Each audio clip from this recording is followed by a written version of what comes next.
He had traversed the realm of cultivation for 5 millennia, on the cusp of ascending to a higher plane, only to be struck by a bolt of heavenly lightning that hurled him back onto the bus he had occupied before his journey.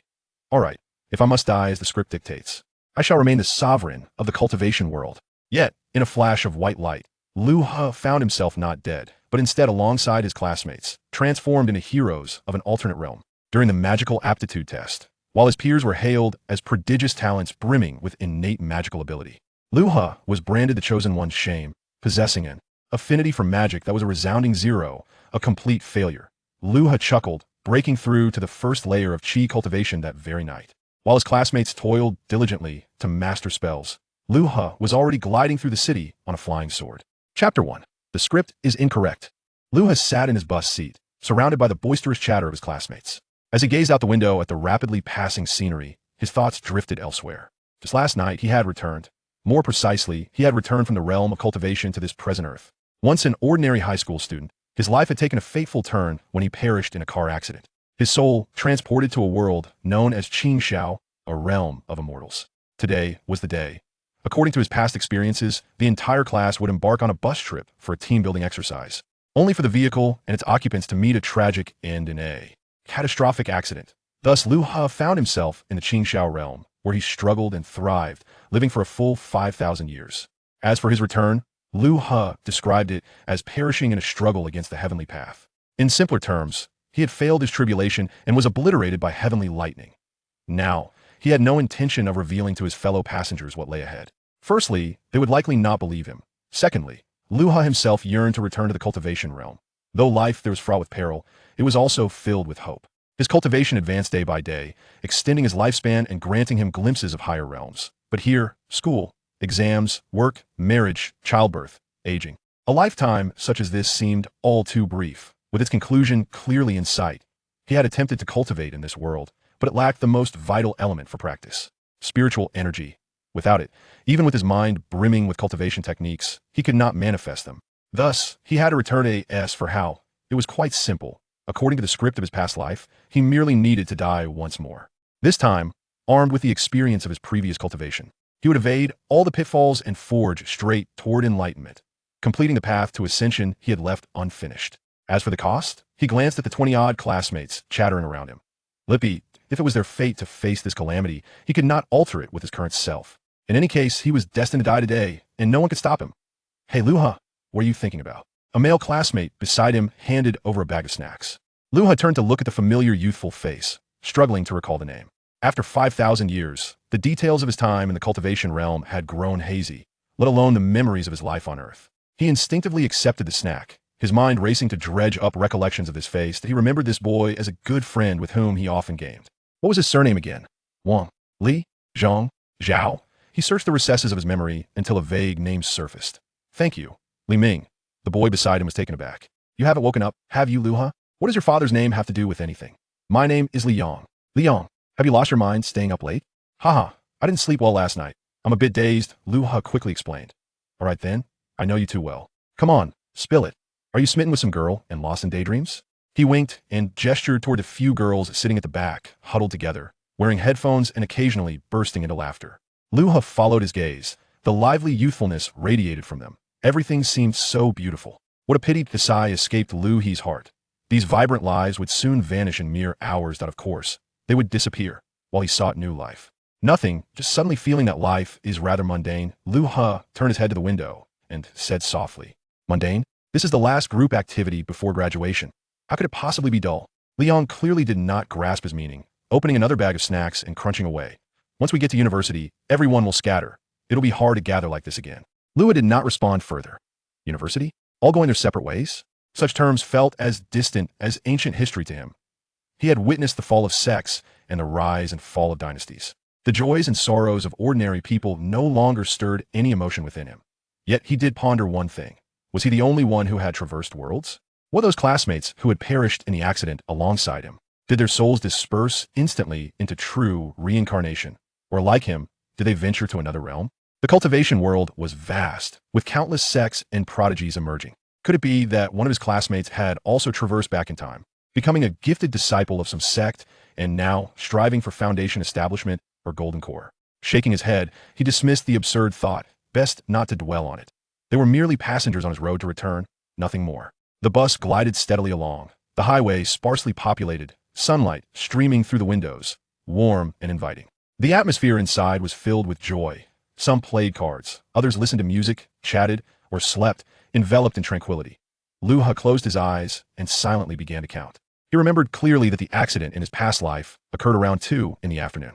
At that time, the vehicle had just entered a winding mountain road when a runaway truck had collided head-on. Now it was 1:30. Half an hour remained. He began to regulate his breathing, maintaining a state of calm. What he needed to do was relinquish all resistance the moment the accident occurred and embrace death. It was akin to a high-stakes gamble, with his life as the wager. Time ticked by. The noise inside the bus gradually faded. Travel often induces fatigue. Many leaned back in their seats, succumbing to slumber, emitting soft snores.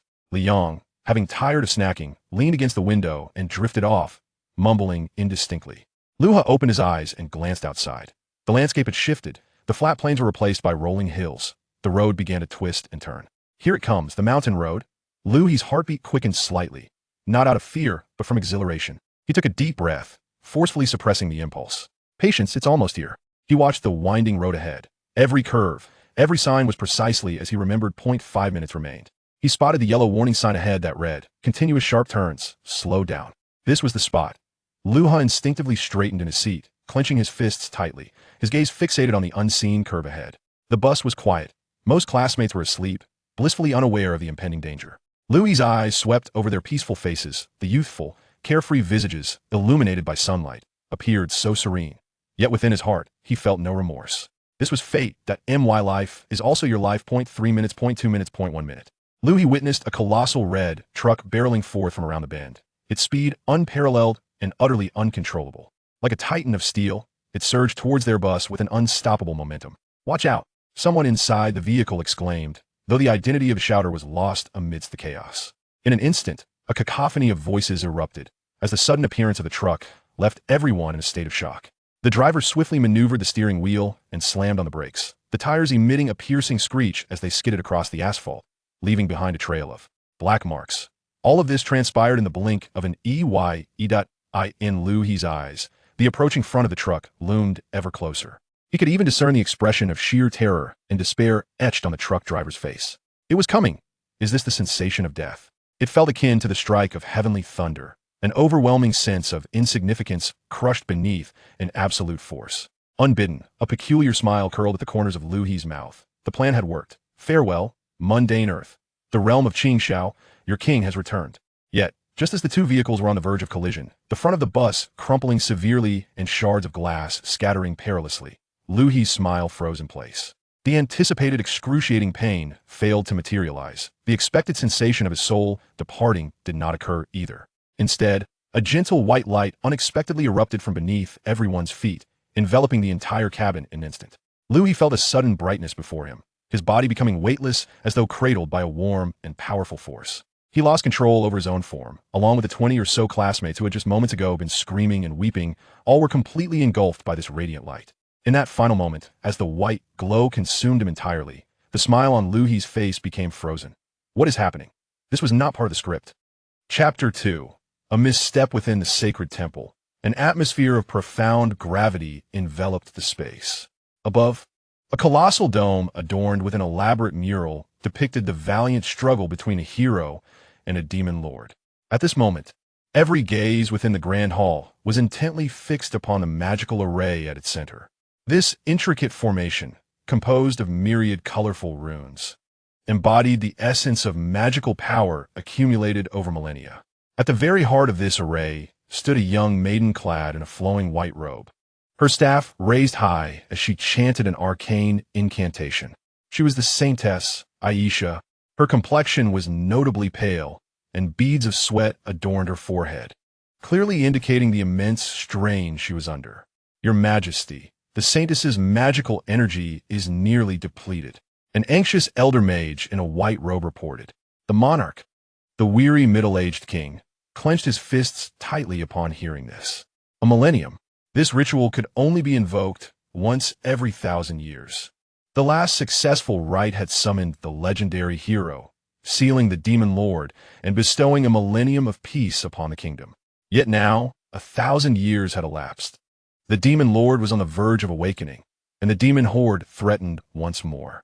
Should this ritual fail? Should they be unable to summon a new hero, he dared not contemplate further.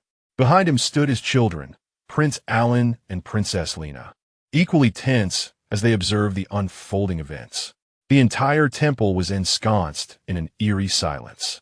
Suddenly, a jubilant exclamation erupted from the elder mage. It worked. In an instant, a blinding white light erupted from the center of the magical array, engulfing all in its radiance, obliterating their sight. The king instinctively raised his hand to shield his eyes as a powerful shockwave surged forth, nearly toppling even the guard station behind him. The brilliance appeared swiftly, only to vanish just as quickly. As the assembly lowered their arms and adjusted to the light, a profound silence blanketed the temple. Eyes widened and mouths agape. All present were utterly dumbfounded, for the once empty magical array was now teeming with individuals, at least 20 strong. They were adorned in peculiar garments of vibrant hues, fashioned from materials unseen, some emblazoned with strange patterns and inscriptions. Moreover, these individuals appeared youthful, their faces still bearing the innocence of youth, mirroring the astonishment of those within the temple. What is happening? The king stammered. More than one hero? This is impossible. History had shown that only a singular hero was ever summoned. Father, have we summoned the entirety of a village? Prince Alan queried, equally bewildered.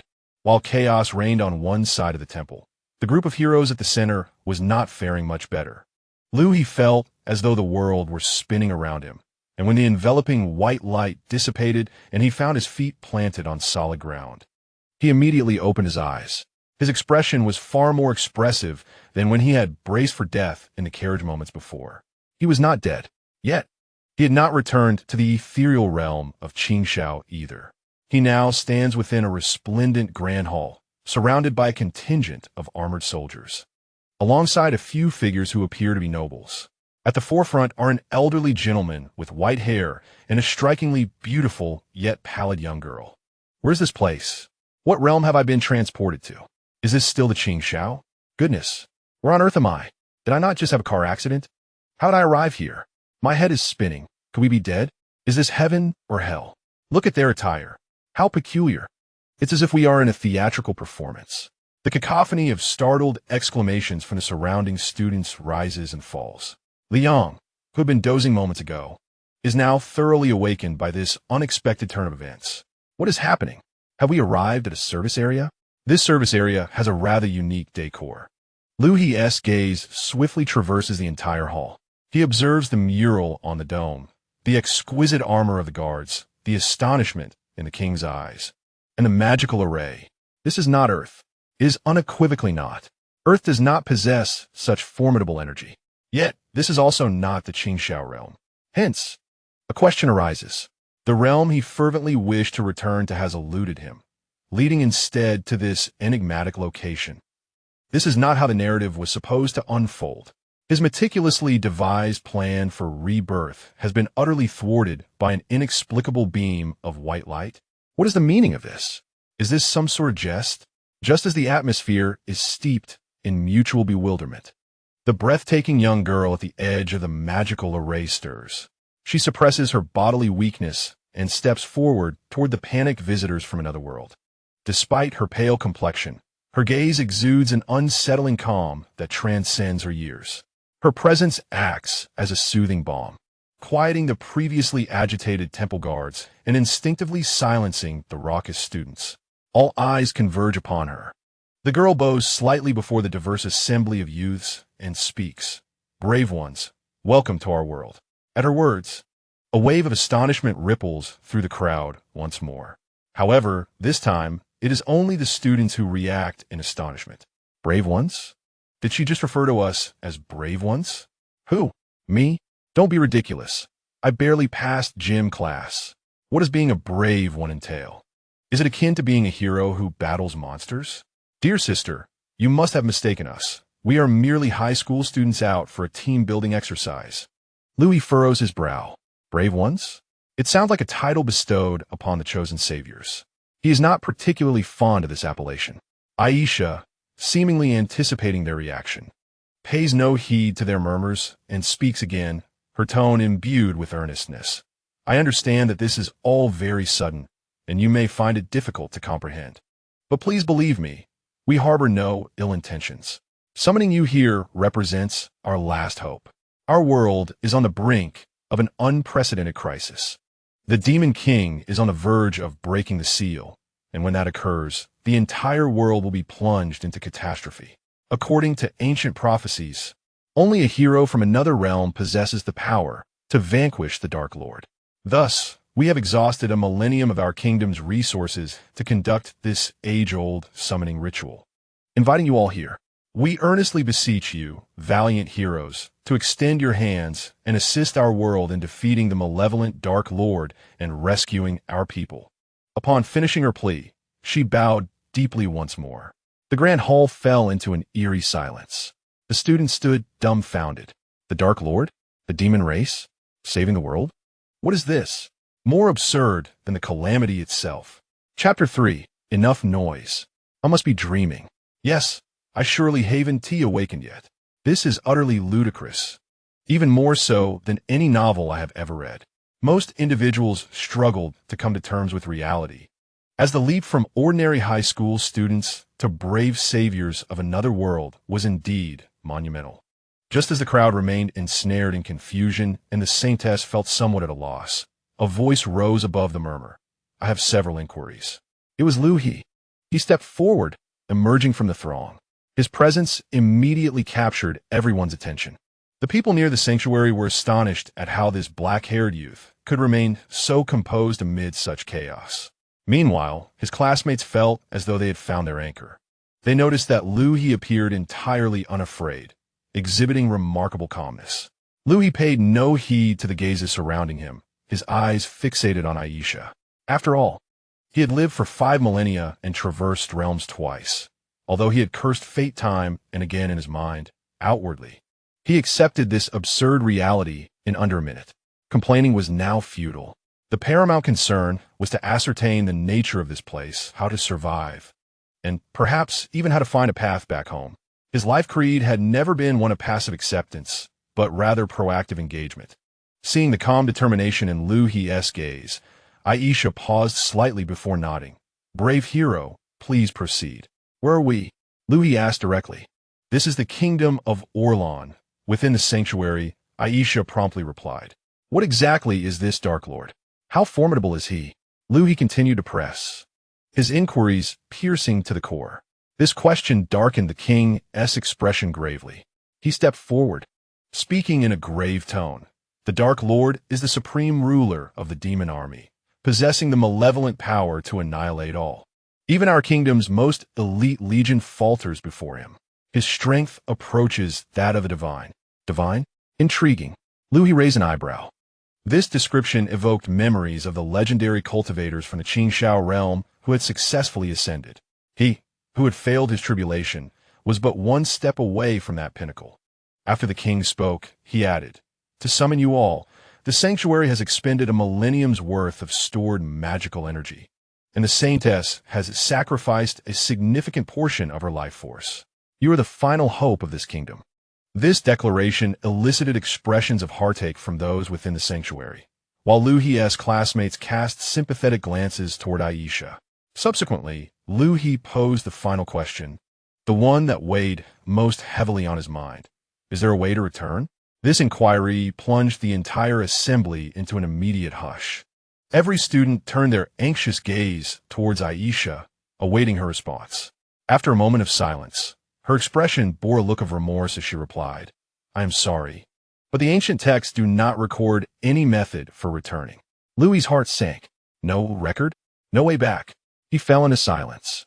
The atmosphere in the grand hall grew heavy once more, as the last flicker of hope extinguished for his classmates. The realization that they could not return pressed down on everyone's hearts. Damn it! Liang was the first to break the tension, exclaiming, so, we are trapped in this wretched place. What are we supposed to do about fighting some damn Dark Lord? This is absurd. My life has only just begun. I haven't even gone to college or experienced love yet. His words ignited a surge of emotions among the others. Exactly. Why should we endure this? We haven't done anything wrong. I want to go home. My parents will be frantic. I refuse to battle the Dark Lord. I could die. Cries of despair and complaints erupted once more. Liu He remained detached, bowing his head as if in contemplation. After a while, he slowly lifted his gaze, his expression calming, even tinged with a hint of excitement. No way back. So what? In the realm of Qingxiao, he too had ascended from an ordinary individual to the pinnacle of achievement. A change of scenery, a shift in rules. What difference did it make? Moreover, the energy of this world seemed intriguing. He cast a glance at his sobbing peers. Everyone, quiet down. The room fell silent as they turned to him. Liu He surveyed the crowd and coldly stated, "Is complaining useful now? At least the saintess saved us from that accident." His words rendered them speechless. Indeed, what good was complaining? Didn't he even know where they were? Yet they were alive, were they not? Since returning was not an option, they must accept reality. This saintess, along with His Majesty the King, must have summoned them for a reason. They wouldn't let them starve, would they? They would at least provide them with shelter and inform them about this world. Wouldn't they? We are not your slaves, nor your tools. If you wish for our assistance, you must demonstrate your sincerity. Aisha and the king exchanged a glance, both astonished by the audacity of this youth. The king quickly regained his composure and burst into laughter. Well said. Well said. Truly befitting of a brave one. Esteemed guests from afar, you are honored guests of the kingdom of Orlan. Rest assured, we shall provide you with the finest accommodations and assign personnel to explain everything about this world. With the king's assurance, coupled with the impact of Liu He's words, the students' emotions gradually stabilized. Though they still appeared bewildered and longed for home, they were, at least for the moment, safe. They began to slowly accept this new reality. What use was there in complaining? Can crying out for help return them to Earth in an instant? Certainly not. Consider this. Moments ago, they were shrieking in terror at the sight of an out-of-control truck, and in the next instant, they were transported by a blinding light to this utterly unfamiliar realm.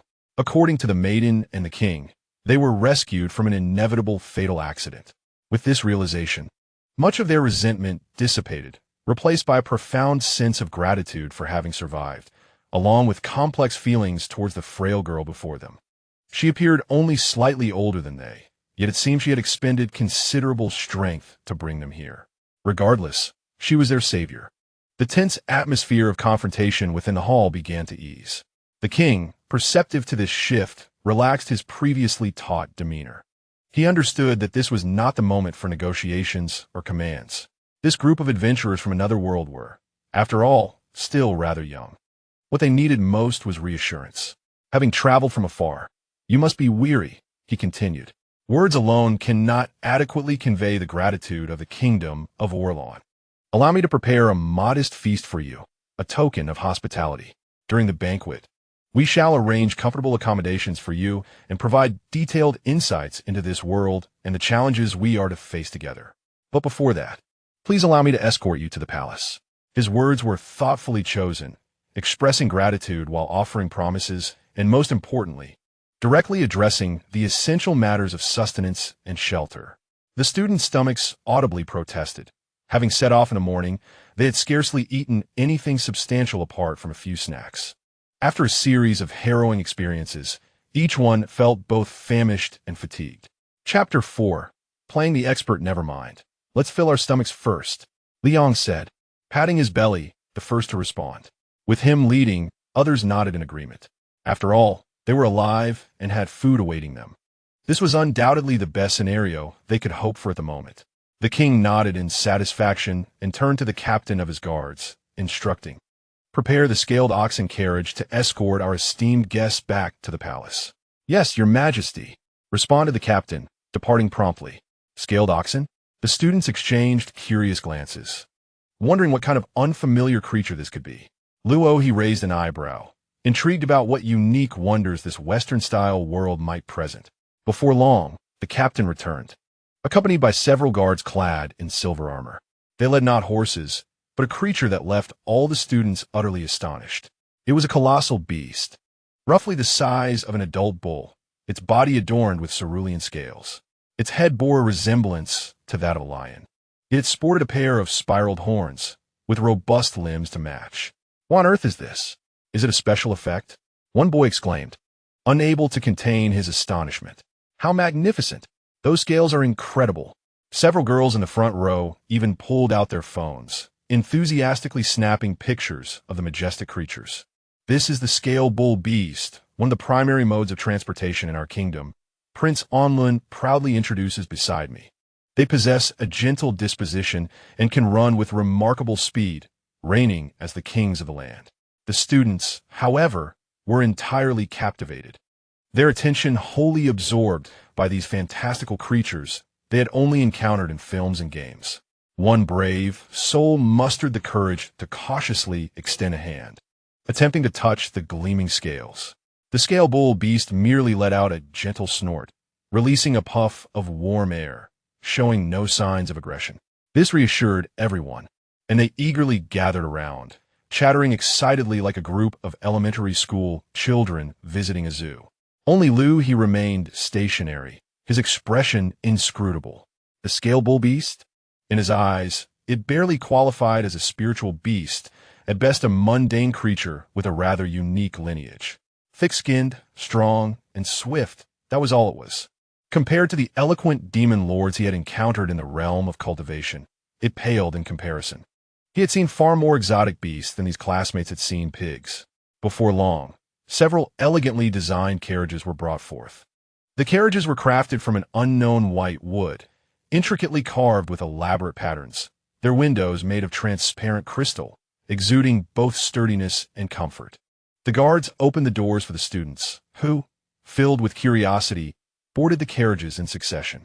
Liu He, Liang, and a few others found themselves in the same carriage. With a gentle command from the coachman, the scale bull beast took its first steps, drawing a long line of carriages as it slowly exited the confines of the sanctuary.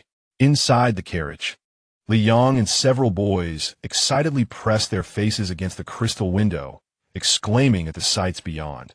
Look, look, that girl has cat ears. Wow, that man's beard is so long, it's almost dragging on the ground. What is flying in the sky? Is it a birdman? Liu He, however, reclined against the soft cushion, eyes closed in repose. He could sense the carriage moving smoothly, the scale bull beast stride steady, with hardly any bumps. This indicated that the creature was well trained, or perhaps that the beast-taming techniques in this world were quite advanced. The carriage traveled along a broad, stone-paved road, flanked by various buildings. The architectural style here was quite uniform, predominantly featuring Gothic spires, yet infused with many peculiar elements. The streets bustled with people, including knights clad in armor and wizards robed in long garments. There were also individuals of unusual appearance, such as cat-eared catgirls and diminutive dwarves. To this group of high school students from modern Earth, it was nothing short of a visual feast. My goodness, this is just like stepping into a theme park, Liang exclaimed, his eyes nearly overwhelmed by the sights.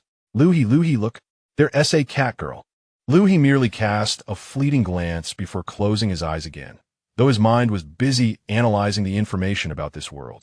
The technological level seemed roughly equivalent to Earth's Middle Ages, yet the presence of magic and these extraordinary races evidently elevated the societal structure and living standards significantly. The so-called Demon King, capable of threatening such a kingdom, indeed could not be underestimated. As he pondered, a gentle voice arose beside him. Liu He, the girl called. Liu He opened his eyes and turned to look. The speaker was a girl with shoulder-length hair, possessing a graceful appearance, adorned with glasses, exuding an air of quiet competence. Gazing at her face, Liu He felt a flicker of vague recognition. This visage seemed somewhat familiar. Who could she be? He recalled that this girl excelled academically, seldom spoke in class, yet commanded respect. Was she the class monitor? Yes, perhaps her name was Su Shui, or was it Liu? Liu He couldn't be certain. 5 millennia had rendered his memory hazy. He could scarcely recall the faces of his own parents, let alone the name of the class leader. Do you need something? He inquired tentatively, opting not to use her name for fear of repeating a prior blunder. Su Shui appeared oblivious to his hesitation. her eyes shimmering with genuine admiration as she said, "Liu He, I wanted to mention earlier in the sanctuary that you are truly remarkable." In that moment, while everyone else was terrified, you remained composed, engaging with the king and the saintess. You aided us all. I merely expressed what I wished to convey. Liu He replied succinctly. Yet not everyone possesses such courage. Thank you. Liu He awkwardly averted his gaze, unaccustomed to such direct gratitude. To him, it was merely a matter of clarifying the situation while securing some advantage for himself, never intending to rescue anyone. Enough, do not thank me. I simply refuse to be made a fool, Liu He retorted. Observing the distance he maintained, Su Shue's curiosity sparked. She felt an uncanny transformation in Liu He, as though he had morphed from the somewhat introverted classmate she once knew into an entirely different person. At that moment, Li Yang's boisterous voice intruded. Oh, trying to play it cool, are we? Look at you, adopting a high and mighty persona, acting like a master. Laughter erupted among their classmates. Viewing Liu He as someone whose demeanor had shifted dramatically after the grand spectacle, now appearing profound and undeniably cool, Liu He found himself slightly vexed by these remarks. He was not aloof. Truly, he was not. He was simply overwhelmed with trepidation, fearful of mistakenly addressing another classmate incorrectly and thereby incurring embarrassment. After all, with a lifespan of a millennium, maintaining one's dignity was paramount.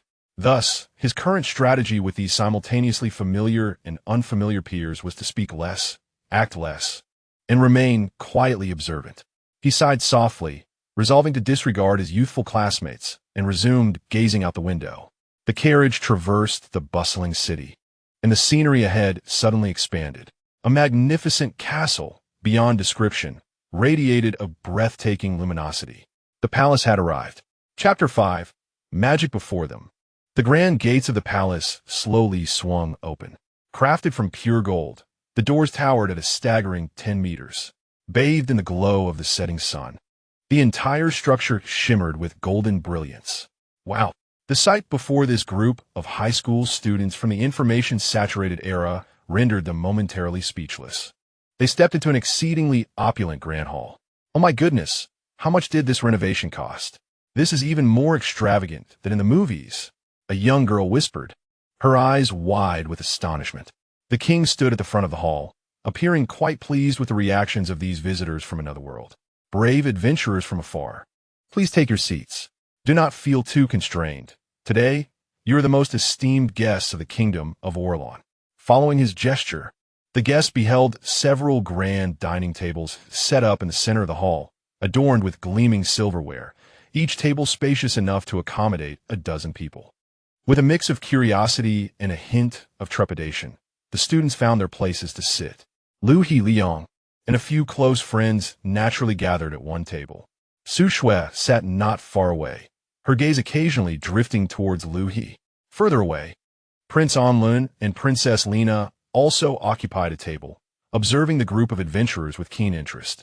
Once most of the guests had settled, the king cleared his throat and began, "Ladies and gentlemen, I understand that this all may seem sudden and utterly unbelievable to you.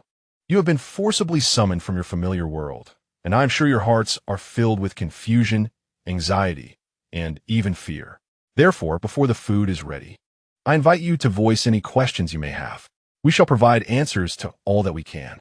This is not only our sincerity, but also a crucial step in helping you acclimate to this world." As soon as the king's words were spoken, the previously reserved atmosphere became lively. I want to ask first, Li Yang exclaimed, his hand shooting up almost immediately. "Your Majesty, on our way here, we noticed that some people had pointed ears, while others had cat ears and tails. What does that mean?" The king listened attentively and gently explained, "Brave adventurer, this world is far more vibrant and diverse than you can imagine. In addition to us humans, many intelligent races inhabit these lands." Intelligent races? This term immediately piqued the interest of everyone present. Indeed, the king affirmed with a nod. For instance, those with pointed ears are the elves, who predominantly reside in the depths of ancient forests. Elves. A ripple of excitement coursed through the crowd. The existence of this race, typically confined to fantastical tales, was indeed real. And those who are short yet remarkably strong are the dwarves, known as the finest craftsmen and warriors on the continent. Dwarves? You mean the ones with axes? Precisely, the king replied with a smile. Additionally, there are the orcs you mentioned, who possess animalistic traits such as cat ears, tiger claws, and wolf tails, exhibiting a variety of appearances. They tend to have keen senses and robust physiques. Furthermore, there are the feathered serpents that soar through the skies, the merfolk that dwell in water, and even some more elusive races. The king's words acted as a key, unlocking a doorway for these young earthlings into a fantastical realm, captivating everyone's attention. Are they all on your side? Someone inquired. Good question. Not all races stand with us. Under the insidious influence and temptation of the Dark Lord, certain races have chosen to succumb to darkness. Among them, the most concerning is the Blood Clan. The mere mention of the Blood Clan evokes an ominous air, chilling the atmosphere in the hall.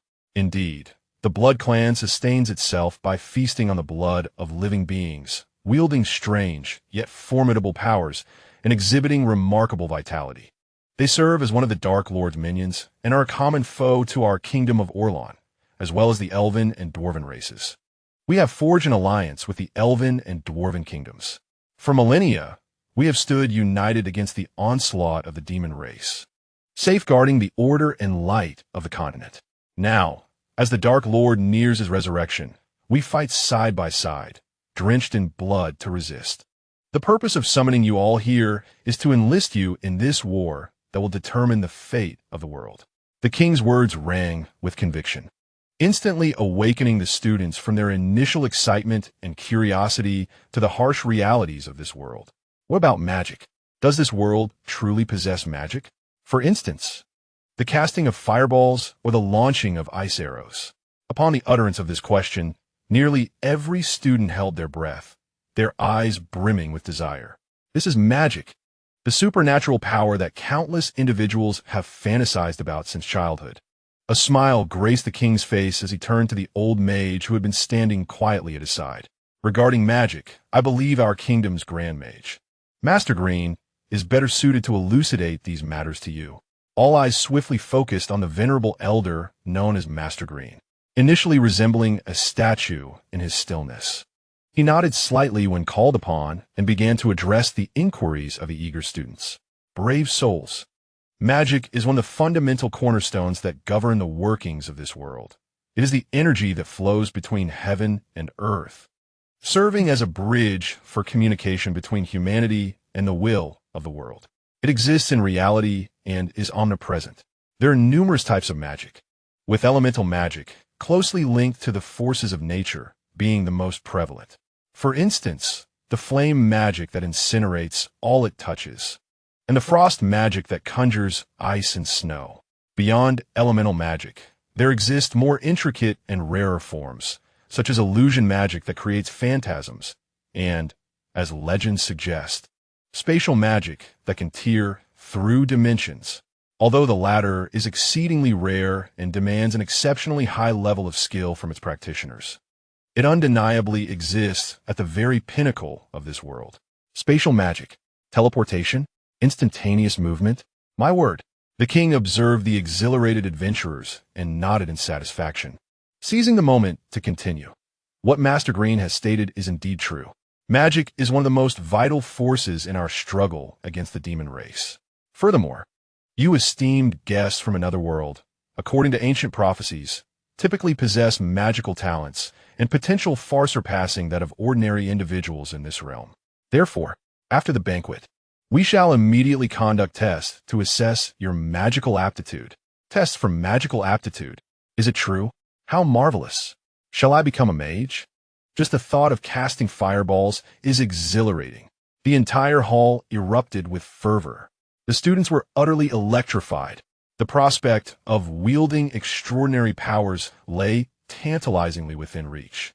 This is more exhilarating than being accepted into a prestigious university or even winning the lottery. Every face radiates with joy, as if one can already envision themselves wielding a staff, chanting incantations, and unleashing formidable magic. However, amidst this jubilant crowd, one individual appears somewhat out of place. Chapter 6. Aptitude Test. Liu He remains quietly seated, his expression devoid of excitement or enthusiasm. Hey, Liu He, why aren't you excited? Liang eagerly nudges his arm. Magic. We might become great magicians. Just imagine conjuring a fireball. How magnificent that would be. Liu He lifts his eyelids to glance at him, offering a nonchalant response. His mind is far from the notion of magic.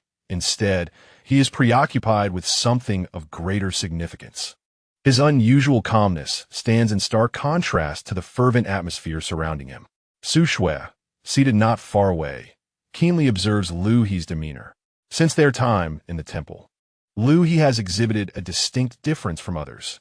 His composed demeanor during the car accident, his poise in the presence of the king and the saintess, and now his indifference to the eagerly anticipated magic aptitude test. What could he possibly be thinking? Why is he not the least bit excited? Does he already possess knowledge that others do not? Or perhaps he harbors a deeper excitement within. Filled with curiosity and questions, Su Shui's intrigue towards Liu He intensifies. She is not the only one to notice Liu He's peculiarity. Though the king wears a smile, his peripheral vision remains fixed on this exceptional hero. From their time in the temple, he has been captivated by this youth's maturity and sharpness beyond his years. While all his companions revel in the impending magic test, Liu He appears as though it is of no concern to him. This is highly unusual. There seems to be a depth and secret within this youth that transcends his outward appearance. The king suspects that Liu He may be the true pivotal figure among these heroes. Lina also gazes at Liu He with curiosity. In her eyes, this dark-haired brother stands apart from the rest.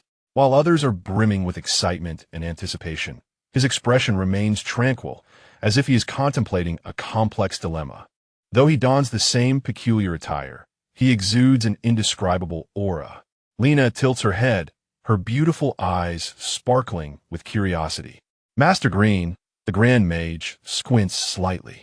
As the kingdom's foremost sorcerer, his perception of energy surpasses that of ordinary beings.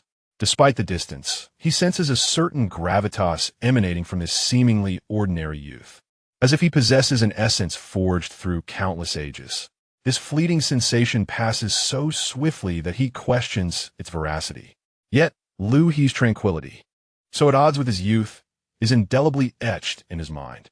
This boy is extraordinary, just as everyone immerses themselves in the fantasy of becoming magicians.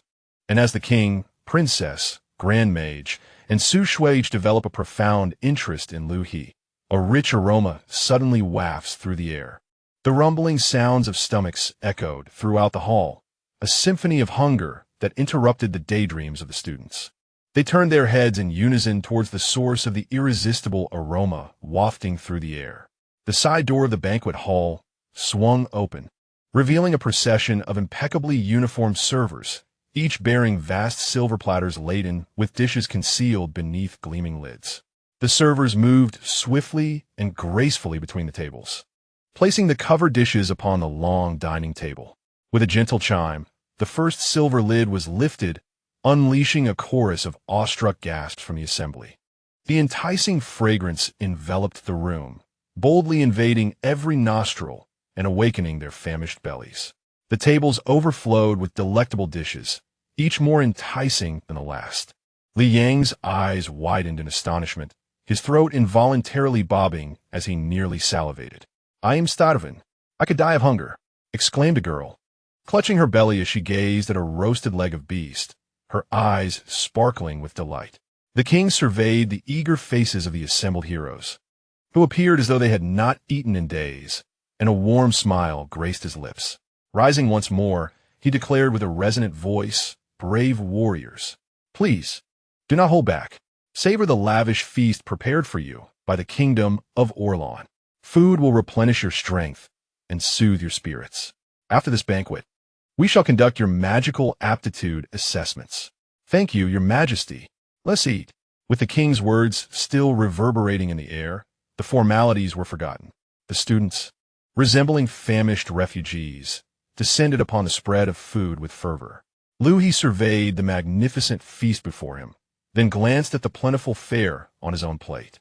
He calmly took up a knife and fork, slicing a small piece of roast meat and savoring it.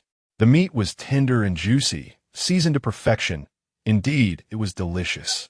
Yet for him, the food represented more than mere indulgence. It was a means to restore his energy. Though he did not eat slowly, his demeanor remained composed, starkly contrasting with the frenzied consumption of his peers. Liu He lifted his gaze, scanning the hall, where the king and the grand sorcerer appeared to observe them intently. Once everyone had feasted to their heart's content, they slumped in their chairs, their faces aglow with satisfaction. The hunger that had gnawed at the moments before was now replaced with the comforting fullness of their distended bellies, even their breath carrying the lingering aroma of the banquet. At that moment, the king clapped his hands with satisfaction, his voice breaking the tranquil silence. It seems our brave warriors have regained their strength. Now, it is time to witness a moment of wonder. As he spoke, two attendants entered carefully, cradling a tray adorned with velvet cloth, upon which rested a crystal orb. The orb gleamed with clarity, swirling within it a radiant nebula of colors, both mysterious and enchanting. All eyes were drawn to it in captivated curiosity. "What is that?" a girl whispered, her eyes sparkling with intrigue. The king approached the crystal orb with a smile, gently caressing its smooth surface. This was a testing crystal, capable of accurately sensing the innate affinity for magic within each individual. Who dares to be the first to try? It is quite simple. Merely place your hand upon it.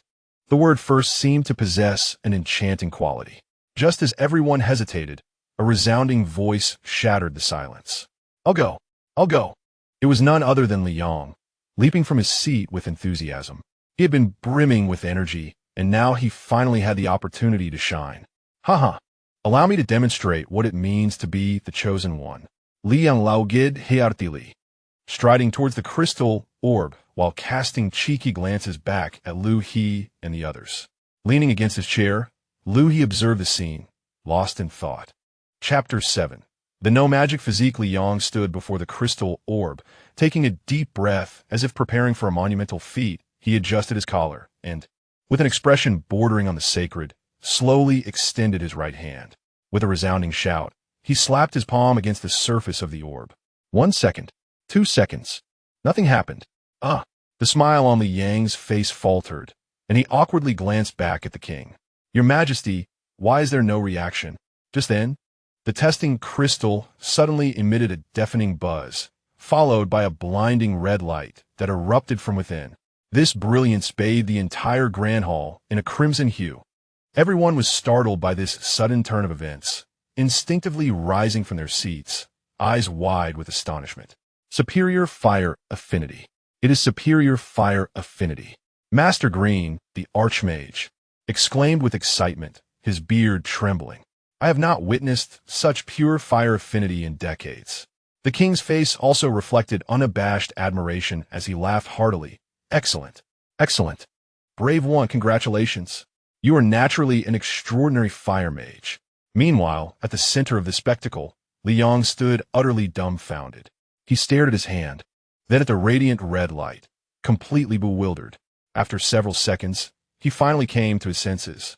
Oh my, I'm a genius. Liu withdrew his hand, wildly waving to his classmates. Did you see that? Did you see? Superior fire affinity.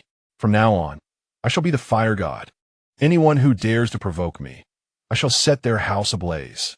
My goodness, is this for real? How incredible! Liu seemed to have struck an extraordinary fortune. Is it true that I can cast fireballs now? Watching this unfold, Liu He felt an inexplicable sense of familiarity swell within him.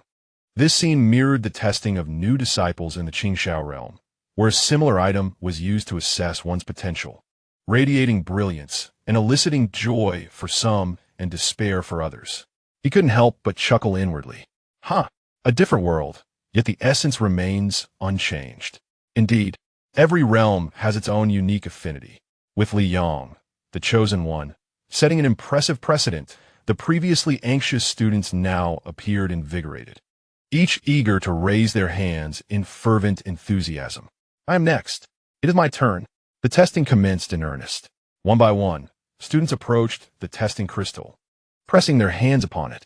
In an instant, The hall was awash with brilliant lights, vibrant beams of color shooting skyward, creating a truly magnificent spectacle. Blue light, superior affinity with water. Earthy yellow glow, quite commendable, a medium affinity with earth. Green, a healing affinity. The results astounded everyone present, including the king and the Grand Mage. Among the 20 or so youths from another world, not a single one possessed a lower than medium magical aptitude. The majority exhibited either superior or medium affinities. Their innate talents astonishingly high. It is worth noting that in the kingdom of Orlan, among 100 children, only 3 to 5 might possess a medium aptitude, seen as a blessing from the divine. As for superior aptitude, it is a rarity that occurs only once in a century. Yet now, nearly half of this group boasted superior affinities. A miracle. Truly, it was a miracle. The Grand Mage trembled with excitement. At that moment, another extraordinary light emerged.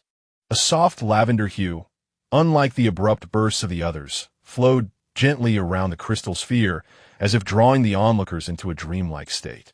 This was an affinity with illusion, a remarkably rare form of magical affinity. Such a level of aptitude is hardly found within the entire kingdom. The one who revealed this quality was a typically quiet and introverted girl, who now covered her mouth in disbelief. Next came the class monitor, Su Shui. Maintaining her composed demeanor, she approached the crystal sphere with measured steps. Unlike Li Yang's exuberance, she calmly extended her hand and gently placed it upon the surface. In an instant, a pure ice-blue light ascended from the crystal. This radiant glow radiated an extreme chill, enveloping the entire sanctuary. Everyone present, from the king to the guards, felt as if they were beneath a millennia-old glacier. Exceptional ice affinity. The Grand Mage could no longer contain himself, stumbling forward in sheer exhilaration. It is the legendary exceptional affinity, and it is the most exquisite ice affinity. My heavens, the prophecy is real. The prophecy is true. The king, equally stirred, rose from his seat, gazing at Su Shui as one might behold a savior. The hall fell into a profound silence, all present rendered speechless by the spectacle before them. Su Shui herself was momentarily taken aback, her gaze fixed upon the blue beam that represented her, a blush blooming on her fair cheeks, her eyes alight with joy. One after another, each displayed remarkable talents. Eventually, all had completed their tests, leaving only one person seated, unmoving. Liu He. Since the commencement of the evaluations, he had remained there, an observer in the midst of it all, quietly watching the unfolding events. At this moment, all eyes were fixed upon him, including those of the king, the prince, the princess, the Grand Archmage, and his classmates, who were filled with excitement after completing their tests. During the ceremony, the composure and sharpness displayed by this youth left a profound impression on everyone. Li Yang was a boisterous man, blazing like the sun, while Su Shui was a goddess, as frigid as winter. Then there was Liu He, who had maintained an air of mystery throughout. What astonishing talents could he possess? Was he perhaps attuned to all magical elements, or was he of a higher existence than even the likes of Bit? Anticipation filled the hearts of the onlookers, causing their breaths to unconsciously slow. Feeling the collective gaze upon him, Liu He rose slowly to his feet, under the watchful eyes of the crowd. He took measured steps towards the crystal orb. His gait was steady, his face devoid of any expression, neither anxious nor expectant, as if he were merely going through a routine procedure. He approached the orb and paused before it. Raising his hand, he gently placed his right palm against the surface of the crystal. 1 second, 2 seconds, 3 seconds, 10 seconds. Nothing happened. The orb lay still, as if in slumber, showing no reaction whatsoever. No light, no hum, nothing at all. It resembled an ordinary glass sphere, silently mocking the expectations of the crowd. What was happening? Was it broken? Whispers began to ripple through the throng. Grand Archmage Master Green furrowed his brow and stepped forward to examine the orb closely, then glanced at Liu He before shaking his head. The orb was intact. It was he who announced the utterly astonishing result that left everyone speechless. This valiant youth possessed no magical affinity. He was incapable of wielding magic. This revelation rendered the crowd dumbfounded. The king's smile froze, his eyes filled with profound disappointment. He had anticipated that among these brave souls, this youth would stand out as the most extraordinary. Yet, the outcome revealed him to be the least remarkable? No, not merely mediocre. He was entirely devoid of talent. Lena covered her mouth in shock, unable to comprehend why her seemingly steady brother had failed so utterly. The Grand Archmage let out a long sigh, stroking his beard with a look of complexity in his eyes. Such a tranquil disposition, yet lacking any magical aptitude. This was perhaps the cruelest jest fate could play. Liu He's classmates reacted in a myriad of ways. Some wore expressions of sympathy, while others displayed incredulity. Naturally, there were those who secretly scoffed. How foolish to have thought he was impressive. He had acted like a master during the ceremony, only to be revealed as a worthless individual incapable of even casting a spell. I had anticipated so much for nothing. Though these words remained unspoken, the gloating glances conveyed everything. Liang was the first to react, swiftly rushing to Liu He's side and giving his shoulder a hearty pat, exclaiming loudly, "Liu He, it's all right. In the future, I'll conjure fireballs, and you just shout 666. I got you back." Though his words were rather brusque, the sincerity of his friendship dulled the peculiar gazes of those around him. Lena, with graceful steps, approached him. Raising her delicate face, she spoke softly, "Please do not lose heart, esteemed hero. According to legend, the first hero who saved our world 10 millennia ago was unable to wield any form of magic. Yet, he triumphed through unparalleled wisdom and courage, leading his predecessors to victory. Power manifests in many forms, not solely through magic." Her words flowed like a warm current, easing the previously awkward atmosphere. In response to Li Yang's exuberance and the princess's gentle reassurances, Liu He merely lifted his eyelids slightly. His expression bore no trace of disappointment or embarrassment, as if the one whose aptitude had just been deemed non-existent was someone entirely different. He nodded slightly to Liang and Princess Lena, courteously replying, "Thank you for your concern. I am quite well." His calm demeanor was so unanticipated, devoid of the anticipated frustration, anger, or despair, that it left those prepared to console him momentarily at a loss. Even Liang and Princess Lena, who had rehearsed a plethora of comforting words, were rendered speechless. Observing this, the king swiftly regained his composure from his earlier disappointment.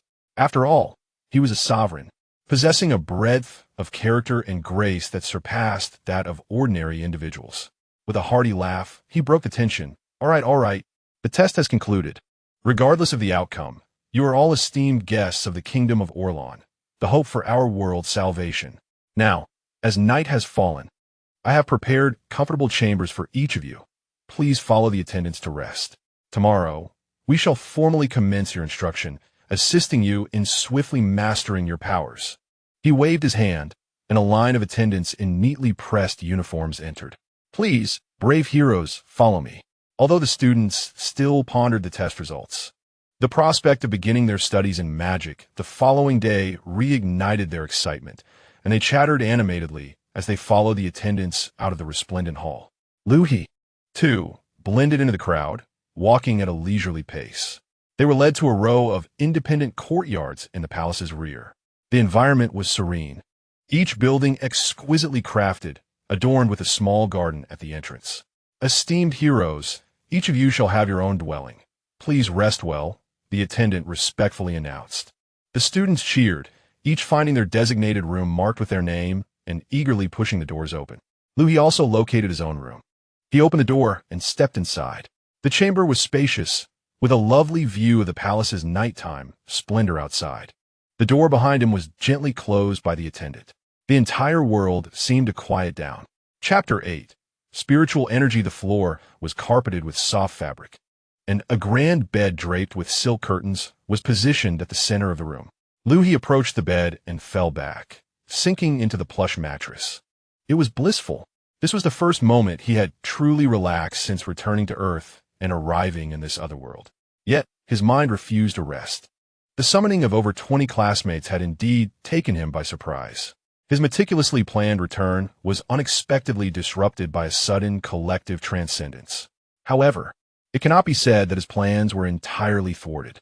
After all, even if he were to meet with a fatal accident akin to his previous life, he could not be entirely certain of returning to the realm of Qingxiao. The inexplicable white light had already proven that the so-called script of his past life was utterly unreliable. In retrospect, the idea of not returning to the realm of Qingxiao seemed less difficult to accept, for he had discovered in this world some far more intriguing elements, things that were infinitely more captivating than the mundane existence on Earth, and much closer to the essence of Qingxiao. Once this thought crossed his mind, he could no longer remain reclined. He swiftly turned over and sat up from the soft bed, unhesitatingly adopting the fundamental meditative posture of the Qingxiao realm in the center of the bed. He realized that the air in this world harbored a peculiar energy. The moment the white light from the temple dissipated and he found his feet firmly on the ground, his keen spirit had sensed something unusual.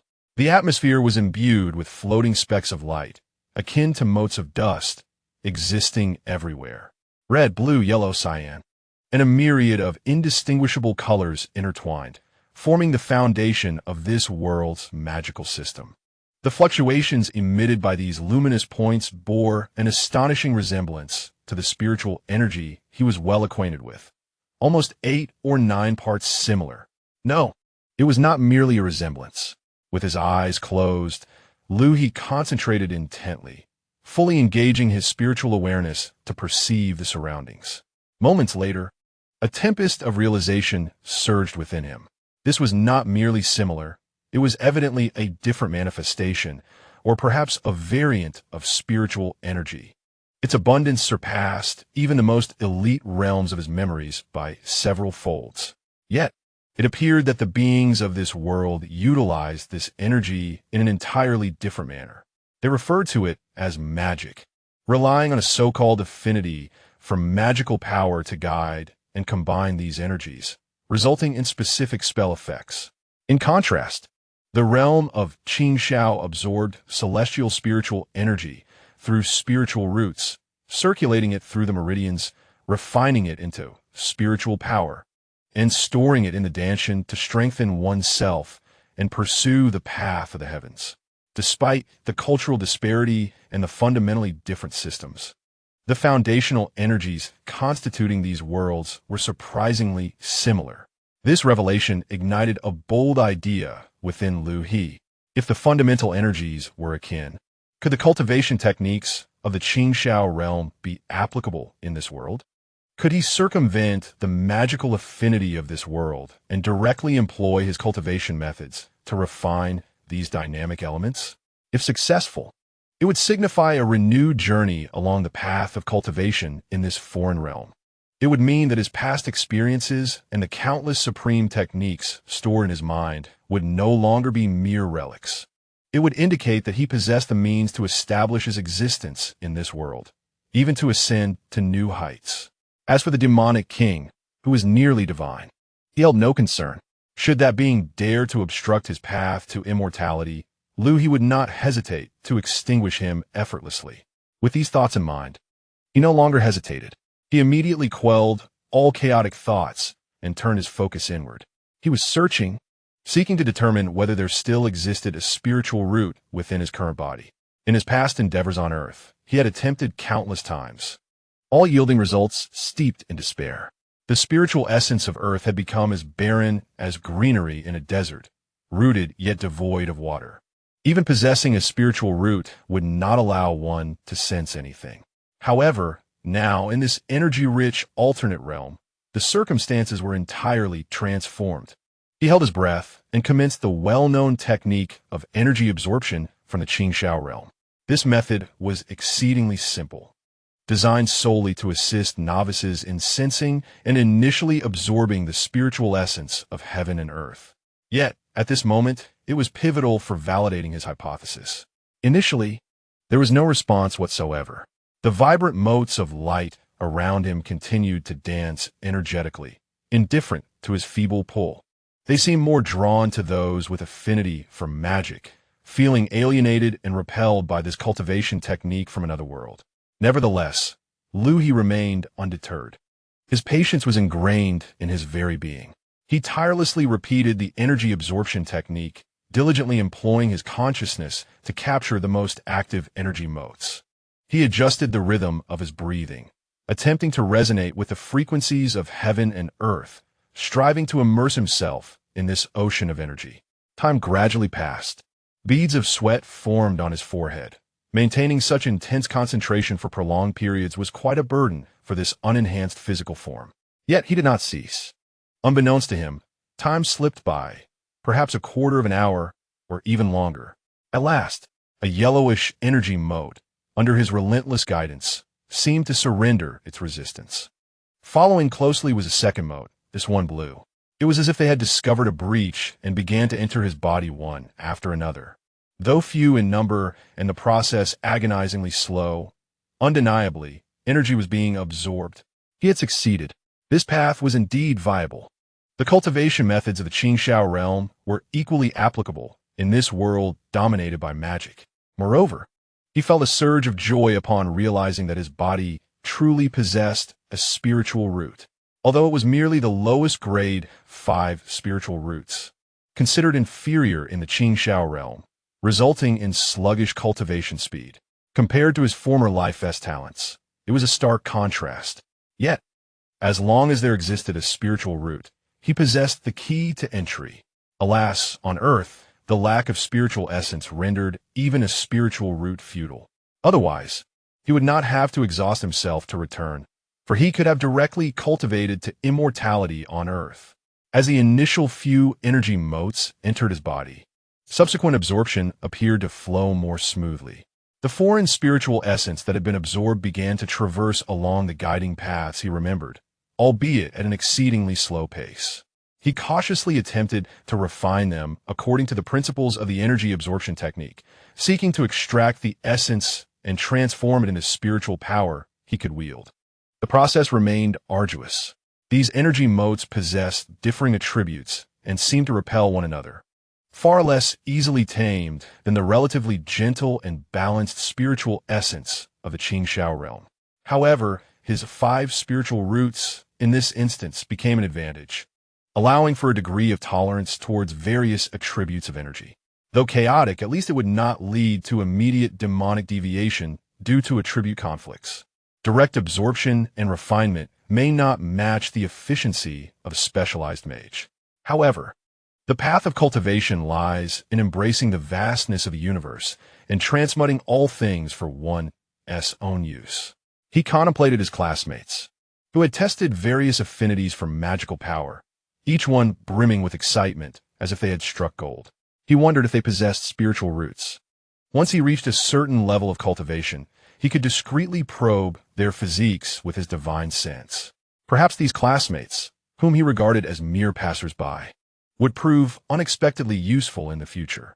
Of course, this was contingent upon his own need to grow stronger first. With this thought, Liu He swiftly gathered his scattered thoughts. The most pressing matter now was to seize the opportunity presented by the abundant spiritual energy of this otherworldly realm and to elevate his strength as swiftly as possible. Even reaching the first level of qi refining, capable of casting a few basic spells or merely enhancing his physical form, would provide him with a certain degree of self-protection, preventing him from being the complete magical novice he currently was, reliant on others for care. He took a deep breath and immersed himself fully in his training once more. His consciousness sank deep within his body, no longer concerning itself with the passage of time in the outside world or the minor fatigue in his physique. All his mental energy was devoted to guiding and refining the vibrant energies present in the air. Outside, the moonlight gradually slanted westward, and the palace fell into a deeper silence. Chapter 9. A New World, Yet Classes Await? The following morning, as dawn broke, a thin veil of mist enveloped the palace. Knock, knock, knock.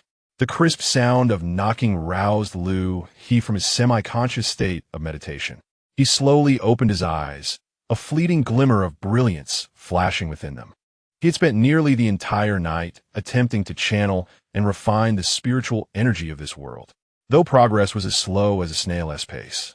He could feel a slight strengthening of the faint currents within his body, which uplifted his spirits immensely. "Brave sir, are you awake?" Came a respectful and gentle voice from outside the door, sounding quite youthful.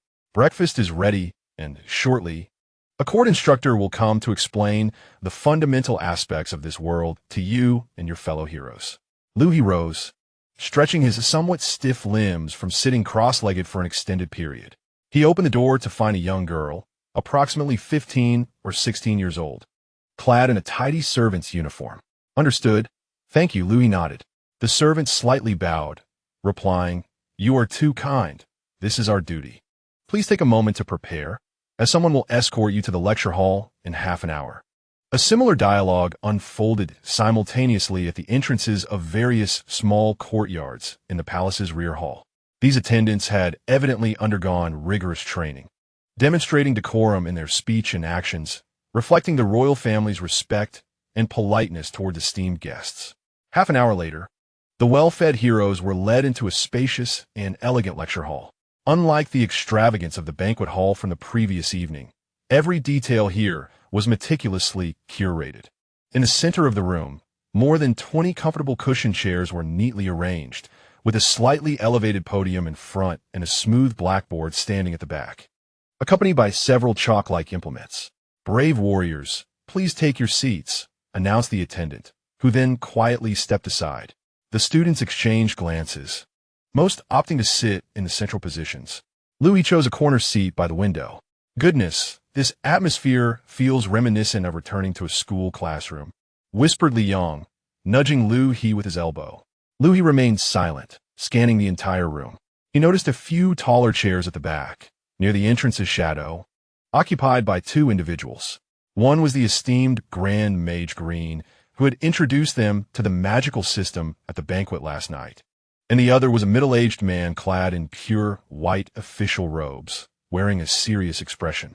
Liu He recalled seeing him standing not far from the king during the summoning ceremony at the temple. He must be a high-ranking official from the temple. These two figures did not deliberately avoid attention, but showed no intent to engage with the warriors, merely sitting quietly, their calm gazes observing each young man and woman present, as if scrutinizing something of significance.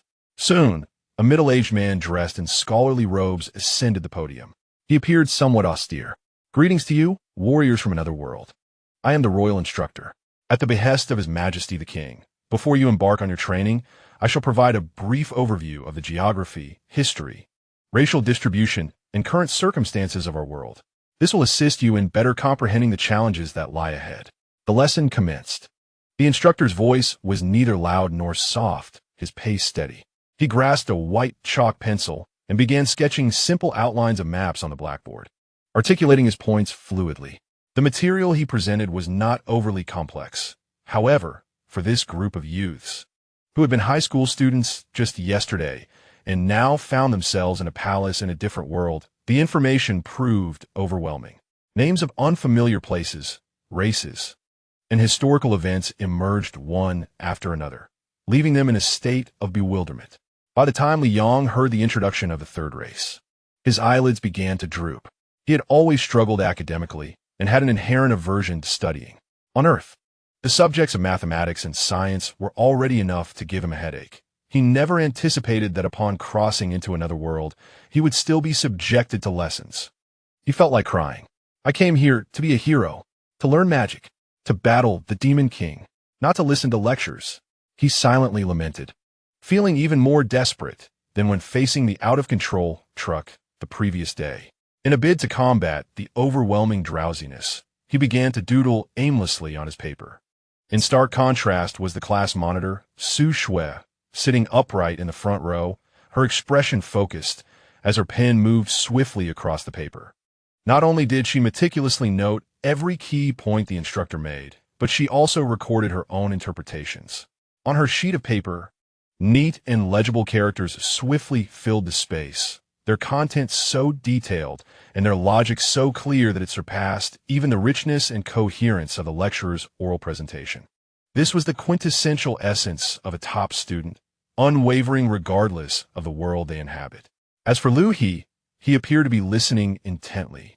He sat upright, his gaze fixed on the lecturer, occasionally nodding slightly as if grasping the concepts being presented. However, in reality, most of his thoughts were directed inward. The lecturer's voice was merely background noise to him, while his consciousness diligently captured the shimmering particles in the surrounding air, carefully drawing them into his being. Although this dual-focus approach was less efficient than dedicated meditation and cultivation, yielding only about 30 to 40% of the effectiveness, it was a luxury Liu He, a fervent practitioner, could not afford to waste any time. Even the tiniest morsel counts. He understood better than anyone the principle of accumulation. Small gains can lead to monumental achievements. Particularly in his case, where his physical endowment was average and his journey arduous, seizing every moment to enhance his strength was imperative. In the back of the room, Grand Mage Green and a high-ranking official from the temple conversed in hushed tones, their eyes occasionally scanning the group of boys and girls below. They noted the red-haired boy, Liu, who exhibited a strong affinity for fire magic, but displayed an overly exuberant personality that necessitated careful guidance to prevent impulsive actions. Yet, perhaps that childlike heart was precisely the purity required for flame magic. Their attention shifted to Su Shui, the girl with an exceptional affinity for ice magic, a rarity. Her temperament was calm and focused, making her the perfect candidate for cultivation. With proper nurturing, her potential was boundless.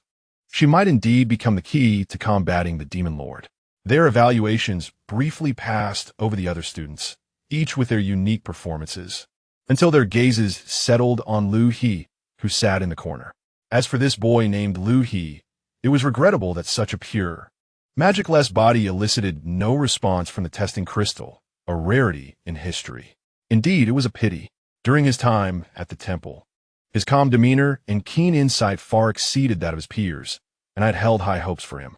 Yet now, observing Liu He's earnest engagement, their perceptions began to shift. Despite lacking any magical talent, he did not succumb to despair. Rather, he diligently absorbed the knowledge of this world.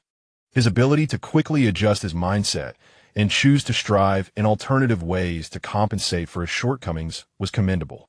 In their eyes, a young man who had just discovered that he was devoid of magical abilities and extraordinary powers, yet remained focused and earnest in the cultural lessons the following day, exemplified a remarkable quality. Consequently, the impressions of the two high-ranking officials from the kingdom and the temple towards Liu He improved significantly. Their earlier regret softened, replaced by an appreciation for his tenacity. They were, of course, unaware that beneath Liu He's seemingly earnest expression, he was diligently absorbing the ambient magical energy. Chapter 10. The magic class. When the instructor announced the conclusion of the day's lesson, a collective sigh of relief echoed through the classroom, as if they had just emerged victorious from a grueling battle. Thank heavens, it's finally over. This was even more exhausting than our homeroom teacher's math class, exclaimed a boy, collapsing onto his chair in utter fatigue. My brain feels like it's about to explode. So many names to remember. Another girl lamented, rubbing her temples. A third boy, wearing a despondent expression, remarked that he felt as if he had returned to the relentless cramming sessions before the college entrance exams. The students, who had hoped that traversing to another world would liberate them from the burdens of academia, found themselves instead ensnared in a new realm of suffering under a different subject. Each of them appeared utterly drained of energy. However, when the attendant announced that the next session was a foundational magic class, personally taught by the Grand Mage Green, all weariness and complaints were instantly cast aside. Magic class. It's finally here. Master Green himself is teaching us. How marvelous. I want to learn magic. The earlier lethargy of the aspiring heroes was instantly revitalized, their eyes sparkling with excitement. Liu, in particular, was eager to rush forward and pay homage to Master Green. They were escorted to an open courtyard behind the palace, its surface adorned with large white stones and surrounded by towering stone pillars etched with runes, clearly designed for the practice of magic. In the center of the courtyard stood Master Green, his white beard gently swaying in the breeze, wielding a staff that exuded an air of profound wisdom and authority. Brave souls, Yesterday, we explored the existence and classification of magic. Today, I shall elucidate the essence of magic and guide you through your inaugural attempt. A hushed silence enveloped the crowd. Even the most vivacious Liu fell silent, straining to catch every word. Magic is not a tree without roots, nor water without a source. It stems from the ubiquitous, magical elements that surround us, the very vibrant energies you can sense. To wield magic is fundamentally a process of channeling our mental strength as a guide, utilizing our innate affinity for magic as a bridge to communicate with the corresponding magical elements of the outside world. Through specific incantations, gestures, or runes, we arrange and combine these elements according to defined rules, ultimately unleashing the desired effects. Your magical affinity determines the ease with which you can communicate with certain elements. Mastering and learning the corresponding series of magic will yield far greater results, often allowing you to reach higher limits. For instance, Liu's superior affinity for fire magic signifies that he will learn fire spells with remarkable speed, and his future achievements in this realm may well surpass those of his peers. Upon hearing his name, especially in conjunction with phrases like superior affinity for fire and achievements that far exceed others, a proud smile illuminated Liu's face. However, this does not imply that possessing an affinity for fire precludes one from utilizing other schools of magic. This statement momentarily stunned the group. The magic of our world does not categorically reject other elements.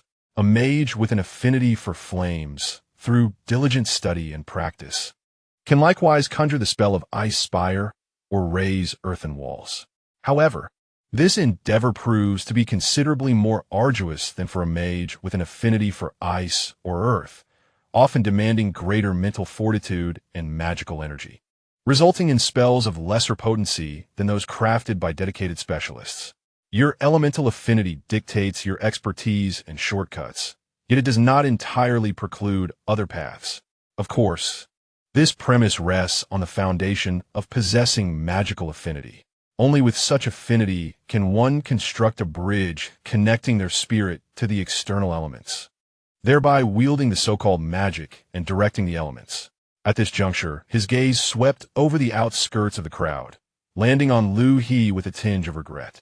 In the case of a brave soul like Liu He, the crystal detects no magical affinity, signifying an inability to establish effective communicative bridges with any elements, and thus, no magical power can be generated, rendering the use of any spells impossible. This is a fundamental rule difficult to circumvent. Although the statement was delivered delicately, its meaning was unmistakable. The crowd's gaze involuntarily shifted towards Liu He, filled with sympathy, mockery, and a hint of relief that it was not their own fate. Liu He bore no visible expression, seemingly unaffected by Master Green's words. Yet internally, he felt no tumult, even harboring a slight inclination to smile. Magic? Elemental bridges? You may indulge in your sorcery, while I pursue my own path to transcendence, with myriad roads leading to the same destination. Who decrees that one must adhere to your methods to harness power? Silently, he adjusted his breathing, resuming his inefficacious energy absorption. The energy here seemed more vibrant. It must not be squandered. Master Green observed the crowd's reactions, sighing inwardly for Liu He's predicament. Nevertheless, he swiftly composed himself and began elucidating the fundamentals of elemental sensing and the simplest incantations. Concentrate your minds and perceive the elements to which you are most attuned. Envision them as luminous points drawn towards you. Then recite the incantation with me, accompanied by simple gestures. He demonstrated several foundational tricks, such as summoning a tiny flame at his fingertips, coalescing a small sphere of water, or causing a pinch of dust to levitate. Subsequently, he instructed everyone to spread out and attempt the most basic incantations independently. At this stage, merely sensing magical energy would be deemed a success. In an instant, the square resonated with a cacophony of incantations, intermingled with an array of peculiar gestures. Burn bright, little universe, please lend me your vitality. Mommy, mommy, hush. Liu shouted the loudest, his face flushed, yet Aside from his palms reddening from exertion, not a single spark appeared. Meanwhile, Su Shui, with closed eyes and a focused demeanor, diligently followed Master Green's teachings to sense the surrounding ice elements. For a fleeting moment, a chill seemed to gather at her fingertips, only to dissipate swiftly. A classmate, fervently pointing at the ground in hopes of summoning an earthen spike, nearly twisted their finger in the process. Undoubtedly, all had failed. Magic, after all, is not something one can master instantaneously. Those who succeed on their first attempt are but an exceedingly rare exception. In the entire square, there stood one individual who remained utterly still, Liu He. He merely occupied his designated spot, arms crossed, devoid of incantations or gestures, showing no inclination to even attempt the exercise. He observed his classmates as they showcased their abilities, only to falter, their faces reflecting a mix of frustration and defiance. He resembled a spectator who had wandered into the wrong scene, starkly contrasting with the fervent practice taking place around him. The method of invoking external elements through specific frequencies of spells and gestures bore a resemblance to certain low-level incantations in the cultivation realm that harness the celestial energy with chants and hand seals. However, it appeared less efficient and overly reliant on external forms. As he pondered this, he continued to silently draw energy into his body. In contrast to his classmates' boisterous attempts to summon elements, his discreet absorption, though slower, aligned more with his preference for quietly amassing wealth. The gazes of the two higher-ups once again fell upon Liu He. Witnessing his motionless stance, devoid of any attempts, they exchanged resigned glances. The disparity in innate talent was palpable. Watching their peers grasp extraordinary powers while remaining a mere spectator was a bitter pill to swallow. Maintaining a facade of calm was no small feat. Perhaps he genuinely required more time to acclimatize to this reality. Or perhaps, as demonstrated in class, to discover his worth in other realms of knowledge. They speculated that Liu He had abandoned his attempts out of an understanding of his inability to wield magic, and his current stillness was a manifestation of inner disappointment. Yet, they could not fathom that this youth, whom they deemed unable to let go, was at that moment absorbing the very essence of their magical practice in a manner beyond their comprehension, all while inwardly critiquing their loud methods. Master Glenn clapped his hands to capture everyone's attention. "All right, brave ones, it is entirely normal for your first attempts to falter. The path of magic demands patience and relentless practice. Today's lesson concludes here. Upon returning, you may continue to sense the elements, but do not overexert your mental faculties." He offered words of encouragement before dismissing the class, while the students felt a tinge of disappointment. A greater sense of excitement and novelty enveloped them as they gathered in small groups to discuss their recent experiences and failures, brimming with anticipation for their future magical endeavors. Liang, still indignant, gestured animatedly at the air, muttering incantations. Liu He silently turned away, preparing to leave the square and return to his quarters to continue his cultivation. Chapter 11. The Path of the Warrior. As night fell, the palace was aglow with lights. Within the king's council chamber, a high-level meeting was underway, one that would determine the future of over 20 interdimensional heroes. Seated at the head of the elongated conference table was the king. "Ladies and gentlemen, I have gathered you today to discuss how we shall proceed with the training and arrangement of these 20-plus brave souls from another world." The Grand Mage, Master Green, was the first to speak. "Your Majesty, in my opinion, the talents of these children are truly remarkable, far surpassing our initial expectations." He paused, refraining from mentioning a particular name, yet all present understood whom he referred to. With very few exceptions, they almost all possess a level of magical affinity that is above average, and many exhibit exceptional potential. This represents an unimaginable wealth, but it also signifies that we must guide them in a more systematic and cautious manner. Master Green was indeed correct. They hail from an entirely different world, utterly ignorant of our history, rules, and even the very framework of power. To thrust them directly into battle would be tantamount to sending them to their demise. I propose that we conduct at least 6 months of foundational learning and adaptive training within the palace. Once they have established a solid foundation, they can then be sent to the academy for more profound studies. The academy offers superior facilities, expansive grounds, and a plethora of outstanding peers for interaction.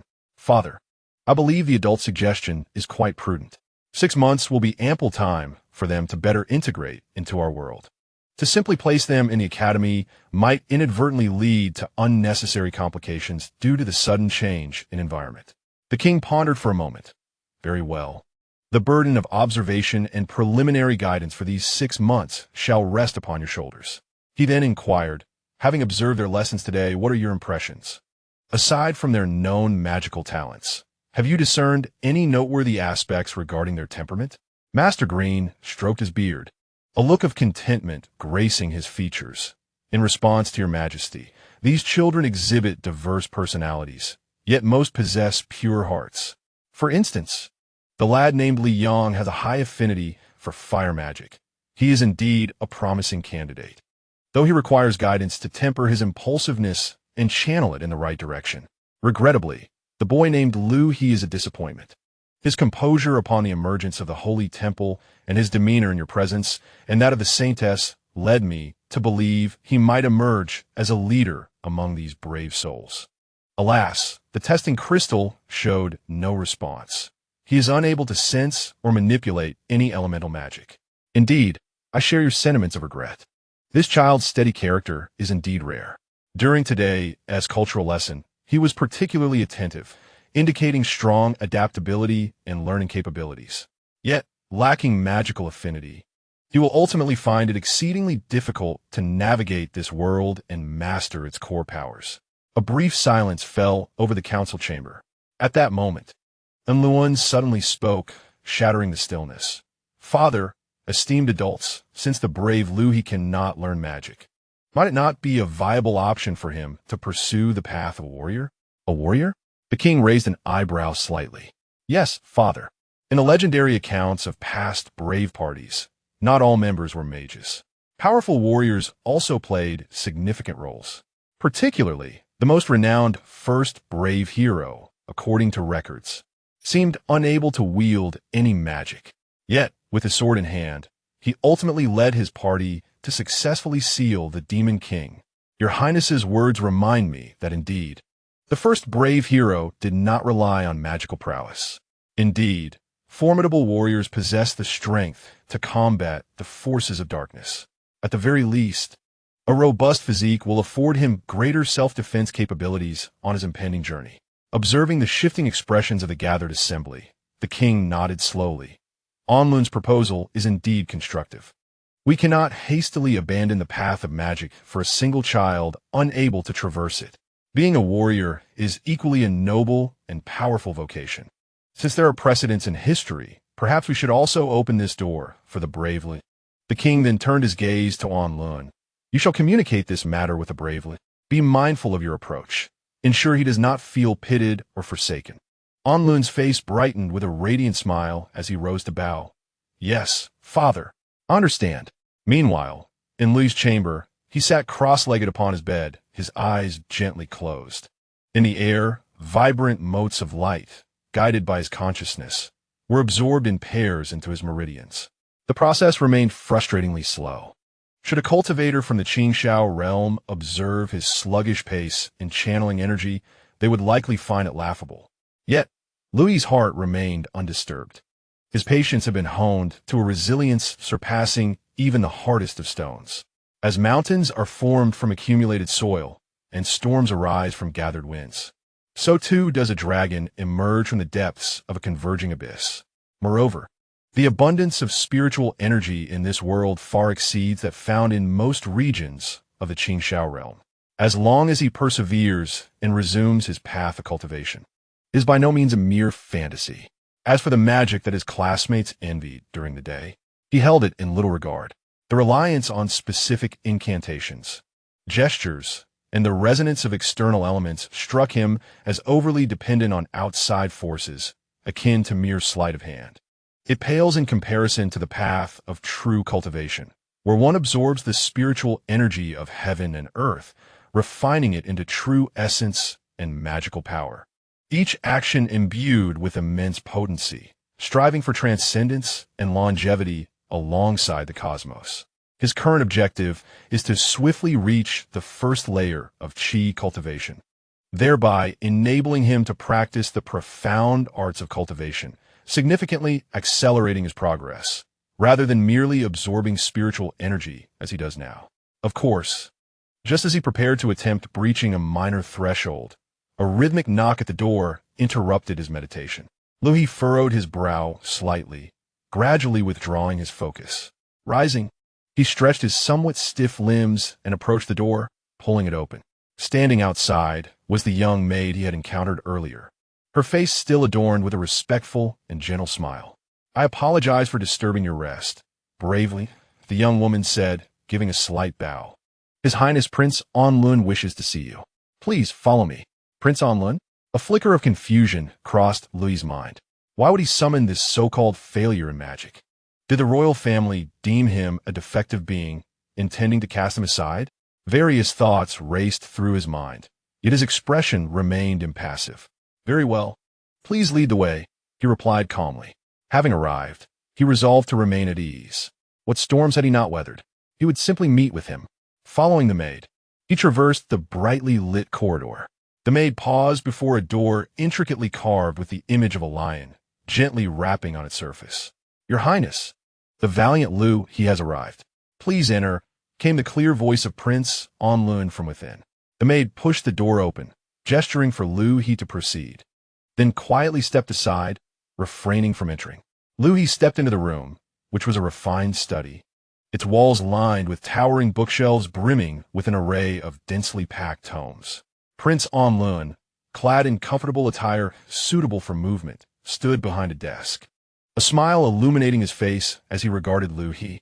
"I apologize for the intrusion, Your Highness.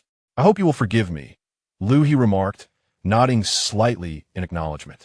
Onlun circled the desk and approached Liu He. "First and foremost, allow me to extend a warm welcome on behalf of the royal family. I commend your performance in today as cultural class, especially your commendable attitude in light of the results from the magical assessment. It is truly rare to encounter such resilience." Liu He understood the implication. Indeed, this was the reason for the meeting. "Your Highness, I appreciate your kind words. Gaining a deeper understanding of this world is never a disadvantage." Onlun's admiration for Liu He deepened. He appreciated this pragmatic outlook. He pondered for a moment, seemingly deliberating how to proceed. "Liu He, I shall be candid. We feel a sense of regret regarding your inability to pursue magical studies. However, we also believe that strength manifests in various forms beyond mere magic." Liu He remained silent, awaiting Onlun's continuation. In tales of old, valiant warriors have always played pivotal roles in the battles against the Demon King. They harness their robust physiques, exceptional combat skills, and indomitable will to unleash remarkable power, safeguarding their companions and vanquishing monstrous foes. Notably, the original hero who brought us peace was unable to wield any magic himself. This revelation stirred something within Liu He. The original hero could not use magic? How intriguing. He had initially assumed that the heroes of this world were inherently intertwined with magic. Onlun, keenly observing Liu He's reaction, recognized the impact of his words and pressed on. "Thus, after discussions with my father and the High Council, we wish to seek your thoughts on whether you would consider pursuing the path of a warrior." "The path of a warrior?" Liu He inquired, intrigued. "Indeed, starting tomorrow, you shall continue your cultural studies alongside the other heroes. However, for your magical lessons, we will arrange for you to train at the Knights' Barracks within the palace, guided by the finest knights who will instruct you in fundamental swordsmanship and physical conditioning. This is merely a beginning, an exploration. Should you find no interest or aptitude for this path, we shall not compel you. Yet, if you are willing, it may very well be a journey uniquely yours."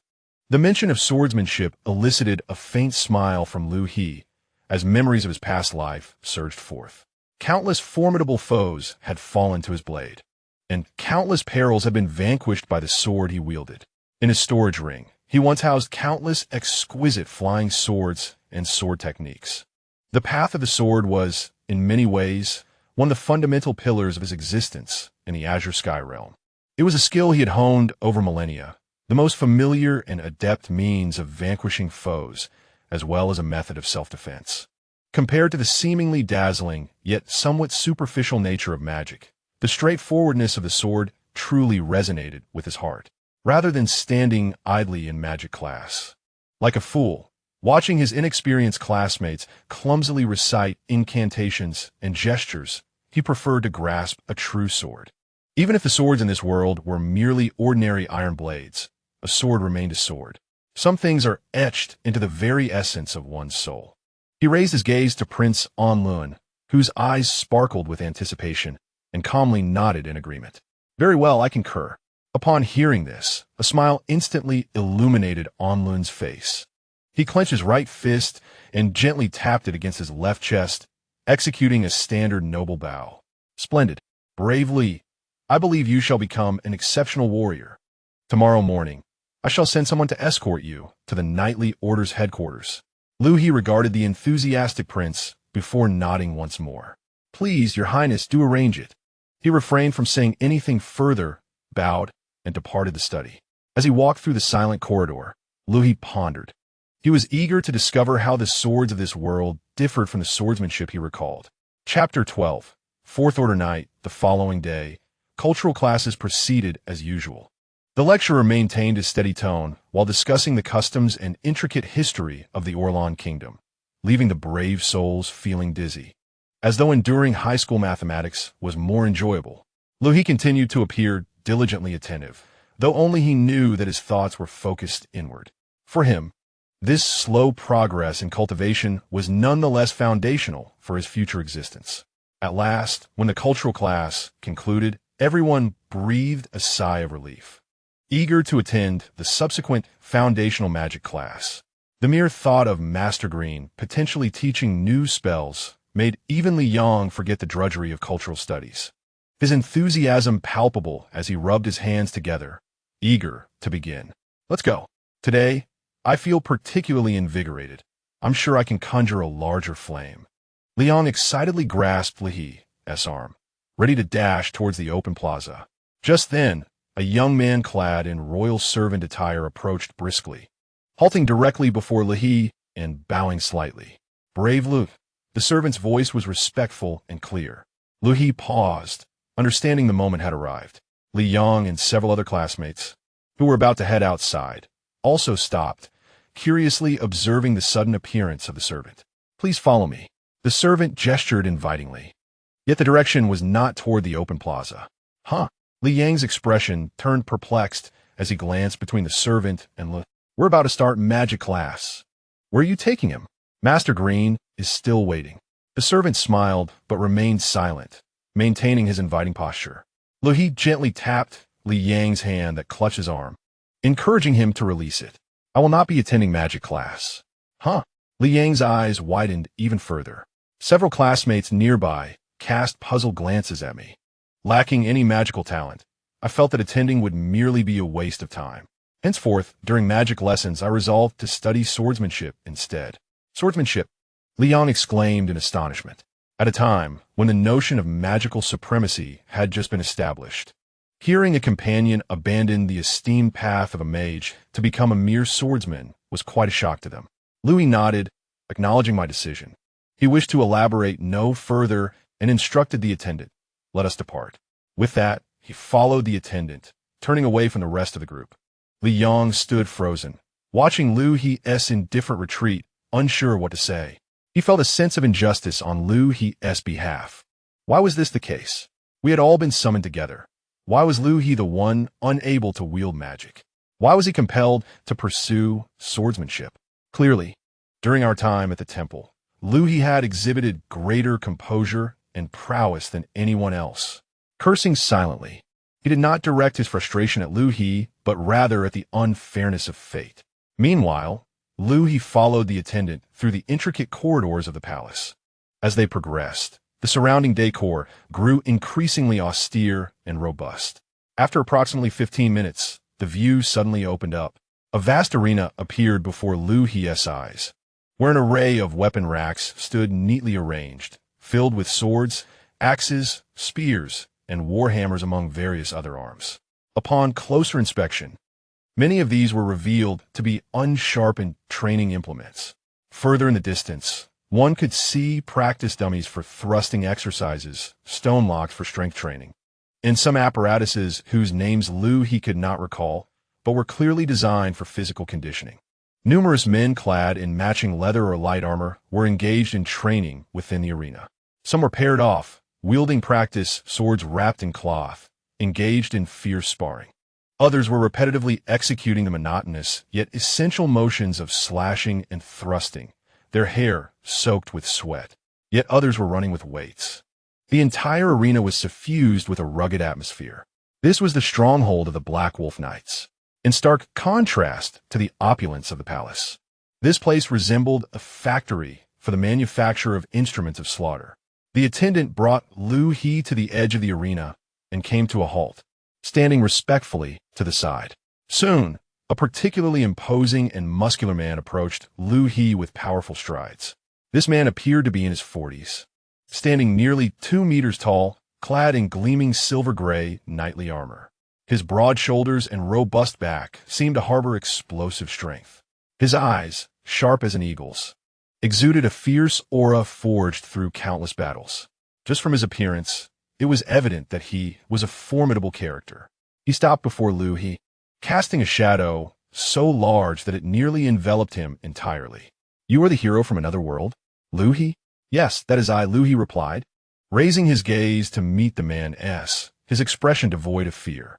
The sense of oppression emanating from this man felt gentle as a spring breeze compared to the lethal presence of the formidable foes encountered in the Qingxiao realm. A glimmer of surprise flickered in the man's eyes. He had witnessed countless new recruits before him, paralyzed with anxiety to the point of speechlessness, their legs trembling. Yet this seemingly frail youth exhibited a modicum of courage. "I am Barton, the commander of the Black Wolf Knights." He introduced himself succinctly, extending his robust fingers to point at a badge affixed to the left side of his chest plate. The badge, of an antiquated design, depicted a shield crossed by long swords, adorned above with 4 gleaming silver stars. "Do you see this?" Barton's tone carried a hint of pride. "These 4 stars signify that I am a 4th Order Knight." Liu He blinked at the badge, confusion evident in his expression. 4th Order? Is that impressive? He had yet to grasp the hierarchy of power in this world.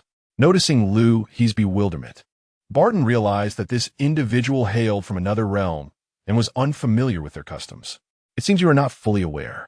In this world, professions such as knights, warriors, berserkers, and rangers are classified into a unified hierarchy, ranging from 1 to 5 tiers. Each tier represents a significant disparity in strength and status. To ascend, one must pass corresponding assessments to prove their prowess, thus enabling them to learn more formidable combat techniques and gain better resources and respect. As a 4th Order Knight, I'm already considered elite within the kingdom's military forces. As for the 5th Order, they're exceedingly rare, each capable of altering the tide of battle. So, do you grasp the significance of these 4 stars? Barton scrutinized Liu He. Liu He nodded, beginning to comprehend the tiered system of strength from 1 to 5. 4th Order indeed sounded commendable. As for the 5th Order, what tier did that so-called demigod, the Demon King, occupy? Glad to see you understand. Barton acknowledged his comprehension with satisfaction. He folded his arms across his chest, transitioning into an instructive demeanor. "Since you are here, I shall first teach you according to the standards of the knightly profession." He appraised Liu He's somewhat slender physique. "The sword is the soul of a knight. It is not merely an instrument of death, but a symbol of honor, courage, and conviction. The essence of wielding your sword lies in mastering your will. To swing your sword is to sever the barriers before you. Remember, true strength does not reside in ostentatious techniques, but in the fundamentals. It is in the relentless honing of slashes, strikes, thrusts, and parries. Only by internalizing the basics can you instinctively respond correctly in life and death confrontations." After a passionate rallying speech, Barton shifted his tone, gazing at Liu He. "Young one, judging by your demeanor, have you ever handled a sword before?" Liu He reflected on his previous experiences with a sword, responding earnestly, even with a touch of humility. I have learned a little. Indeed, just a little, he added. Chapter 13. He, just Lucky Barton raised an eyebrow at this. A little? Having some foundation is advantageous. It saves me from starting with how to grip a sword. He evidently misinterpreted Liu He's modest claim.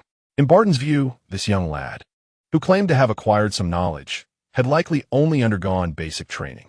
He intended to assess the boy's capabilities while simultaneously delivering a minor blow to the seemingly composed hero from another realm, ensuring he understood that true battlefield swordsmanship was a far cry from his superficial showmanship.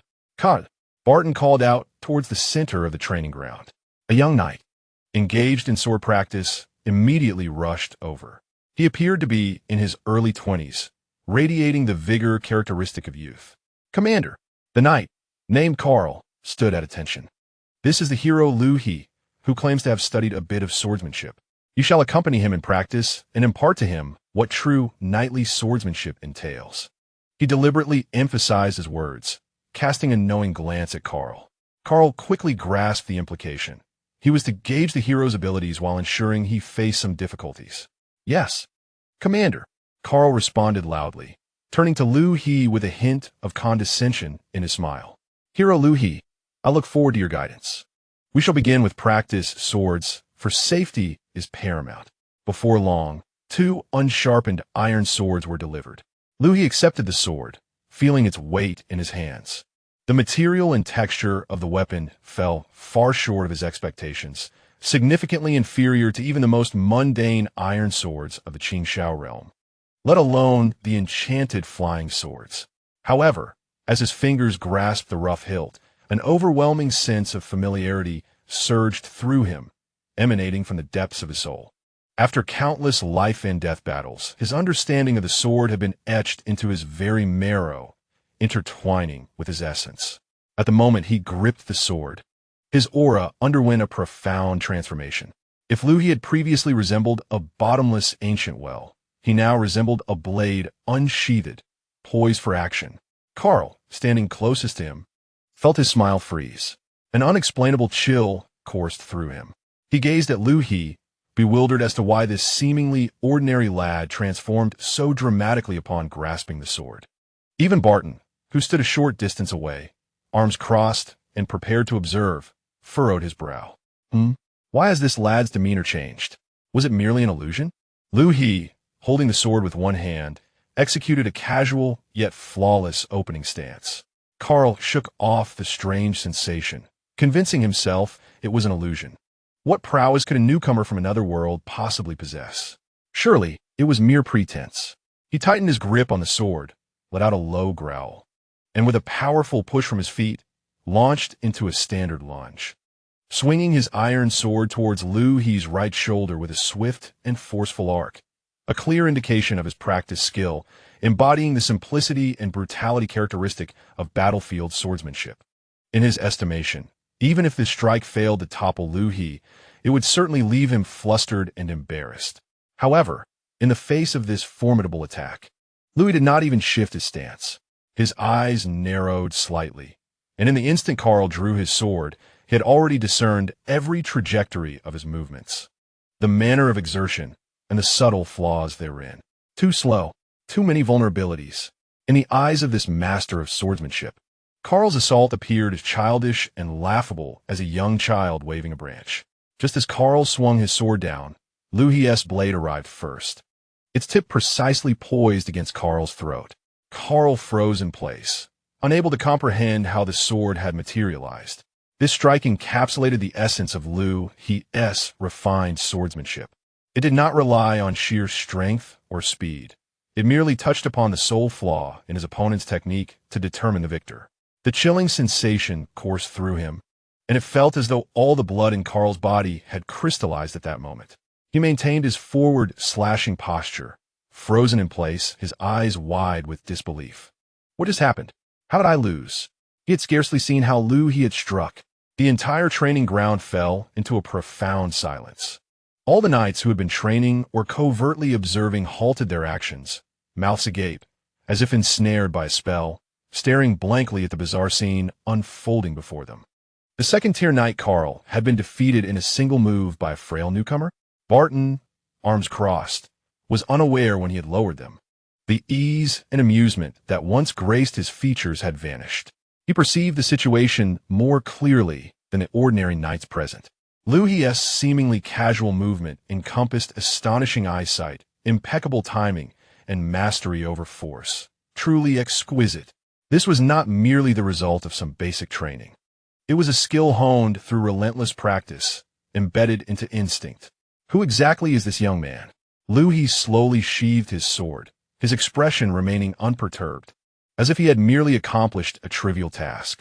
Although he had not yet reached the first level of qi cultivation to officially become a practitioner, the infusion of spiritual energy had already elevated his physical capabilities beyond that of the average person. Dealing with this second-tier knight, who lacked combat skills, was akin to wielding effortless control. At this moment, all eyes were firmly fixed upon the two motionless figures at the center of the arena. Carl remained poised to charge forward, sword raised to strike. Yet the practice sword was rigidly suspended in midair, unable to descend even a fraction. The icy touch of the blade against his throat left his mind blank. What just transpired? How did my sword? Barton, bewildered, inquired of Liu He. How did you do that? Liu He leisurely withdrew the sword from Carl's throat. Just luck. Luck. Carl recoiled as if burned by the words. Suddenly regaining his senses, he instinctively stepped back, hand brushing against his throat, as the surge of indignation shattered his rationality.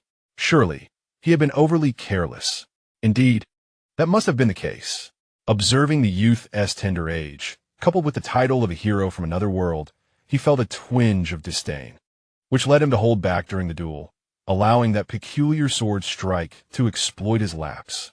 He had devoted years to mastering swordsmanship, enduring countless hardships and shedding innumerable beads of sweat, ultimately passing the assessment last year to become a second-tier knight. How could he possibly be vanquished by a seemingly frail boy, merely by a stroke of luck? This was an immense humiliation. Chapter 14. Is this what you call having learned a little? I refuse to accept it. Captain, just now I was careless. I was unprepared. I request another duel. This time, I shall exert my utmost strength. Gripping his sword tightly, he fixed his gaze on Liu He, determined to reclaim his lost honor at any cost. Burton observed the defiant expression on Carl's face, and then glanced at the composed Liu He, furrowing his brow. Curiosity filled him. He too wished to discern whether that earlier strike was mere happenstance, or if this lad, named Liu He, truly possessed extraordinary skills. Liu He, the hero. Carl requests another match. What do you think? Very well, Liu He replied. The previous exchange was merely a warm-up, just enough to regain some semblance of sword handling. This body still feels unfamiliar. I need more practice to reacquaint myself with the harmony of man and sword. A willing sparring partner is precisely what I seek. Seeing Liu He's prompt acquiescence, a glint of determination flickered in Carl's eyes. He took a deep breath and positioned himself across from Liu He once more. This time, he dared not exhibit any arrogance. Firmly grasping the hilt of his sword, he adopted the standard stance of knightly swordsmanship, his eyes locked onto Liu He, searching for even the slightest hint of vulnerability. Yet, Liu He maintained his nonchalant demeanor, appearing relaxed, as though he were riddled with flaws. The more he presented himself this way, the more Carl felt an unsettling uncertainty. The previous uncanny strike had left a shadow in his mind. It must have been my oversight. This time, I shall not grant him an ounce of opportunity. Carl incessantly urged himself onward. I have trained with the sword for over a decade, having fought through countless practice bouts and practical assessments since childhood. How formidable could he be at such a young age? Even if he had begun training in the womb, how powerful could he truly be? The prior event was surely a coincidence, an accident. Liu He, the hero, I am coming for you, he proclaimed loudly, a customary etiquette of knights. Signaling his intent to engage earnestly, Liu He merely nodded in acknowledgement. Ha! Carl let out a fierce battle cry, charging towards Liu He with unrestrained fervor. This time, he held nothing back. His speed, strength, and spirit surged to their zenith. He executed a diagonal slash, the most practiced and confident strike he had mastered through countless repetitions. This blow encapsulated all the dedication and conviction of his years of toil. Though it was merely a practice duel, devoid of the second-tier knight's combat techniques, he believed it to be the most perfect, swift, and fierce strike he could muster at this stage. He possessed an unwavering confidence, believing that beneath the might of this strike, even if he could not immediately vanquish his opponent, it would be sufficient to compel his adversary to reveal a significant flaw, thereby securing his victory. However, confronted by this formidable sword strike, Liu He finally made his move. To the onlookers, his actions appeared anything but swift. Yet, at the very moment when Karl's blade was about to make contact with his body, Liu He seemed to transform into a delicate feather, gracefully shifting to the side with a precise motion. The powerful blade whizzed past, barely grazing the tip of his nose. Simultaneously, the sword in Liu He's grasp once again sprang into action. It remained as simple and direct as before. There were no ostentatious maneuvers, no superfluous gestures. The icy tip of the sword once more came to rest firmly against Karl's throat, positioned precisely as it had been previously. Time seemed to freeze once again. Karl's forward momentum came to an abrupt halt, his eyes widening in disbelief. The force of his full-powered strike met only empty air, leaving him with nowhere to release his pent-up energy, causing a heaviness in his chest. Yet, even more burdensome was the weight in his heart. Had he truly lost again? And in such a nearly identical manner? This time, he had exerted all his strength, his mind intensely focused, devoid of any underestimation, even surpassing his usual capabilities. Why? Why did the outcome remain unchanged? Who exactly was this Liu He? The arena was once more enveloped in a profound silence. If the first defeat could be attributed to carelessness and coincidence, the second, where Karl had evidently given his all, was met with such nonchalance, was utterly groundbreaking. All the knights present felt their worldview undergoing a severe upheaval. They gazed at the youth wielding his sword single-handedly, as if he were a monster cloaked in human skin. Liu He was the first to shatter the silence, twisting his wrist to retract his sword. Then, he offered a gesture of respect to the still-stunned Karl. "I concede," he said calmly. Those two words pierced Karl like a needle, jolting him from his stupor. He looked at Liu He, a wave of shame flooding over him, leaving him feeling utterly humiliated, wishing he could vanish into the ground. Ultimately, he could only lower his head in dejection and silently retreat to the sidelines. Barton, too, emerged from his daze. He strode up to Liu He, disbelief evident in his eyes. "You call this just a little bit of practice?" he exclaimed, gesturing towards the still-dazed Karl. Barton's gaze towards Liu He had irrevocably transformed. No longer did he see a helpless fool in need of assistance, but rather someone deserving of reverence, akin to a peer or even a superior warrior. Just then, a knight who had remained silent and observant, appearing composed and seasoned, stepped forward. The insignia on his chest proudly displayed 3 silver stars. The commander. The knight bowed to Barton, and then fixed a determined gaze upon Liu He, his eyes brimming with a spirit of challenge. His subordinate wished to seek guidance from the brave Liu He. Chapter 15. Is this the true strength of a hero? His name was Leon, one of Barton's most trusted disciples, already a third-tier knight at a young age, ranking among the strongest in the group. Witnessing Liu He effortlessly eliminate Karl twice in quick succession left him just as astonished as anyone else. But more than that, it ignited a fierce ambition within him. He acknowledged that Liu He's swordsmanship was peculiar and exquisite, yet he could not believe that, in the face of such a vast experiential disparity, his opponent could remain so unfazed. After all, Karl was merely a second-tier knight, while he himself was a third-tier knight. The difference in their strengths was glaringly evident. Barton regarded his disciple Leon with a furrowed brow. He was about to inquire about Liu He's intentions, considering the considerable toll that 2 consecutive duels would take on one's stamina. However, before he could speak, Liu He preemptively responded, "All right." He did not exhibit the slightest hesitation. Barton swallowed the words that hovered on the tip of his tongue. Observing Liu He's overly nonchalant demeanor, he pondered once more. Was this young man truly enigmatic, or merely a naive newcomer unafraid of the tiger? He turned to Leon, his expression grave as he cautioned, "Leon, exercise restraint. No one is stopped, do you understand?" The meaning behind his words was abundantly clear. The sparring was meant for practice, not to unleash full power, let alone employ combat techniques. Should he inadvertently crush this promising talent as confidence or inflict injury, the loss would be insurmountable. His affection for Liu He had grown significantly.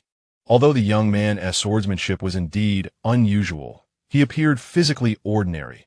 In a direct confrontation, how could he possibly stand against the third-tier knight Leon? He did not wish to witness Liu He falter after enduring repeated setbacks.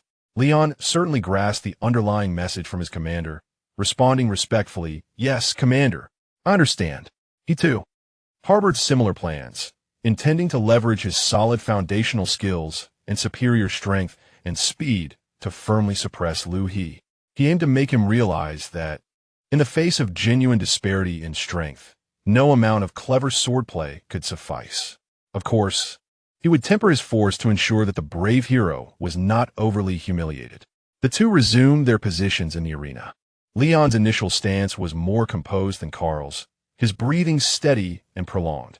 Gripping his sword with both hands, his gaze sharpened, exuding the unique oppressive aura characteristic of a third-tier knight. Liu He remained relaxed, though this time, his expression bore a hint more seriousness. A third-tier knight should be a bit more resilient than the previous opponent, providing an opportunity for him to stretch his muscles. Almost simultaneously, both moved. Unlike Karl, who charged recklessly, Leon advanced steadily, closing the distance to Liu He, unleashing a flurry of thrusts, the tips of his sword quivering as they aimed for Liu He's vital points. This was the swordsmanship taught by Barton, the Black Wolf Knight standard offensive technique, swift, fierce, imbued with the bloodlust of the battlefield. Faced with an unrelenting onslaught, Liu He finally ceased to remain stationary. His feet began to move, his body swaying gently in response to Leon's swordplay, sidestepping and retreating. The sword in his hand transformed from a lethal weapon into a tool for intermittent parrying. The sounds of clashing blades reverberated through the air, no longer resolving the conflict with a single decisive strike. Observing Liu He finally compelled to maneuver and defend. The knights below released a collective sigh of relief. "Look, Captain Leon has gained the upper hand. I told you, Karl must have been careless," they murmured. Captain Leon's foundational skills are so solid. His swordsmanship exudes a formidable aura. Though that lad dodges swiftly and defends well, he is evidently being suppressed. Barton nodded slightly, feeling a semblance of reassurance. It appeared that Liu He's swordsmanship was more characterized by astonishing precision and the ability to deliver a lethal blow. Once entangled in close combat against an opponent with Leon's robust fundamentals, strength, and speed, he seemed somewhat constrained. This was only reasonable. However, for Leon, who was engaged in the duel, the sensation was far from comfortable. Each of his strikes felt like they struck nothingness, or were deftly evaded or deflected by his opponent. More troubling was the unsettling impression that Liu He was continually observing him. Those calm eyes, in the intervals of defense and evasion, seemed fixated on his wrist, shoulder, and footwork, as if analyzing his sword trajectories. This feeling was disconcerting, akin to a student being scrutinized by a mentor during an examination. This could not continue. Resolutely, Leon altered his approach, intensifying his assault in an attempt to shatter this peculiar rhythm. He unleashed a series of flowing sword techniques taught by his captain, the glimmering sword light sweeping toward Liu He like a tempest. Alas, this technique bore too many flaws. Liu He appeared to struggle in his defense while silently critiquing. The power was rigid, the transitions awkward, and the footwork misaligned. It was inferior to the introductory sword techniques of some third-rate sect in the Qingxiao realm. Clearly, swordsmanship in this world leaned heavily towards so-called combat skills, with its foundational elements rather crude, lacking any understanding of the underlying principles. As he fought, he observed, gaining a more intuitive grasp of the sword in this world.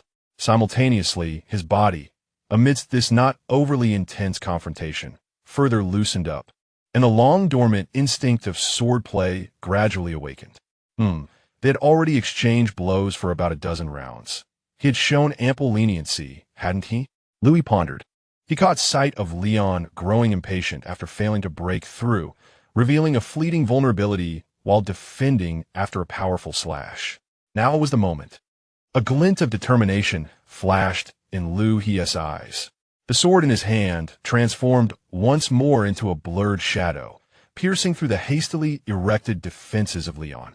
With a soft sound, the tip of his sword for the third time precisely halted before his opponent's throat.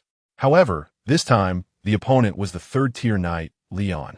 Leon's movements abruptly froze. His sword, once raised, now hung limply at his side, his expression one of utter bewilderment.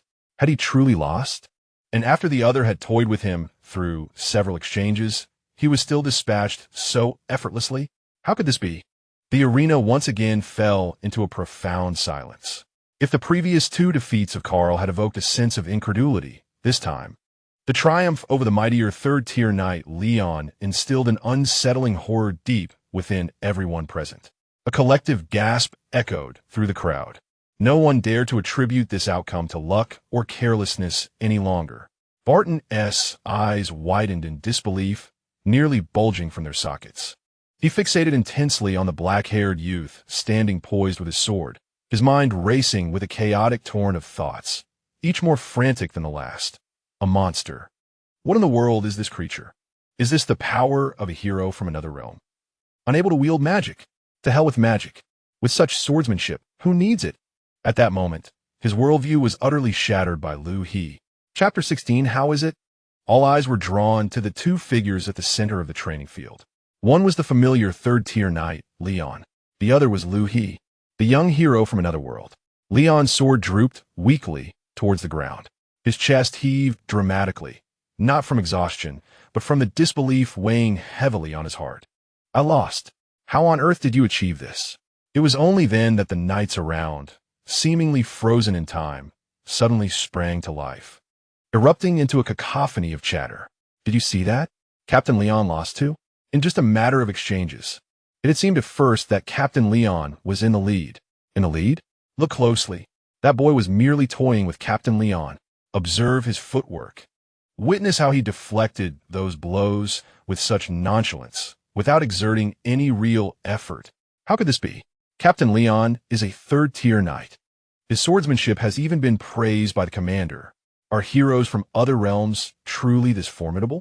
A young knight murmured, voicing the thoughts of nearly everyone present. No wonder he was summoned to confront the Demon King. Someone nearby instinctively chimed in, their face illuminated with a dawning realization. The earlier second-tier knight, Karl, who had been so swiftly dispatched by Liu He, now stood dazed at the edge of the crowd.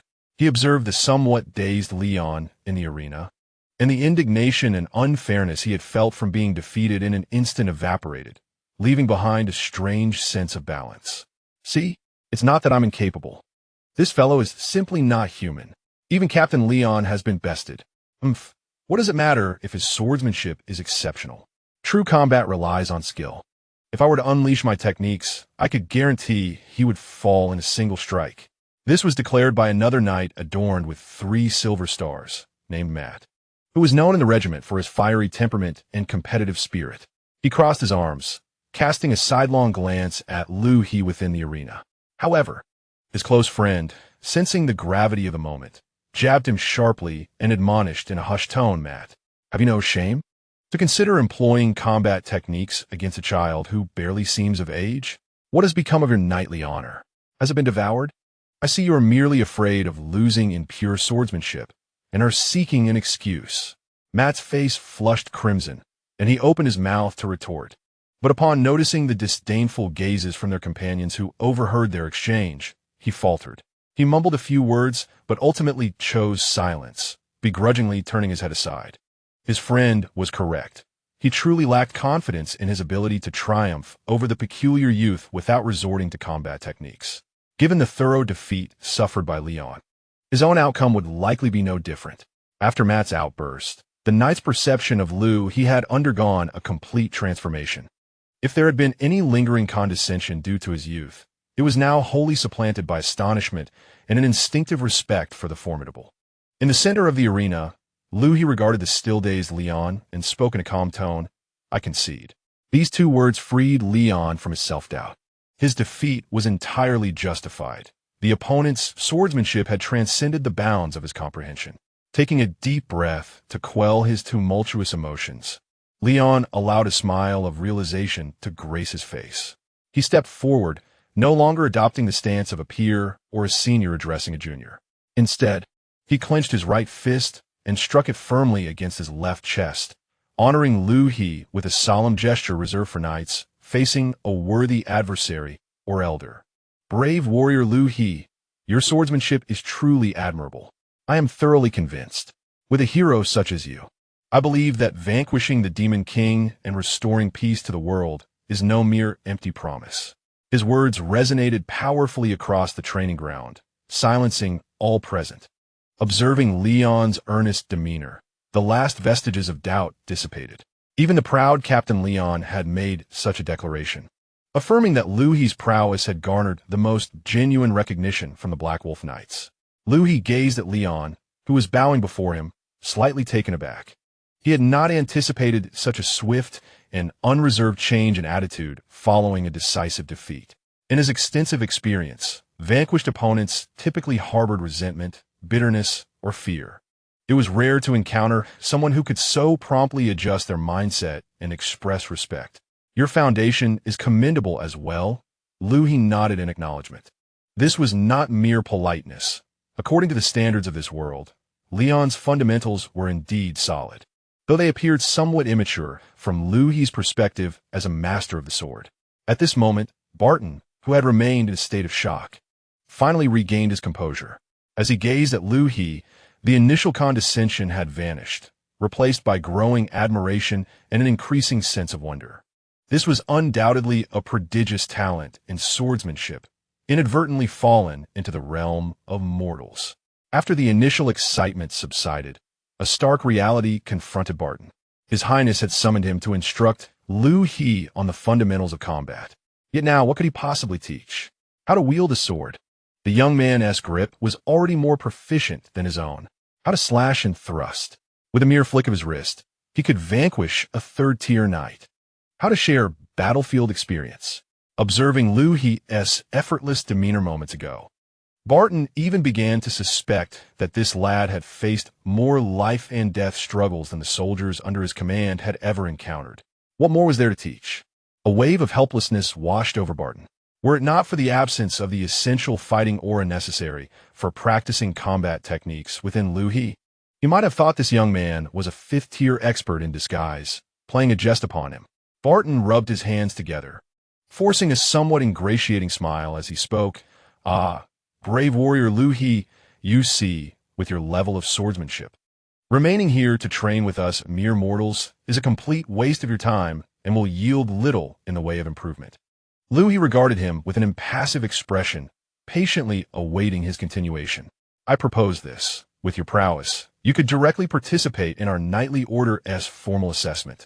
Should you succeed, you would attain a knightly rank recognized by the kingdom and enjoy the corresponding resources and privileges.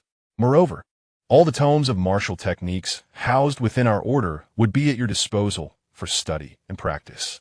Having laid out this enticing proposition, Barton finally revealed his true intentions, his gaze fervently fixed on Liu He. What do you say? Are you interested in joining our Black Wolf Knight Order? With your talent, should you systematically master these techniques, your future accomplishments would undoubtedly surpass mine. Indeed, the possibility of becoming a fifth-tier knight is well within your reach. This was the best strategy Barton could conceive. Unable to teach, he would endeavor to recruit. Binding this extraordinarily powerful warrior to their knightly order was surely a venture that promised great returns. He could already envision the envious and jealous expressions on the faces of those old-timers from other legions when they beheld Liu He. However, Liu He's response shattered Barton's grand daydream. Join the knightly order? Liu He shook his head. I'm afraid, Captain Barton, that we were summoned here to vanquish the Demon King. We likely will not have the luxury of time to remain in the capital for long. Barton's smile froze, and he suddenly recalled the gravity of the situation. Indeed, he was a prophesied hero destined to confront the Demon King. How could he possibly be confined to the modest confines of Barton's Black Wolf Knight Order as an ordinary knight? His invitation had been woefully short-sighted, lacking in vision. Barton awkwardly scratched his head. "Ahaha, forgive my lapse in judgment. I was so captivated by your presence that I lost sight of the matter at hand. Yes, defeating the Demon King is of utmost importance." Though a tinge of regret lingered, he quickly reconciled with the thought. Such a genius should never be shackled to a single place. The kingdom, indeed the entire continent, was the true stage upon which he ought to shine. Nevertheless, the offer of assessment and access to martial techniques still stood. Barton promptly added, unwilling to sever this budding friendship. "Even if you choose not to join the Knight's Order, you are still welcome to participate in the assessment and obtain your rank certification, which will greatly facilitate your endeavors across the continent. The Martial Arts Compendium is also available for your perusal at any time. Acquiring additional skills will surely bolster your confidence in confronting the Demon King. His actions can be seen as forging a benevolent connection, an investment for the future. Should this valiant hero truly vanquish the Demon King one day, the Black Wolf Knights might well bask in his glory." Liu did not refuse this time. He nodded and replied, "Thank you for your kind offer, Captain. I will consider it." He indeed held a modicum of interest in the so-called martial skills of this world, curious about how they differed from the spells and techniques of the cultivation realm. As for the knightly rank, having one is certainly preferable to lacking it, as it may help avert unnecessary troubles. Upon hearing Liu He's willingness to ponder the offer, Barton laughed heartily. "Excellent. It is settled then." The captain's shift in demeanor served as a signal. The other knights, who had long been unable to contain their enthusiasm, gathered around, their faces alight with fervor and curiosity. "Liu He, your swordsmanship is extraordinary. How did you execute that move just now? Could you enlighten us? Indeed, it seemed you exerted no effort at all. Yet you threw Captain Leon's sword off balance. Is every individual from your world so formidable?" I was utterly astounded. I have never witnessed such clean and precise swordplay. A chorus of inquiries and praises enveloped Liu He, transforming the atmosphere into one of warmth and camaraderie. These forthright soldiers inherently revered strength. Through his undeniable prowess, Liu He earned their unreserved respect and acceptance. Standing amidst these enthusiastic knights, Liu He listened to their sincere and straightforward commendations. This atmosphere of candor was a refreshing change from the scheming and treachery often found among cultivators in the Qingxiao realm. Although his expression remained largely impassive, his tone softened somewhat. He answered the knight's questions succinctly, providing brief responses where appropriate, and evading those he found inconvenient. There are no particular techniques. It simply comes down to practice. Not everyone in another world possesses such abilities. His answers were clear and concise, yet to the knights, they seemed shrouded in mystery. Observing Liu He, who remained composed amidst the adulation of his peers, Barton stood at the periphery, a smile of satisfaction gracing his face. This young man was not only astonishingly powerful, but also remarkably steady in temperament, making him increasingly admirable. Alas, he was not someone who could be retained within their ranks. In the midst of this friendly atmosphere, Liu He's inaugural learning experience with the Black Wolf Knights came to a fulfilling conclusion. As he departed the knight's stronghold under the guidance of Squire, his silhouette vanished at the end of the corridor. Barton gazed in the direction of Liu He's exit, chuckling to himself. Although he had failed to recruit Liu He into the Knight's Order, he had at least established a positive rapport, and the martial arts compendium served as a lasting connection. He envisioned the day when this sword-wielding young hero would shine brilliantly on the battlefield against the Demon King, astonishing the entire world. The inability to wield magic? Perhaps that is for the best. Barton strolled towards his office, humming a cheerful tune with his hands clasped behind his back. Meanwhile, Liu pondered on his way back. Is martial prowess reliant on the so-called fighting spirit or magical energy for its stimulation? He recalled the faint energy fluctuations emanating from Barton and the Knights, which seemed to originate from the same source as the spiritual energy he was currently refining. Yet the methods of application were entirely different. It appeared he needed to seize an opportunity to explore the tomes on martial techniques. Perhaps he could glean some inspiration from them. Ever since receiving Batten's permission, Liu He's life had assumed a new rhythm. Each day, while his classmates practiced magic under Master Green's guidance in the plaza, Liu He would find himself alone at the heart of the Knight's headquarters. Before the solitary stone house that housed the martial technique manuscripts, 2 guards stood sentinel at the entrance. Upon confirming Liu He's identity, they swung open the grand door. Inside, towering wooden bookshelves were meticulously arranged, housing hundreds of scrolls and books. Simple labels adorned the shelves, indicating the attributes and ranks of the martial techniques, spanning from the lowest 1st rank to the highest 4th rank, which only Captain Batten had the authority to grant. The atmosphere within was profoundly quiet, a stark contrast to the clamorous shouts from the training grounds outside.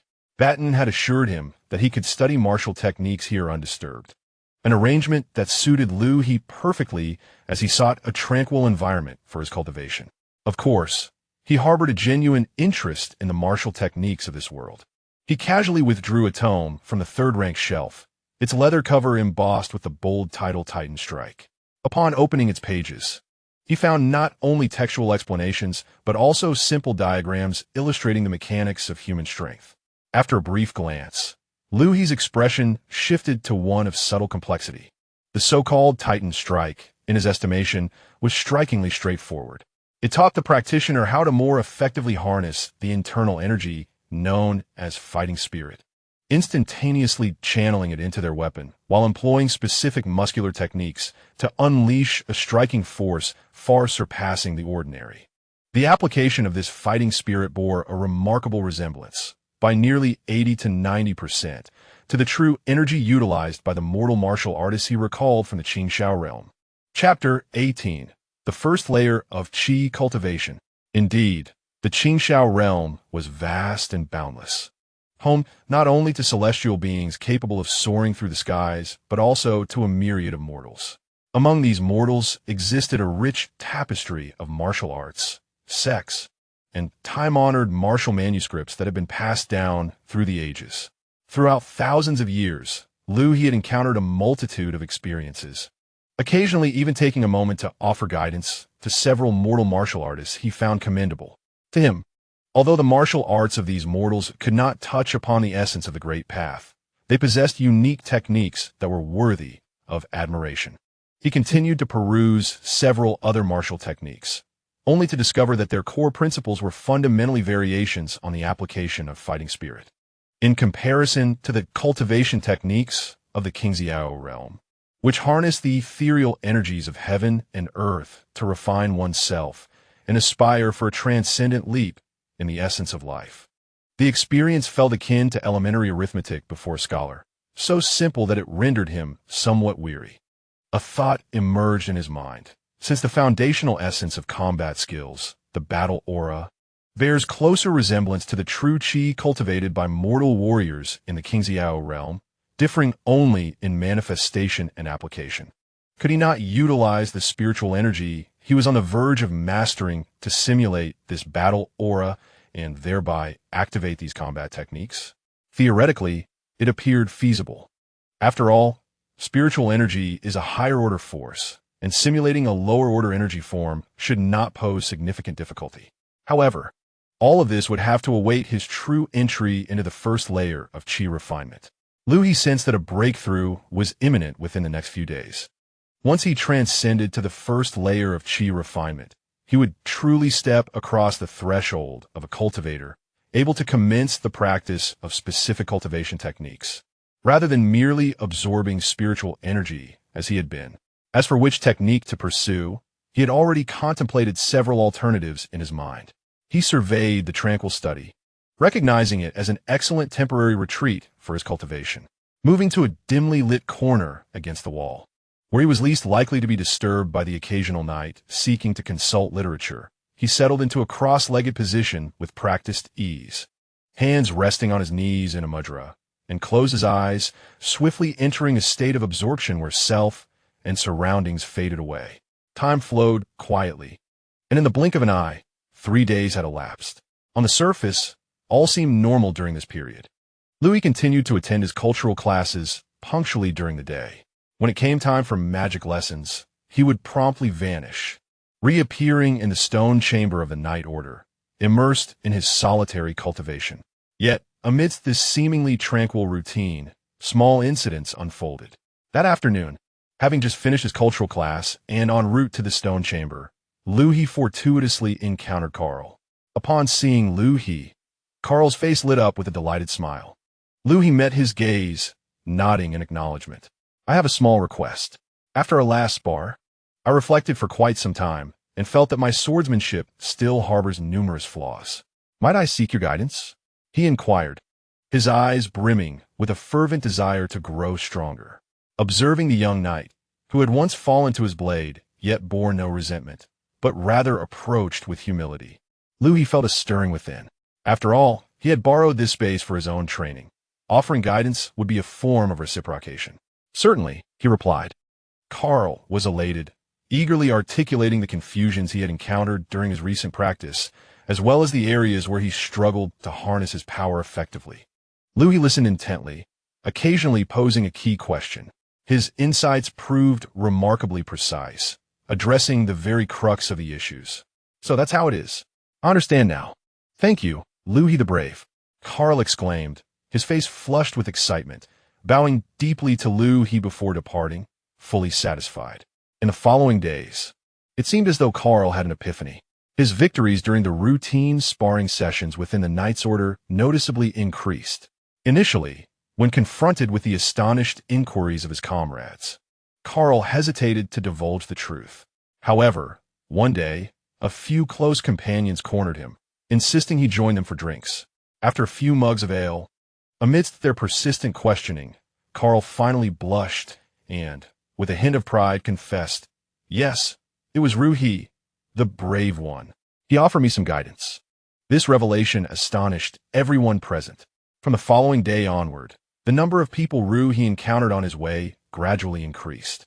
At first, it was merely a couple of knights who were friends with Carl, approaching him with curiosity and questions. Liu He maintained his usual demeanor, yet his guidance was unreserved. Often just a few words or a simple demonstration could enlighten them. The news spread like wildfire through the Knight's Order. Soon, knights began to wait for Liu He, eager to present the challenges they faced in their swordsmanship practice. Liu He welcomed all inquiries, always addressing the essence of their issues. Liu He himself did not mind this newfound role. On one hand, he utilized this opportunity to hone his skills while providing guidance to these straightforward knights, which he regarded as a form of reciprocity. On the other hand, observing various techniques and combat strategies during these interactions provided him with fresh insights, helping him to deepen his understanding of the world's rules. Thus, through Liu He's inadvertent influence, many knights who received his counsel experienced varying degrees of improvement in their swordsmanship.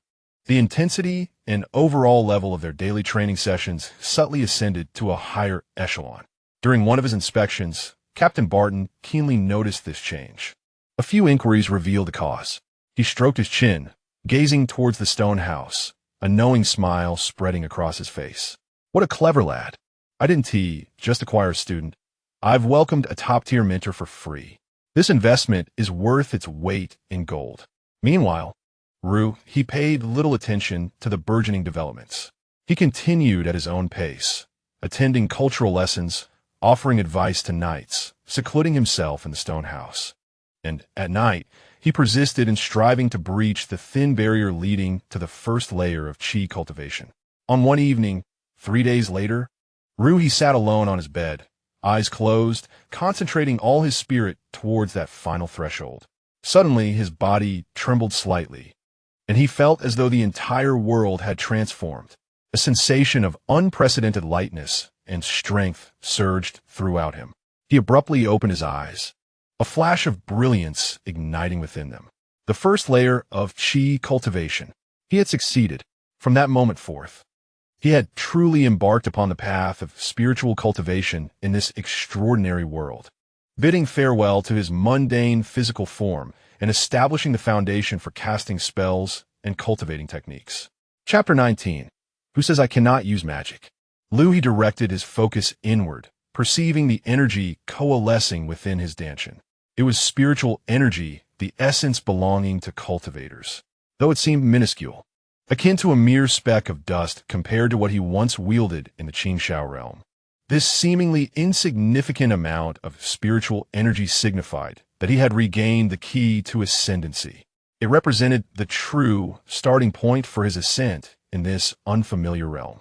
He raised his right hand, spreading his palm, and with a subtle shift of thought, he cautiously summoned the spiritual energy from his danshan.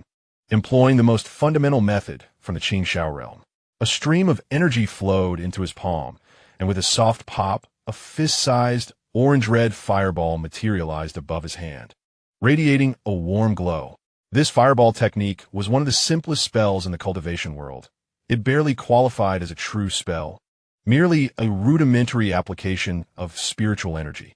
Yet, at this moment, that small fireball seemed more resplendent than any treasure in the world to Liu He. It confirmed that he was on the right path. The cultivation methods from the Qingshao realm were indeed applicable in this magical world, and the results appeared promising. As Liu He gazed at the fireball in his palm, a flicker of sardonic amusement crossed his mind. Zero affinity from magic? Incapable of casting spells? Who said he could not wield magic?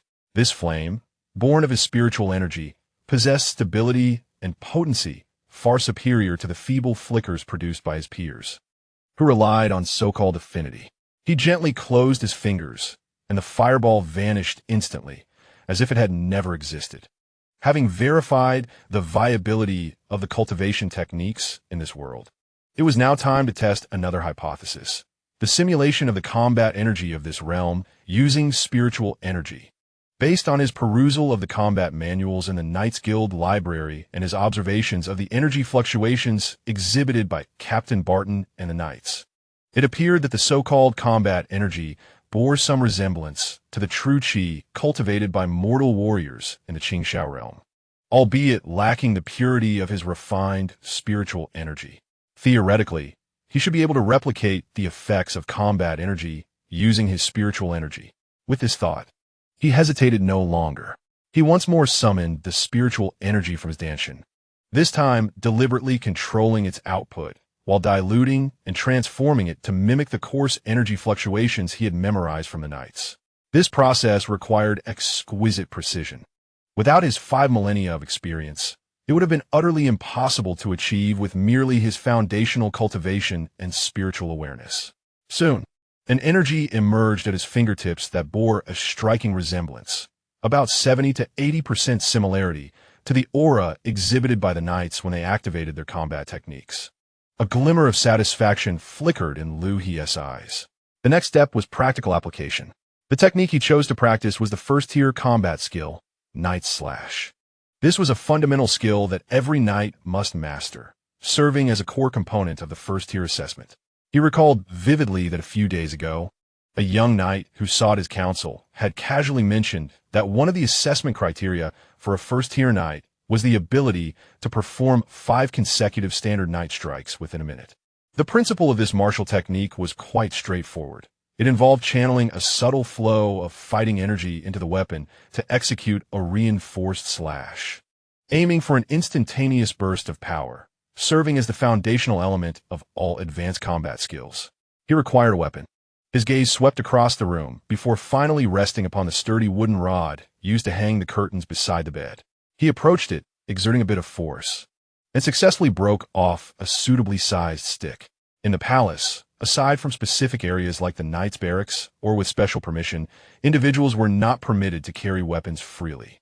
Thus, this wooden stick would serve perfectly as a makeshift weapon. With the stick in hand, he moved to a more spacious area in the center of the room. Taking a deep breath, he assumed the starting posture for the night strike. He then summoned that semblance of pseudo-fighting energy, directing it along a rather inefficient route he recalled, while simultaneously engaging his arm muscles as illustrated, and decisively swung the stick forward. On his first attempt, he failed. The stick merely swung through the air, producing a whooshing sound, devoid of any energetic enhancement. The threat of pseudo-fighting energy dissipated midway. However, Liu He was undeterred. Failure was to be expected, after all. He was attempting to simulate a lower-tier power using a high-level spiritual energy from a different system. He meticulously recalled the sensation of the energy's collapse and adjusted the rhythm of the pseudo-fighting energy. On his second attempt, as the stick was swung, its tip seemed to faintly flicker, barely visible, yet it still resulted in failure. On the third and fourth attempts, he persisted. Finally, on the fifth swing, the tip of the stick illuminated with a pale white light blade, approximately half a foot long, although the glow was somewhat dim and the shape lacked stability. As Liu He executed the slash, the light blade sliced through the air, creating a subtle ripple in its wake. He had succeeded. The night strike. Although it was performed with a wooden stick, its energetic characteristics and manifestations were identical to those he had witnessed knights execute in the Night Order. Liu He retracted the stick and stood still, feeling the surging power from that fleeting moment. A sense of accomplishment welled up within him. This was not because the night strike itself was particularly difficult to learn or exceptionally powerful. In his eyes, it was rudimentary, even inferior to the blade energy emitted by mortal warriors in the heavenly realm. What delighted him was that his theoretical understanding had once again been validated through practice. Spiritual energy, as a higher form of energy, possessed remarkable adaptability and plasticity in this world. It could not only be utilized to cast cultivation spells, but also to simulate the combat techniques of this realm. Indeed, quite remarkable. Liu He weighed the wooden stick in his hand, a smile gracing his face. Of course, his simulation of a night strike was driven by the desire to pass the night assessment, not an earnest aspiration to become a knight. His purpose is quite straightforward: to acquire an identity that he can utilize openly, facilitating his future endeavors. He is a cultivator, is, and will forever remain one. As a cultivator, the essence of his journey naturally hinges upon the mastery of cultivation techniques. With this thought, Liu He casually set aside the wooden stick and resumed a seated position on the bed. It was time to select the primary cultivation method he would pursue next. Techniques form the foundation of cultivation, determining a practitioner's future trajectory and potential. Given his current level of qi cultivation, it is evidently impractical to engage in the simultaneous study of numerous techniques. One cannot overreach and expect to advance efficiently. Selecting one or two of the most suitable and superior techniques for his present circumstances and dedicating himself to their profound mastery is the correct path. Chapter 20. Old friends as consciousness delved deep into the recesses of memory. After a moment, he made his choice. The first technique is the swordsmanship method, Tianyao sword style. This sword technique comprises 15 forms, corresponding to 15 levels of mastery, directly aimed at the path of transformation into divinity, wielding formidable power. Even in the illustrious Qingxiao realm, it stands among the pinnacle of sword arts. There are 3 reasons for this choice. Firstly, in his past life, he was a master of swordsmanship, possessing an extraordinary understanding and affinity for the blade. Thus, rekindling his sword practice would yield remarkable efficiency. Secondly, he had previously cultivated Tianyao sword style to great depth. Although he later pursued a peerless sword classic more in tune with his elevated understanding, he retained an intimate knowledge of every nuance and transformation within the Tianyao sword style, as well as the profound truths of swordsmanship it embodies.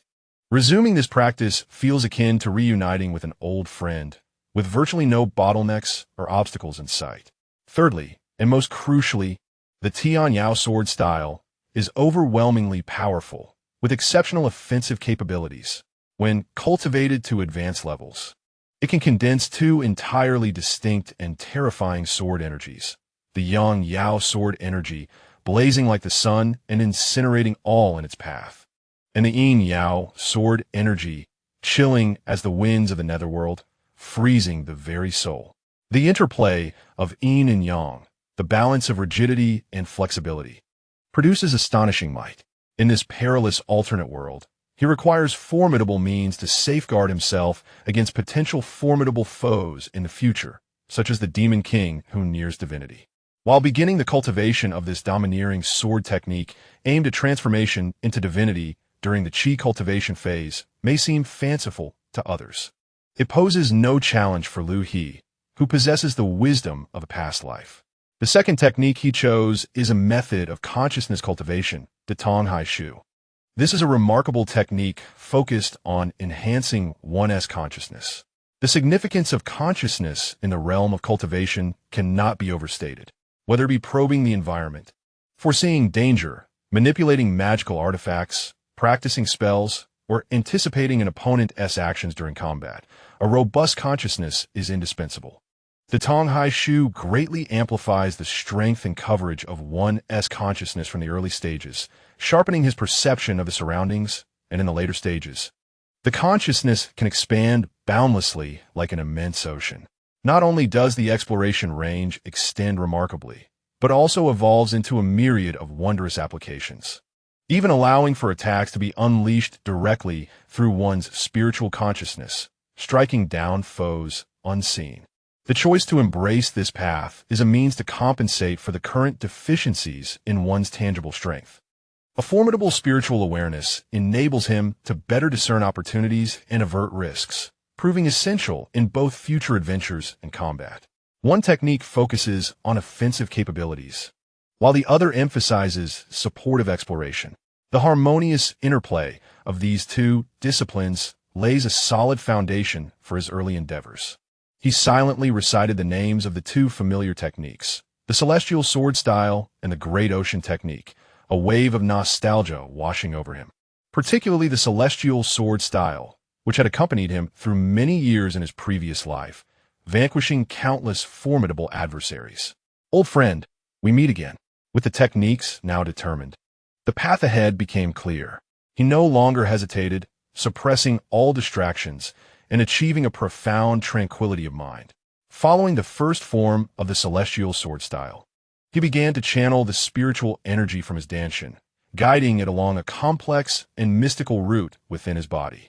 Simultaneously, the visualization method of the Great Ocean Technique emerged in his mind. He allocated a portion of his mental focus to envision his spiritual awareness as a gentle stream, merging into the boundless sea of consciousness, nurturing and strengthening it. That afternoon, under a clear sky, Prince Onlun completed several pressing official matters before suddenly recalling the young lad he had assigned to the knightly order. It had been quite some time since he entrusted him to Captain Barton, and he had yet to check on his well-being. He wondered how the youth was adapting. The foundational training for a warrior was undoubtedly more monotonous and arduous compared to magic, and Captain Barton was particularly strict with his troops. He hoped the boy was not being overworked.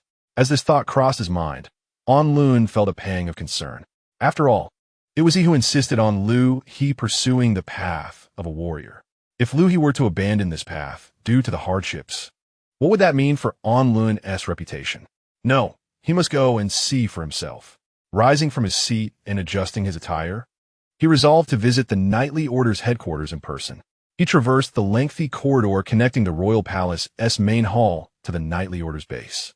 Entering the expansive training grounds, Onlun stood at the periphery, his gaze sweeping over the knights diligently honing their skills. He recognized many familiar faces. However, after searching several times, he still could not locate the individual he sought. Prince Onlun furrowed his brow slightly. At this hour, was Liu He not supposed to be here? Training under Barton or some instructor? Where could he be? The atmosphere in the training ground was vibrant, yet it was notably lacking Liu He. An unsettling premonition began to rise within Onlun.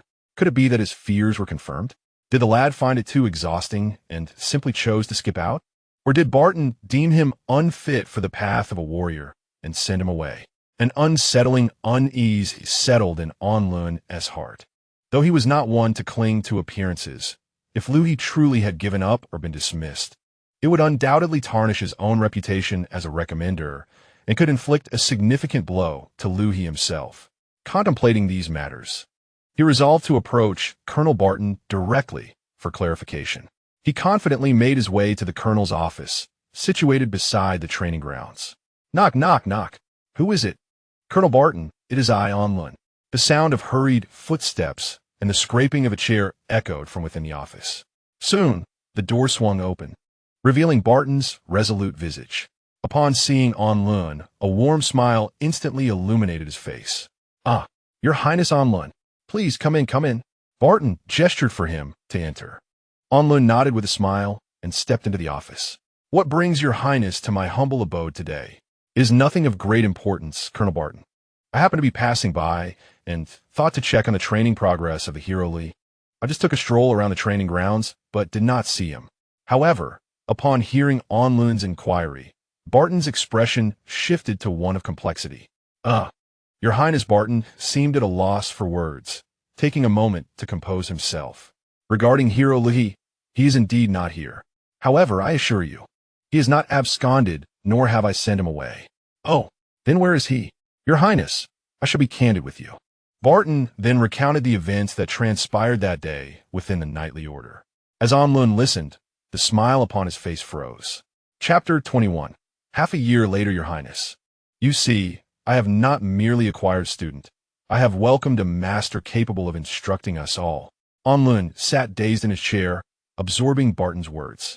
His expression transformed from initial perplexity to astonishment, then to disbelief, ultimately becoming utterly still. He felt as though he were hearing an incredible tale. To defeat a second-tier knight with a single strike? To vanquish a third-tier knight within a mere dozen moves? To mentor the members of the knightly order and elevate their overall swordsmanship? How could this be possible? Onlun's first thought was that Barton must be jesting. Yet, gazing at Barton's fervent face and hearing his earnest tone, it was clear he was not lying. To concoct such an absurd fabrication would be more challenging than donning women's attire and performing a dance. Colonel Barton, are you truly speaking the truth? Your Highness, I, Barton, swear upon my honor as a knight. Every word is true. If you do not believe me, feel free to ask anyone at the training grounds. They can all attest to it. Onlun regarded Barton's earnest countenance, processing this revelation that could alter his understanding of reality.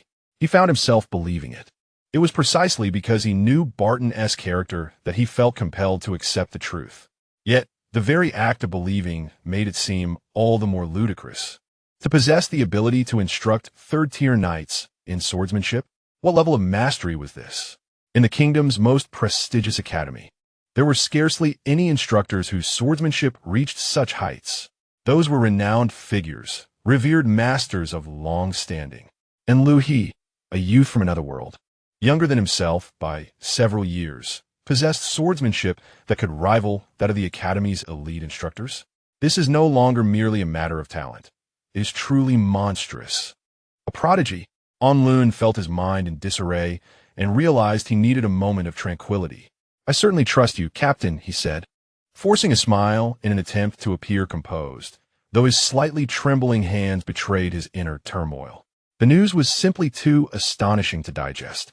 After exchanging a few more words with Barton, Prince Onlun left the knight's headquarters, his emotions in turmoil. He did not return to his office, but instead proceeded directly to the council chamber of the palace. He must convey this news to his father and other high-ranking officials without delay. Time flew by, and without realizing it, Liu He and his classmates had spent 6 months in this otherworldly realm. Half a year was ample time for a group of high school students from modern Earth to transition from initial panic to gradual acclimatization, even beginning to integrate into this fantastical new world, under the diligent guidance of Master Green and other court mages. These exceptionally gifted heroes had long since shed their identities as magic novices who could not even conjure a spark. Now, they adeptly wielded various fundamental spells. While their power was yet to reach its zenith, their proficiency had surpassed mere tricks. At this moment, in the open training grounds allocated to them within the palace, a magical duel was in progress. The contenders were Li Yong and another classmate, Qin Lei, who possessed a moderate affinity for lightning magic. Ha! Qin Lei, catch this fireball, Li Yong shouted, directing his wand forward. After a brief incantation, a basketball-sized orb of orange fire surged toward Qin Lei.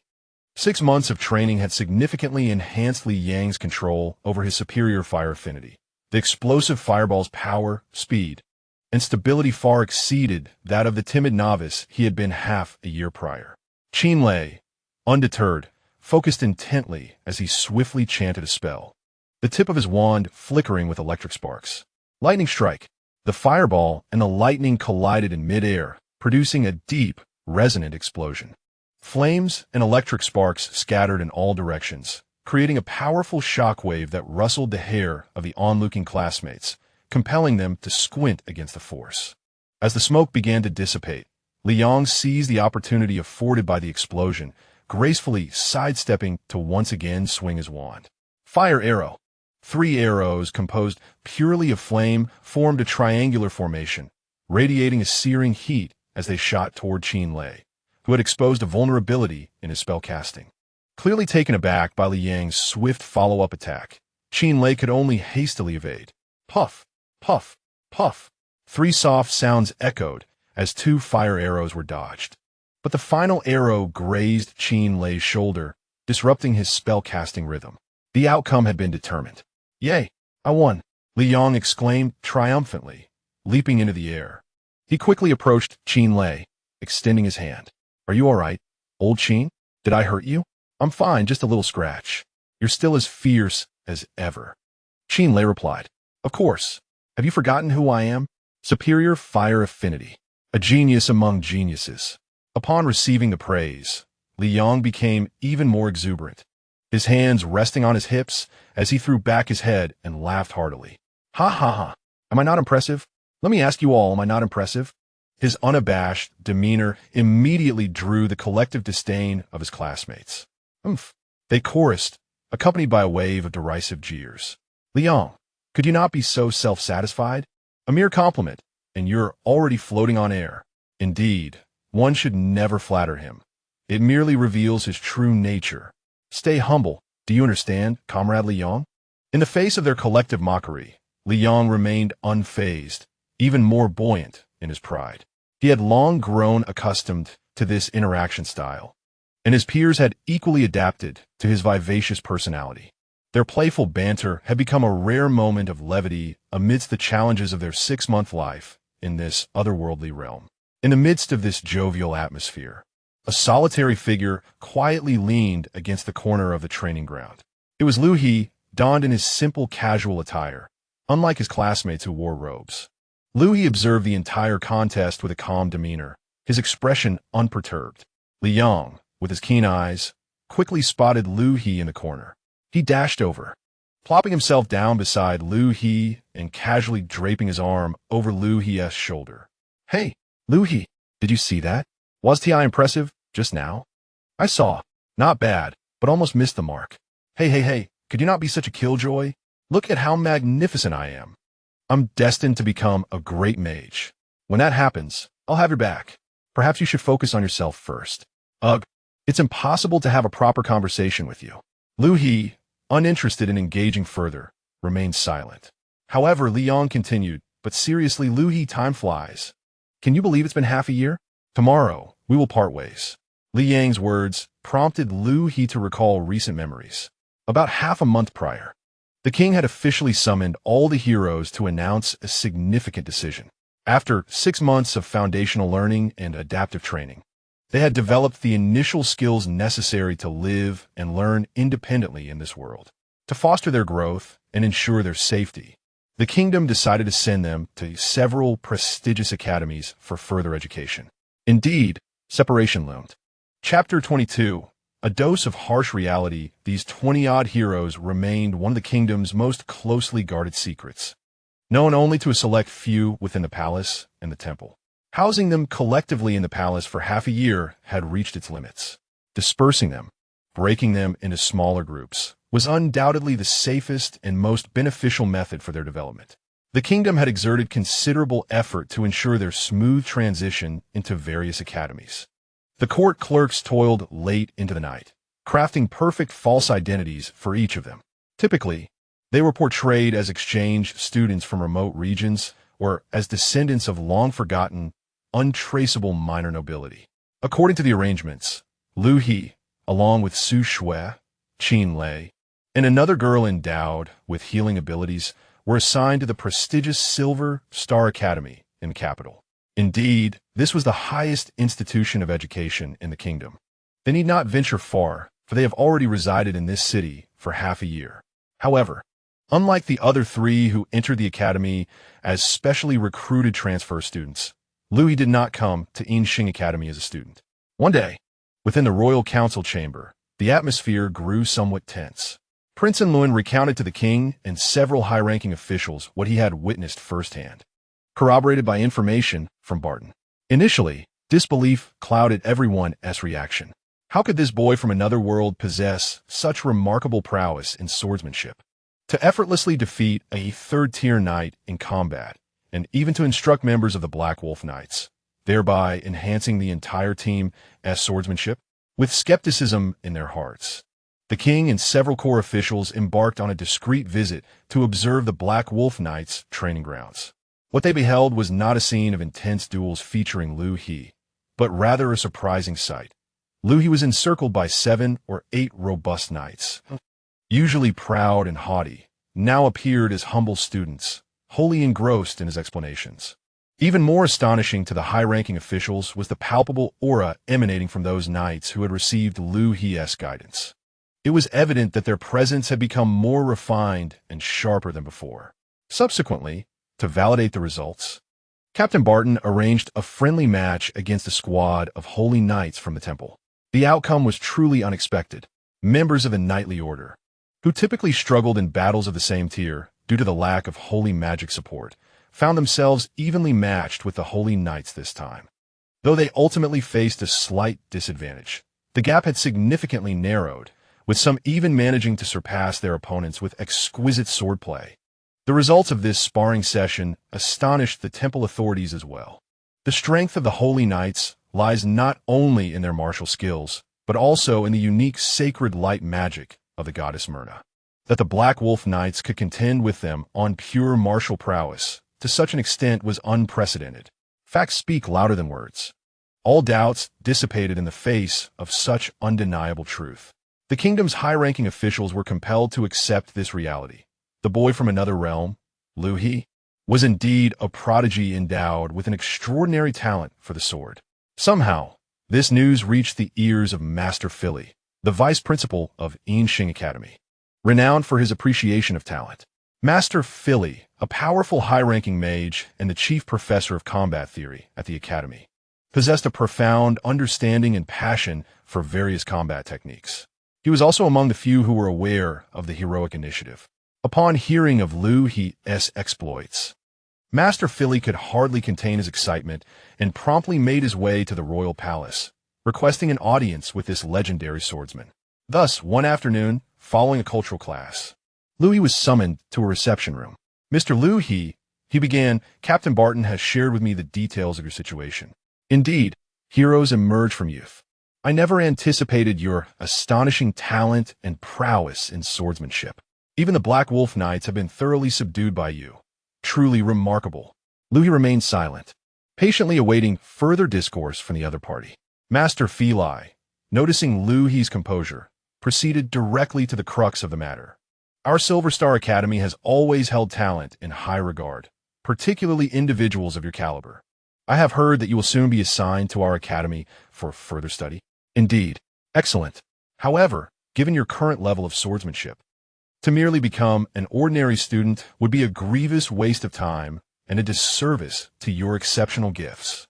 Therefore, I propose a suggestion. Why not join the academy as a specially appointed swordsmanship instructor?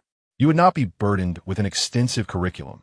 Rather, you would only need to dedicate a couple of afternoons each week to instruct students enrolled in swordsmanship courses, guiding them in practical techniques.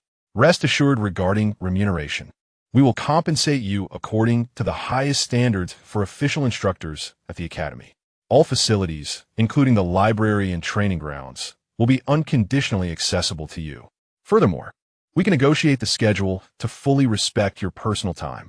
Liu He listened quietly. Becoming a teacher at the academy? That was a path he had never contemplated. He carefully weighed the pros and cons. Conducting classes just once or twice a week, guiding novices in this world, would require minimal effort on his part. The only concern was whether this would draw too much attention, conflicting with his previous intention to remain low-key. However, upon reflection, it had become impossible to maintain complete discretion since his rise to prominence in the Knight Order. Thus, it would be wiser to embrace this opportunity and leverage this role for tangible benefits and conveniences. He merely needed to be cautious not to showcase his abilities excessively before ordinary people. With this thought, Liu He had already reached a decision. I am willing to consider the vice principal's proposal. However, I have two stipulations. Speak. As long as it is within my capability, there is no issue. First, as you mentioned, the course time must not be excessive, no more than once a week and no longer than 2 hours each session. The specific timing will be determined by my circumstances. No problem. Absolutely no problem. Once a week is sufficient. You can set the time. Second, my teaching approach may be quite direct, emphasizing practical combat. I cannot guarantee that all students will adapt to it. If this leads to any disputes or complaints, I hope the Academy will refrain from excessive interference. Upon hearing this, Master Feli's eyes sparkled. Exactly what we need, practical combat. The young people at the Academy lack real combat experience. Rest assured, teach as you see fit. If any issues arise, I will take responsibility. Just ensure no one gets hurt. Train them however you wish. This was precisely the outcome he desired. The Academy had enjoyed peace for too long. The students were lacking in tenacity and ferocity. To have someone like Liu He, a clear practitioner of real combat, to sharpen them was an opportunity he had long sought. Seeing the other party acquiesce so readily, Liu He no longer hesitated. The recollection came to an end. Liang continued to chatter incessantly beside him. On the surface, Liu He responded casually, yet his gaze wandered, and his thoughts involuntarily drifted back over the past 6 months. For other students, this period might have been one of relaxation and preparation before departure, but for Liu He, there had been no respite whatsoever. Whenever he found a moment of free time, no matter how fleeting, he would immediately immerse himself in the cultivation of the Tianyeo sword form and the Datong Si technique. Half a year ago, leveraging the experiences from his previous life and the abundant spiritual energy of this world, he successfully broke through to the first level of Qi refining, embarking anew on the path of cultivation. Over these past 6 months, he had tirelessly practiced day and night, and with his extensive cultivation experience and extraordinary perseverance, he had elevated his mastery to the second level of Qi refining in this world, where the properties of spiritual energy differed slightly. At present, his second level of cultivation was relatively stable, with the spiritual power in his Danshin having grown more robust since he first entered this level. However, he was still some distance from achieving perfection at this level and breaking through to the third. This progress, while neither swift nor slow, was commendable. In the Qingxiao realm, given his rather mediocre 5-element root aptitude, merely touching the edges of the second level of Qi refining in half a year would be considered fortunate. Yet, with the density of spiritual energy in this world and his own extensive experience, he ought to have progressed more rapidly. The issue lay within the spiritual energy itself. Although the essence of the spiritual energy here resembled that of the Qingxiao realm, sufficient to support the operation of cultivation methods, upon closer examination, there were indeed notable differences. The process of absorption and refinement required additional effort to purify and adapt, making it impossible to control it entirely at will. In simpler terms, it was akin to a lack of compatibility. Moreover, the most troublesome aspect was the absence of medicinal pills in this world. A basic spirit-gathering pill, which could save a Qi refining practitioner several days of arduous cultivation in the Qingxiao realm, was nowhere to be found. A vial of essence cultivation liquid could stabilize foundations and expedite the accumulation of spiritual power, yet such resources were entirely absent here. He was relying solely on the cultivation experience from his previous life to grapple with the unfamiliar spiritual energy of this world, and he was doing so with the least efficient 5-element root constitution. In truth, Liu He was somewhat satisfied with his progress to the second level of Qi refining after 6 months. But what lay ahead? Without the aid of pills and rare materials, relying solely on this unwieldy spiritual energy and his 5-element root to form a golden core and condense a nascent soul would require an immense amount of resources and time. Just the thought of it was enough to cause a headache. He even harbored concerns that, due to insufficient resources and slow progress in cultivation, he might eventually succumb to the passage of time, his lifespan exhausted, falling short in his pursuit of ascension, a truly regrettable fate. It seemed he needed to undertake some decisive actions. Liu He's gaze flickered. Vice President Feli's promise of access to the Academy's library and resources might serve as a breakthrough. Perhaps he could discover alternative materials for magic or those so-called potions in this world. Or he could even devise methods to refine them himself. Chapter 23. A small gift Yingxing Academy is located to the east of the capital of the Orlan Kingdom.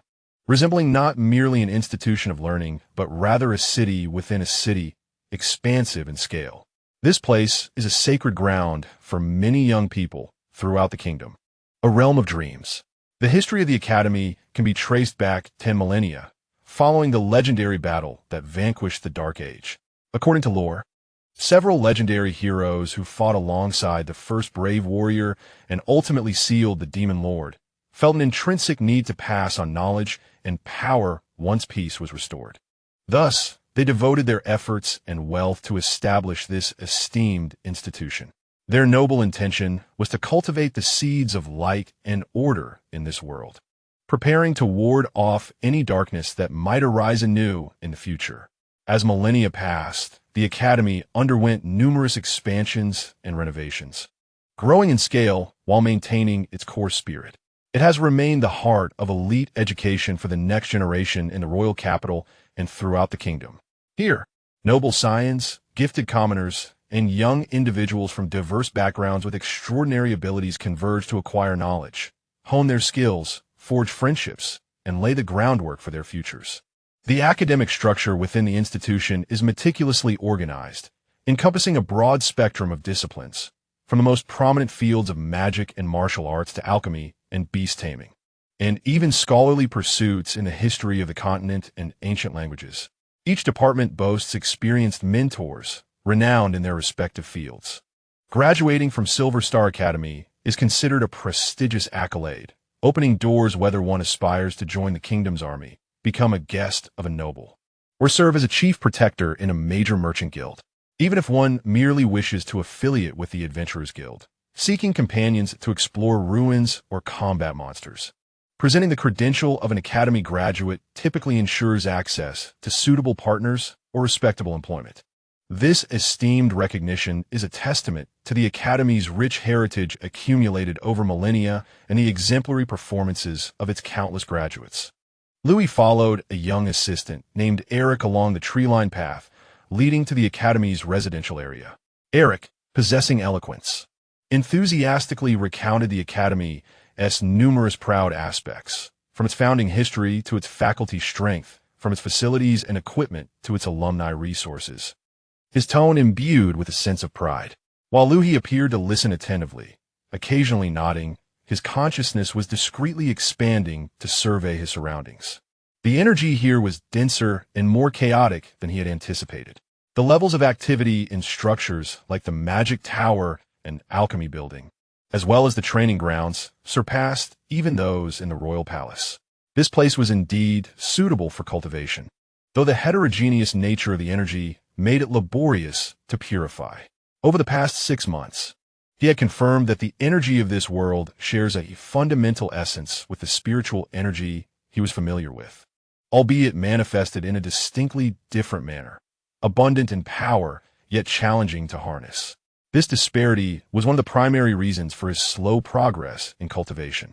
At that moment, he was repeatedly scanning the students and teachers he encountered along the way, searching for that rare spiritual root. However, his efforts proved fruitless.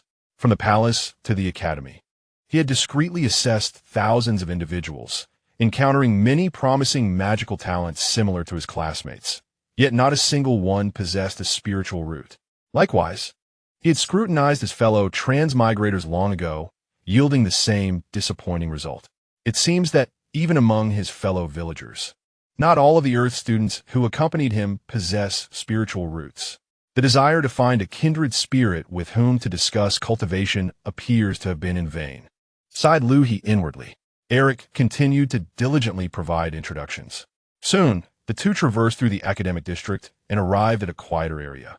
Here stood a series of independent 2-story cottages, each adorned with a small garden, evidently intended for faculty members or esteemed guests of the academy. Mr. Liu He, this will be your residence for the foreseeable future, Eric announced, halting before a cottage marked with the number 7. Vice Principal Feli specifically requested that you be provided with a tranquil and comfortable environment.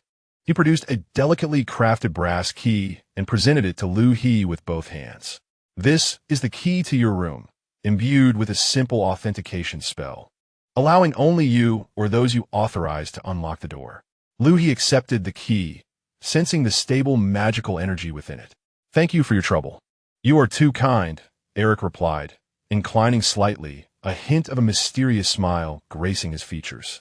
Additionally, the vice principal has prepared a small gift for you, which has already been placed in your room. He mentioned that you may use it freely. A gift? Liu He paused, somewhat bewildered. The sudden kindness from Vice Principal Feli left him perplexed. Eric refrained from elaborating. My task includes here. The Academy map and a handbook of essential guidelines are on your desk. Should you require anything, you may contact me at any time through the communication array in your room. I shall not disturb your rest any longer. Farewell. With that, he bowed once more and turned to leave. Liu He watched Eric's retreating figure, then glanced down at the key in his hand, his brow slightly furrowed. A gift for free use? He could hardly fathom what the vice principal might have prepared for him. Shaking his head to suppress his curiosity for the moment, he approached the door and inserted the brass key into the lock.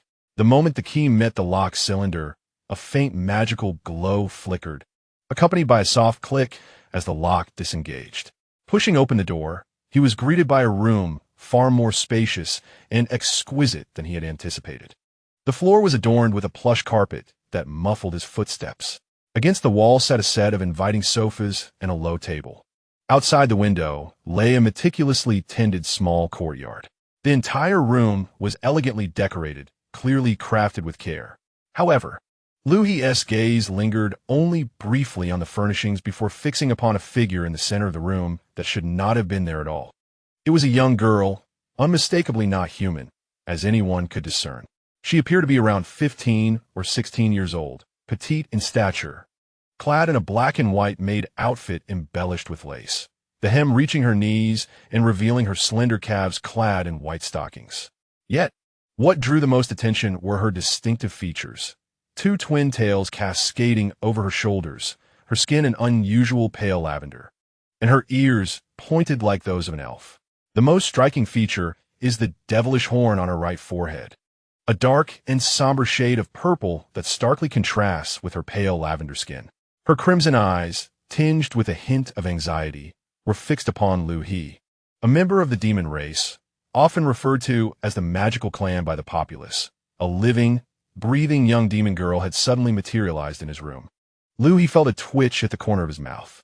Despite having weathered a millennium of trials and priding himself on his vast experiences, he found himself momentarily at a loss for words.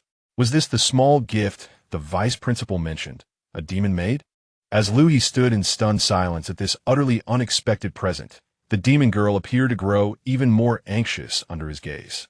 Cradling an exquisitely adorned wooden box in her hands, she hastened to stand before Liu He and tremulously uttered, "Master, please, do take a look at this." Chapter 24. The demon girl Liu He shifted his attention from her to the box. Suppressing the odd sensation rising within him, he reached out and accepted the box. It was not locked, and he gently lifted the lid. Inside lay two items, a small stone and a letter. Liu He first took hold of the letter, breaking the seal and extracting the fine parchment within. The content read, "Dear Mr. Liu He, I hope this message finds you well in your new abode at the Academy. Should any inconveniences arise, please do not hesitate to inform me. Enclosed is a modest gift intended to enhance your life at the Academy, a small token of hospitality. This young lady is of the demon race, and her status is legitimate according to the kingdom's prisoner and alien slave code. In our realm, possessing a demon servant is regarded as a symbol of status and power. I acquired her at a recent auction, finding her sufficiently astute, and thus I present her to you, hoping you will accept her graciously." Upon reading this, Liu He felt a wave of disbelief wash over him. A modest gift indeed, a living demon girl slave. That old man, Feli, was quite audacious in his efforts to befriend him. He continued to read, "This girl, now bestowed upon you, is to be wholly obedient to your commands. Daily tasks and chores may be entrusted to her. How you choose to utilize her is entirely at your discretion. Additionally, a contract stone for enslavement is included within the box.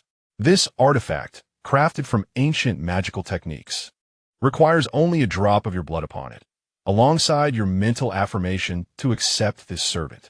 At the moment the contract is formed, the stone shatters, binding you in a master-servant relationship, with her very life hinging upon your will. Should she ever act in defiance, a mere thought from you will invoke the contract's power for punishment. I wish you a delightful time at Silver Star Academy. Should you require anything further, I shall be waiting in the Mage Tower. Yours sincerely, friend Philly. Liu He set the letter down, feeling a slight headache.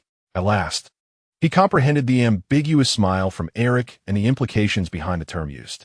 He also grasped Philly's ulterior motives. It is merely a result of his youth that one might assume him to be impetuous. Thus, presenting him with a uniquely striking foreign maiden serves to satiate vanity, address physical desires, and showcase status, a common tactic to win over the younger generation. He lifted his gaze once more towards the trembling demon girl before him.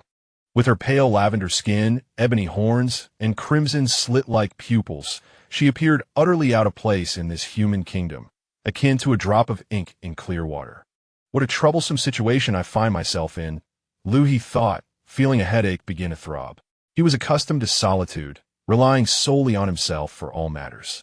To suddenly be thrust into the responsibility of another, especially one who was a slave, was far more uncomfortable than facing an equally skilled practitioner of the arcane arts. Being waited upon? Most of his previous life had been spent in solitary cultivation, exploring hidden realms, and engaging in combat. When had he ever required someone to attend to him? Such an arrangement would only serve to hinder him. Moreover, she was a member of the demon race.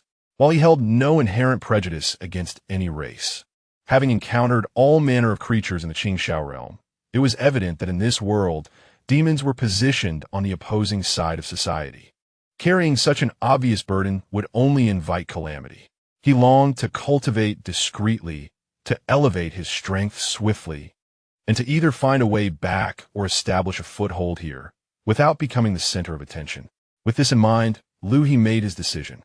He closed the box, casually tossing the letter back inside, and then turned to the demon girl, speaking with a tone of finality. "You may leave."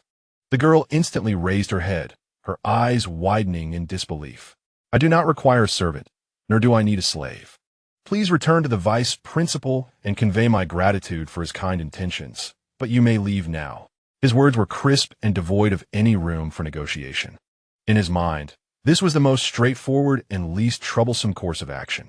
However, the anticipated relief he expected from her did not manifest. Instead, the demon girl's complexion turned ashen, though it was not readily apparent against her lavender skin. "No, please. Master, I beg you. Do not send me away." She knelt on the ground, her voice tinged with despair. "I cannot return. A demon slave rejected by her master will only be executed. They will see me as worthless and will kill me outright." With tear-filled eyes, she gazed up at him, desperation etched across her face, her hands gripping her maid's skirt tightly. "I will do anything, I swear. Cleaning, washing, cooking, I learn quickly. I eat very little. I can learn anything. Please, do not cast me away. Grant me a chance to survive." Her voice was heart-wrenching, laden with the primal fear of death. Liu He regarded her with a furrowed brow, his expression tightening further. It was not that he was overwhelmed with sympathy. He merely perceived the situation as an inconvenience. He excelled in decisive actions. Yet matters involving tears and life-and-death dilemmas were ones he preferred to sidestep. "What concern is your life or death to me?" He turned away, contemplating whether to seek out Vice Principal Feli to clarify the matter at hand. Just as he pivoted, perhaps to confirm if the girl harbored any concealed dangers, his consciousness instinctively swept over the demon girl kneeling before him. In that fleeting moment, Liu He's body froze. He could unmistakably identify what resided within this girl: spiritual roots. Authentic spiritual roots. Moreover, it appeared to be an exceptionally rare embryonic form of an unusual attribute. He had expended considerable effort scanning hundreds of individuals in the palace, on the streets, and within the academy, including his exceptionally gifted classmates, yet had found nothing. He even began to doubt whether the humans and other races in this world were inherently incompatible with the cultivation system. Yet after tireless searching, he stumbled upon the very thing he had been desperately seeking. The demon girl, whom he had initially considered a nuisance, possessed the cultivation qualifications he had longed for. Slowly, he turned back, his gaze once again fixed upon the kneeling girl, now transformed entirely. The previous disdain, annoyance, and impatience were replaced by exhilaration. The girl, taken aback by his sudden shift in demeanor, shrank into herself, fearing that her master was exasperated and would resort to harsher measures against her. Stifling her cries to mere sobs, Liu He disregarded her trepidation, his full attention consumed by the faint yet undeniable sensation of the spiritual roots. Fate is indeed wondrous. As he gazed at the girl before him, a bold notion emerged in his mind. Chapter 25. Dual cultivation. The term dual cultivation, when mentioned within the cultivation circles, often elicits knowing smiles, tinged with a hint of ambiguity. If any entity has sullied the reputation of dual cultivation, it would be the formidable sect known as the Hehuan sect. This faction, with branches sprawling across various regions and a complex web of connections, advocates for self-serving shortcuts. They exploit the union of male and female to usurp others' cultivation or essence, treating their partners as mere vessels to enhance their own power.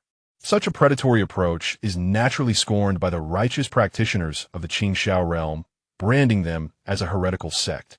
Yet, there exist those with dubious intentions or those yearning for rapid ascension who seek them out.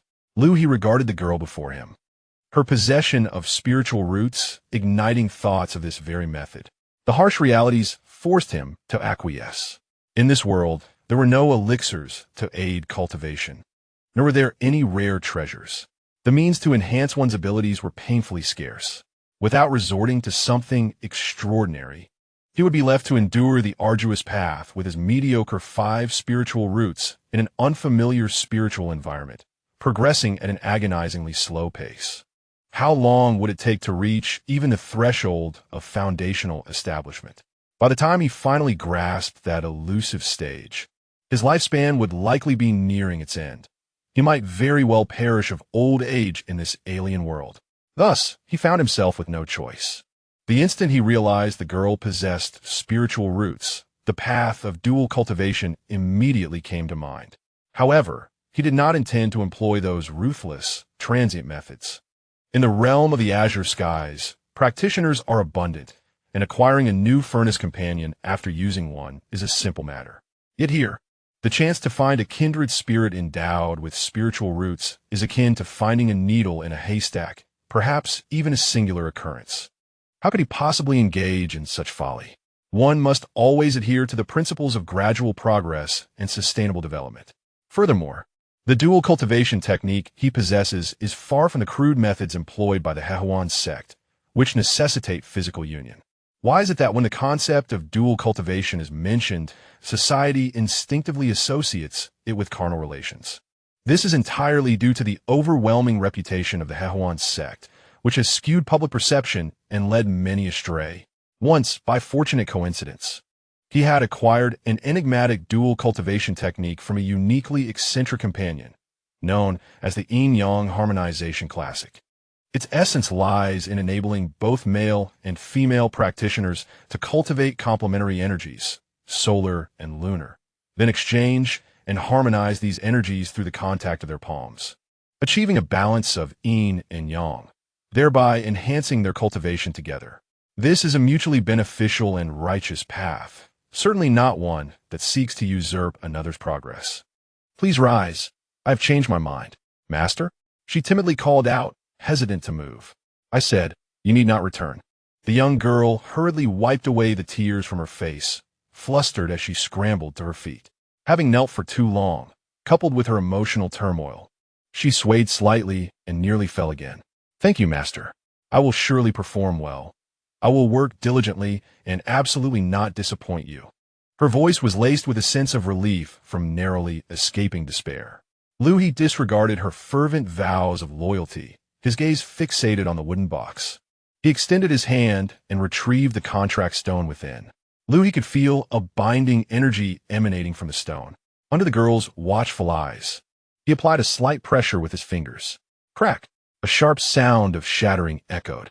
The contract stone, emblematic of life and death authority, was crushed in his bare hands. Ah! The girl gasped in shock. He shattered the contract stone. Why would he do such a thing? Without the contract stone, there could be no master-servant bond. What am I to him now? Could it be that his earlier words about keeping me were merely jest? By crushing the stone, is he indicating that he has ultimately decided against me, deeming even the hassle of a contract unnecessary, perhaps even opting for my immediate demise? She gazed at Liu He, her eyes filled with despair, her body trembling slightly. However, Liu He's subsequent actions only deepened her confusion. He casually brushed the fragments of stone from his hand and approached her, extending his palm. The girl's mind went blank, utterly unable to comprehend the unfolding events. Yet, the ingrained instinct of obedience compelled her to instinctively extend her delicate right hand. Liu He swiftly drew his right index finger across her fingertip. She felt a faint sting.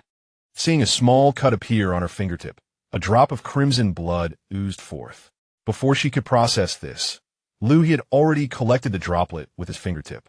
Simultaneously, he pressed the drop of blood, imbued with the essence of the maiden, onto the palm of his left hand, silently reciting the incantation as his consciousness enveloped the droplet, inscribing a profoundly intricate soul mark within it.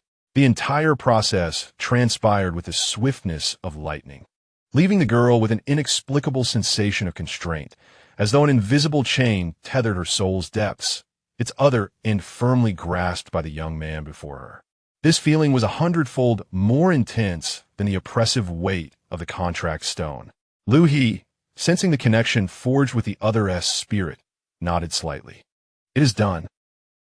This blood-soul contract is one of the most common and effective means for cultivators in the Qingshao realm to control their servants and spirit beasts, far superior to any contract stone in this world. Through this drop of blood, he could not only perceive her life and death, and whereabouts at any moment, but he could also, with a mere thought, detonate the mark, causing her soul to scatter. Simultaneously, this connection would allow for distant communication and, to a certain extent, perception of her emotional fluctuations. A contract in this world? He could not trust it. Indeed, the tools from his homeland were far more reliable. He released his grip, observing the girl's bewildered expression, and calmly stated, "The contract has been established. From this moment forth, your life and death are in my hands." The girl stared vacantly at the small wound on her fingertip, then glanced at Liu He's serene face, and finally comprehended the situation. He did not intend to return her, nor did he wish to kill her. Rather, he had re-established their master-servant relationship in a manner she could not fathom, yet found even more terrifying. Though the outcome was the same, her life and death now rested in another's hands. The process instilled a deeper reverence for her new master. "Yes, yes, master." She lowered her head, her voice barely above a whisper. Liu He, observing her demeanor, recognized that his previous actions had indeed frightened her. However, he was unconcerned. Liu He felt elated. He had found a companion with spiritual roots and resolved the matter of control. Next, he would consider how to guide her along the path of cultivation, and then commence his dual cultivation plan. Yet, haste was unnecessary. The girl appeared physically frail, and her spiritual roots seemed somewhat damaged, requiring nurturing first. This process would take time. Patience was one virtue Liu He had in abundance. "Very well, since you have stayed, let's tidy up this place. Without my permission, you are not to ascend to the second floor, disturb me, or leave this small building indiscriminately. Avoid others as much as possible. Do you understand?" "Understood. Thank you, master. I will surely abide by the rules." The girl nodded eagerly. As long as she could survive and have a place to stay, these demands were trivial. Chapter 26. Poverty. Liu He exited the classroom, casually closing the door behind him. Standing in the corridor, he could still faintly hear the excited discussions of the youths within the classrooms. Finally, "It is over," he mused. Not that he felt fatigued, but rather was a bit noisy. Indeed, it was noisy. The scene in the classroom just now, filled with dozens of half-grown children whose faces were flushed with excitement. Indeed, posed a challenge to the heart of this seasoned individual. Reflecting on the recent lesson, as he entered the classroom, the 20 adolescents, approximately 15 years of age, collectively directed their gaze towards him. Liu was all too familiar with such looks.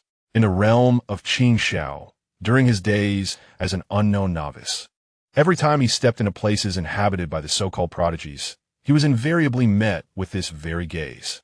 At that moment, he found amusement within. "Ah, a bunch of little brats. Classmate, are you new here?" A student inquired of Liu He. It was no surprise. Liu He's current physique indeed appeared to be of similar age to theirs, perhaps even younger than some, certainly not fitting the image of a mentor. Ignoring the question, Liu He proceeded to the front of the classroom, turned around, and surveyed the entire room. "I am your newly appointed swordsmanship instructor, Liu He. This lesson will be under my guidance." "What?" he asked the instructor. "This must be a joke. He looks younger than I do." "Liu He? I've never heard of such a figure. Can there truly be a sword master this young in the capital? Impossible. Even in seclusion, there must be basic standards, right? A mentor at this age?" The students disregarded decorum, pointing at Liu He and whispering among themselves. Allowing them their moment of speculation, Liu He finally cleared his throat. "You believe I do not possess the capability to teach you. That is entirely understandable. In your world, one is often measured by age, experience, and background." His words made the group of noble-born students feel somewhat uneasy. "However, here in my class, we will converse solely through the sword. Now, I offer you an opportunity." He cast a glance at the boy who had spoken first. "You, step forward. Use your best sword technique against me." The boy paused momentarily. Then a surge of indignation washed over him. After all, he was among the elite selected for the advanced swordsmanship class, recognized for his prowess amongst peers, and typically held in high regard. Being singled out by a mentor who appeared younger than himself was intolerable. "Very well. Please instruct me, mentor." He strode confidently to the center of the arena, retrieving an unsharpened long sword from the nearby rack, his expression sharpening into focus. The other students retreated, creating space, eager to witness whether this exceedingly youthful mentor possessed genuine skill or was merely a pretender masquerading as a decorated pillow. With a steely gaze, the boy propelled himself forward, launching an attack towards Liu He. Many students silently admired. They doubted they could easily withstand such an onslaught. Yet in the face of this aggressive strike, Liu did not shift his stance even slightly. In the next moment, Liu He made his move. He simply raised his hand. Suddenly, the boy's momentum halted, his body frozen in place.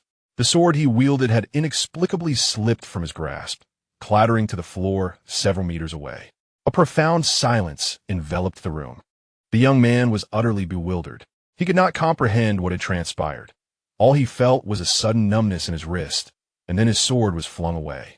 He hadn't even caught a glimpse of how Liu He had made his move. Liu He retracted his hand and addressed the tall boy, advising him to reflect on why his sword had slipped from his grasp. The boy's face alternated between crimson and pale. Ultimately, he merely bowed deeply to Liu He, silently retrieved his sword, and retreated into the crowd. This time, the doubt that once lingered in his gaze towards Liu He had vanished entirely. Liu He then surveyed the other students.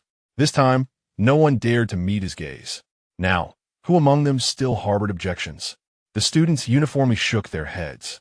Their movements synchronized. What a jest! Objections? Who would dare voice any? Excellent. Let us commence our lesson. In the ensuing time, Liu He did not impart any arcane sword techniques. Instead, he chose the breaking wind 5 forms, a foundational swordplay utilized by a certain mortal sect in the Qingxiao realm for their outer disciples. This set of techniques was rigorous in form and agile in footwork, particularly emphasizing the refinement of force application and bodily coordination, making it perfectly suited for these students, still solidifying their foundations. Moreover, the approach of this swordplay starkly contrasted with the swordsmanship of this world, imparting a sense of novelty to the students. Liu He demonstrated the forms, leaving the students awestruck and enchanted. So, the sword could be wielded in such a manner? Have you grasped it? Liu He stood poised with his sword. This is merely the first form. Until you have fully mastered it and can withstand 3 strikes from me, I shall not teach you the second form. Thus, he began to guide and correct each student individually. Though these students displayed commendable talent, in the eyes of this grandmaster of swordsmanship, they were riddled with flaws. His corrections were often incisive, striking at the heart of the issues. Students who received his guidance would first experience a moment of enlightenment, followed by a fervent dedication to practice. Observing this group of spirited young individuals, invigorated by the exposure to a novel understanding of swordsmanship, Liu He felt no particular sentiment. After all, he was merely teaching the most fundamental concepts, which posed no challenge to him. As long as it did not impede his own cultivation, he was content. He shook his head, dismissing the cacophony of memories that flashed in his mind, and set forth along the corridor towards the library. In class, his seemingly casual selection of the Breaking Wind 5 forms was, in fact, a deliberate choice. This sword play would occupy the students for a considerable time, and its principles were distinctly different from local sword techniques, providing an opportunity to observe the innate ability of these young talents to accept and adapt to foreign cultural practices. It was a touch of mischief on his part, a small experiment. However, this was not his primary focus at present. His main objective lay within the library, specifically the tomes concerning alchemical materials and herbs. Having spent over half a year in this world, his most prominent realization was one of scarcity, not in the conventional sense of poverty, but rather an acute deficiency in resources for cultivation. Chapter 27. Material Study in the Realm of Qing Shao. Even the most humble qi refining practitioners could scrape together some inferior qi-gathering pills as aids for their cultivation. Yet here, aside from the meager spiritual energy in the air that required arduous purification, he possessed nothing. It is indeed challenging for a skilled artisan to create a meal without rice. With his meager 5-element root talent, if he were to rely solely on absorbing spiritual energy without external assistance, he would likely take an eternity to establish his foundation. This thought cast a shadow over Liu He's future. No, he absolutely could not resign himself to inaction, though the magical and cultivation systems of this world differ. Their energy sources share similarities. The various peculiar herbs, ores, and materials concocted by alchemists are imbued with considerable energy. Perhaps he could discover some alternatives? Using them to concoct the most fundamental qi-gathering pills might offer a glimmer of hope. Embracing a mindset of desperation, Liu He resolved to visit the Academy's library in search of fortune. The library of Silver Star Academy, situated at the heart of the institution, is an imposing circular edifice. Upon entering, Liu He found the internal space to be even more vast than he had imagined. As he gazed around, he beheld rows upon rows of towering bookshelves that seemed to stretch endlessly. These shelves, crafted from dark, precious wood, were meticulously labeled with symbols representing various academic disciplines. At this moment, the library was already populated by numerous individuals, most of whom were students donned in the Academy's uniforms, sitting in small clusters around long tables, quietly engrossed in their reading and note-taking. A handful of instructors in formal attire navigated the aisles between the shelves. The entire library was enveloped in an atmosphere of tranquility, broken only by the occasional rustle of turning pages and the soft sound of footsteps. This serene environment was, in fact, quite comforting to Liu He. He proceeded directly to the front desk at the entrance. Behind the counter sat a male administrator who appeared to be in his 30s, diligently organizing some borrowing records. Liu He approached the desk and tapped the surface lightly. The administrator looked up, and when his gaze fell upon Liu He, especially upon noticing his instructor's attire, a flicker of surprise crossed his face. Such a young instructor? Having worked in the library for 7 or 8 years, he was familiar with most of the well-known instructors in the academy. Yet this individual was entirely unfamiliar. Furthermore, given his age, he resembled a student more than a teacher. Could he be a relation placed in the academy by a prominent family, merely holding a title to gain experience? Although various thoughts swirled in his mind, his professional demeanor prevented him from revealing any of this. "Greetings, instructor. How may I assist you?" Liu He sensed the surprise in the administrator's eyes, but chose to disregard it. "I wish to borrow books on the fundamental materials of alchemy and herbs." preferably those with detailed attribute analyses. He expressed his needs directly. Upon hearing Liu He's clear and precise request, the administrator's initial speculations began to wane. At the very least, he did not sound like an uneducated individual. Certainly, instructor, the books you seek are primarily housed in the alchemy section.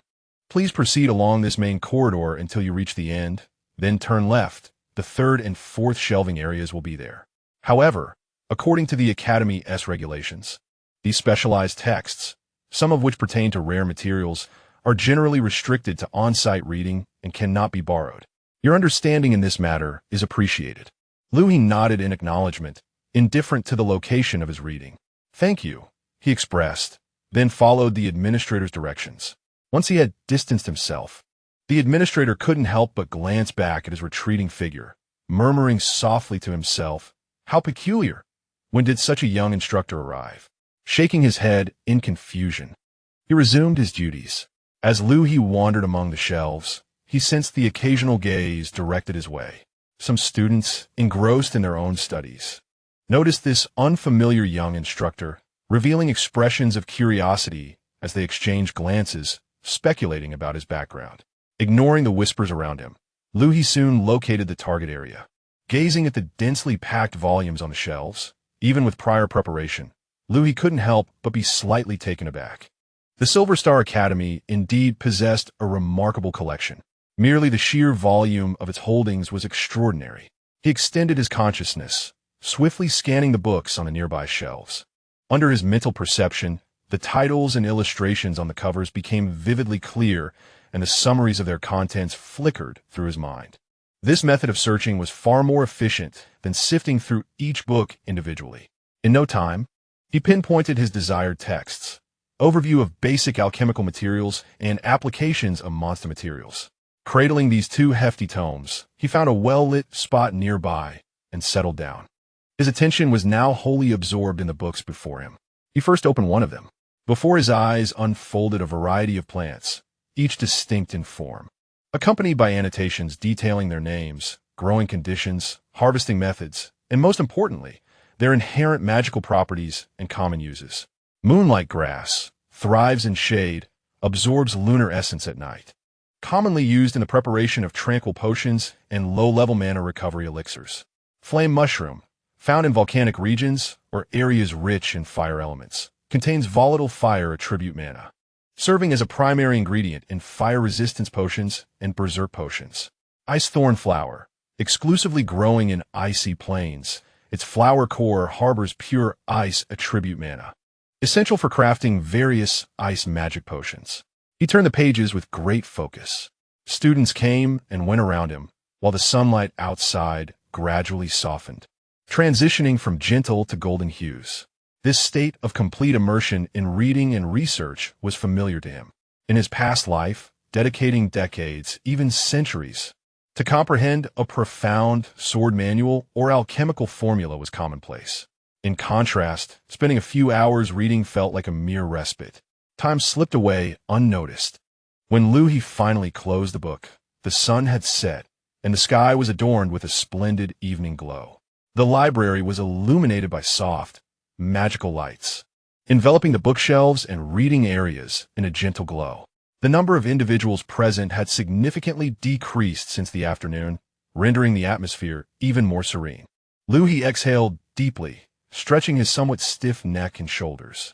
The intense reading and analysis of the afternoon posed little challenge to his formidable consciousness. However, his still unrefined physical form felt a tinge of fatigue.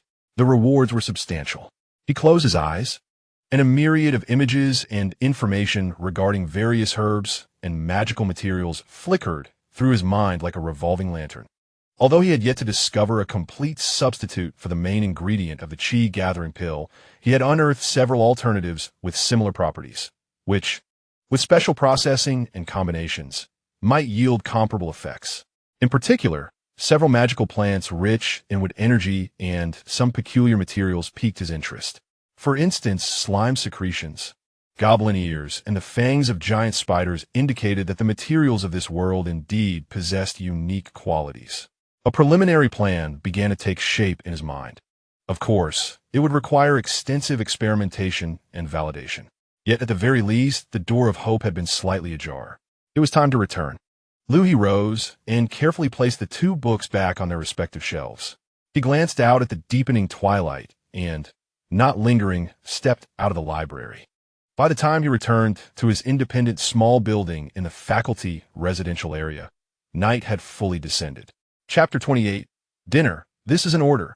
Liu He pushed open the door to his small building, and a rich aroma of food immediately enveloped him. The scent was a delightful blend of roasted meats, savory stews, and the sweetness of baked pastries, filling the entire space. Liu He hesitated for a moment, raising his gaze to discover that the once empty wooden table in the center of the living room was now brimming with an array of dishes. The spread was lavish and steaming, resembling a corner of a royal banquet transported directly to his abode. Momentarily stunned, Liu He's first thought was whether he had entered the wrong door. However, he quickly sensed another faint yet familiar presence in the room. Just as he was lost in thought, a petite figure scampered in from the kitchen. It was the demon girl, clad in her distinctive black and white maid outfit, a clean apron tied around her waist. Upon seeing Liu He, a flicker of panic crossed her eyes, which she quickly suppressed, bowing deeply to him, nearly to a 90-degree angle. "Master, you have returned." Observing her demeanor and the lavish spread before him, Liu He understood. Was this her way of showcasing her abilities? He found it somewhat amusing, yet inexplicably burdensome. In his previous life, he had not been without servants. The attendants beside cultivators were primarily responsible for guarding the cave dwellings, managing mundane tasks, tending to herb gardens, and occasionally running errands to deliver messages. It was truly a first for him to encounter someone making such a grand display, presenting a feast akin to that of a banquet. Are the slaves in this otherworldly realm so eager and proactive? The young girl, noticing Liu He standing motionless at the doorway, gazing at the table, felt her heart flutter with anxiety. She discreetly lifted her eyelids slightly, observing Liu He's expression. Her mind raced with calculations, brimming with anticipation. Liu He silently entered the room and closed the door behind him. Just as he removed his coat, which was dusted with remnants from outside, the girl stepped forward cautiously to take it.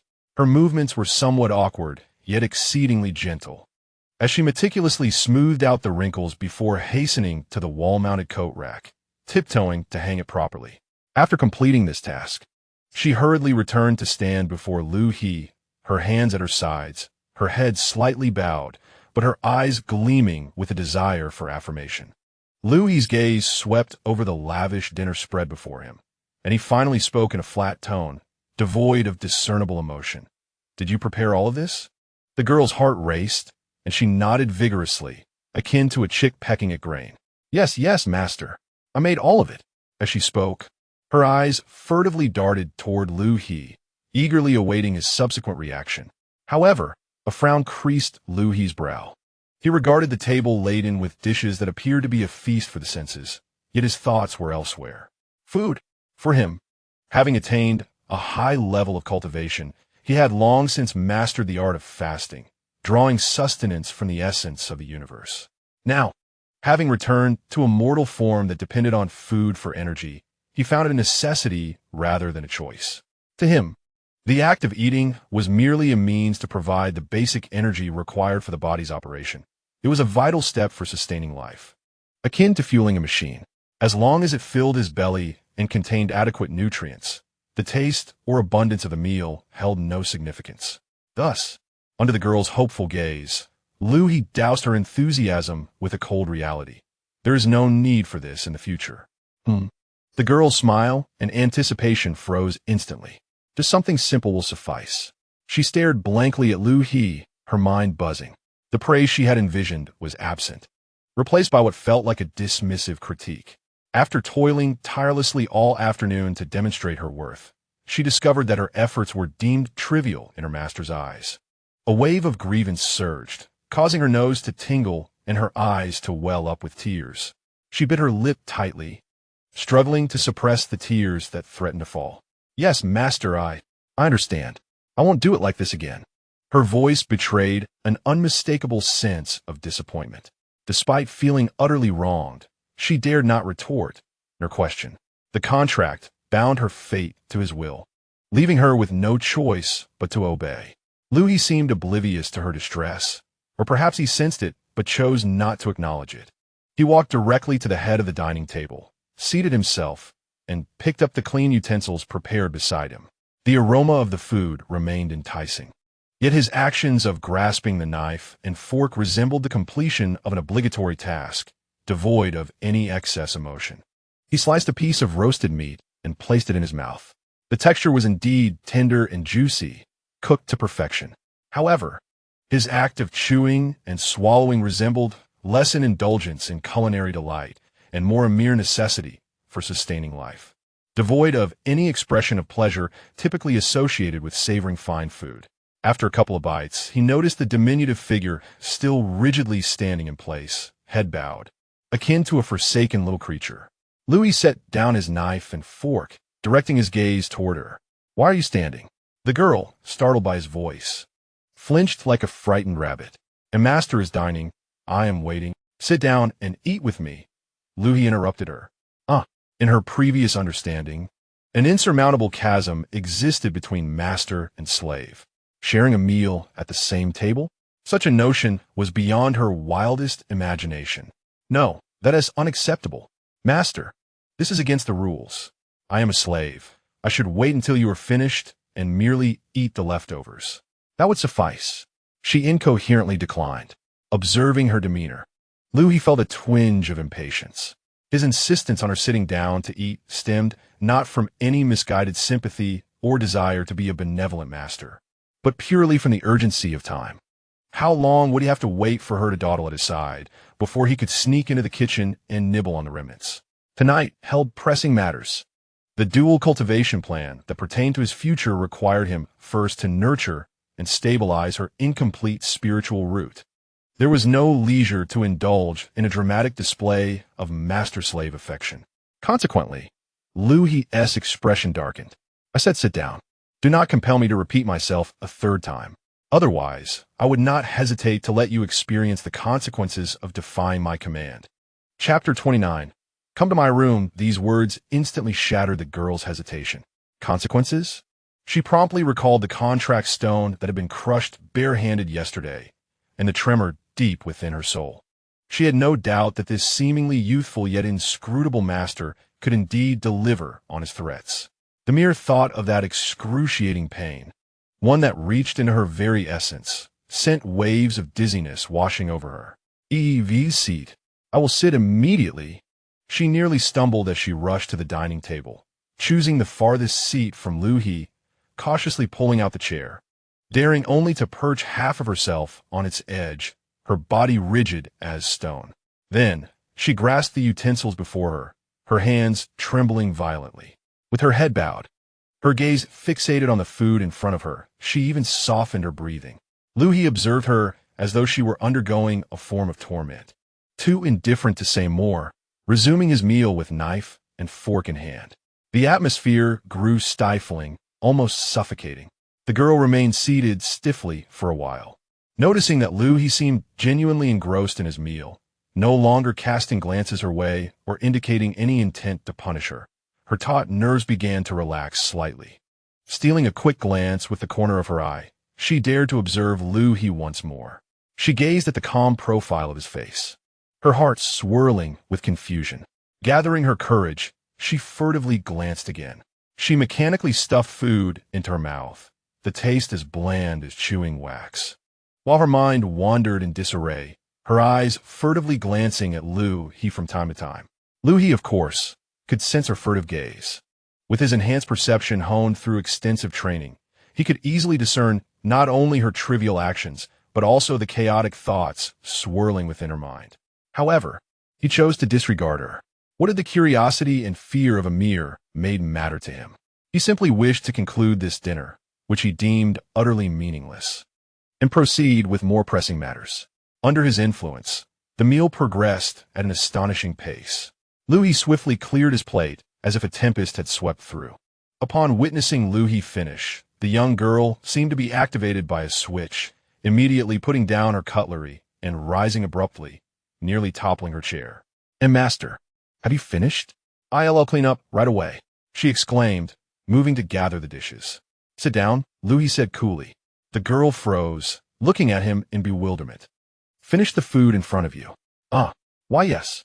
She quickly sat back down, desperately shoving food into her mouth, her cheeks puffing out like a hamster. She ate rapidly and anxiously, nearly choking, her face flushing a deep crimson. Liu He simply observed her in silence, offering neither encouragement nor comfort. After a while, the girl finally swallowed the last bite of rice, and, having eaten too hastily, she involuntarily let out a soft burp, immediately covering her mouth, her face suffused with embarrassment. Seeing her finish, Liu He finally stood up. Are you full? The girl nodded eagerly, her voice barely above a whisper. I'm full. Good. Liu He turned and walked toward the staircase leading to the second floor, casting a glance over his shoulder as he casually commanded, Come to my room. With that, he ascended the stairs, lost in his own thoughts. The girl remained frozen, still covering her mouth, staring blankly at Liu He's retreating figure as he vanished around the corner, her mind a blank slate. Go to the master's room? Now? After dinner? Chapter 30. Stop. A male master summoning a young maid to his bedroom. What does this usually imply? A sudden thought drained the color from her face. Vague rumors and cryptic warnings she had heard from older female slaves rushed to her mind. Fear engulfed her, more intense than when she had been ordered to dine with him. Instinctively, she wanted to flee, to hide. Yet, the binding mark of her contract deep within her soul reminded her that there was no escape. The cost of defying an order was one she could not bear. She stood frozen for several tense seconds, struggling internally. Ultimately, she resigned herself to her fate, taking one reluctant step after another toward the staircase leading to the second floor. Her heart brimmed with despair, as she could almost envision the dark destiny that awaited her. Surely, a slave is a slave, no matter how one tries to please. Such an ending is inescapable. Gritting her teeth, she fought back tears, her heart heavy with a sense of tragic resignation as she ascended the stairs. Meanwhile, Liu had already returned to his room, standing by the window.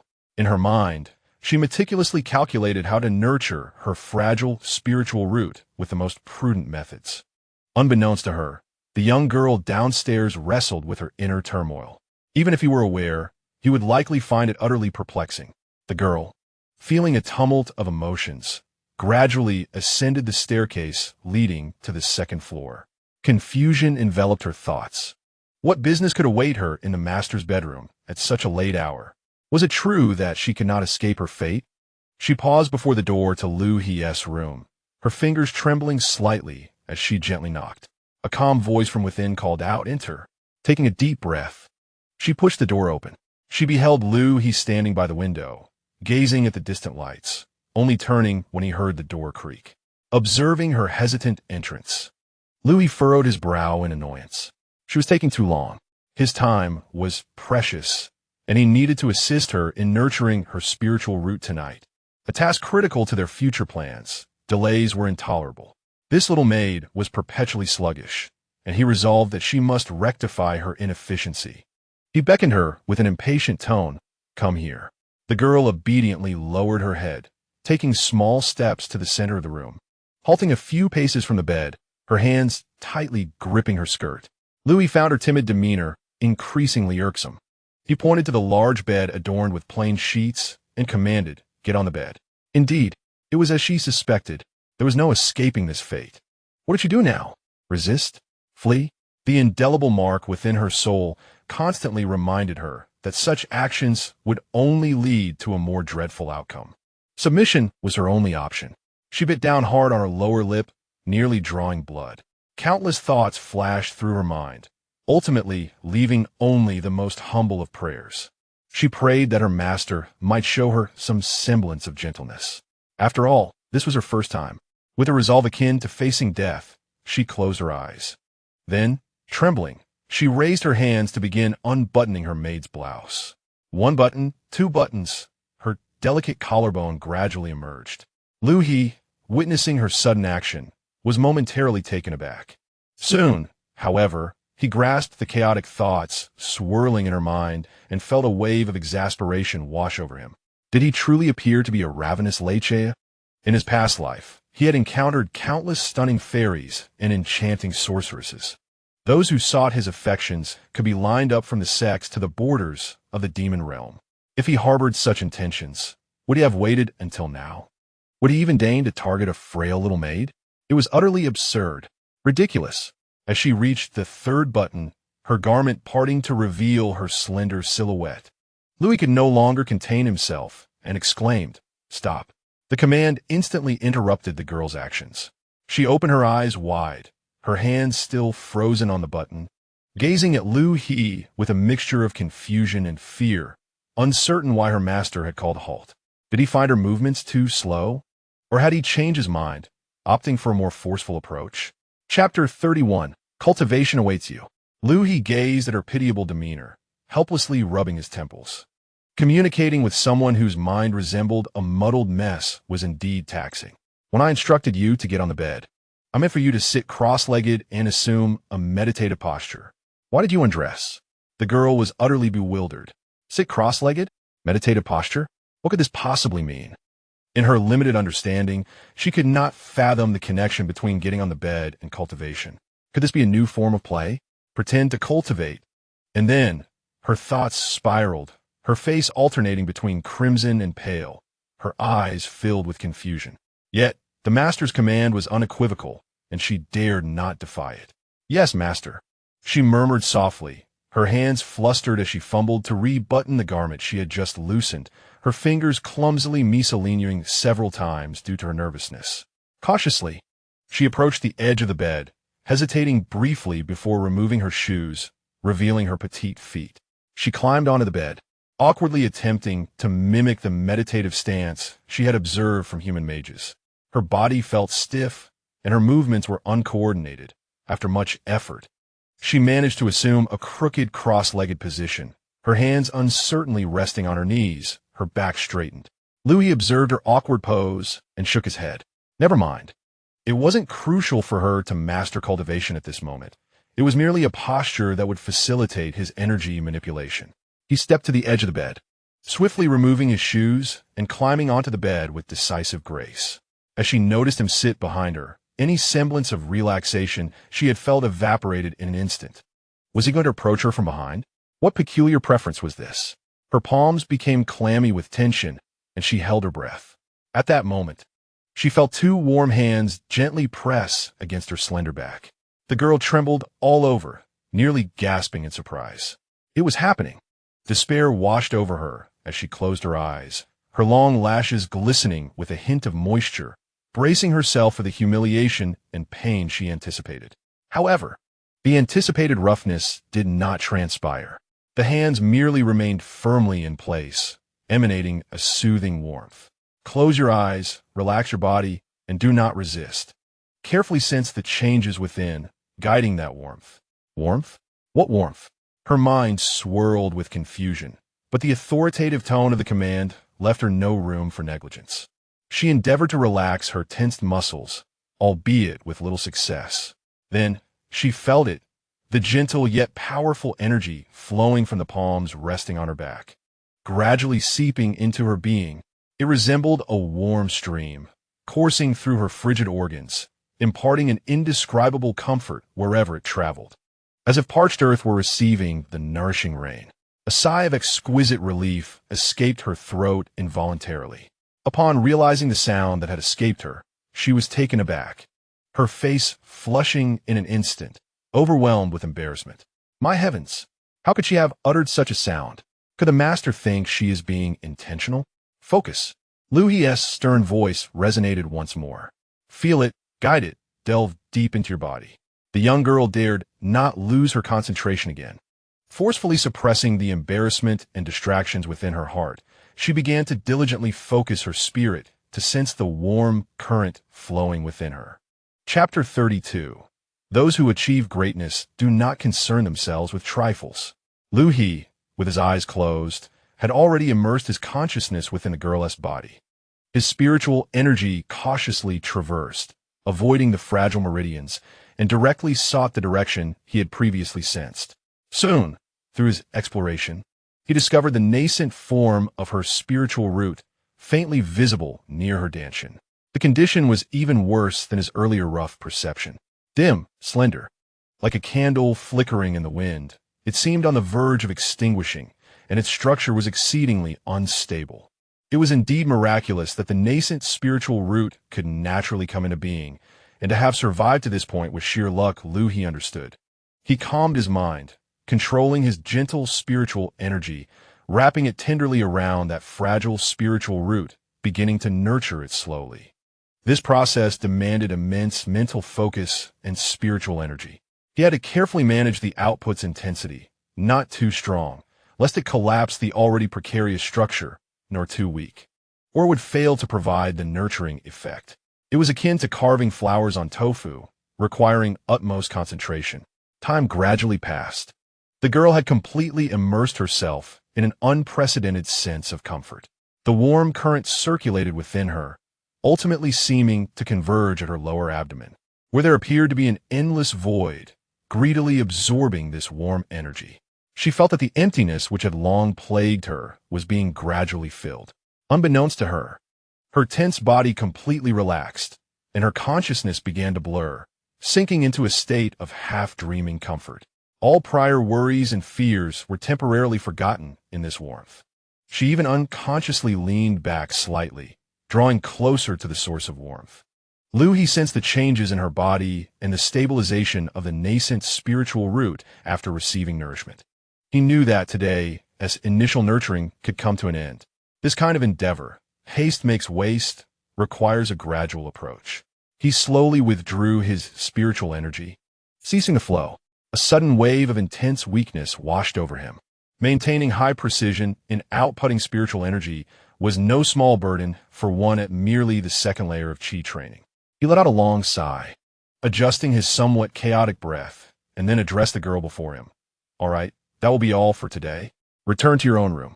He waited a few seconds, but received no response. Liu He, puzzled, opened his eyes and looked forward, instantly filled with frustration. There she sat, still in a cross-legged position. Yet her head drooped, eyes tightly shut, breathing steady and elongated. She had fallen asleep. Just as he withdrew his palm, losing his support, her body swayed slightly, and then, unguarded, toppled backward onto the soft bed. On that delicate visage lingered an expression of contentment and tranquility, with the corners of her mouth subtly curving upwards, as if she were lost in a delightful dream. Liu He observed this scene, and a twinge of imbalance stirred within him. How remarkable! He toiled tirelessly, expending both mental and spiritual energy to nurture her spiritual roots. Yet here she was, comfortably slumbering away, and she slept so soundly and sweetly. A surge of unamiable frustration nearly ignited within him. He gazed at the young girl's serene, sleeping face, tempted to rouse her from her slumber. However, upon reflection, he acknowledged that his assistance was indeed tinged with self-interest, aimed at facilitating their future dual cultivation and hastening his own progress. Yet, the process of nurturing her spiritual roots was undeniably beneficial for her. It was only natural that she found it so soothing as to drift into sleep. With this thought, Liu managed to quell some of his earlier discontent. He looked at the girl curled up on his bed, defenseless and sleeping like a child, and unexpectedly found her somewhat endearing. Perhaps it was unwise to hold a grudge against a mere girl, he reminded himself. Great achievers do not sweat the small stuff. This small sacrifice was for the promise of greater rewards in the future. He sighed softly, shaking his head in resignation. Not wishing to disturb the girl, sleeping so peacefully, Liu settled back into a meditative posture, his hands forming seals, as he began to absorb the vibrant energies from the surrounding air, replenishing the spiritual power he had just expended. Outside, the moonlight gradually waned in the west, in the quiet hours of the night. While Liu was engrossed in his cultivation and the girl remained blissfully unaware in her dreams, time slipped away unnoticed. Chapter 33. The End. The end morning sunlight streamed through the window, illuminating the entire room and casting a warm glow upon the girl's face. Her long eyelashes fluttered a few times, and then her still sleepy eyes gradually opened. What greeted her was an unfamiliar ceiling and the soft mattress beneath her. This was not the guest room she occupied on the first floor. This fleeting sense of confusion lasted only a second. Memories of the previous night began to surface in her hazy mind. The girl let out a soft gasp, akin to a cat whose tail had been stepped on, and she abruptly sat up in bed. Instinctively, she turned to look back. There sat her master, Liu He, with his back to her, seated cross-legged on the other side of the bed, utterly still. Her heart leapt into her throat. How did she end up here? And why was she sleeping so deeply? She distinctly remembered her master guiding her to feel the warmth flowing within her body. That sensation was so pleasant. It had allowed her tightly wound nerves, held in tension for over a decade, to relax unconsciously. And then she remembered nothing. She had actually fallen asleep on her master's bed while he was in the midst of his cultivation. This was an egregious dereliction of duty for a servant, an unforgivable mistake. Would she have disturbed her master as practice? Would he be angry upon waking? Would he consider her a lazy, undisciplined failure? Panic surged within her as she carefully climbed down from the bed, using the lightest movements possible. Barefoot, she stepped onto the soft carpet, making nearly no sound at all. She dared not glance back, fearing her gaze might disturb the seemingly motionless figure. On tiptoe, she approached the door, cautiously twisting the doorknob, then sidestepped to slip out, gently closing the door behind her. Only when the door completely obscured the room's view did the young girl lean against the wall, exhaling a long breath, her heart still racing wildly in her chest. Yet, in the next moment, a deeper panic surged within her. Time! What time was it now? She looked up at the clock on the hallway wall, its hands clearly indicating that it was quite late. This was far beyond the usual hour for preparing breakfast for her master. Moreover, the dinner dishes from last night remained piled on the living room table, unwashed. This is it, she thought, abandoning all else. Lifting the hem of her maid's dress, she dashed down the stairs like a gust of wind, making a beeline for the kitchen and dining area. Her slender figure vanished around the staircase corner, imbued with an air of impending calamity. However, unbeknownst to her, every soundless action she took was perceptible to Liu He, from her startled rise to her tiptoed descent from the bed, and finally, her frantic exit from a room like a frightened rabbit. All of it was vividly captured in his consciousness. Although his eyes were closed, he had long since imprinted every nuance of the small building and its surroundings in his mind. Impulsive, Liu He mused. Her temperament is rather restless. Was it truly necessary to be so flustered over merely waking from slumber? It seems that if she is to genuinely embark on the path of cultivation, refining her character may prove far more challenging than nurturing her spiritual roots.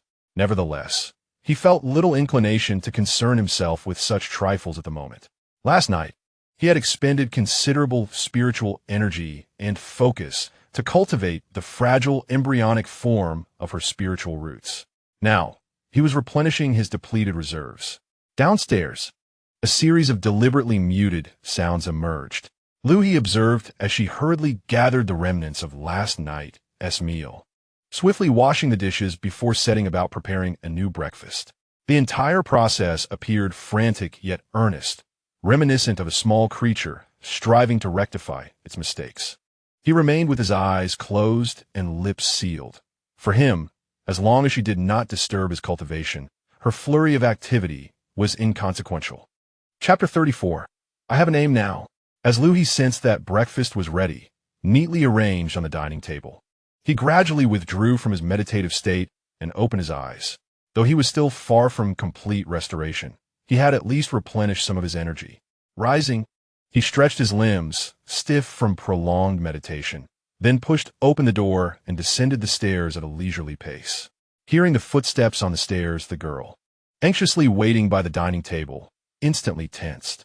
With her head bowed and hands tightly gripping the edge of her apron, her heart raced uncontrollably. The memory of last night's unfastening of her clothing sent warmth flooding to her cheeks, filling her with a shame that made her wish to vanish into the ground. Master, good morning. Breakfast is ready, she stammered.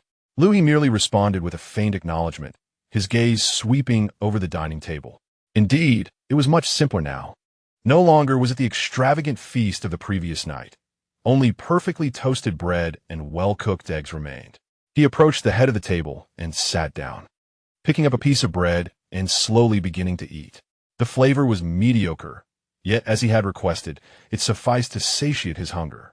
The restaurant was enveloped in silence, save for the sound of Liu He chewing his food. The girl continued to stand stiffly to the side, her head bowed, her breaths cautious.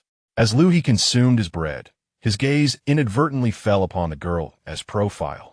Suddenly, he realized that he did not even know her name. It was hardly suitable to refer to her merely as you, especially since, according to his plans, she was to become a significant tool on his path of cultivation. Not knowing her name was rather unacceptable. "What is your name?" he inquired.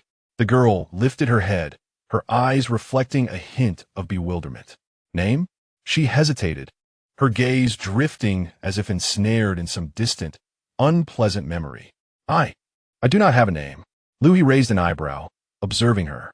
"Since I can remember, I have wandered alone between some villages on the demon clan's borders, living off discarded items. Later, I was captured by the kingdom's patrol and became a prisoner, only to be sent to a servant training camp." Her words came out in fragments, imbued with a deliberate calmness. Yet Liu He could keenly sense the suppressed anguish within her. "In the training camp, we were only assigned numbers. My number is 54. 54. No past, no belonging, not even a name to call my own. My existence is merely that of an object, transferable and disposable at will." Liu He gazed into her sorrowful eyes, feeling no particular sympathy. However, having resolved to keep her and with intentions towards her, assigning her a name would facilitate future interactions and management. "Zilian, from now on, you shall be called Zilian." Zilian? The name, it was hers at last. No longer was she merely the cold designation of 54, but a name that genuinely belonged to her.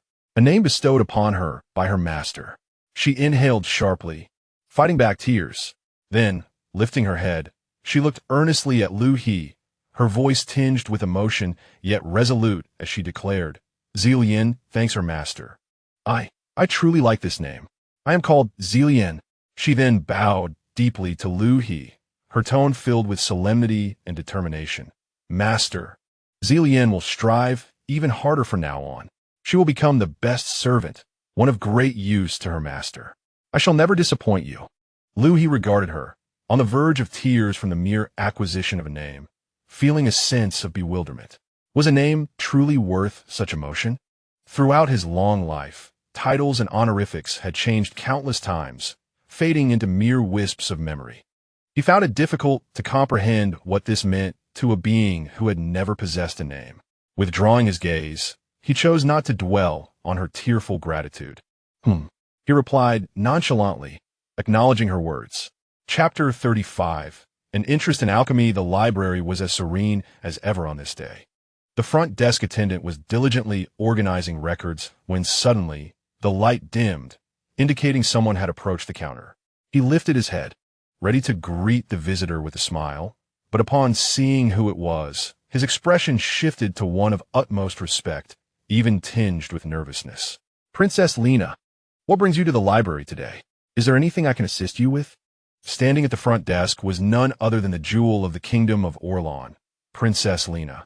Slightly taken aback by the attendant's reverent greeting, Lina smiled modestly and softened her voice so as not to disturb the other students engrossed in their reading. "Hello, there is no need for such formality. I'm here to help a friend borrow a book regarding the properties of alchemical materials. I believe there should be some in the library. Indeed, such books can be found in the alchemy section. Allow me to guide you there," the attendant replied eagerly, nodding and detailing the location. "Thank you, but I can find it myself." Lina politely declined, expressing her gratitude before following the direction indicated by the attendant. As she walked down the tranquil aisles, a few students recognized her. Most displayed expressions of surprise before quickly stopping to bow respectfully. Lina responded to each with a warm smile and a gentle nod, her demeanor devoid of any royal airs. She cherished the atmosphere of the academy. Here, she felt more like an ordinary student rather than a princess bound by myriad protocols. Navigating through several sections, Lina arrived at the area designated for alchemy. It was somewhat quieter here, as alchemy is a profound and practice-intensive discipline, not one that all students find appealing or possess the talent to pursue. Her gaze scanned the shelves for the book her friend needed, her steps light and measured. In that moment, her eyes inadvertently drifted to a reading nook by the window, where a familiar figure caught her attention. With black hair and an aura of tranquility distinct from those around him, there sat none other than the brave hero, Liu He. A look of surprise graced Lena's face. Since Liu He and his companions had been assigned to the academy, and she had returned to her studies, their encounters had become quite rare. She noticed Liu He deeply engrossed in an intimidatingly thick tome, his concentration palpable. Several other hefty volumes lay stacked before him, their covers indicating a connection to alchemy. Liu He studying alchemical texts. Lena felt a flicker of curiosity.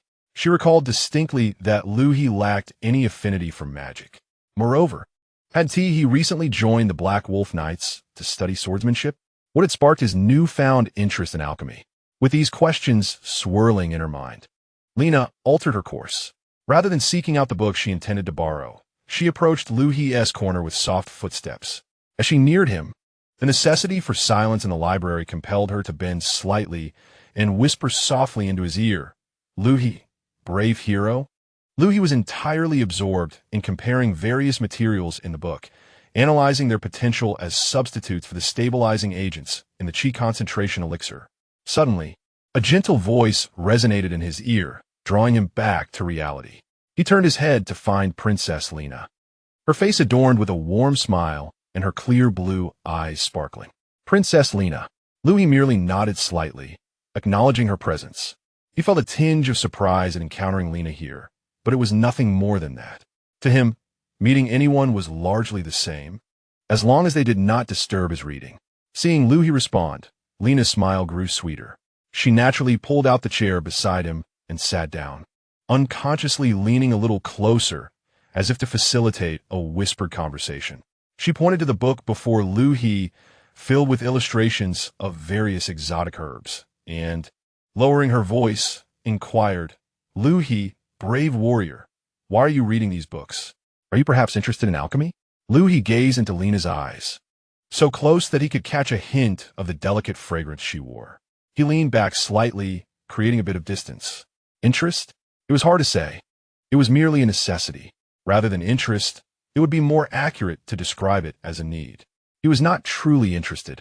He was simply curious about whether these alchemical materials were edible and could aid in his cultivation. This statement was half truth and half lie. Curiosity was present, but more than that. He wished to ascertain if these substances could assist him in his training. Lena, however, interpreted it differently. Her eyes brightened as she felt she had discovered another interest of Liu He beyond swordsmanship. She recalled that Liu He could not cultivate magic. Perhaps he sought to find his value in other domains? Although alchemists required a modicum of magical guidance, they placed greater emphasis on the accumulation of knowledge and experience, which might indeed suit Liu He. So that's how it is. She leaned in closer, almost whispering in Liu He's ear, "Let me tell you, alchemy is an incredibly lucrative profession. A successful alchemical master can sell high-level potions for exorbitant prices. The renowned alchemical masters in the kingdom are all fabulously wealthy." After speaking, she playfully winked at Liu He. Wealth? Fabulous riches? Lena's words reminded Liu He of the brutal and resource-driven world of cultivation, where the status of a top-tier alchemist was exalted. Which major sect or powerful faction did not treat them as esteemed guests? They held not only wealth, but also the keys to helping cultivators break through their limits and enhance their combat prowess. How many cultivators were willing to exhaust their fortunes or even dedicate their lives to serve an alchemist for a high-grade spirit pill? In his past life, while Liu primarily focused on cultivation and combat, he had also dabbled in alchemy, weapon forging, and talisman crafting. After all, as a rogue cultivator, he often had to rely on himself, unlike sect disciples who had dedicated mentors. He vividly recalled how he had paid a hefty price and incurred a significant favor to obtain the formula for a certain master alchemist's demonic heart pill. Fragments of memory flickered in his mind, and for a moment, Liu He's gaze became distant, but he quickly regained his usual composure. The contrast between the splendor of his past life and the current state of this alternate world was stark, leaving him with a sense of discomfort. Once a formidable figure, he now found himself laboring for the most basic resources for cultivation, even contemplating the mundane pursuit of earning money, an endeavor that seemed rather trivial for a cultivator. How the mighty have fallen, he mused with a touch of self-deprecation. Perhaps, in the future, I might consider venturing into the realm of alchemy.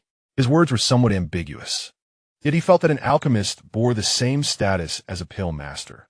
They were, after all, engaged in manipulating materials, refining essences, and striving for the effective utilization of energy. If someone could assist him in creating something akin to a chi-gathering pill, he would not mind embracing the role of an alchemist in this world. Upon hearing Liu He's admission, Lena's face lit up with a joyful expression, as if she had anticipated this development. She felt that Liu He was carving out a new path for himself, and her heart swelled with happiness for him. She immediately recalled the purpose of her visit to the library. That's wonderful. Liu He, I came here to help a friend borrow some books. She is a remarkable alchemist. Though not particularly old, she had already garnered quite a reputation in the alchemical circles of the capital.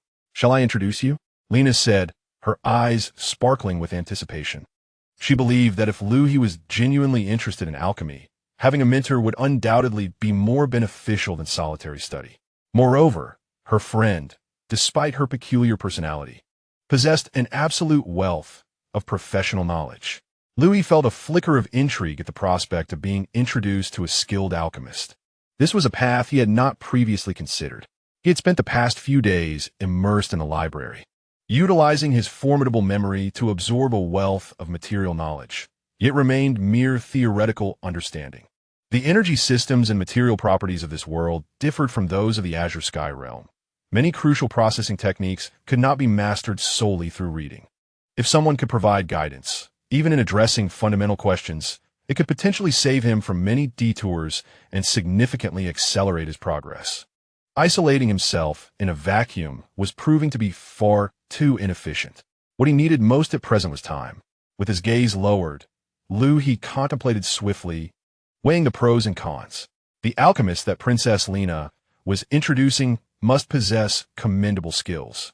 Although he was not fond of owing favors or engaging with too many people, certain sacrifices were necessary for the sake of cultivation. Meeting someone and asking a few questions that should not pose much trouble, he reassured himself. At worst, he could repay this favor when he was more capable in the future. After a brief silence, Liu He lifted his head. Very well. I would appreciate it if you could make the introduction, Your Highness. Upon hearing Liu He's agreement, Lena's face instantly brightened with a radiant smile. Chapter 36. Liu He observed Princess Lena leading the way ahead, her lively figure eliciting a faint smile from him. Just moments ago, Lena had informed him that her friend possessed a rather eccentric personality and advised him not to take it too seriously. Eccentric temperament? What sort of oddities had he not encountered before? In the realm of Qing Shao, those cantankerous old fellows, with their stubborn dispositions, could easily be navigated by him, and he could even extract some benefits from their hands. One who secludes himself within the academy, delving into the intricacies of alchemy, is perhaps peculiar, but to what extent can one fault him? At most, he might be somewhat reclusive, preferring silence, or harboring some unique eccentricity. For him, it mattered not if the other party were mute. He possessed the means to achieve his objectives. Lena's concerns, in his view, were utterly unwarranted. Quietly trailing behind Lena, they traversed the fountain square at the academy's center, often bustling with students. Upon sighting Princess Lena, many paused, respectfully bowing and greeting her. When their curious gazes fell upon Liu He, intrigue filled their eyes. Liu He paid no heed to the stares. His thoughts had already drifted to his alchemical companion, contemplating how best to initiate their conversation. As they departed the lively main teaching area, the air began to carry the aromatic essence of various herbs. We are nearing the alchemy district. Lena turned to Liu He with a smile, seemingly seeking to dissipate the silence. Vera is quite engrossed in her studies, so the environment here may not be as tidy. Liu He nodded in acknowledgement, remaining silent.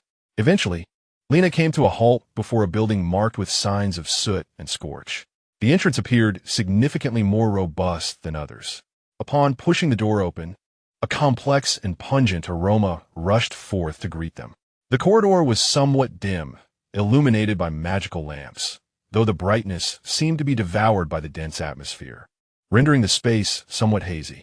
Clearly well acquainted with the surroundings, Lena expertly guided Liu He through several cluttered passageways, ultimately stopping before an unremarkable door. Taking a deep breath, she cautiously rapped on the door. Knock, knock, knock. No response emerged from within. Lena, appearing accustomed to this, leaned closer to the door's crack and raised her voice slightly. Vera? It's me, Lena. I have brought you the book you requested. After several seconds of silence, just as Liu He began to believe there was no one inside, a languid voice wafted from beyond the door. How might one describe that voice? It was listless, as if just awakened or burdened by the weight of sleepless nights. Just come in. The door is unlocked. Lena turned to Liu He, offering a wry smile, before gently pushing the door open. As the door swung ajar, an even stronger sense surged forth, nearly toppling Liu He. Unfazed, he swiftly surveyed the room. The first thing to catch his eye was the prominent brass alchemical cauldron at the center, devoid of any flames beneath, yet still radiating warmth, with a viscous liquid seemingly lingering within. Surrounding the room were tall cabinets lining the walls, densely packed with an array of bottles, jars, boxes, and bags. Some glass containers housed bizarrely shaped plant roots or inexplicable organs of magical creatures. In some open bags, various hues of mineral powders and dried herbs peeked out. The floor was far from pristine, scattered with fragments of materials and papers scrawled with hasty handwriting. The entire room exuded a chaotic atmosphere. The owner of this disarray, at that moment, stood with her back to them, positioned before a long experimental table laden with an array of vessels, seemingly engrossed in observing a reaction occurring within a cauldron. Only upon hearing their entrance did she turn around. Liu He's gaze fell upon the alchemist, named Vale. The initial impression was one of disorder. Her long, naturally curly brown hair appeared as though it had never been properly combed, draping carelessly over her shoulders. Her complexion lacked vitality, pale with faint dark circles beneath her large brown eyes, which, at that moment, bore a languid expression devoid of enthusiasm for her surroundings. She wore an evidently oversized gray-brown robe, which bore a few subtle stains. Yet, despite its ample size, it could not completely conceal the striking contours of her figure, which remained astonishingly prominent even amidst such an unkempt appearance. Truly remarkable, despite having lived for a considerable time and encountered countless fairies and witches. Liu He found such exceptional grace rare indeed. Could this be a peculiar talent of alchemists? He couldn't help but entertain the thought with a hint of levity. Vale's unfocused gaze first settled on Lena, who nodded slightly in acknowledgement before shifting her attention to Liu He. Her eyes lingered on him for a few seconds before returning to Lena. And who might this be? Vale inquired. Vale, this is Lord Liu He, a guest from afar. Lena deftly sidestepped the specifics of Liu He's origins, as the summoning from another world was one of the kingdom's most guarded secrets. He is also our academy's distinguished swordsmanship instructor, a truly formidable master of the art. She emphasized the title of master, hoping to capture Vale's attention. Liu He, this is my dearest friend, Vale, renowned as a genius alchemist within our Silver Star Academy and throughout the entire capital. Despite her youth, her expertise in alchemy has garnered admiration even from many seasoned practitioners. Greetings, Miss Vale, Liu He remarked. Chapter 37. Methods from home. Vale blinked her listless eyes, surveying Liu He from head to toe. She particularly scrutinized his seemingly unremarkable physique and youthful visage, appearing somewhat skeptical of the title master of swordsmanship. However, she refrained from further comment, responding lazily with, "Oh, hello," her voice light and airy, as though it might dissipate into the atmosphere at any moment. Lena observed the two before her. One was as calm as ice, his expression devoid of any emotion, while the other was as lethargic as a puddle of mud, seemingly disinterested in everything around her. In her heart, she couldn't help but ponder. One is excessively composed, while the other is remarkably languid. What might transpire when these two diametrically opposed personalities converge? Lena stepped forward and placed the book she held on a relatively clean table beside Veer. Veer, I brought the book you requested. Additionally, Liu He has a keen interest in alchemy, particularly in the properties of materials. As you are an expert in this domain, I thought it prudent to bring him along, hoping you might offer him some guidance or perhaps engage in a discussion. Upon finishing her sentence, Lena cautiously observed Veer's reaction. Veer's gaze shifted from the book back to Liu He, her languid eyes seemingly imbued with a hint of meaning. However, she remained silent, merely communicating her inquiry through her expression. Liu He met Veer's gaze, his countenance unchanged. Yet inwardly, he mused. It appears that Miss Veer truly embodies the slow-tempered nature that Lena described. Engaging with her will undoubtedly require a modicum of patience. Nonetheless, as long as she possesses genuine expertise, I can muster that patience. Seeing that Veer did not immediately decline, Lena felt a wave of relief wash over her. She understood Veer's temperament. A lack of refusal signified a glimmer of hope. Observing both Liu He and Veer, she deemed her task accomplished and decided to grant the forthcoming space to these two professionals. She had no desire to remain, for if Veer were to suddenly utter something astonishing, or if Liu He's forthright manner displeased her, she would find herself in an untenable position. Oh, I just remembered. Brother Wang had mentioned something important to me earlier. I must make haste, she exclaimed. Veer, Liu He, please, do continue your conversation. I shall take my leave now. With that, she did not await their response, but rather exited the room with a brisk step, gently closing the door behind her. With a soft click, the room was left with only Liu He and Veer. The already tranquil atmosphere descended further into silence. Liu He stood still, gazing at the seemingly somnolent female alchemist before him. Veer tilted her head, lightly tapping her chin with her index finger as she regarded Liu He. The two locked eyes, neither willing to break the silence first. Time ticked by. Liu He felt somewhat at a loss. Clearly, it was he who had come seeking assistance. Logically, he ought to initiate the conversation. Yet, observing Veer's dazed demeanor, he suddenly felt that if he were to speak first, it would somehow diminish his presence. This somewhat childish notion of needing to assert superiority flitted through his mind before he dismissed it with a wry smile. What was he doing? Engaging in a contest of wills with a young lady? He had come here for a serious matter, to restore his former strength and acquire the chi-gathering pills necessary for his cultivation. What did a little pride matter? Miss Veer, he began. Veer's eyelids seemed to flutter slightly, indicating she had heard him. Liu He mentally prepared his words, deciding to address the matter directly, albeit with a touch of eloquence. The situation is thus. In my hometown, a rather remote locale, there exists a somewhat unique method of pharmacology. It deliberately avoids esoteric terms such as alchemical elixirs and spiritual fire, opting instead for expressions that might resonate with the understanding of this world. Wei tilted her head slightly, aligning her gaze with the speaker, revealing a desire to continue the discourse. Her engagement was a promising sign. Liu He felt a surge of encouragement and proceeded with his explanation. This method diverges significantly from the alchemy I am familiar with, which is commonly practiced here. In my region, we place greater emphasis on harnessing the power of fire. By employing a distinctive technique to control flames, we directly refine raw materials, discarding the superfluous parts and preserving only the essence. Subsequently, the essences extracted from these various materials are fused together in the flames, following a fixed ratio and sequence, ultimately forming a solid, concentrated pill. He could not resist using the term pill, as he struggled to find a more suitable expression. As she listened, Wei's previously distant gaze gradually sharpened. Her fingers entwined around a strand of hair, seemingly deep in contemplation. Sensing the moment was ripe, Liu He decided to provide a specific example. For instance, in my homeland, there exists a fundamental pill known as the pill of fasting. Its effect is such that consuming one allows a person to remain satiated for several days. He endeavored to explain the purpose of the pill of fasting in terms comprehensible to those from this world.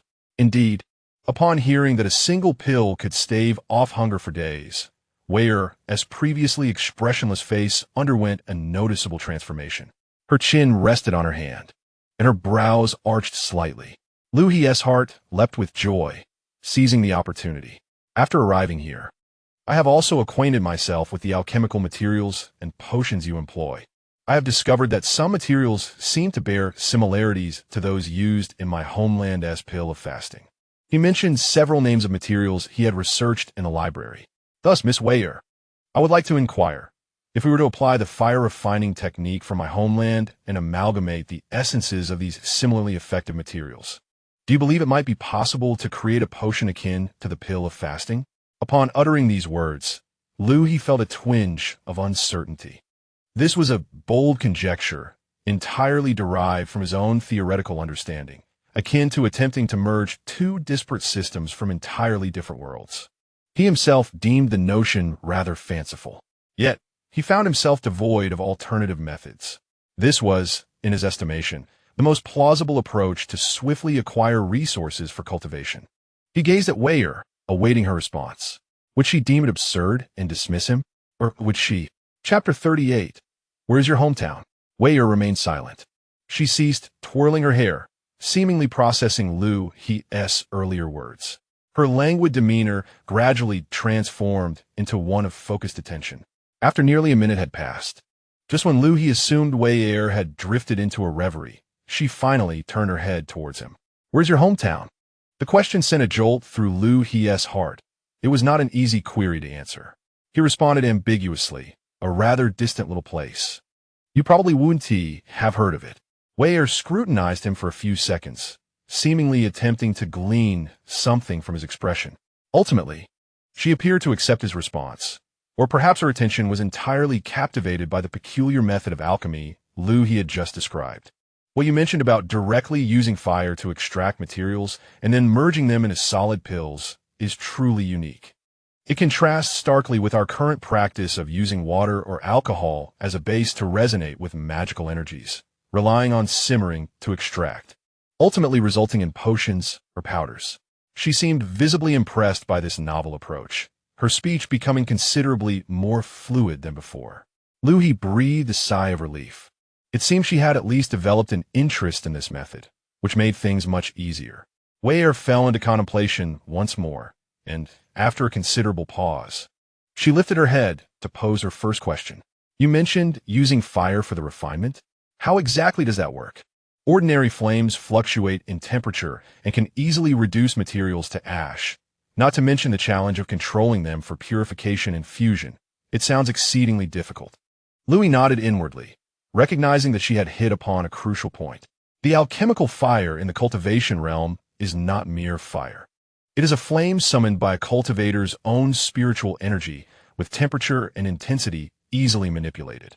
However, he certainly could not disclose that. After a moment of thought, he explained, the fire we use is not typical firewood or charcoal. It is a rather special flame. Controlling it does require some skill, but it can indeed be used to precisely incinerate impurities, leaving only the useful components.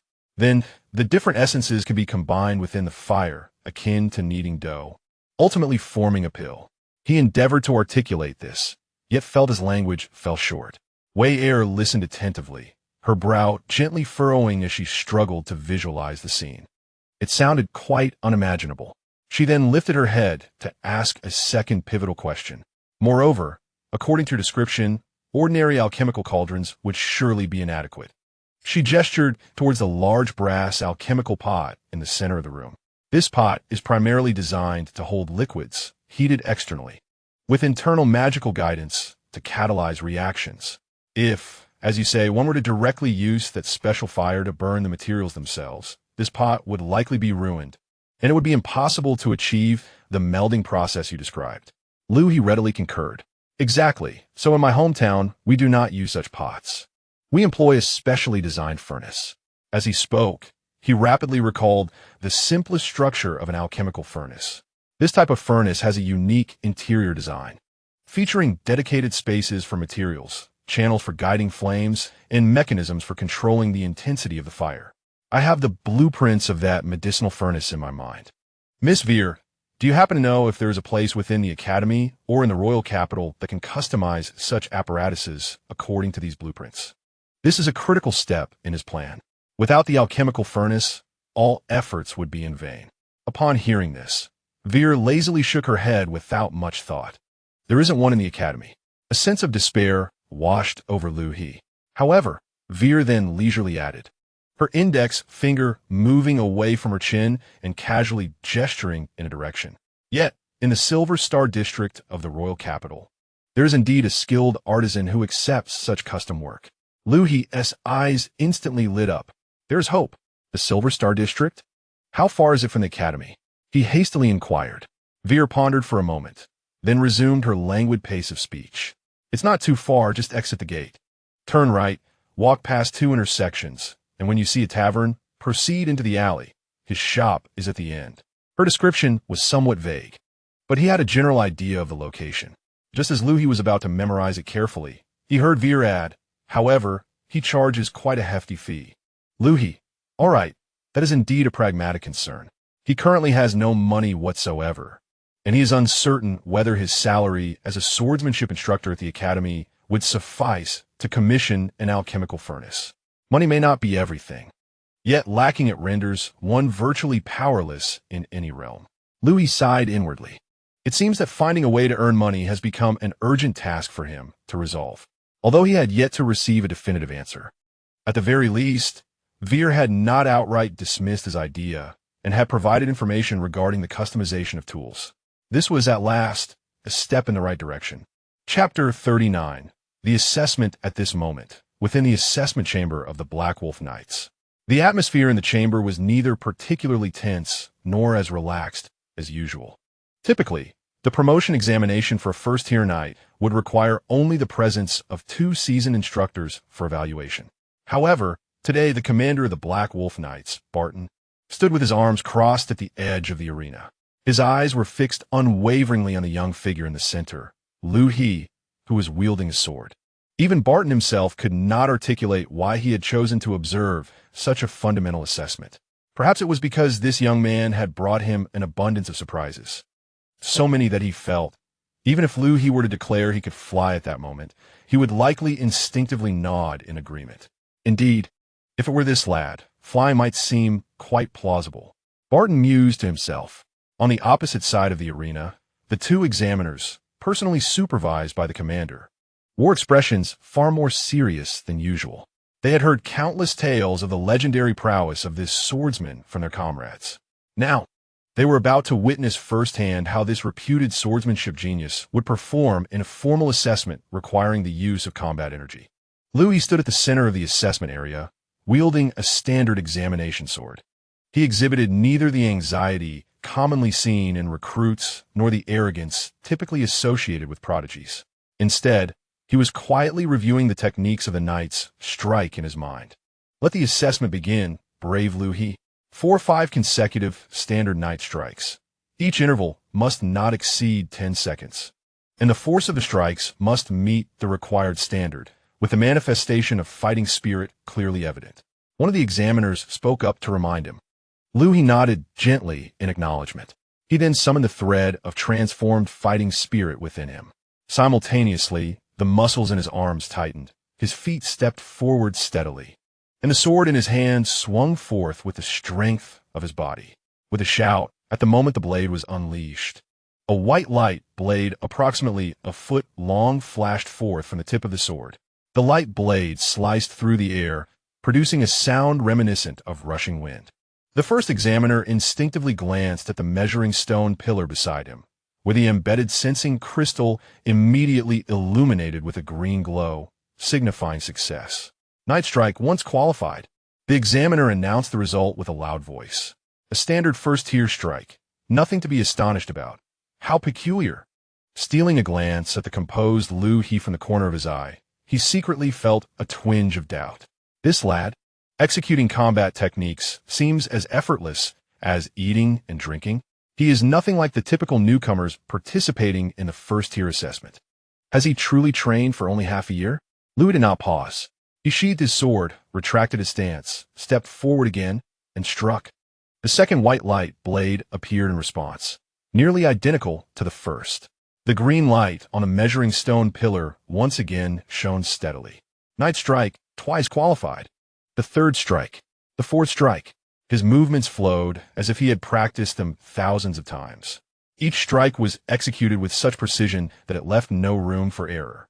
The white light blade was remarkably stable, devoid of the flickering or dissipating forms commonly seen in novices. Barton observed Liu He's effortless demeanor, and his sense of certainty grew stronger. In just 6 months, he had even cultivated his fighting spirit. Though only at the first tier level, this speed was unparalleled. Barton combed through his decades of life experience and records within the Night Order, finding no second like him. Was he shocked? Not at all. Such extraordinary occurrences surrounding Liu He evoked not a ripple within him, but rather a hint of amusement. He had grown accustomed to it, truly accustomed. Spending time with this lad had significantly enhanced his heart's capacity to endure. As Barton internally lamented, Liu He executed the fifth strike. The final white light blade cleanly and decisively tore through the air, maintaining the same stable fluctuations as the previous 4, perfectly concluding his motion. The green light on the measuring stone pillar illuminated for the 5th time, steady as ever. Night strike, 5 times all qualified. This time, the examiner's voice carried evident admiration. Setting aside all the rumors, focusing solely on this assessment. The control over fighting spirit and the proficiency in combat techniques displayed by this youth undoubtedly surpassed that of an ordinary newly promoted first-tier knight. Another examiner also wore a smile as he picked up a badge that had been prepared in advance and approached Liu He. The badge, crafted from black iron, featured the design of crossed long swords and shields, with a small white star embedded above the shield, symbolizing the identity of a first-tier knight. Congratulations, Liu He, brave warrior. Your foundation is remarkably solid, and your control over fighting spirit is commendable. From this day forth, you are officially recognized as a first-tier knight of the kingdom. Liu He accepted the badge with both hands. Thank you, instructor, he replied in a calm tone, betraying little joy yet remaining sufficiently polite. At that moment, the imposing figure of Barton approached. With a hearty laugh, he firmly clapped Liu He on the shoulder.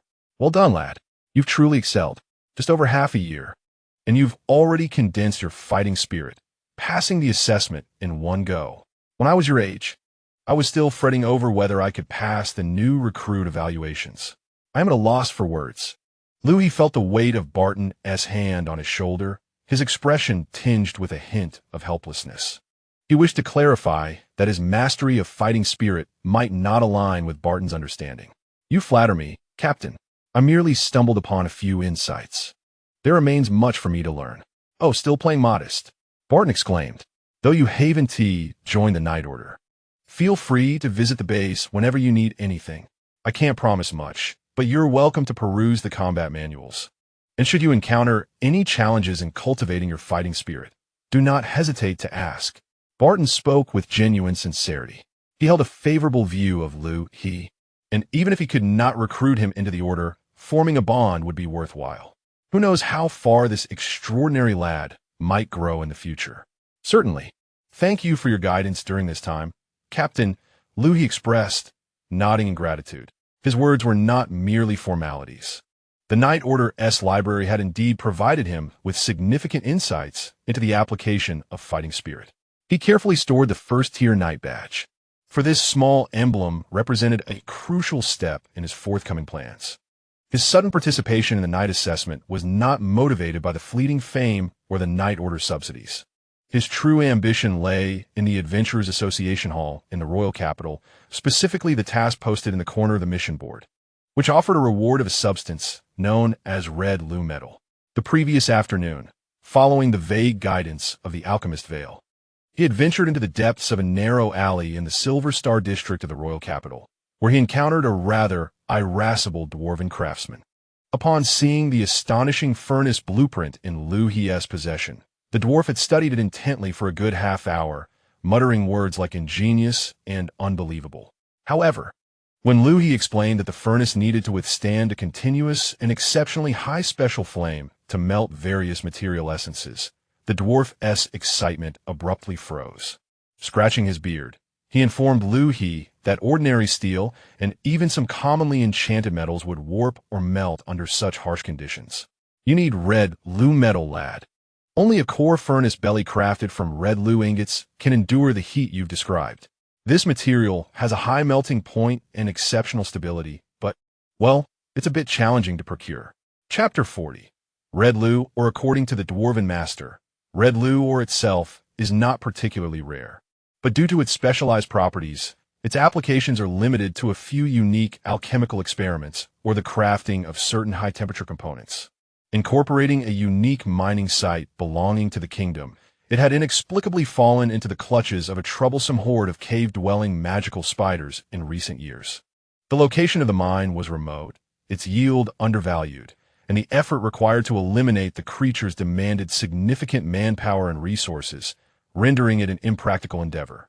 Consequently, it had remained neglected. If one truly wished to procure some red, or for experimentation, a visit to the Adventurers Guild could be in order. I recall there being a long-term quest available to clear the mine of its monstrous inhabitants while also retrieving a batch of red, or, with the reward being the ore itself. Liu He promptly made his way to the Adventurers Guild at the heart of the royal capital. It was a bustling hall, filled with adventurers wielding an array of weapons, traversing through the throngs. The task board was plastered with a multitude of requests. Upon inquiring at the front desk, he soon located the quest mentioned by the dwarven craftsman. Quest: eliminate the cave-dwelling magical spiders in the red ore mine. Quest description: exterminate the horde of cave spiders occupying the red ore mine. Quest difficulty: upper bronze. Lower silver. Quest reward: raw red or equivalent currency. Acceptance conditions: silver level adventurer, or possess a first-tier warrior class identity, or certification as a novice mage or higher. Upon seeing the acceptance conditions, Liu He understood immediately. He could temporarily disregard the notion of being a silver-level adventurer, and as for being a novice mage, that was beyond his reach as one devoid of magical affinity. The only viable path was to obtain an officially recognized first-tier class identity. Naturally, the first-tier warrior class encompassed knights. Thus, he found himself here, participating in an assessment that felt almost trivial to him. His goal was the first-tier knight insignia adorning his chest. With it, he could personally undertake the quest that rewarded red ore. With a red ore, the dwarf master could forge for him a cauldron capable of withstanding spiritual flames. With the cauldron, he could attempt to replicate the elixirs of the cultivation realm using materials from this world. All of this was intricately connected. A faint smile graced Liu He's lips. He was now one step closer to embarking on the path of alchemical cultivation. Barton observed Liu He's calm profile, uncertain of the young man's precise calculations. Yet, drawing from his years of experience in reading people, he sensed that Liu He was motivated by more than merely acquiring the title of a first-tier knight. What exactly did he intend to do upon obtaining this insignia? Surely he wasn't contemplating strutting around the royal capital with newfound arrogance. Returning to the present, Liu He turned to Barton and candidly stated, "It indeed has its purpose. I plan to undertake a quest at the Adventurers Guild, which requires a first-tier class identity for acceptance." Accepting a quest? Are you short on funds, or seeking a means to hone your skills? If it's the former, you can speak to me. If it's the latter, our team occasionally has tasks to clear lower-level magical creatures in the vicinity, which are considerably safer than the chaotic quests at the guild. His words were genuinely concerned for Liu He's well-being. Tasks at the Adventurers Guild varied greatly in nature, and their dangers were difficult to gauge completely. Although Liu He possessed extraordinary swordsmanship and now wielded fighting spirit, he was still young, and his practical experience was limited. Yet, as Barton suddenly recalled Liu He's unpredictable swordplay, he found it hard to reconcile the term lack of practical experience with Liu He's capabilities. Yet he instinctively felt a tinge of unease at the thought of letting Liu He delve into the realm of adventurers. "Thank you for your good intentions, Captain. It is merely a task to gather materials, and the reward is a particular alchemical ingredient I require." He fabricated a reason that seemed reasonably plausible. Alchemical materials? Barton was further perplexed. How had this lad entangled himself with alchemy once again? He found himself increasingly bewildered by Liu He. Liu He, wishing to avoid elaboration, merely nodded. Observing Liu He's resolute demeanor, Barton ceased his attempts to persuade him. He understood that while Liu He appeared affable, he possessed a strong sense of conviction at his core. Very well, as long as you are aware of your own mind. Do you require assistance? There are a few idle rascals in the team. Bringing them along could bolster your presence. Not for now. Thank you, Captain. Liu declined once more. He preferred to operate solo. A larger group would only complicate matters. After exchanging a few more pleasantries, Liu took his leave from Barton and the two examiners. Exiting the assessment room, as they watched Liu He's figure vanish beyond the door, one instructor couldn't help but exclaim, "Captain, this Liu He has cultivated combat energy in just 6 months. Such a pace."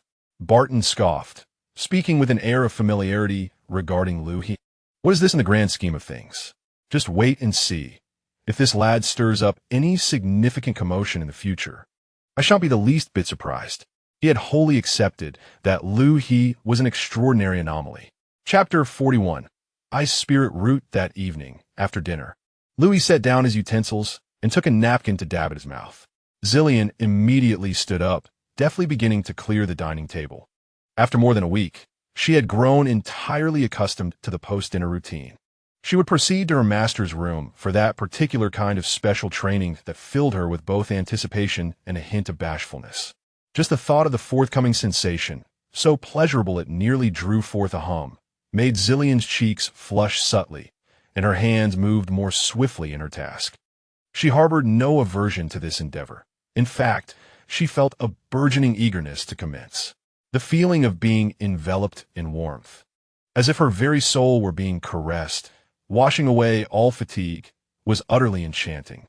Yet, a slight inconvenience lingered. Each time she reached the end of her training, she would invariably drift into a deep slumber, sleeping soundly until dawn broke. Consequently, she always awoke in a flurry the next morning, hastily preparing breakfast, often on the verge of being late. As she wiped the table, she couldn't help but mutter quietly to herself. Of course, this complaint was laced with a sweet, albeit helpless, affection. I can't be entirely to blame. If I'm to point fingers, it must be at my master for making me so comfortable. Zillion cast a discreet glance at the resting Liu He, silently justifying her predicament. Once she finished tidying up, Zillion dutifully followed Liu He upstairs as usual, entering his room. She adeptly approached the bedside, slipped off her shoes, and climbed onto the bed with practiced ease.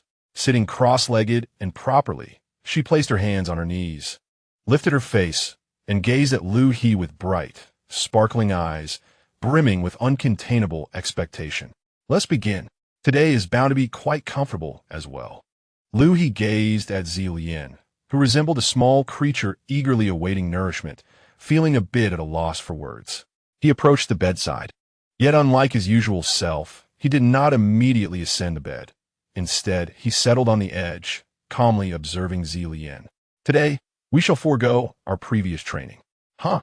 The anticipation on Zillion's face abruptly froze, replaced by profound disappointment. No training? Why? Had she failed in some way that displeased her master? Or did her master believe she was too dim-wit to warrant further investment of time? Instantly, a myriad of unsettling thoughts surged forth, causing her expression to sag and her eyes to dim. Liu He noted the transformation of Zillion's demeanor, finding it both amusing and somewhat perplexing. Your foundation has been sufficiently solidified. Today, I shall teach you something different. Teach me? Zillion blinked, momentarily taken aback. Teach her what? A new method of cleaning? Or the exclusive secrets of cooking? Without further explanation, Liu He extended a finger, tracing a strand of ethereal light. Through over a week of close contact and nurturing, he had comprehensively discerned the nature of the spiritual root within Zillion. Her spiritual root was a rare ice-type root in the realm of cultivation.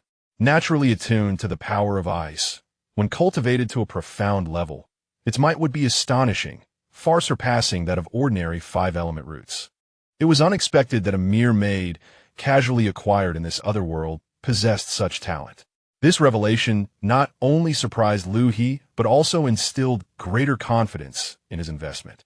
He instructed Zilin to sit still, then gently pressed the tip of his right index finger to her forehead. Before she could react, a torrent of vast information forcefully surged into her mind. It was a manner of understanding entirely beyond her grasp. Not sound, nor text, but rather an indelible imprint of a cultivation method known as the gathering chi technique directly within her consciousness. This encompassed detailed steps and key points, including how to sense energy, draw it into her body, and the initial process of refinement. Zilin was bewildered. Her master merely touched her forehead, and suddenly, an invisible book was thrust into her mind. What kind of sorcery is this? Observing her astonished expression, Liu He withdrew his finger and stated matter-of-factly, "This is a cultivation method from my homeland, distinct from the magic of this world, yet equally capable of granting you extraordinary power, akin to magical effects." He deliberately avoided terms like cultivation, spiritual energy, or techniques, opting for expressions Zilin could comprehend. Simply follow the method I just imparted, concentrate, and attune yourself to the luminous points in the air that resonate most intimately with you. Then, draw these points into your body and ultimately condense your own magical energy within. Once you possess magical energy, you'll be able to learn and employ the corresponding spells. As for the specifics of how to utilize the magic, I shall teach you once you successfully condense your magical energy. Zilin stared blankly at Liu He, her mind still fervently digesting the information she had just received. The influx of information was overwhelming, causing her to feel as though her mind could scarcely keep up. After several moments, she managed to stiffly nod in acknowledgement. Observing Zillian's dazed expression, Liu He couldn't help but sigh inwardly. Suspecting that she had not grasped much of what was said, he shook his head discreetly, concluding that the girl did not appear particularly astute, rather somewhat daft. Clearly, expecting her to comprehend this on her own was unrealistic. It would be necessary to guide her step by step. "You seem to be struggling to understand completely. Allow me to demonstrate practically," he said. "Sit properly and adjust your posture." He extended his hand to assist Zillian in refining her seated position, ensuring her back was straight yet not rigid, her shoulders relaxed and naturally drooping, and indicating where her hands should rest.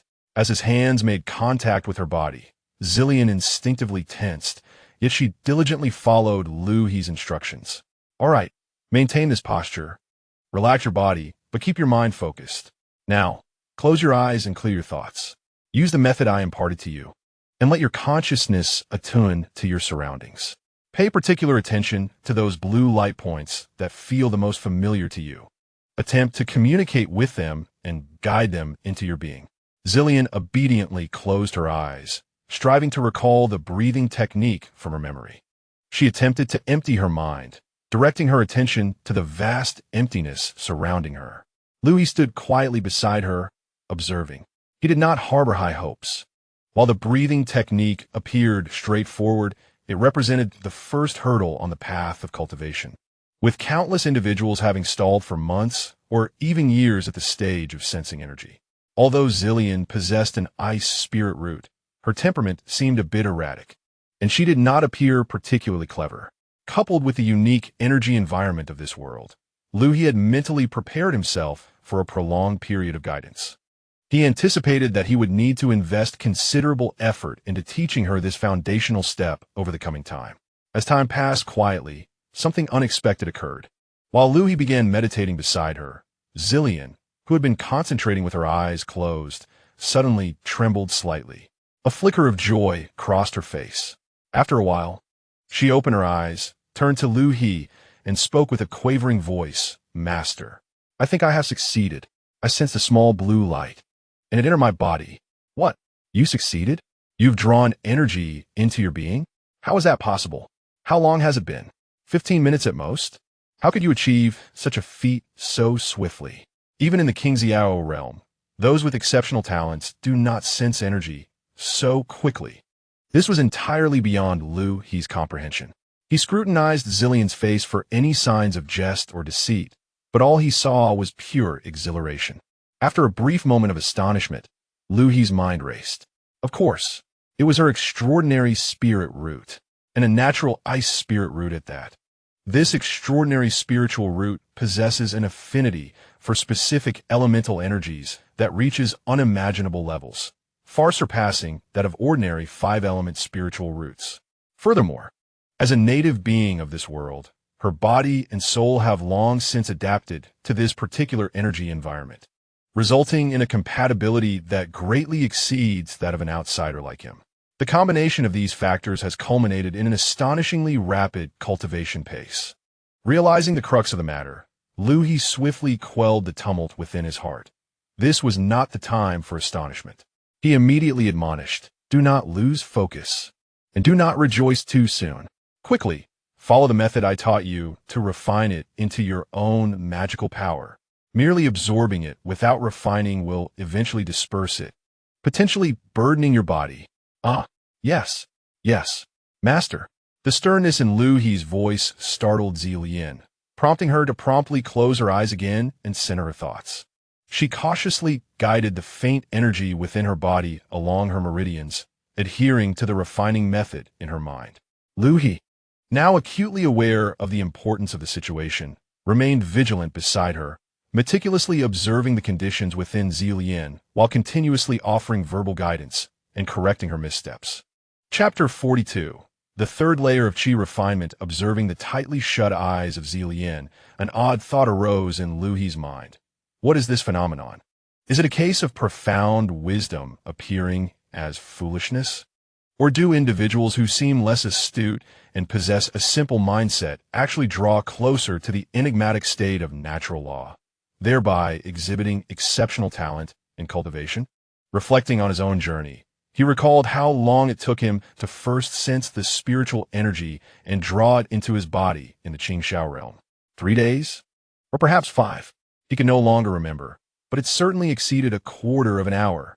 That level of talent and cultivation would have been considered a promising prospect worthy of focused development in his former small sect.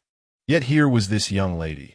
Within a mere quarter of an hour, she had successfully captured a strand of ice elemental energy and introduced it into her body. The speed was astonishing. If this news were to reach the Qingxiao realm, few would dare to believe it. Liu He gently shook his head, dispelling any complex emotions. Regardless of whether she was simply fortunate, exceptional talent is ultimately a boon. The faster she progresses, the more advantageous it is for his future plans. Once he had finished guiding Zilian, Liu He finally managed to turn his attention back to his own concerns. Having expended considerable mental and spiritual energy to nurture Zilian's spiritual root, he had inadvertently delayed his own cultivation progress. Now that this rough gem had begun to take shape, even able to absorb spiritual energy on its own, it was time for him to refocus on himself. He was determined to secure the red or mind task posted by the Adventurers Association. Although the task description indicated that the cave was merely inhabited by a few cave-dwelling demon spiders, creatures that did not sound particularly formidable, venturing into an unfamiliar environment for combat necessitated additional strength for assurance and ease. He assessed the condition within his dantian. He had been at the peak of the second layer of Qi refinement for quite some time, and he had reached a bottleneck. It is time to attempt a breakthrough. Liu He no longer hesitated. He sat cross-legged directly opposite Zilian, adopting a standard meditative posture. He closed his eyes, retracting his consciousness inward, concentrating all his attention on guiding the nearly saturated spiritual energy within his dantian. Time passed slowly in silence. In the room, both individuals were immersed in their respective practices. The following morning, just as dawn began to break, Zilian's long eyelashes fluttered a few times before she slowly opened her eyes. The first sight that greeted her was the familiar ceiling of her master's room. Instinctively, she assessed her internal state. The cool stream of energy remained obediently near her dantian, circulating slowly and imparting a sense of fulfillment she had never experienced before, filling her with vigor. Is this the cultivation method taught by my master? It truly is marvelous, she thought joyfully, although she had not slept all night. Merely meditating using the method known as the Qi gathering technique, she felt no fatigue whatsoever. Rather, she was particularly invigorated, more awake than if she had rested for 10 hours. Cautiously, she moved her body, wary of disturbing Liu He, who was still in meditation beside her. A furtive glance revealed her master, sitting with eyes closed, breathing deep and steady, creating an aura that discouraged proximity. Her master looked exceptionally beautiful in such earnestness.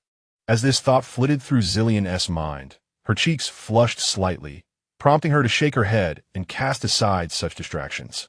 At that moment, she caught sight of the sunlight streaming through the window. Oh no! Zillian's heart tightened, abruptly awakening from the enchanting sensation of her cultivation. What time is it? Have I overslept again? No, that's impossible. I didn't sleep at all. I must have been so engrossed in my practice that I lost track of time. Without further contemplation of the energy within her, she hurriedly made the lightest of movements, akin to a little mouse sneaking a treat, and quietly climbed down from her bed. Slipping into her shoes, she tiptoed to the door, turned the handle, darted outside, and gently closed the door behind her. The entire process was executed with remarkable skill. Nearly silent, only when she leaned against the corridor wall did Zillian finally release a long sigh of relief, her hand pressed against her chest. Thank goodness, I did not disturb my master. She patted her face, unwilling to linger any longer, lifted her skirt, and hurried down the stairs, making a beeline for the kitchen. Breakfast. I must hasten to prepare breakfast. Meanwhile, in the room, Liu He slowly opened his eyes. It was accomplished. He had reached the 3rd level of qi cultivation. The process had been even smoother than he had anticipated. Although the energy in this world was somewhat peculiar, its concentration was indeed sufficient to support such a low-level breakthrough. It was a natural progression. The total amount of spiritual energy in his danshan had nearly doubled, and its purity had notably increased, allowing his consciousness to expand its reach significantly. He could clearly see Zillian in the kitchen below, bustling about as she ignited the fire, sliced bread, and fried eggs, noticing every detail, including the anxious expression on her face. However, witnessing this daily routine had long since become a familiar sight for Liu He. Liu He found the situation somewhat amusing, yet he refrained from commenting. He needed a moment to stabilize the recently attained realm and acclimatize to the newfound power. After approximately half an hour, as the clock chimed the usual breakfast hour, Liu He sensed that his realm had become relatively stable. He then rose leisurely, adjusted his attire, and descended the stairs. Upon hearing footsteps on the staircase, Zillian, who was anxiously awaiting at the dining table, immediately straightened up, placing her hands neatly in front of her and slightly bowing her head. Master, good morning. Breakfast is ready, she spoke, her tone tinged with nervousness as her eyes discreetly gauged Liu He's expression. Liu He merely replied with a nonchalant hum, taking his seat at the head of the table. His gaze swept across the table, which held the usual simple fare of toasted bread, fried eggs, and milk. He picked up a piece of bread and began to eat at a leisurely pace. Zillian stood quietly to the side, observing her master as he dined. After Liu He finished his last bite and set down his cup, wiping his mouth with a napkin, he spoke, I may be leaving for 2 days. Leaving? Where is the master going? What will you do? A flurry of questions instantly filled her mind. She opened her mouth to inquire, but suddenly recalled her position as a maid and the etiquette she was bound to uphold. How could a dutiful maid pry into her master's whereabouts? Such behavior would be improper and could provoke his displeasure. She swallowed the questions that had nearly escaped her lips and replied softly, Yes, master. I understand. Though she had only been with her master for less than half a month, she felt an unexplainable comfort in his presence. This seemingly expressionless individual who had given her a name and taught her wondrous skills. The sudden news of his departure left her feeling as if a piece of her heart had been taken away, leaving her uncertain about what to do. Liu noticed the subtle shift in her expression and the melancholy that enveloped her, although he had not intended to elaborate. Witnessing her undisguised disappointment prompted him to speak further. I have accepted a task that requires my attention outside. He paused, recalling her impulsive nature, and adopted a serious demeanor as he added, During my absence, you must not become complacent. You are to complete your daily training exercises as I have instructed, without any shortcuts. Upon my return, I shall assess your progress. If there is no improvement, he left the statement hanging, the implicit warning sufficient to send a shiver through Zillian. It won't happen. Absolutely not. Master. Zillian immediately lifted her head, shaking it vigorously as if to dispel any doubts, her twin ponytails swaying in unison. I will diligently train. I promise to practice every day. I would never dare to be lazy. Please rest assured, Master, she hurriedly assured him, fearing that any delay might lead him to perceive her as a slothful and inept individual. Observing her eagerness to affirm her commitment, Liu He felt a sense of satisfaction at having teased her, and he ceased to frighten her further, simply nodding in acknowledgement. Remember what you have said. With that, he stood up, said nothing more, and walked directly toward the door. He needed to prepare himself before heading directly to the Adventurers Guild. Zillian stood rooted to the spot, gazing at her master's departing figure until the door gently closed, obscuring her view. She placed a hand on her chest, where her heart seemed to still flutter, and silently vowed, I must diligently cultivate. When my master returns, I shall surprise him. A quiet determination took hold within her, and the fleeting melancholy from their separation was swiftly dispelled by a surge of motivation to prove herself. Chapter 43. Acquaintances. This particular task required the adventurer to form a team. According to regulations, missions involving the extermination of magical creatures, especially those necessitating combat in confined environments, mandated a team of 4. This requirement was instituted to ensure the safety of adventurers, as well as to adhere to guild policies. Therefore, if you are alone, you would not be able to accept this task. You must either assemble a team that meets the criteria or join an existing one before you can register. Liu He fell silent. A team? A quartet? No less? Oh, right.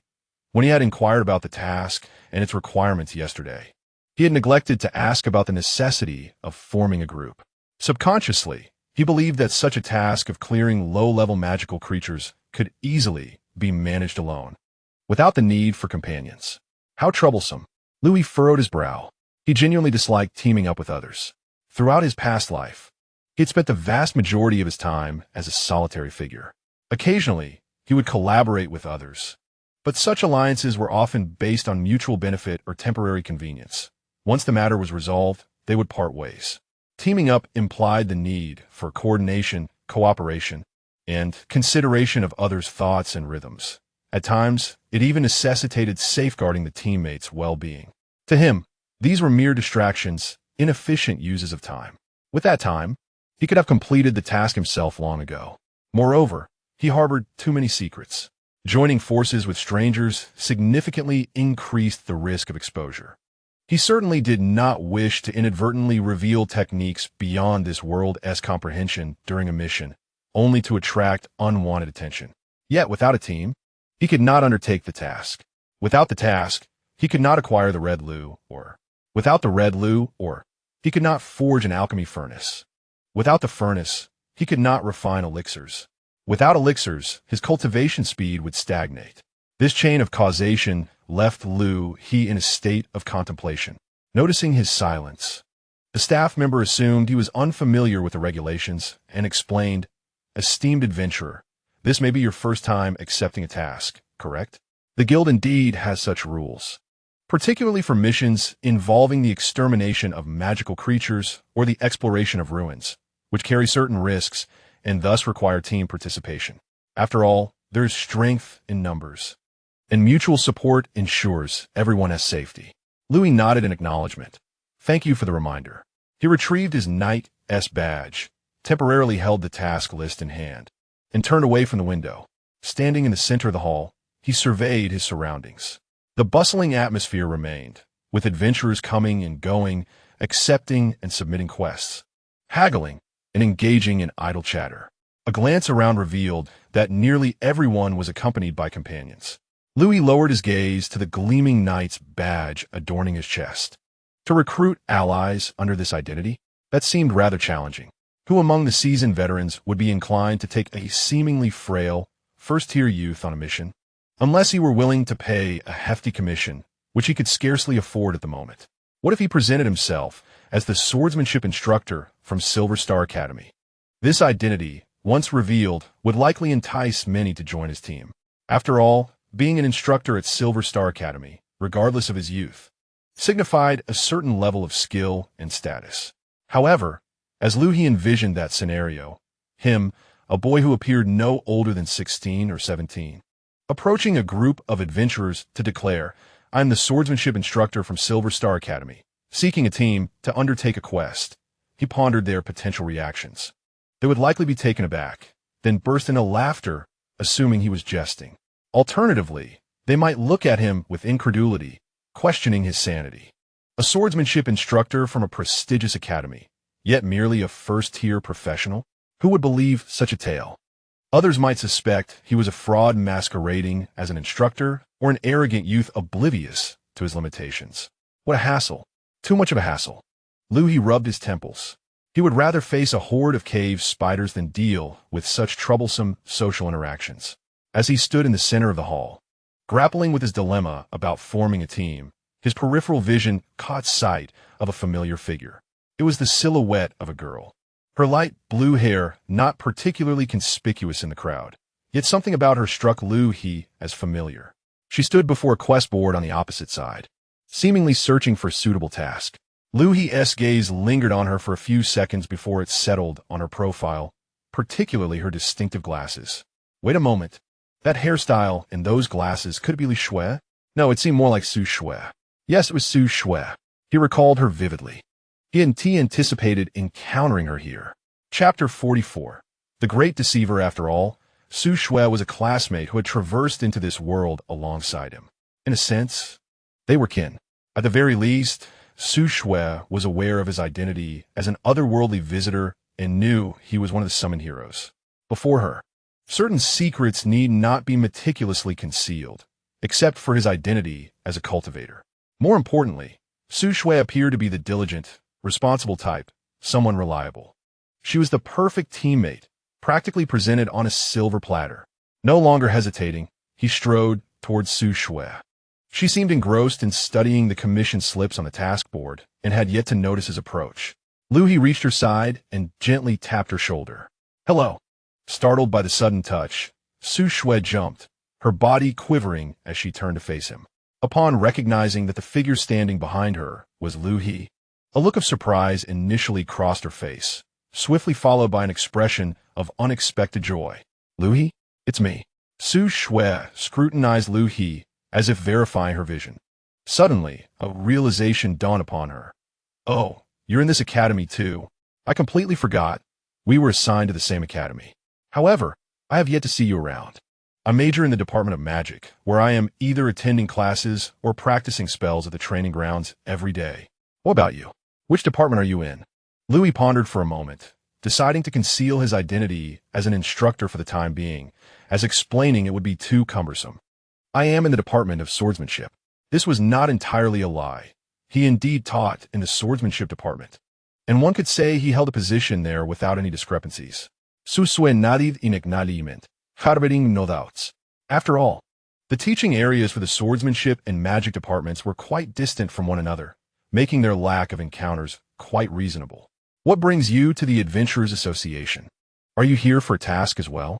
Liu He refrained from answering directly, instead countering with a question. "And you? What brings you here?"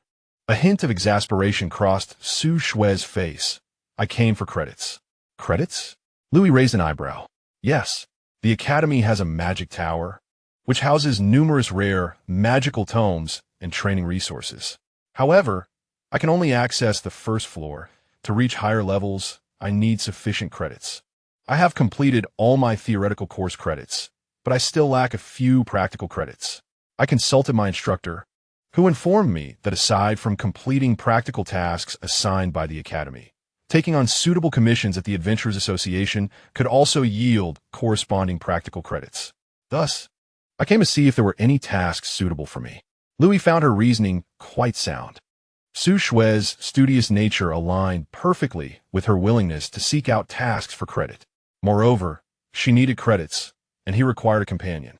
Was this not fortuitous? A slight smile crept onto Liu He's lips. "How serendipitous. I, too, am here to undertake a task."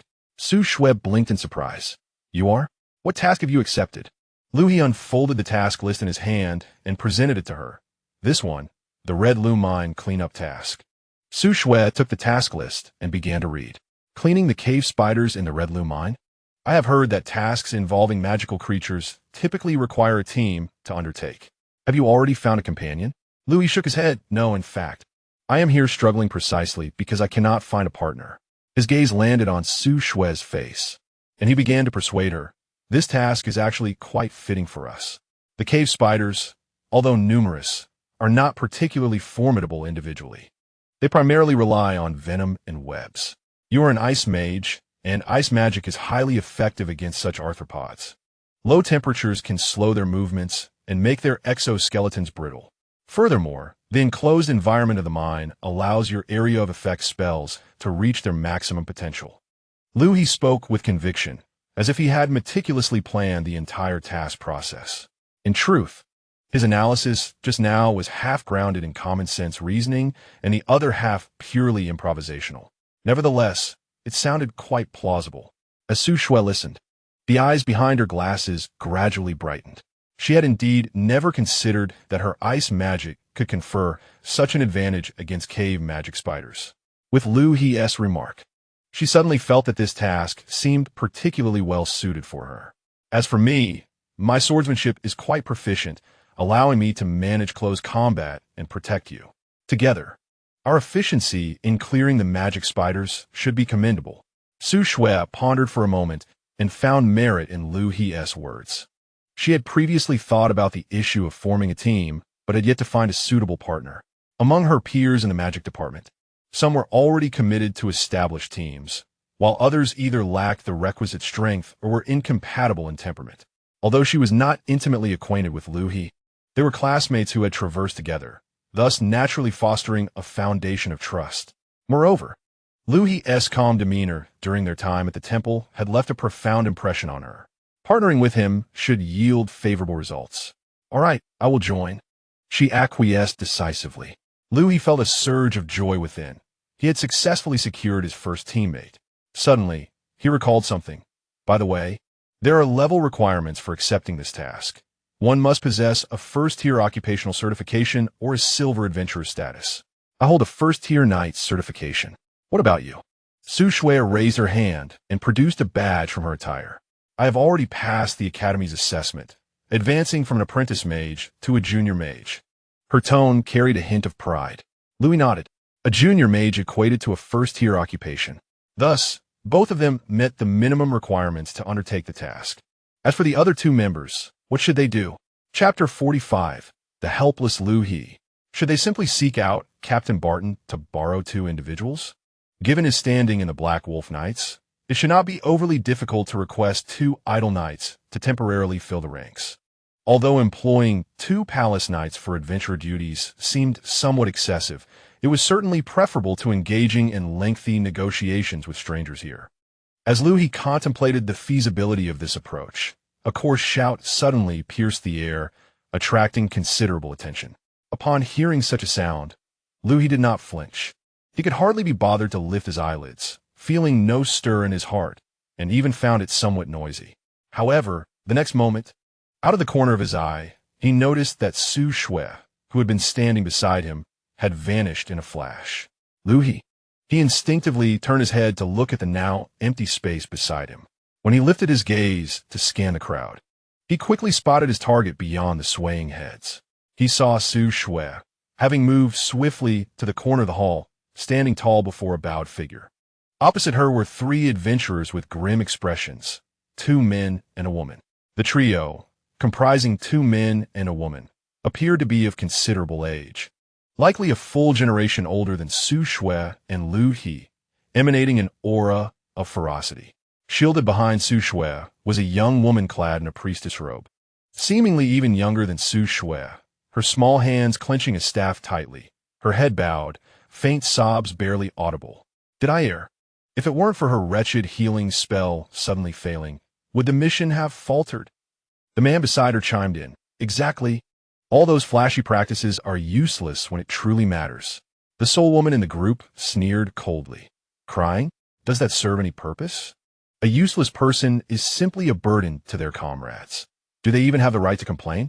Such remarks were undoubtedly harsh, and a few onlookers among the adventurers furrowed their brows, yet none intervened. The adventurer community operates thus. A lack of strength that hinders progress leads to occasional reprimands from teammates, and as long as fists are not raised, the guild typically turns a blind eye. However, Su Shui clearly held a different perspective. The failure of the mission was a collective responsibility. To heap all the blame upon one individual, especially in such a disdainful manner, did they not feel any shame? You three appear to be seasoned adventurers. Is your outlook truly so narrow? The burly man, taken aback by Su Shui's rebuke, especially from a seemingly delicate young girl, felt his face flush with embarrassment. Who the hell are you? Where did this blonde brat come from? I'm reprimanding my own team's waste. What business is it of yours? Step aside. I simply cannot abide witnessing three grown adults ganging up on a young girl. Is the mission so vital that it justifies treating a teammate as a punching bag? Freely hurling insults? Hey, you think you're entitled to dictate how we handle our affairs? If you don't move along, don't blame us for being unfriendly. The atmosphere grew tense. More onlookers gathered, pointing and whispering, yet none dared to approach. In the Adventurers Guild, quarrels occasionally escalate into physical confrontations. But as long as no severe injuries occur, the guards typically look the other way. Liu He stood at a distance, observing the scene with a hint of surprise. He had not anticipated that the seemingly gentle Su Shui would display such courage and a strong sense of justice at a critical moment. Nevertheless, Liu He was inherently averse to trouble, particularly loathing being embroiled in such meaningless disputes. In his view, if the young priestess truly faltered at a critical juncture, a few complaints were understandable. Of course, the harshness of the insults was excessive, but what concern was it of his? Just as the burly man found himself increasingly cornered by Su Shui and the growing crowd-ass scrutiny, his face reddening as if he might resort to violence. Another voice interjected. Enough. The crowd parted slightly, allowing a figure to approach. Louis looked up to see a female elf. She appeared remarkably youthful, clad in practical attire, with an elegantly styled slender sword hanging at her waist. Her pointed ears, typical of her kind, framed her delicate features, and her light golden hair was neatly tied back in a ponytail. She strode directly to Su Shui's side, standing shoulder to shoulder with her, and spoke in a tone of icy indifference. Ladies and gentlemen, is it not excessive to openly threaten others in the association's hall? This young lady speaks the truth. The failure of a mission should be shared collectively, and venting anger through insults is entirely unwarranted. At that moment, the appearance of the elven girl rendered the situation even more delicate. The three adventurers held a psychological advantage over a seemingly frail human female student. However, with the addition of an elf, the dynamics shifted. The elven race enjoys a unique status within the kingdom, and most adventurers would hesitate to provoke them lightly. The burly man's countenance darkened further, feeling that today was indeed a stroke of misfortune. Not only had he failed a mission, but he was also publicly chastised by two girls who seemed to have emerged from nowhere, and now an elf had entered the fray. The onlookers, reveling in the unfolding drama, directed their gaze upon him. Cursing under his breath, he felt a surge of anger rising within him. Rationality advised him to cease his actions at once, but that simmering fury was beyond his control, especially upon seeing the reproachful expressions on the faces of the two young girls. He felt as though his pride as a seasoned adventurer was being trampled upon. Very well. Then, enraged, the burly man suddenly laughed. So everyone wants to play the hero, do they? Today, I shall make you aware of the consequences of meddling. No sooner had he uttered these words than he recklessly lunged toward Su Shui, aiming a punch directly at her face. The assault was so abrupt that no one expected him to dare strike a girl who appeared to be a mere student within the association's hall. Su Shui's pupils dilated. Though she possessed a measure of courage, her lack of combat experience rendered her body momentarily paralyzed, causing her to forget to evade or defend herself. The elven girl beside her reacted more swiftly, exclaiming a warning, "Be careful," as her hand instinctively moved to the hilt of her sword, though it was evident she would not have time to fully draw it in defense. Gasps erupted from those surrounding them. Just as the fist was about to connect with Su Shui's nose, a pale hand appeared out of nowhere, enveloping the fist with its palm. The distance between the fist and Su Shue's face was reduced to mere inches. Su Shue, still in shock, widened her eyes, fixated on the hand that had saved her from being struck. Time seemed to halt momentarily as all gazes converged on that hand and its owner. Liu He had, unbeknownst to him, positioned himself between Su Shue and the burly man. His expression remained calm, yet he felt an overwhelming sense of exasperation. Indeed, he was quite frustrated. Liu He sighed inwardly. He truly, genuinely detested such troublesome situations. According to his original plan, he should have already been en route to the Knight's Order. Yet, here he was, inexplicably ensnared in a conflict akin to a street brawl. He cast a sidelong glance at Su Shue, whose complexion had paled. This girl was now, at least in some sense, his prospective teammate. He could not simply stand by and watch her come a harm. Thus, in the instant the fist was launched, he moved swiftly to the most opportune position and raised his hand to intervene. The burly man could only feel as if his fist had struck a gelatinous creature. All his strength dissipated. He looked up in astonishment, meeting the emotionless gaze of Liu He. When did this lad arrive? Chapter 46. This youth is far from simple. He appeared so slender, so young, yet wore the insignia of a Tier 1 knight on his chest. Yet, this mere youth had managed to single-handedly block the punch he had delivered in fury. Although he had refrained from using his full strength earlier due to the opponent being a female, not just anyone could withstand such an attack. Following his surprise, a more intense rage surged within him. It was one thing to be chastised by a female elf and a human student, but now to be thwarted by a seemingly novice boy? If word of this spread, what would become of his standing in the adventurer circle? The gazes around him, which he had initially perceived as mere spectators, now brimmed with derision. Look, he was stopped by a child. Tisk, how humiliating. And he still dared to bully a young girl? The thread of reason in his mind snapped. You're courting death, brat. The burly man's eyes turned crimson as he roared. At the same time, he clenched his other fist, muscles bulging. This time, he held nothing back, pouring all his strength and pent-up fury into a fierce strike aimed at Liu He's head. This punch was swifter and more forceful, evidently fueled by genuine ire. The gasps of the onlookers grew louder, some even closing their eyes, unable to bear witness to the impending calamity. Su Shue and the elven girl simultaneously cried out, "Be careful!" However, at the moment the opponent unleashed his second punch, Liu He's expression darkened slightly. The remnants of reluctance and indifference vanished, replaced by irritation. He loathed trouble. Even more so, he despised troublemakers who knew no bounds.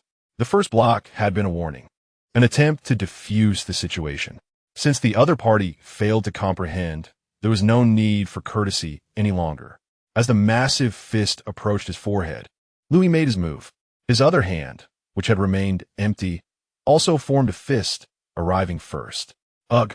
Followed by a muffled grunt of pain.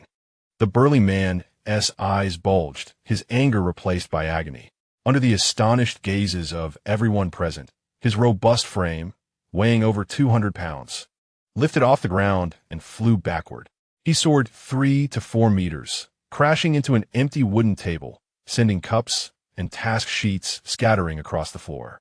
Finally, he thudded heavily to the ground, curling up and clutching his abdomen, emitting groans of suffering. The entire hall was captivated, all eyes fixated on the crumpled form of the burly man, before collectively shifting to the still-standing Liu He. Those gazes were filled with the same question. What just transpired? How did that burly man suddenly fly away? Was it the seemingly frail young man responsible? When did he even move? How'd he do it? Most could hardly comprehend what had just occurred. They only witnessed the burly man furiously throwing his second punch. In the next moment, he was sent flying as if struck by an invisible bull. The entire sequence transpired with the swiftness of lightning, leaving no time for a proper confrontation. My heavens! Did you see that? See what? I merely blinked, and that hefty fellow was already sprawled on the ground. Was it that young man who did it? Did he strike? How did I not see him make a move? Wait, could it be that the brute simply slipped? Can a slip propel 1, 3, or 4 meters away? Show me how it's done. The murmurs grew louder, and the glances directed at Liu He became increasingly peculiar. Among those who frequented the Adventurers Guild, very few were genuine fools, even if the specifics were unclear. The fact that a first-tier knight could so effortlessly bring down a robust adventurer in a single exchange spoke volumes. This individual was undoubtedly extraordinary. At this moment, however, the three provocateurs found themselves in a less favorable state. The burly man, felled by Liu He's punch, lay on the ground, his face ashen and forehead slick with cold sweat. Clutching his abdomen, the pain made breathing a laborious task. He could not even muster the strength to stand, let alone articulate a coherent sentence. "Brother, are you all right?" "Boss." His male and female companions finally reacted, rushing over in a flurry to assist him in getting back on his feet. Supported by the two, the burly man struggled to stabilize himself, his eyes fixed with intensity upon Liu He. He had no recollection of what had transpired. All he felt was a sudden pain in his belly, followed by an inexplicable flight. He hadn't even sensed the impact of the opponent's fist. It felt more like his abdomen had collided with something solid. What on earth was that? He parted his lips, attempting to utter a threatening remark, but the agony forced him to merely inhale sharply. Observing this, his male companion felt a twinge of embarrassment and shouted at Liu He, "How dare you strike?" Liu He merely cast a calm glance in his direction. Yet, this tranquility only heightened the unease within the male companion. Though his words were fierce, his feet instinctively retreated a half step. At that moment, a rapid approach of footsteps drew near. "Make way. Clear the area. Fighting is prohibited in the guild hall." What is going on? Several guards, armed with swords, finally parted the crowd and arrived on the scene. The lead guard, with a keen gaze, swept over the area. Experience suggested that this matter was likely straightforward, a mere escalation from verbal altercations to physical confrontation. Who initiated the conflict? What transpired? The burly man's female companion immediately interjected.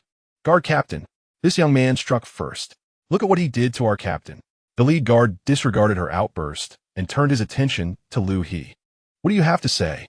Before Liu He could respond, a nearby elven girl could no longer contain herself. "Guard captain, this man threatened us first and attempted to strike this human lady. We merely stepped forward to voice reason, and he became enraged, first attacking her, and when thwarted, he then aimed to assault this gentleman." She pointed at Liu He, momentarily at a loss for how to address him, ultimately settling on "sir." This gentleman acted in self-defense, compelled to retaliate. Many witnesses present could attest to this. The words of the elven girl were coherent and well-articulated, and her inherent credibility as an elf quickly garnered the support of several onlooking adventurers. Indeed, it was that hulking brute who first threw a punch at the female student. Yes, we all witnessed it. The lead guard, listening to the surrounding chatter, began to form an understanding. He glanced at the gasping giant, and then at the composed Liu He, already discerning who had instigated the conflict and who held the moral high ground. In the Adventurers Guild, such altercations occurred daily, as long as no severe injuries or fatalities resulted. The prevailing principle for the lead guard was typically to issue equal reprimands to both parties and swiftly quell the disturbance. However, today's incident was clearly instigated by those three seasoned troublemakers who had taken the first swing and encountered unexpected resistance. The lead guard even found himself suppressing a chuckle. They had attempted to bully a young girl, only to be bested by youth, a considerable loss of face. Chapter 47. Recognized with a stern expression, he addressed the hulking man and his two companions in a low voice. "Fighting is strictly prohibited in the guild hall. Violators will face fines. In severe cases, adventurer credentials may be revoked. You instigated this altercation, and this young man acted in self-defense. Given your injuries, I shall refrain from imposing additional penalties this time. Leave promptly with your companions, and do not cause further disturbances here." The bias in his words was unmistakable. The brute's face flushed with a mix of embarrassment and anger, wishing desperately for a crack in the ground to swallow him whole. His two companions attempted to argue, but the lead guard's icy glare silenced them, making them aware that they had already lost today. Prolonging the confrontation could lead to point deductions or fines, which would be far more detrimental. Let us go, he barked, casting one last venomous look at Liu He, though he refrained from uttering further threats. The pain in his stomach served as a reminder of how unexpectedly fierce the earlier encounter had been. Supported by his two companions, the trio stumbled awkwardly through the crowd, disappearing in a state of disgrace at the hall's entrance. Once the troublemakers had departed, the lead guard waved his hand toward the still-gathered adventurers. Disperse. Attend to your own affairs. Do not block the area. The crowd, still buzzing with intrigue, began to disperse slowly, though the murmur of conversation continued, with many whispering to one another, occasionally casting curious glances at Liu He. The lead guard then turned to Liu He and his companions, his tone softening. Young man, you possess commendable skills. However, in future encounters of this nature, it is advisable to call for the lead guard first. Engaging in combat within the guild hall ultimately reflects poorly. Liu He nodded, offering no further comment. Understood. Thank you. He recognized that the lead guard was extending an olive branch and saw no need for superfluous explanations. The lead guard said nothing more, turning to depart with the other guards. At last, the farcical scene drew to a close. The crowd dispersed, leaving the hall in a state of quietude. Save for the overturned tables and scattered belongings, remnants of the tumult that had just transpired. The restlessness within Liu He finally began to dissipate. The troubles had been resolved. Although the process deviated slightly from the plan, it did not consume too much time. He turned to look at Su Shui, who remained rooted in place, a fairy-like girl, along with the timid priestess girl sheltered behind her. The priestess appeared to be quite young, perhaps only 14 or 15, with red, swollen eyes and traces of tears still adorning her cheeks. Upon noticing Liu He's gaze, she softly uttered, "Thank you, truly, thank you." At that moment, Su Shui fully regained her composure. She offered the priestess a gentle smile and retrieved a pristine handkerchief from her pocket, extending it toward her. "Wipe your face. It's all right now." Then, she turned to Liu He, her expression radiating genuine gratitude. "Liu He, thank you for earlier. Without you, I might have." Liu He, observing her demeanor, teased, "I didn't expect you to appear so demure yet possess such fortitude." Though his words were casual, Su Shui felt a faint flush rise to her cheeks. I just couldn't stand by and watch them bully her. Clearly, the failure was a team responsibility. How could they place all the blame on one person and hurl such cruel insults? As she spoke, her voice grew more resolute, indicating her lack of regret for her actions. Liu found himself at a loss for words. While tenacity is commendable, one must also consider the context. Had he not been present, Su Shui would likely have faced adversity today. Naturally, he kept this thought to himself. At that moment, the fairy girl beside them suddenly exclaimed in surprise. She had been observing Liu He's face for a few seconds, her expression transforming into one of delight. Previously, she had only seen his profile and back. Now that he faced her directly, she finally discerned his full visage. You're mentor Liu He?"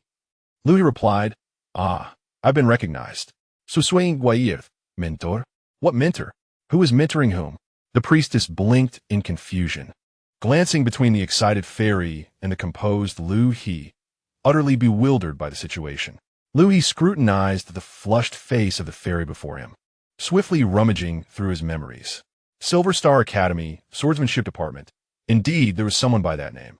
He nodded. "Are you a student of the Swordsmanship Department?" "Yes, it's me. I'm Lena." Upon hearing Liu He's acknowledgement, Lena became even more animated, forgetting all decorum and distance. She rushed forward, grasping Liu He's right hand tightly with both of hers. Her grip was firm with excitement, her eyes sparkling with admiration.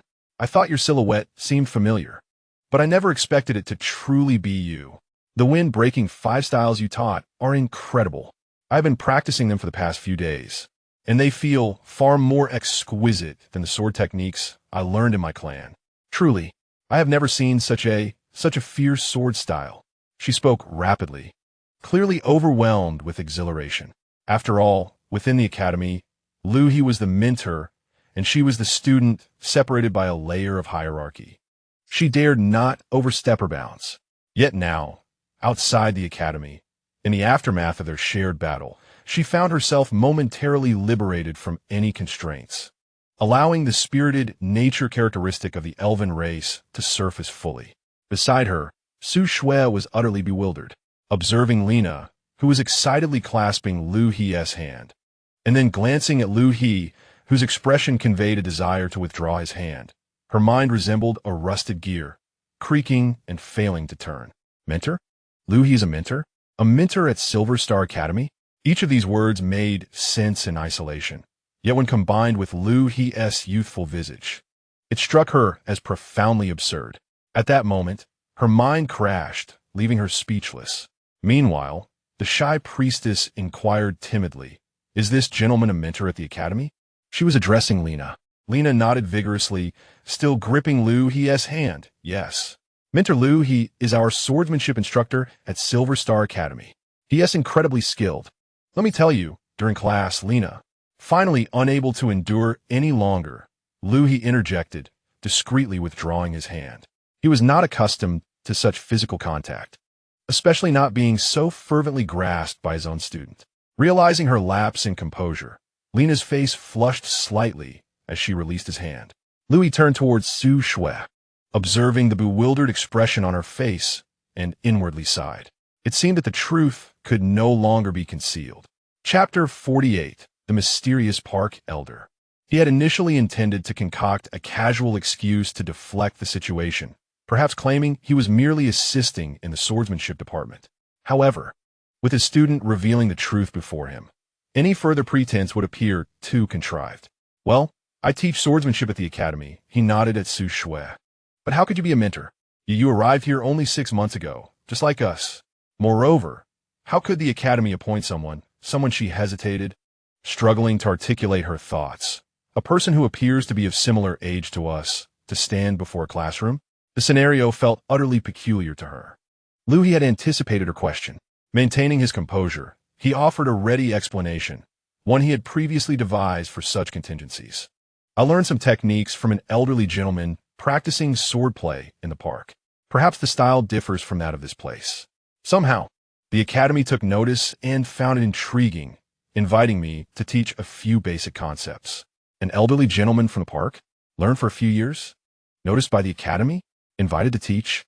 As Su Shui absorbed this explanation, which seemed almost dismissive in its simplicity, her mind grew even more chaotic. The information was overwhelming, and she struggled to process it all. She realized she was increasingly baffled by this classmate, or rather, perhaps she should no longer refer to him as a classmate. Should she now address him as Mentor Liu He? The very title made her feel uncomfortable. Lina clasped her hands together, her eyes sparkling with excitement. "I knew it. Your swordplay must have a remarkable lineage, Mentor. It's clearly passed down from master. How extraordinary. No wonder it is so exquisite." Liu He felt a bit uneasy under her gaze and gently cleared his throat, steering the conversation back. "All right, that's not important." He glanced at Su Shui, shaking the task list in his hand. "The pressing issue is that we still need 2 more members. The mission requires a team of 4. Su Shui, reminded by his words, recalled the matter at hand. "Yes, what mission are you undertaking, mentors?" Before Liu He could respond, Su Shui took the initiative to explain. "It's a task to clear out the spiders in the mine. The association mandates that such monster-clearing missions must be undertaken by a team of 4. Currently, we only have 2 members, and we are quite troubled about finding the remaining teammates." Liu He nodded. Indeed, that is the case. Upon hearing this, Lina's face immediately lit up with a radiant smile. "Oh, I see. Then allow me to join, mentors. I happen to seek some practical tasks for training." As she spoke, several thoughts crossed Lina's mind. On one hand, she genuinely wished to accumulate more combat experience, as the training at the academy was entirely different from real battles. On the other hand, embarking on a mission with Liu He might allow her to witness more of his exquisite swordplay in action. Just the thought of it seemed immensely worthwhile. Liu He looked at Lina, his expression neutral, merely inquiring, "Taking on this task has a level requirement. You need a first-tier occupational certification. Do you possess one?" "Yes, I do." Lina hurriedly nodded, reaching into her waist pouch to rummage. Soon, she produced a badge, the emblem of a first-tier swordsman. Liu He glanced at the badge and, upon confirming its authenticity, nodded. Very well, you can join. He agreed readily. After all, they were short on members, and having Lena, at least a student, was preferable to randomly recruiting a stranger from the hall. Yay! Lena exclaimed, nearly leaping for joy. Now we have 3 members. We only need 1 more. Her gaze naturally fell upon the priestess girl who still stood in place. The girl kept her head lowered, a badge pinned to her robe, which also bore a white star, indicating she was a first-tier priest. Su Shue's eyes brightened. You two are a first-tier profession, right? Why, yes, she replied softly. Would you like to join us? We still need 1 more person. As soon as this was said, the priestess girl appeared startled and shook her head vigorously. And no, I can't. You all saw that my healing spells can go awry and jeopardize my teammates. Her voice grew fainter as she spoke, and her head drooped once more. Seeing her in such a state softened Su Shue's heart. Don't think that way. The fact that you passed the first-tier priest assessment and obtained this badge signifies your capability. The occupational evaluation is quite stringent. It wouldn't allow someone utterly incapable to pass. Yet, recalling the harsh words of her former teammates, the priestess felt a pang of sorrow. But earlier, that was their issue, Su Shue asserted firmly. The failure of a mission is a collective responsibility. Blaming everything on you alone and speaking so harshly is unjust. She gently placed her hand on the girl's shoulder. Rest assured, we are all quite amiable individuals. Even if an unforeseen circumstance arises during our mission, we will not cast blame upon you as they did. After speaking, Su Shue turned her gaze towards Liu He, offering a questioning look. Receiving her unspoken inquiry, Liu He let out a resigned sigh. He was indifferent to the skill level of his teammates. To be frank, had it not been for the association's mandate for 4-member teams, he would have ventured into the mine alone, sword in hand. The proficiency of his companions was of little concern to him. He merely needed to gather enough individuals. He nodded. You may join us. We happen to be 1 short. At that moment, Lena also approached with a smile, exclaiming, yes, indeed. The more, the merrier. Moreover, having a priest in our group brings a sense of security. Should anyone be injured, timely healing is assured. Her words were heartfelt. Having a priest, even one of the first rank, in an adventurer's party was a significant boon. The priestess regarded the 3 before her, noting their stark contrast to the previous trio who had scorned her. A tension within her that had been taut suddenly eased. Perhaps it was worth attempting once more? Biting her lip, she took a few seconds before finally lifting her head. Very well, thank you for allowing me to join. My name is Ella, a newly appointed priest who just passed the first rank assessment last month. Liu He nodded, committing her name to memory. Liu He.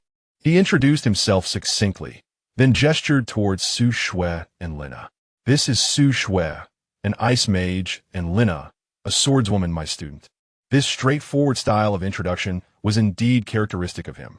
Ella promptly nodded towards Su Shue and Lena, softly repeating their names as if to engrave them in her memory.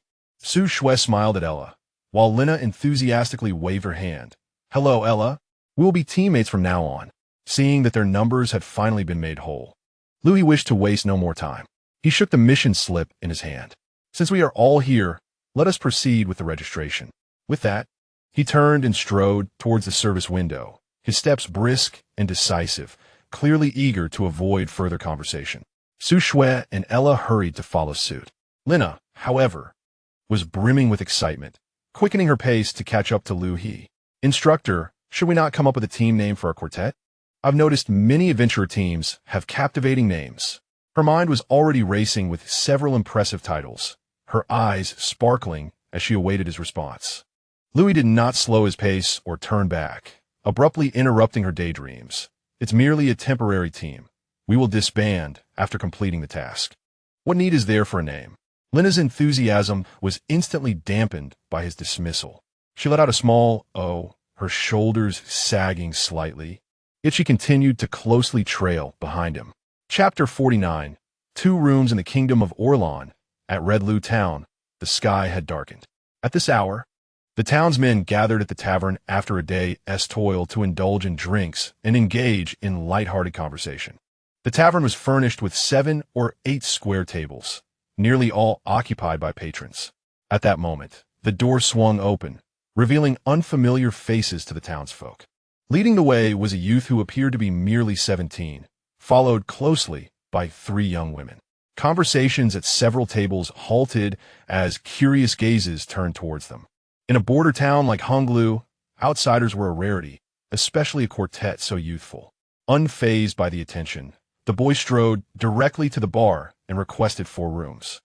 This boy was, of course, Liu He, with the 3 young ladies being Su Shui, Ayla, and Lina. They had just traveled from the royal capital to Hurled town.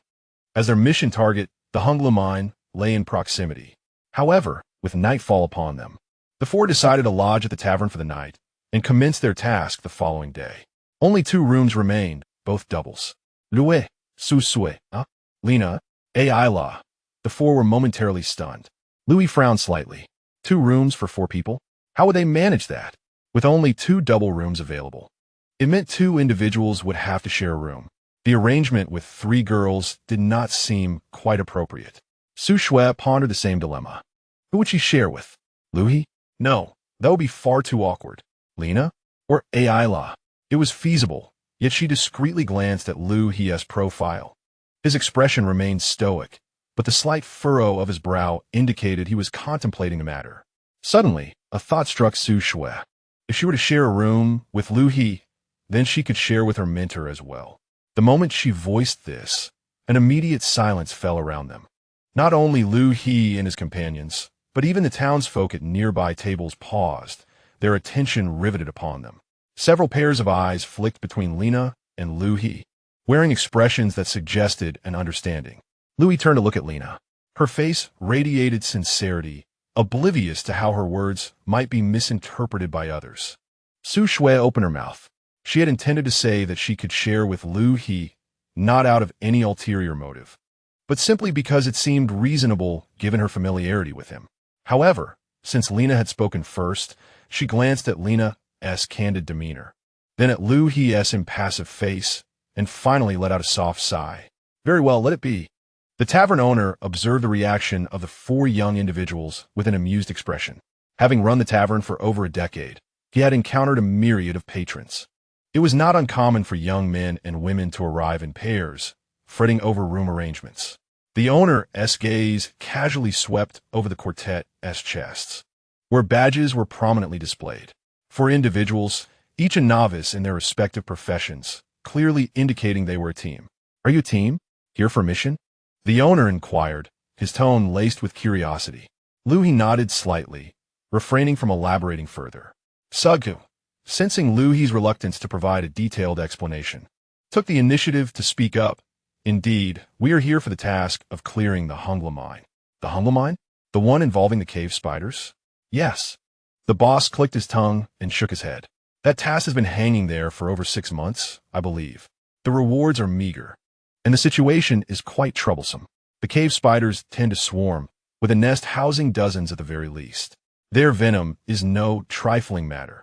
A single bite can lead to swelling lasting half a month, and in severe cases, it could even cost a life. Moreover, the mine's labyrinthine structure complicates matters, as the spiders prefer lurking in the shadows to launch surprise attacks. Previously, several teams have taken on this task, only to return in disgrace, some even sustaining injuries. At this juncture, the boss paused, scrutinizing the 4 young individuals before him once more. They appeared far too young to effectively manage the eradication of an entire colony of cave spiders, although they all possessed first-tier professional badges. The disparity among first-tier individuals could be considerable. Some stagnate after achieving first-tier status, remaining at that level for life, while others, though equally first-tier, boast rich combat experience, capable of facing 2 or 3 of their peers in actual combat.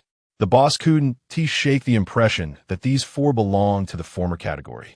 He sighed inwardly, reflecting on yet another group of overconfident youths who believed that obtaining a first-tier badge conferred greatness, oblivious to the task's difficulty.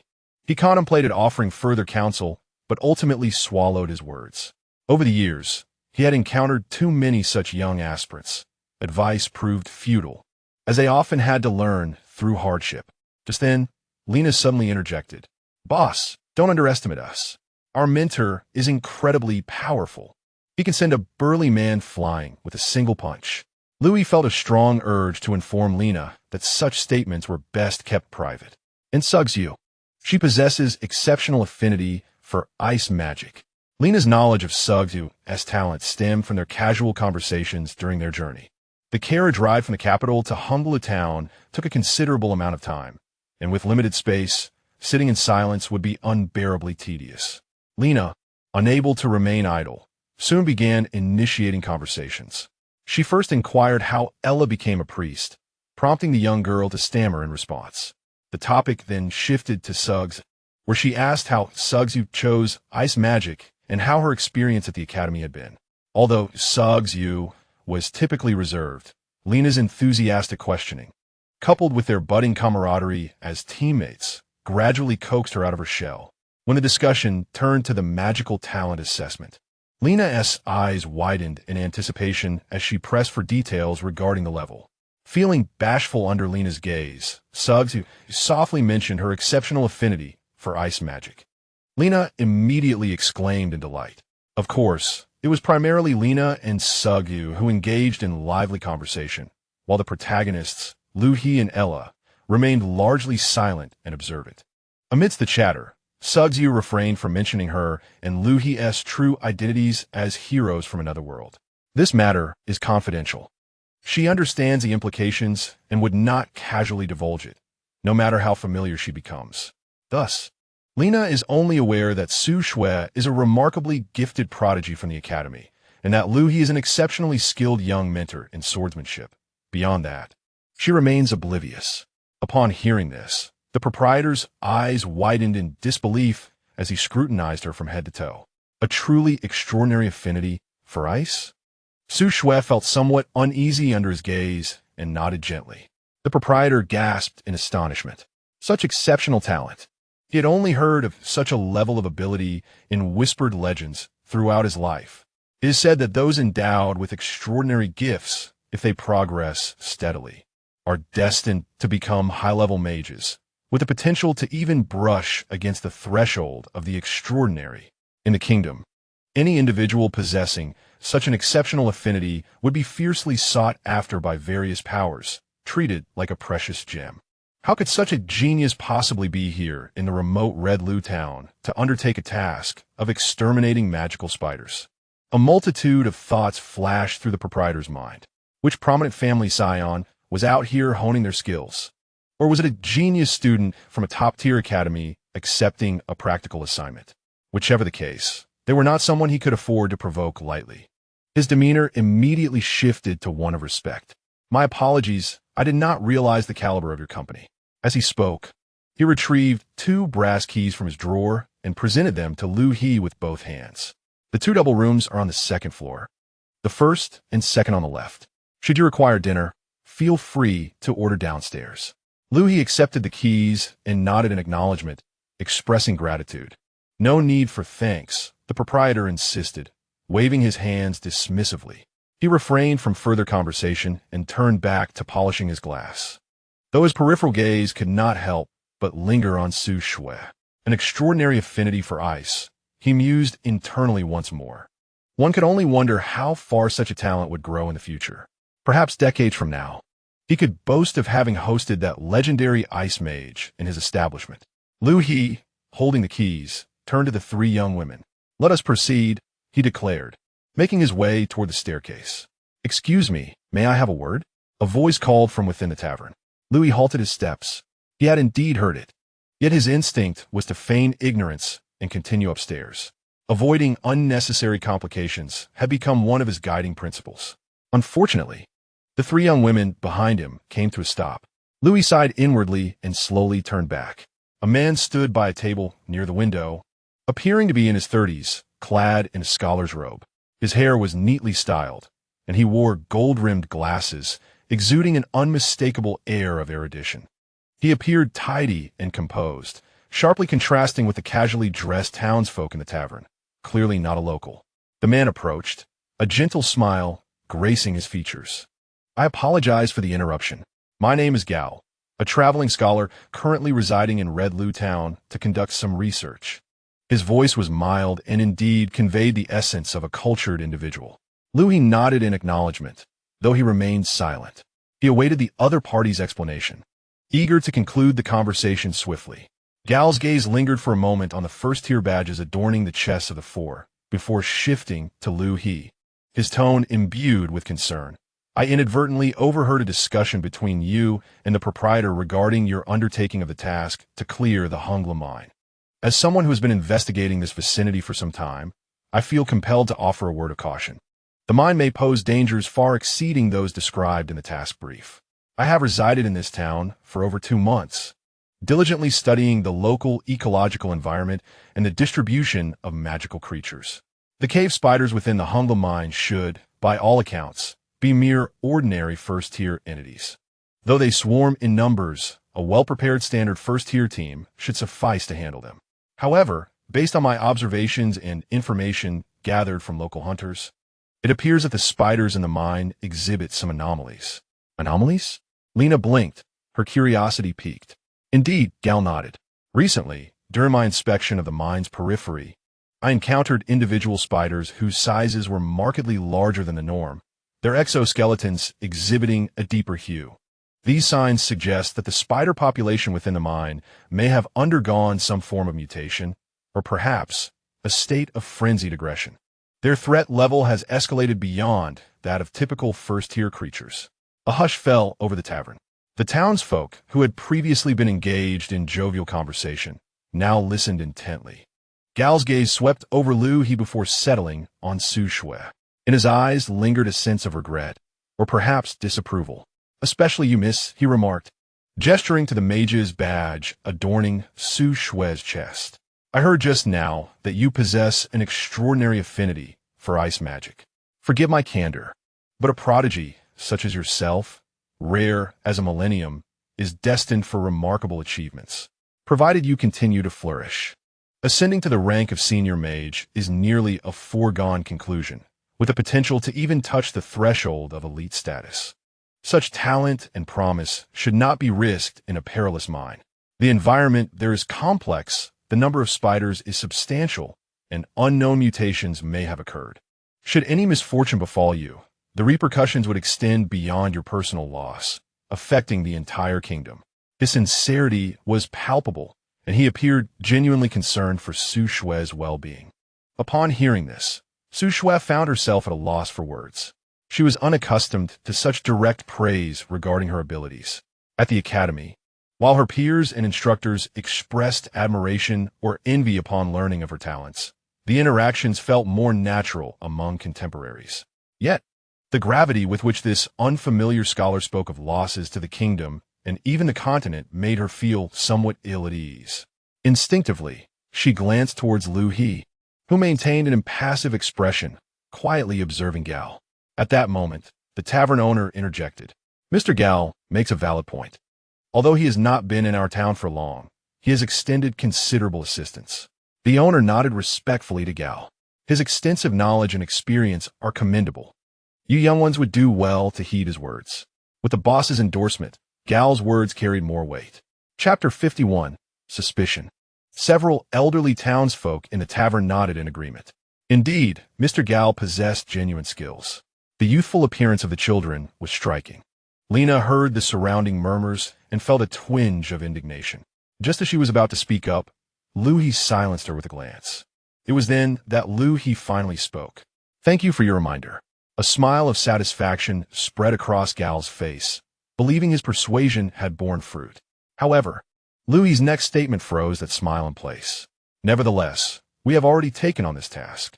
As he spoke, he turned to the 3 girls beside him.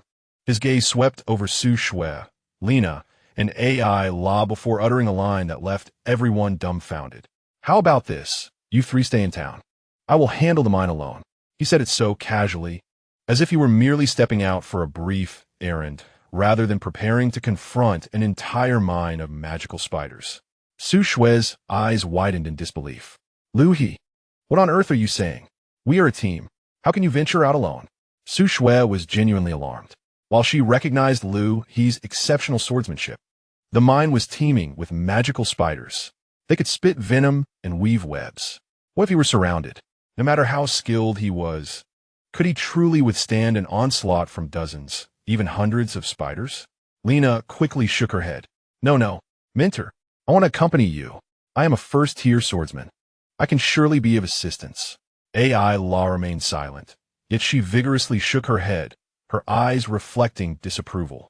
Observing their reactions, Liu He felt a sense of helplessness. He was serious. According to his original plan, he intended to undertake this task alone. Forming a team was merely a formality to adhere to guild regulations. During his research in a library, he had specifically studied the cave spiders. They were terrified of fire, intensely so. Ordinary flames could send them scurrying in panic, and higher temperatures could even burn through their relatively fragile abdominal carapaces. Now, he had attained the 3rd level of Qi cultivation. Although he was still far from his former self, casting basic fire spells, such as Fireball and Flame Serpent, was well within his capabilities. Using a cultivator's flames to incinerate a horde of fire-fearing spiders seemed as effortless as pouring boiling water on an anthill, both easy and convenient. This was why he so confidently suggested going alone.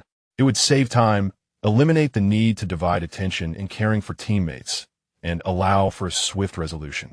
What a splendid arrangement. Yet, judging by the reactions of the 3 girls, they clearly did not share his perspective. I am not being reckless, Liu He attempted to explain. I have researched the information in the library. I have a method to deal with them. That is not sufficient. Su Shui interrupted. What if your method fails? The more people, the more support. This is common sense. She spoke with unwavering conviction, her gaze fixated on Liu He, as if conveying a silent warning that he could not escape their grasp. Liu He fell silent, realizing that reasoning with a girl was often more arduous than engaging in a duel with a cultivator. Just as the atmosphere grew tense, Gar beside them suddenly sighed, his expression shifting to one of complexity. It seemed I cannot dissuade them. He shook his head and retrieved a small glass vial from his waist pocket. Within the vial resided a pale green liquid, softly glowing under the tavern's dim light. Since you are determined to proceed, please accept this. He handed the vial to Liu He. This is a potent antidote I have concocted, effective against the toxins of most insect-like monsters. Should you be unfortunate enough to be bitten by a magical spider, consuming this promptly should preserve your life. His tone was earnest, filled with concern. Liu He regarded the vial, hesitating to take it. His gaze lingered on Gar's face, scrutinizing his expression. A fleeting emotion had flickered in Gar's eyes moments ago, quickly vanishing, yet Liu He had captured it, a hint of coldness. Although it lasted but an instant, Liu He was not mistaken. Having encountered myriad people and situations, he possessed an almost instinctive sensitivity to such concealed emotions. Gar, on the surface, appeared to be a caring mentor, offering a kind warning. Yet that fleeting chill betrayed his true intentions. He was not as benevolent as he outwardly seemed. A sense of caution stirred within Liu He. When circumstances deviate from the norm, something sinister often lurks beneath. Why was Gar so averse to their venture into the mine? Was it genuinely a concern for their safety? Thank you for your kindness, Liu He began, but before he could continue, Su Shui had already reached out to accept the antidote. She inclined her head slightly toward Gar, expressing her gratitude politely. Thank you for your concern. We'll be careful. Su Shui's perspective was straightforward. She perceived Gar as a good person, offering warnings of danger and providing an antidote purely out of goodwill. Liu He's distant demeanor appeared somewhat unapproachable in contrast. Thus, she took the antidote on his behalf, hoping to diffuse the tension. Seeing Su Shui accept the vial, a gentle smile returned to Gar's face. You're welcome. I hope you all return safely. He reiterated a few more words of caution, merely urging them to be vigilant and not to push themselves in the face of danger. Throughout, Liu He remained silent, observing Gar intently. Only when Gar concluded his remarks and returned to his seat did Liu He divert his gaze. Let us go, he said tersely, turning to ascend the stairs. This time, no one called after them. Lena yawned, rubbing her eyes as she exclaimed, I'm so tired. Let us hurry to bed. We need to rise early tomorrow. Su Shui and AI-La nodded, following Liu He upstairs. Downstairs, in the tavern hall, Gar resumed his seat, lifting his mug of ale to take a slow sip. The gentle concern that had graced his face moments before was now conspicuously absent. In its stead arose an expression of indifference, tinged with a hint of impatience. How troublesome! His voice was soft, yet imbued with a chilling undertone. The tavern keeper continued to polish the glasses, occasionally glancing up at the patrons in the hall. A few townsfolk persisted in their drinking and conversation, their topic having shifted from the reckless youth to this year's harvest. Everything seemed to revert to normalcy. Chapter 52. The warm elixir at dawn the following day. As the first light began to filter in, Liu He opened his eyes. He did not truly require such a prolonged slumber, for most of the previous night had been spent in meditation and cultivation. However, in an effort to appear more ordinary, he remained in bed until daybreak. In the adjacent bed, Lena was soundly asleep, cocooned in her blankets, with only a tangle of golden hair visible. Liu He quietly rose, dressed, and stepped outside. The corridor was serene. In another room, Su Shui and Ai-La had yet to awaken. As he descended the stairs, the tavern keeper was busy wiping down the tables and paused in surprise upon seeing him. So early? Liu He nodded and chose a seat by the window. A breakfast? Please. Very well, just a moment. The proprietor set down his cloth and retreated to the kitchen. Liu He sat there, observing the sky gradually brighten outside. Red Liu town was indeed remote, with scarcely a soul on the streets, save for a few early birds flitting about the eaves. His thoughts wandered back to the scholar named Jiao. Despite his outward guise of a warm-hearted academic, Liu He had encountered myriad cunning individuals.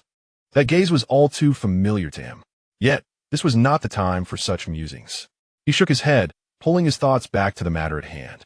Today's task was to clear the mine. According to their plan, the four of them would first head to the entrance. Master, good morning. Lena's voice echoed from the staircase. Liu He turned to see her bouncing down, her hair still unkempt but her spirit vibrant. Good morning, he replied. You rise early, master. It's a habit, he answered. I knew those who are capable tend to be this way. Lena chuckled. Before long, Su Shui and Ai-La joined them downstairs. Su Shui appeared somewhat weary, dark circles under her eyes, while Ai-La seemed better, following closely behind her. What is the matter? Did you not sleep well? Liu He inquired. Su Shui sat down with a sigh. I'm a bit anxious. After all, it's our first real mission.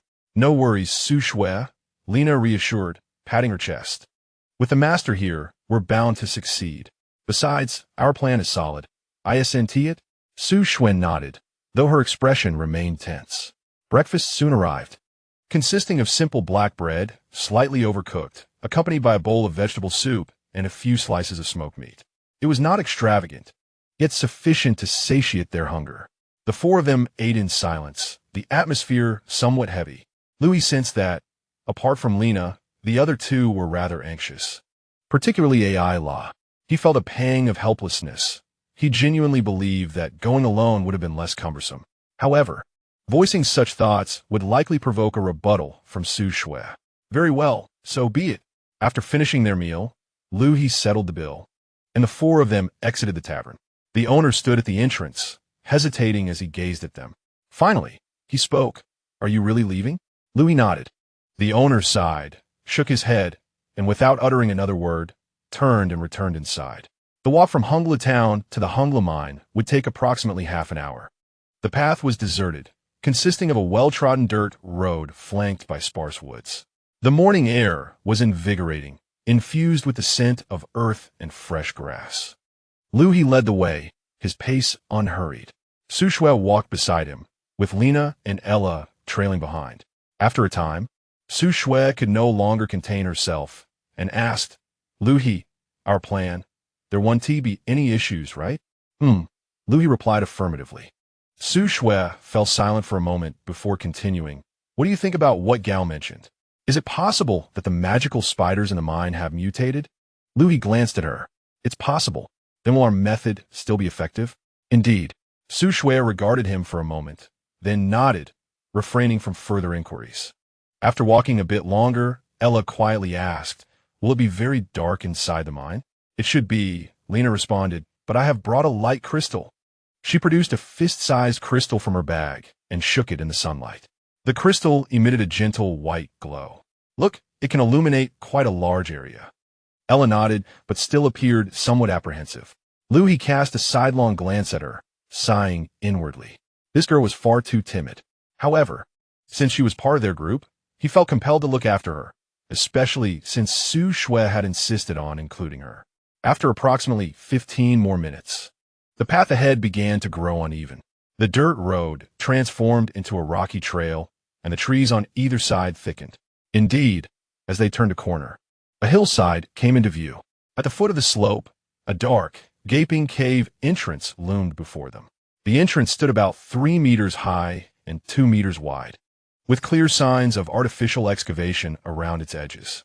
However, it was now overgrown with moss and vines, suggesting it had been abandoned for a considerable time. Scattered across the ground, near the entrance were some white remnants. As Liu He approached for a closer look, he discerned that they were cobwebs.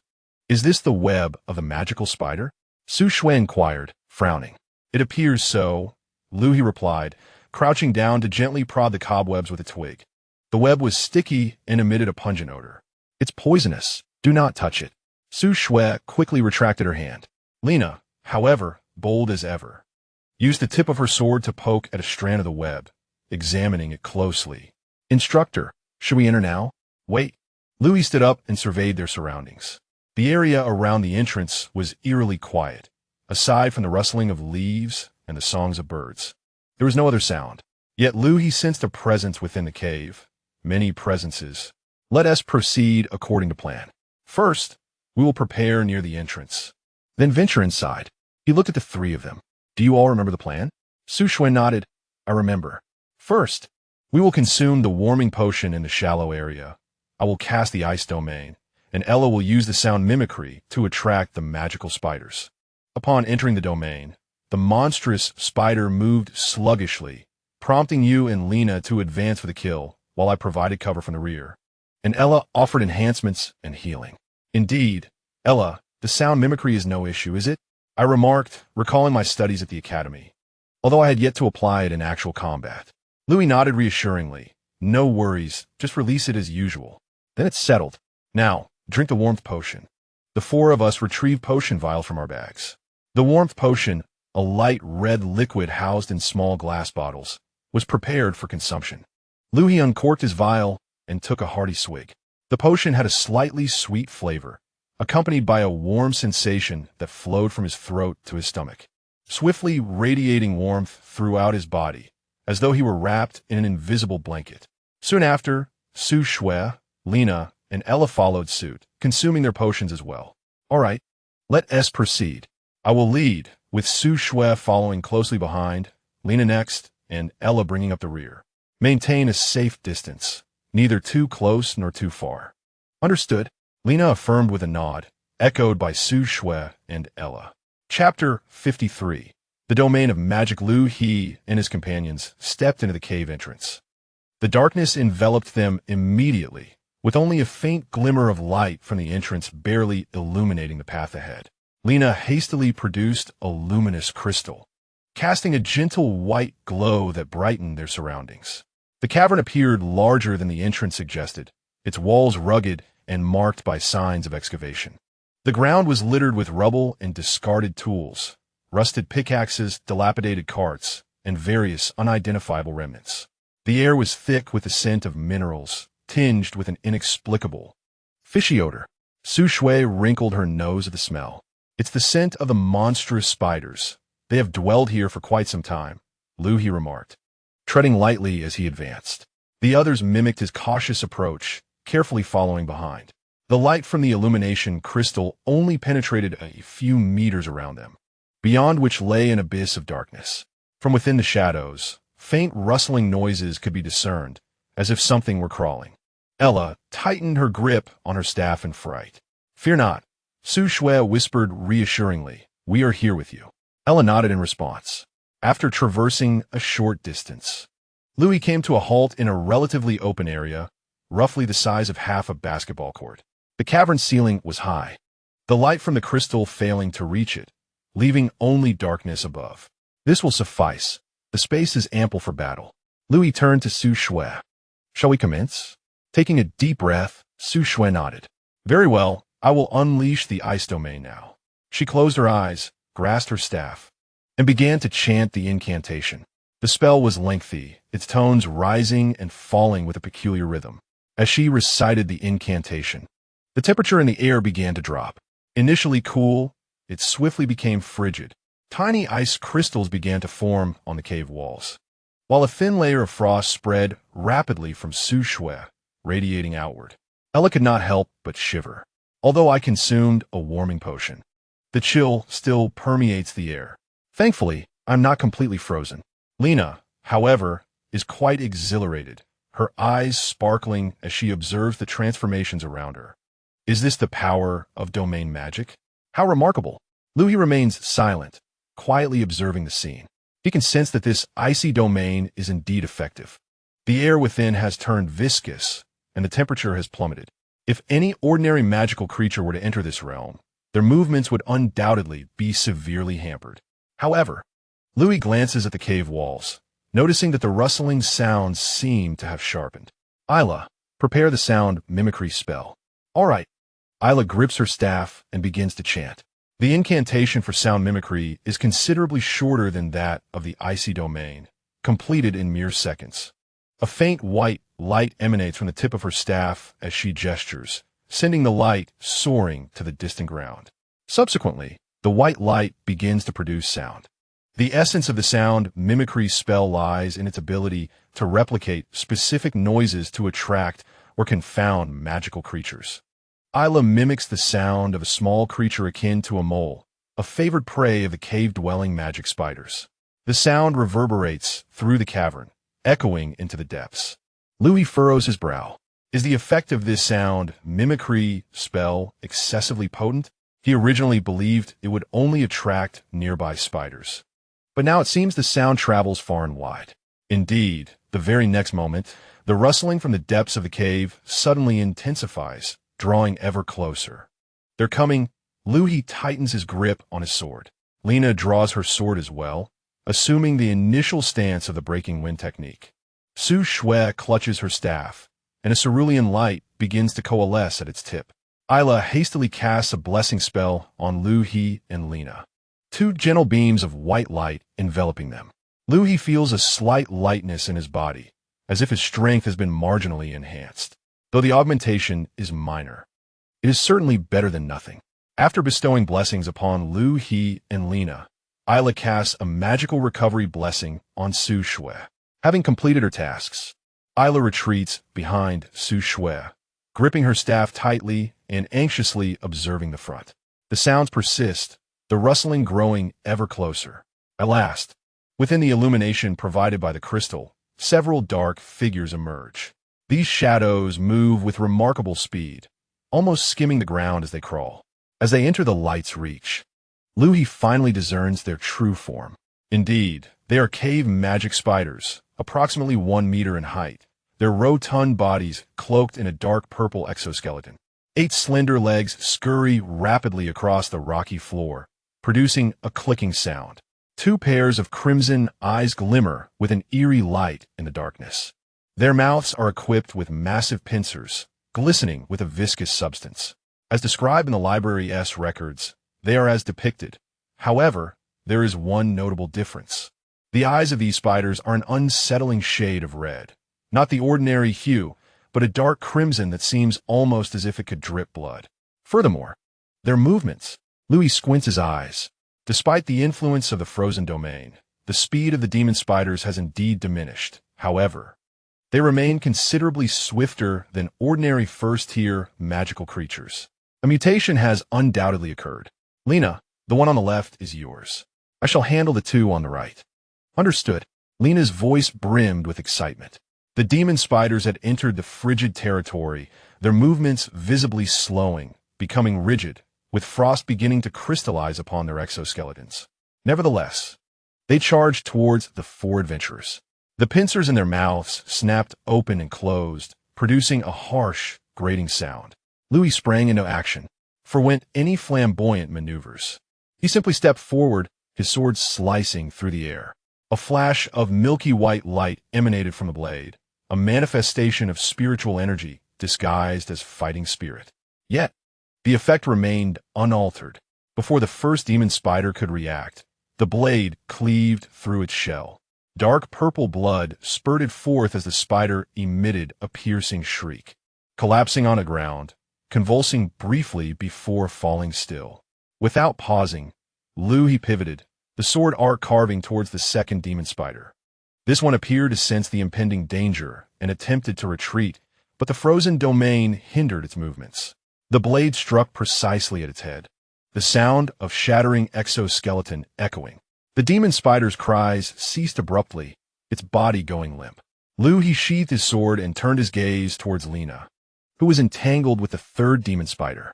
She unleashed the first form of the Windbreaker 5 styles, her steps agile and her strikes fierce. She deftly evaded several lunges from the spider, seizing the opportunity to land multiple strikes on its legs. Blood oozed from the wounds, further slowing the spider's movements. Lina, aim for its eyes, Liu He called out. Got it. Lina's eyes sparkled with determination as she sidestepped the spider's pincers, thrusting her sword directly into one of its eyes. The demon spider let out a chilling scream, thrashing violently. Lina quickly withdrew, evading the spider's desperate writhing. The creature rolled on the ground several times before finally lying motionless. The cave returned to tranquility, illuminated by the glow of the crystal lights that revealed the corpses of the 3 demon spiders. Isla's eyes widened as she gazed at the lifeless spiders, then glanced at Liu He and Lina. Is it over? Liu He approached the carcass of the demon spider, crouching down for a closer inspection. The color of its exoskeleton was indeed darker than described in the records, and the reddish glow of its eyes was quite unusual.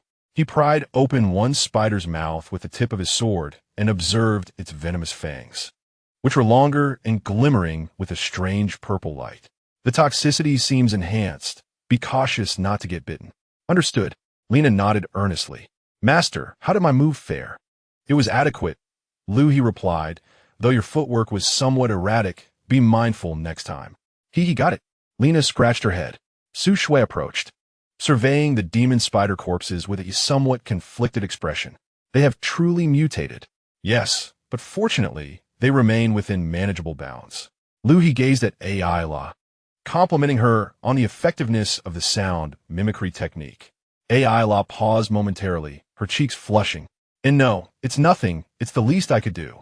She hadn't anticipated such praise from Liu He. In truth, she had been exceedingly nervous just moments ago. However, witnessing the successful summoning of the magical spiders and Liu He and Lina's effortless dispatching of them instilled a flicker of confidence within her. All right, let us continue. Ayla, cast the sound mimicry once more. Certainly. Ayla nodded and unleashed the technique again. The quartet waited a short while, attracting 2 more magical spiders. This time, Lina eagerly volunteered to confront one. Liu He did not intervene, allowing her to proceed while he effortlessly dealt with the other. The battle unfolded seamlessly. The icy domain restricted the spider's speed. Liu He and Lina wielded their swords with commendable sharpness, and Su Shui provided support from behind with ice spikes, interrupting the spider's lunges several times.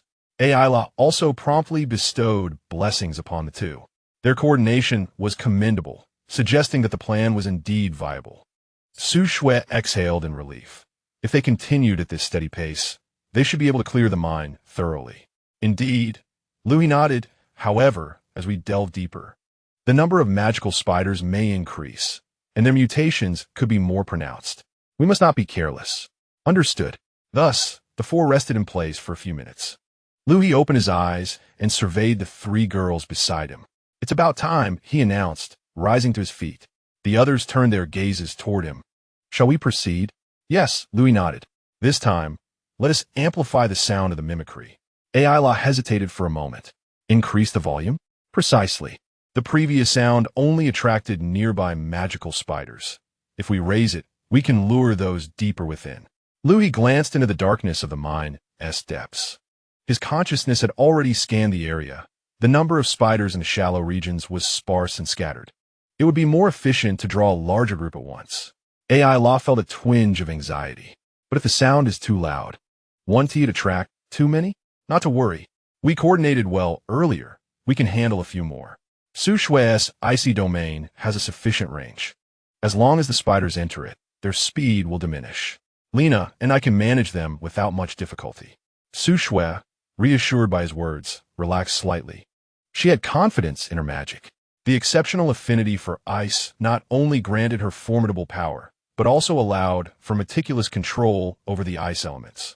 In fact, she had only exerted 70% of her strength for the previous icy domain. She could still expand its range and lower the temperature further. Very well. Let us proceed as Liu He suggests. Su Shui turned to AI-La and smiled gently. Do not fear. We are here for you.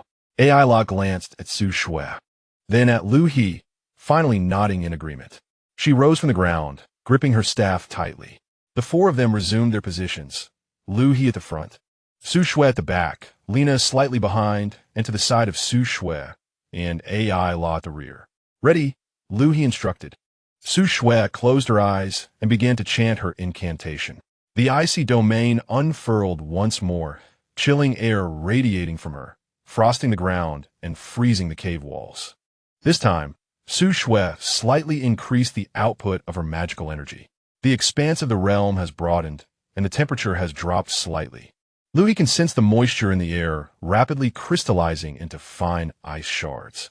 Isla, the sound mimicry spell. Isla takes a deep breath and begins to chant the incantation for sound mimicry. This time, her magical energy surpasses what she previously summoned. The white light at the tip of her staff shines brighter than before, leaving a faint trail in the air as it soars. Upon reaching the ground, the white light begins to emit sound. This time, the pitch is higher and more penetrating. The sound reverberates within the cavern, echoing deep into its recesses. The response comes swifter than before. Almost instantaneously, the depths of the cave are filled with the rustling sound of many creatures, far more than previously. They are coming. Liu He tightens his grip on the sword. His consciousness has already detected the swarm of demonic spiders, 12 in total, approaching from 3 directions at a rapid pace. Su Shui's complexion pales slightly. She senses that the number of incoming demonic spiders exceeds that of before. Yet, she remains silent, clutching her staff tightly and staring into the encroaching darkness. Lina, however, is exhilarated, gripping her sword with renewed fervor. Prepare yourselves, Liu He reiterates. The rustling grows ever closer. Then the first demonic spider bursts forth from the shadows, followed closely by the second, third, and the rest, a total of 12 demonic spiders flooding into the icy domain. Chapter 55. Waiting for the prey? Upon entering the realm, their speed noticeably diminishes. Their limbs become rigid, and a thin layer of ice quickly forms upon their exoskeletons. Now, Liu He charges forward first. His movements are swift. With a flash of his sword, he decapitates the foremost demonic spider. Blood sprays forth, crystallizing into ice beads mid-air before falling to the ground with a sharp sound. Lina follows closely behind. While her swordsmanship may not be as refined as Liu He's, it compensates with sheer momentum. The first stance of the Windbreak 5 forms, which she has mastered, is unleashed. The blade creating a gust as it strikes fiercely against the demonic spider's shell. Crack! The exoskeleton shatters. The demonic spider emits a sharp shriek, its 8 legs thrashing wildly in a futile attempt to retaliate. Yet, Lina is quicker. With a twist of her wrist, she thrusts her blade upward, penetrating the crack in the exoskeleton. The demonic spider struggles momentarily before falling still. Su Shui is not idle either. She wields her staff, unleashing a barrage of ice spikes. These spikes accurately target the weak points of the demonic spiders, such as their eyes and joints. While they may not deliver a fatal blow, they effectively disrupt the spider's movements, providing Liu He and Lina with opportunities. Isla stands at the rear, anxiously observing the battle ahead. She clutches her staff, ready to cast healing spells at a moment's notice, but appears unnecessary. The synergy between Liu He and Lina is seamless. Liu He takes the lead in offense, while Lina provides support and finishing blows. The 12 demonic spiders, weakened within the icy domain, pose little threat. In less than 5 minutes, the battle concludes. 12 demonic spider carcasses lie scattered on the ground, blood pooling beneath them, rapidly congealing in the low temperature. Liu He flicked the blood off his sword and turned to Su Shui, asking, "Are you all right?" Su Shui nodded. "My magic has been somewhat depleted, but I can still endure. Let's take a moment to rest." The four individuals paused once more. This time, their respite lasted a little longer. Su Shui needed to recover her magical energy. AI sought to calm her nerves, and Lin Na required a moment to regulate her breathing. Liu He, however, felt little fatigue. He had not even broken a sweat during the recent battle. With a cultivation level of the third layer of Qi refining, facing such lowly magical creatures posed no significant challenge for him. Sitting on the ground, he closed his eyes, extending his consciousness deep into the mind. The magical spiders in shallow regions had diminished considerably after 2 rounds of extermination. However, many still lurked deeper within. After half an hour, Liu He rose once more. "Let's proceed." This time, AI amplified the sound of her vocalization spell. The reverberations echoed through the mind, traveling far and wide, and the response came swiftly. 8 spiders emerged this time. Though fewer in number than before, they were larger and bore darker shells. Liu He sensed that these creatures possessed slightly greater strength than their predecessors. However, they remained a trivial threat under the weakening influence of the ice domain. The battle unfolded similarly. Liu He took the lead in offense. Lin Na dealt the finishing blows. Su Shui provided cover, while AI observed. The 8 magical spiders were dispatched within 6 minutes. After a brief rest, they continued, clearing another 4. In total, they had eradicated 29 magical spiders. Liu He once again scanned the shallow area with his consciousness. This time, he could scarcely detect any presence of the spiders. A few remained, but they were hiding far away, too fearful to approach. "I believe the shallow area is nearly cleared," Liu He stated. "Let us venture deeper." He stepped into the depths of the mine, with Su Shui following closely behind and Lin Na and AI trailing at the rear. As they traversed further, the mine grew more profound and the light dimmer. The illumination from the crystals only illuminated a radius of several meters, beyond which lay a shroud of darkness.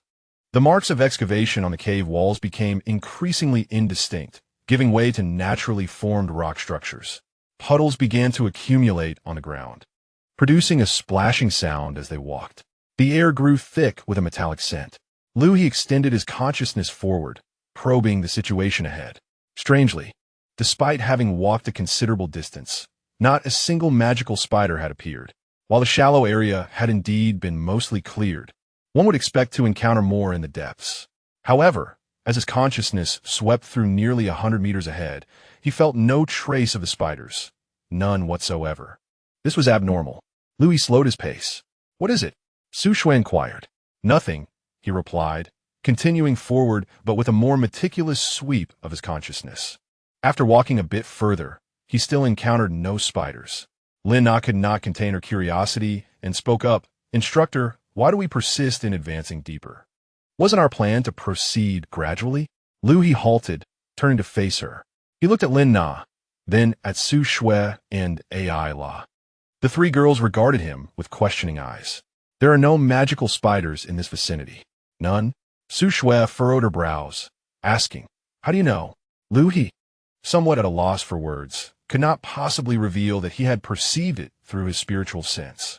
After a brief mental deliberation, he maintained his composure and replied, "When accepting the task, I specifically researched the habits of the cave spiders. Their distribution within the mines follows a pattern. There are generally only so many in the shallow areas. We just eliminated 29 of them, which, according to the data, exceeds the average." His words were a blend of truth and fabrication. It was true that he had researched, having consulted the library for information. Yet the details regarding their habits were entirely concocted. After all, Su Shui and the others had no means to verify it. Evidently, upon hearing this, Su Shui nodded in understanding. "I see. You are indeed very meticulous." Lena gazed at him with admiration, exclaiming, "The mentor is truly impressive." Ella quietly added, "Mr. Liu knows so much."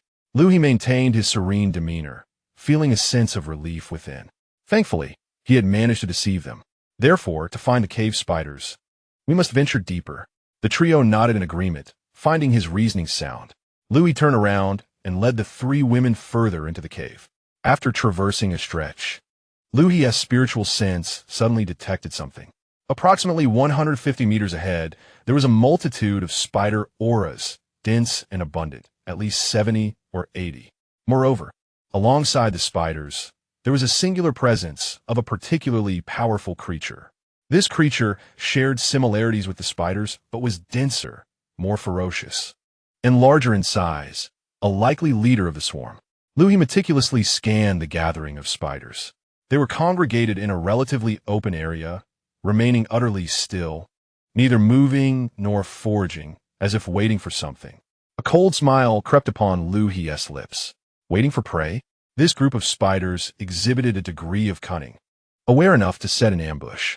Yet, they were oblivious to the fact that their every move was under the vigilant watch of Liu He's spiritual sense. "Stop," he commanded, prompting the three to halt. "What's the matter?" Su Shui inquired. "Let us find a place to rest." Liu He surveyed the surroundings and located a sufficiently spacious area, approximately 100 meters away from the spider's ambush site, separated by several winding paths, ensuring the spiders could not see them, nor they the spiders. However, Liu He's spiritual sense could clearly discern the conditions ahead. "This will do." The three exchanged glances. "Should we continue the previous method here?" Su Shui asked. "No need. Let us rest and regroup for a moment."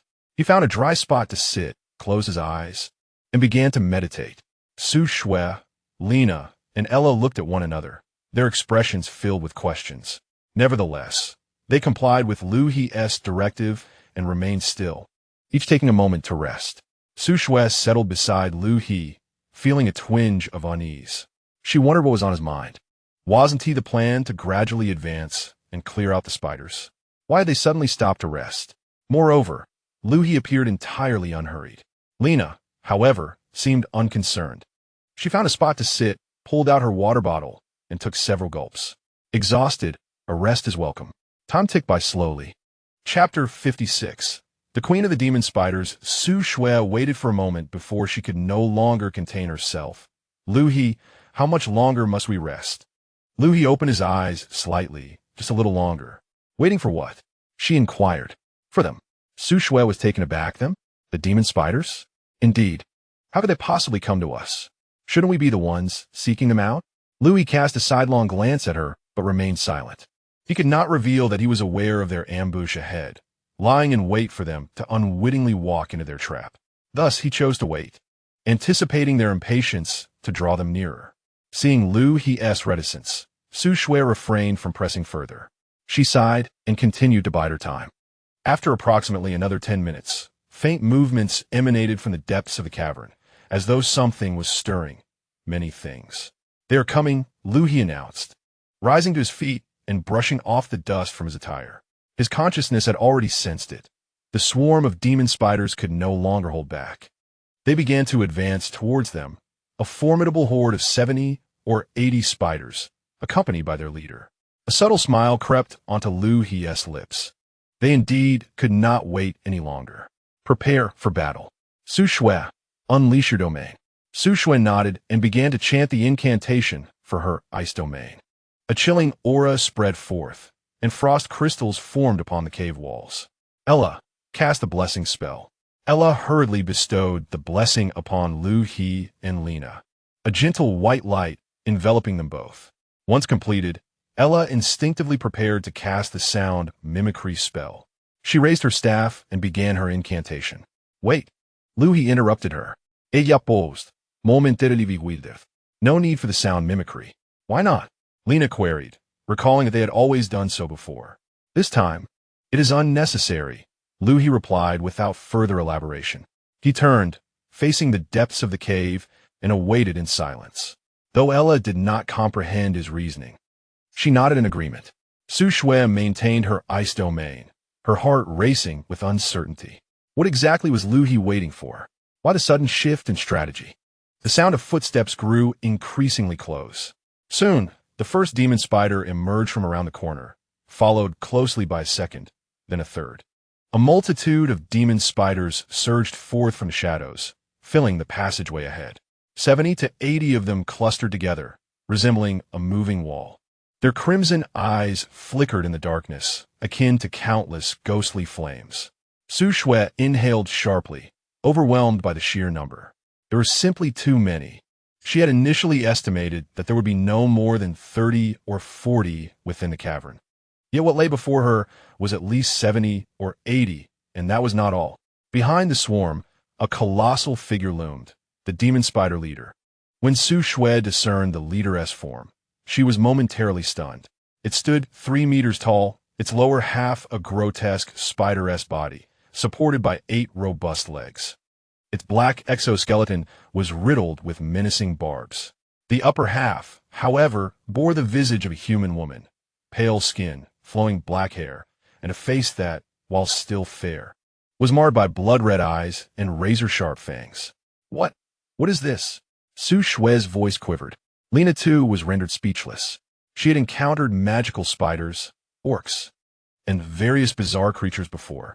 However, this was her first encounter with a being that possessed the upper body of a human and the lower body of a spider. Ella was so terrified that she shrank behind Su Shui, clutching her clothing and trembling uncontrollably. The swarm of magical spiders halted approximately 50 meters away from them. Instead of launching an immediate assault, they arranged themselves in formation, effectively blocking the path.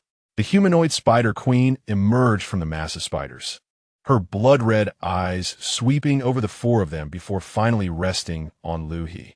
Her gaze lingered on Liu He's face for a few seconds before she revealed a sinister smile. "Why have you stopped? Your hesitation has made me quite impatient," she taunted. Liu He remained silent, merely observing her. In contrast, Su Shui and the others turned pale. Could this creature actually speak? "I initially intended for you to venture deeper, only to ensnare you all at once," the Spider Queen continued with a mocking tone. "However, I grew impatient and decided to come to you instead. In the end, it matters little whether you die here or deeper within. For you, it is all the same. For me, it is merely a change of location." Her gaze fixated on Liu He once more. "You seem rather unafraid." She tilted her head, scrutinizing him. "Interesting. But rest assured, you shall soon share the fate of your companions." Finally, Liu He spoke. "Did you know we would come?" The Spider Queen chuckled. "Of course I did. I have known since you set foot in mine. However, the reasons behind it are beyond your comprehension." She raised a hand, pointing at the 4 of them. "Do you have any last words? I could show mercy and allow you to speak before your demise." Su Shui gripped her staff tightly, her palms slick with sweat. Lena clenched her teeth, her hand trembling slightly on her sword. Ella was on the verge of tears, engulfed by despair. A deep sense of hopelessness consumed them. 70 to 80 magical spiders, accompanied by a formidable leader, faced them. They were but 4, a first-tier knight, a first-tier swordsman, a novice mage, and a first-tier cleric. The disparity in strength was overwhelmingly vast. Yet Liu He smiled. He looked at the Spider Queen and coldly said, "Last words? I believe you should reserve those for yourself." The Spider Queen paused for a moment before bursting into laughter. "Ha ha ha! How amusing, truly amusing, to be so defiant when death is imminent. Since you have no last words, then perish." She waved her hand. "Go, tear them apart." The swarm of magical spiders surged forward simultaneously, emitting sharp shrieks as they advanced like a tidal wave. 50 meters was but a fleeting moment for the spiders. Su Shui's face went pale as she prepared to unleash her ice domain. However, Liu He moved faster than she could. He stepped forward, positioning himself before the 3 of them, his right hand grasping the sword hilt. Spiritual energy surged from his dantian, flowing through his meridians and into the blade. He wielded the Tian Yao sword. Chapter 57. One sword Liu He did not chant incantations or gather power. He simply swung his sword with a swift motion. An invisible sword chi erupted from the blade's edge, moving with such speed that it was imperceptible to the naked eye. It sliced through the air, silent and devoid of brilliance, without any forewarning. Yet, in its wake, the fabric of space subtly contorted. Then, it collided with the swarm of demon spiders. In the next instant, a series of sharp sounds erupted. Pop, pop, pop, like countless water bags being simultaneously punctured. The foremost dozen demon spiders shattered into several pieces, dark purple blood gushing forth, their entrails scattered upon the ground. But this was merely the prelude. The sword energy surged onward, claiming one demon spider after another, as if cleaved by an unseen blade. 20, 30, 40. Wherever the sword energy passed, the demon spiders fell, their limbs flailing and blood splattering. The entire tunnel transformed into a slaughterhouse in mere seconds. 70 or 80 demon spiders were reduced to mere fragments within 3 heartbeats. Blood converged into a stream, trickling across the earth, while severed limbs piled into small hills. In the center of this carnage stood the Spider Queen, surrounded by the carcasses of her kin, her body marred by dozens of deep, unfathomable wounds. These lacerations were fine, yet profound, threading through her chest, abdomen, arms, and legs. A web of injury adorning her form. Blood poured from the wounds, soaking her pallid skin. She gazed down at her injuries before lifting her eyes to meet Liu He's. Her crimson irises were filled with confusion, as she struggled to comprehend the chaos that had just unfolded. In that fleeting moment, she had merely witnessed Liu He swing his sword, and then the demon spiders beside her lay lifeless. Now, she bore the weight of these new injuries. The sensation of pain had yet to reach her mind. She simply felt her body grow lighter as warmth trickled down her form. She raised a trembling hand to her chest, only to find it smeared with dark purple blood. Staring at the crimson stains, she glanced back at Liu He, her mouth opening as if to speak, yet no words emerged. At that moment, the pain finally surged through her. A short, involuntary groan escaped her lips, and her 8 legs buckled, bringing her to her knees. The blood from her wounds flowed more freely now. Looking down at the gaping wounds that revealed bone, realization dawned upon her. She was injured, gravely so. All of this transpired due to the single sword swing of the youth before her. With great effort, she lifted her head to gaze at Liu He, who stood unwavering, his sword still poised from the strike. Su Shui was in a state of shock. Lina was frozen in disbelief. Ella too was rendered speechless. The 3 of them stared vacantly at the scene before them, their minds blank. What had just occurred? Liu He simply swung his sword, and 70 or 80 demon spiders lay dead. The formidable Spider Queen had also been severely wounded. Was this truly real? Were they caught in a dream? Liu He sheathed his sword, casting a glance at the kneeling Spider Queen, then at the 3 girls behind him who were still in a daze. It was over. His voice carried a calm finality. Su Shui continued to stare at the pile of demon spider corpses, her eyes wide with disbelief. Lina's sword clattered to the ground, yet she remained oblivious to its fall. She gazed at Liu He's retreating figure, then at the lifeless bodies of the demon spiders. Is this swordsmanship? Can such feats be achieved through swordplay? With a single strike, he felled 70 or 80 demon spiders and gravely wounded their leader. This transcends mere swordsmanship. It is sorcery.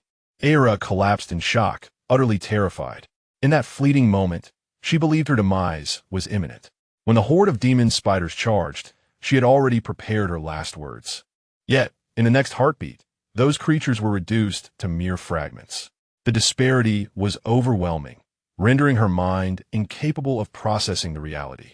Liu He observed the reactions of the 3 girls, realizing that the impact of that singular strike had been profound.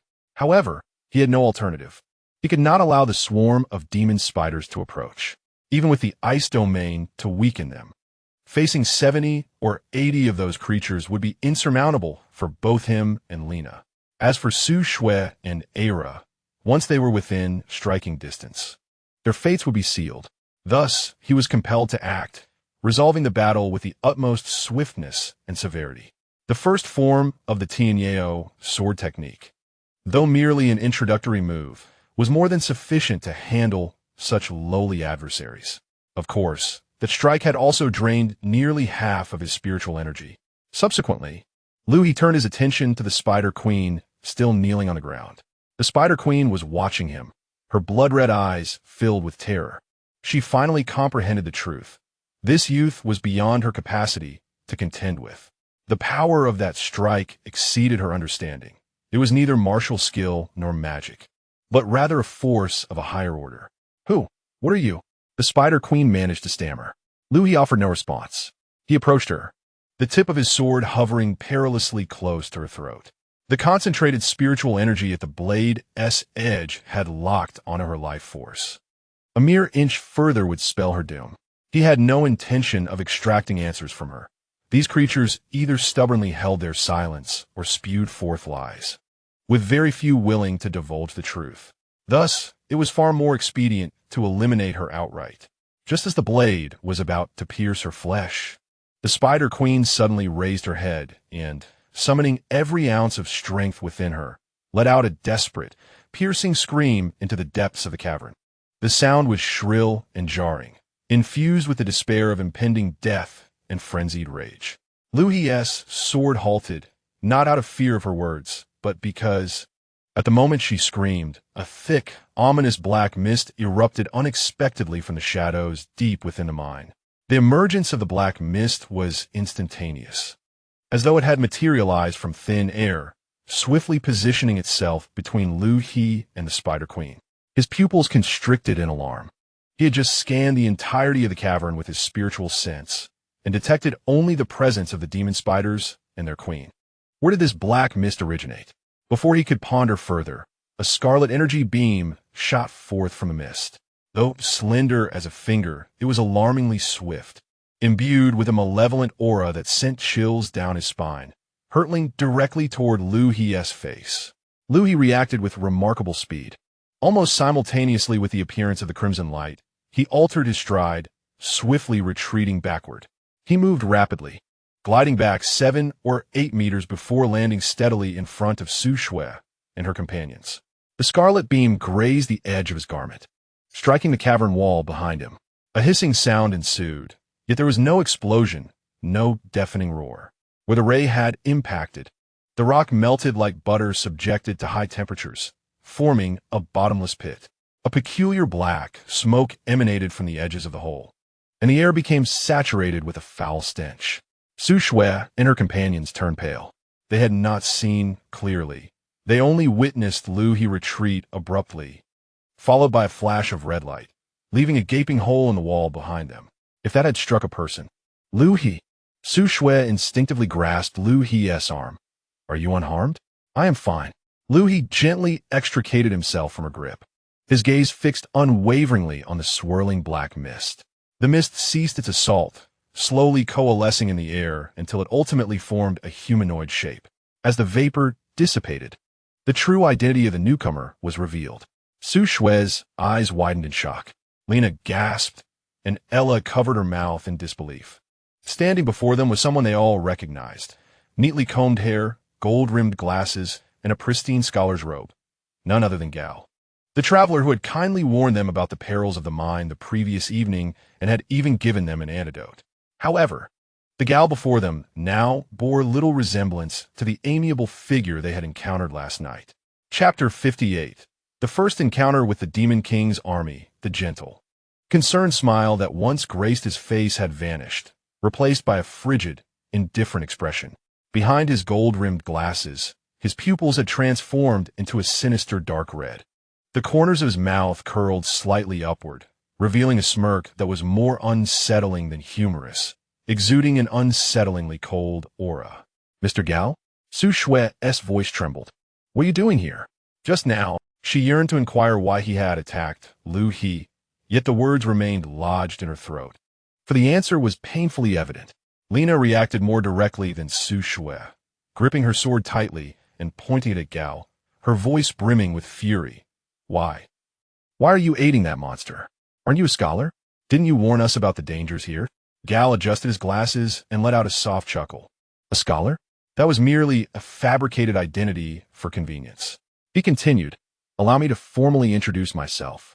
I am Gal, a member of the Blood Clan, affiliated with the 4th Demon King's army under Lord Lycan. With each word he uttered, Su Shui and her companions grew increasingly pale. Blood Clan, Demon King's army, Lord Lycan. Individually, they understood the meaning of each term. Yet, when strung together from Gal's lips, it sent a chill coursing through their veins. Liu He, however, exhibited no notable reaction. He had long suspected something was amiss with Gal. The coldness that had briefly flickered across Gal's face in the tavern last night. coupled with his overly eager counsel, had already sparked doubt in Liu He's mind. Why would a completely unfamiliar scholar exhibit such concern for their well-being, even going so far as to provide an antidote? There must be a reason behind such peculiar behavior.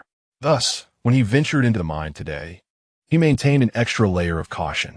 Little did he anticipate that Garl would be so deeply concealed, to the extent that even his spiritual awareness failed to detect him in advance. It appears that the blood clan in this world possesses considerable prowess. Su Shui of the Demon King's army murmured this term repeatedly, her mind in a whirl. She and Liu He had been summoned to this world solely to combat the Demon King's army and prevent the resurrection of the Demon King. Had they not? Over the past 6 months of study at the academy, although she recognized the Demon King's army as adversaries, it always felt like a distant concern, akin to historical events in textbooks, known in existence but never truly encountered. Yet now, a living member of the Demon King's army stood before her. The very same scholar who had appeared innocuous just yesterday. This revelation struck her with a force even greater than her encounter with the Spider Queen. Are you truly a member of the Demon King's army? Lena pressed for clarity, unable to reconcile this contradiction. Then why did you pretend to be benevolent last night? Pretend? Garl chuckled. No, last night, I sincerely wish for your departure, especially you, Miss Su Shui. His gaze carried a hint of regret. An exceptional affinity for ice magic is a rare and dazzling talent. Should anything happen to you within the borders of the Orlan Kingdom, it could trigger an extensive search. Such an event would undoubtedly complicate our operations here. Therefore, my well-intentioned warning last night was meant to convey the seriousness of the situation, urging you to leave the town of Hunglu and return to your safe capital. Alas, you chose to disregard my counsel. Not only did you refuse to leave, but you also ventured into the mine, nearly jeopardizing our significant undertaking. Upon hearing these words, an icy chill surged from the soles of Su Shui's feet to the crown of her head. It dawned on her that Garl's concern was not rooted in goodwill, but rather in his fear that her exceptional talent would attract unnecessary scrutiny should she perish here. Su Shui forced herself to regain her composure. What are you doing in the mine? Why are you afraid of others entering? What are we doing? I suppose there's no harm in revealing it, as you will soon be deceased. I am here to fulfill the task entrusted to me by Lord Lycan. He gestured to the ground beneath them. Beneath this Hungla mine lies an energetically rich vein of ley line activity. By extracting this ley line energy and processing it through special means, we can expedite the resurrection of His Majesty the Demon King. Initially, the extraction was nearing completion and would have been finalized in a few days. The Spider Queen and I are stationed here to prevent any unforeseen intrusions that might complicate matters further. At this juncture, he sighed. Last night, at the tavern, I sincerely advised you against coming here to avoid unnecessary trouble.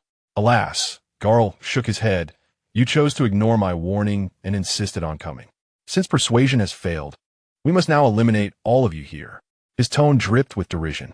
Did you know the spiders in the mine had mutated? Su Shui bit her lip and inquired. Were those aberrations you're doing? Mutated? Gar raised an eyebrow and then smiled, saying no, that's not mutation. That's enhancement. These little creatures under the Spider Queen's command were not this formidable before. I employed a minor blood magic to awaken their latent potential, rendering them more ferocious and bloodthirsty, thus ensuring they safeguard the mine for us. He shrugged. The results are quite satisfactory. Wouldn't you agree? A few reckless teams have ventured in previously, but none emerged alive. Lena's anger flared. You bastards! To protect this wretched mine, you've condemned so many to death? Condemned? Gar chuckled as if he had heard an amusing jest. My dear girl, have you misunderstood? Those individuals accepted the task and walked in of their own volition. Their demise is a consequence of their own weakness. How? Is that our concern? ISNT survival of the fittest, the very truth of this world? He spoke nonchalantly, as if the lives lost in the mine were as inconsequential as weeds by the roadside. Liu He remained silent, observing Gar. This vampire exuded a sense of danger far surpassing that of the Spider Queen. Moreover, the vampire's innate abilities were quite peculiar. That red beam of light had considerable power. Should it come to a direct confrontation, Liu He was confident he could prevail, albeit with some effort. The more troubling aspect was the need to protect 3 others. Su Shue's magical energy had already been significantly depleted, while Lena's swordsmanship, though adequate against ordinary spiders, would be futile against such a formidable foe. As for Isla, she was hardly worth mentioning. A swift resolution to the battle was imperative. Chapter 59. Necromancy. At that moment, Isla quietly inquired, "Then why didn't you act sooner?" "Wouldn't it have been simpler if we had perished at the tavern last night?" Gar glanced at her, his expression reminiscent of an adult addressing a naive child. "Murdering in the town? Little priestess, you are far too innocent. Although Red Liu Town is remote, it is not devoid of law. How will we dispose of the bodies? How will we clean up the blood? If discovered, it would attract the guard's scrutiny, exposing our plans. The optimal approach was to lure you to the mine." Gar spread his hands. "Here, if you perish, the corpses can feed the spiders, and the soil will absorb the blood. Even if someone comes looking, they will merely assume you lack the skill and fell to the monsters." Perfect. His reasoning was clear and his logic tight, sending chills down the spines of Su Shui and the others. This vampire was not only powerful, but also possessed a meticulous mind. "Enough of idle chatter," Gar declared, retracting his smile. A flash of murderous intent glimmered in his dark red eyes. "It is time to send you on your way." Gar's gaze shifted to Liu He, lingering on the sword in his hand and the multitude of spider carcasses strewn about, a flicker of wariness crossing his features. The force of the boy's earlier strike had far exceeded his expectations. Yet, the situation remained within his control. He turned to the still kneeling Spider Queen, his tone cold. "Can you still move?" The Spider Queen, gritting her teeth, struggled to lift her upper body. The wounds inflicted by the Jiankai of the heavenly threads still bled profusely. It appeared her life was not in grave danger. It was time to rise and fulfill her duties. Lord Lycan had no need for the inept. "I understand." The Spider Queen shot a venomous glare at Liu He, vowing to return that blade's pain tenfold. Liu He paid her no heed. His attention was focused on Gao. After uttering those words, Gao began to chant in an arcane tongue, his hands weaving intricate gestures. As he moved, a dark red energy surged forth from him, swirling and flowing around him as if alive. "What is he doing?" Lena asked anxiously. Liu He remained silent, uncertain himself. Yet, he sensed a shift in the air within the cavern. The corpses of the more than 70 slain spiders lay scattered, their blackish-purple blood pooling and slowly congealing in the low temperature. But now, the blood began to stir. The viscous black-purple liquid on the ground began to flow gently, coalescing into slender streams that drifted toward Gao. No, not Gao. It was the Spider Queen. The blood streams all burrowed into her body. The Spider Queen emitted a high-pitched wail, not of anguish, but of ecstasy, as the blood coursed into her. The grievous wounds that laid bare her bones began to heal at an astonishing rate. Her shattered carapace reassembled, the torn flesh writhed and sealed. And even the spider legs, severed by the sword's energy, regrew. Not merely healing, her aura surged violently, climbing rapidly, soon breaching a threshold, and continuing to rise. Ha ha ha ha ha. The Spider Queen rose to her feet, her 8 newly sprouted legs thundering against the ground. She twisted her neck, a maniacal and distorted smile spreading across her pale face as she fixated on Liu He, her eyes brimming with murderous intent. "That blade was quite painful, boy. Now, it's my turn." Liu He furrowed his brow. This bloodline technique was intriguing. It was not merely a healing process.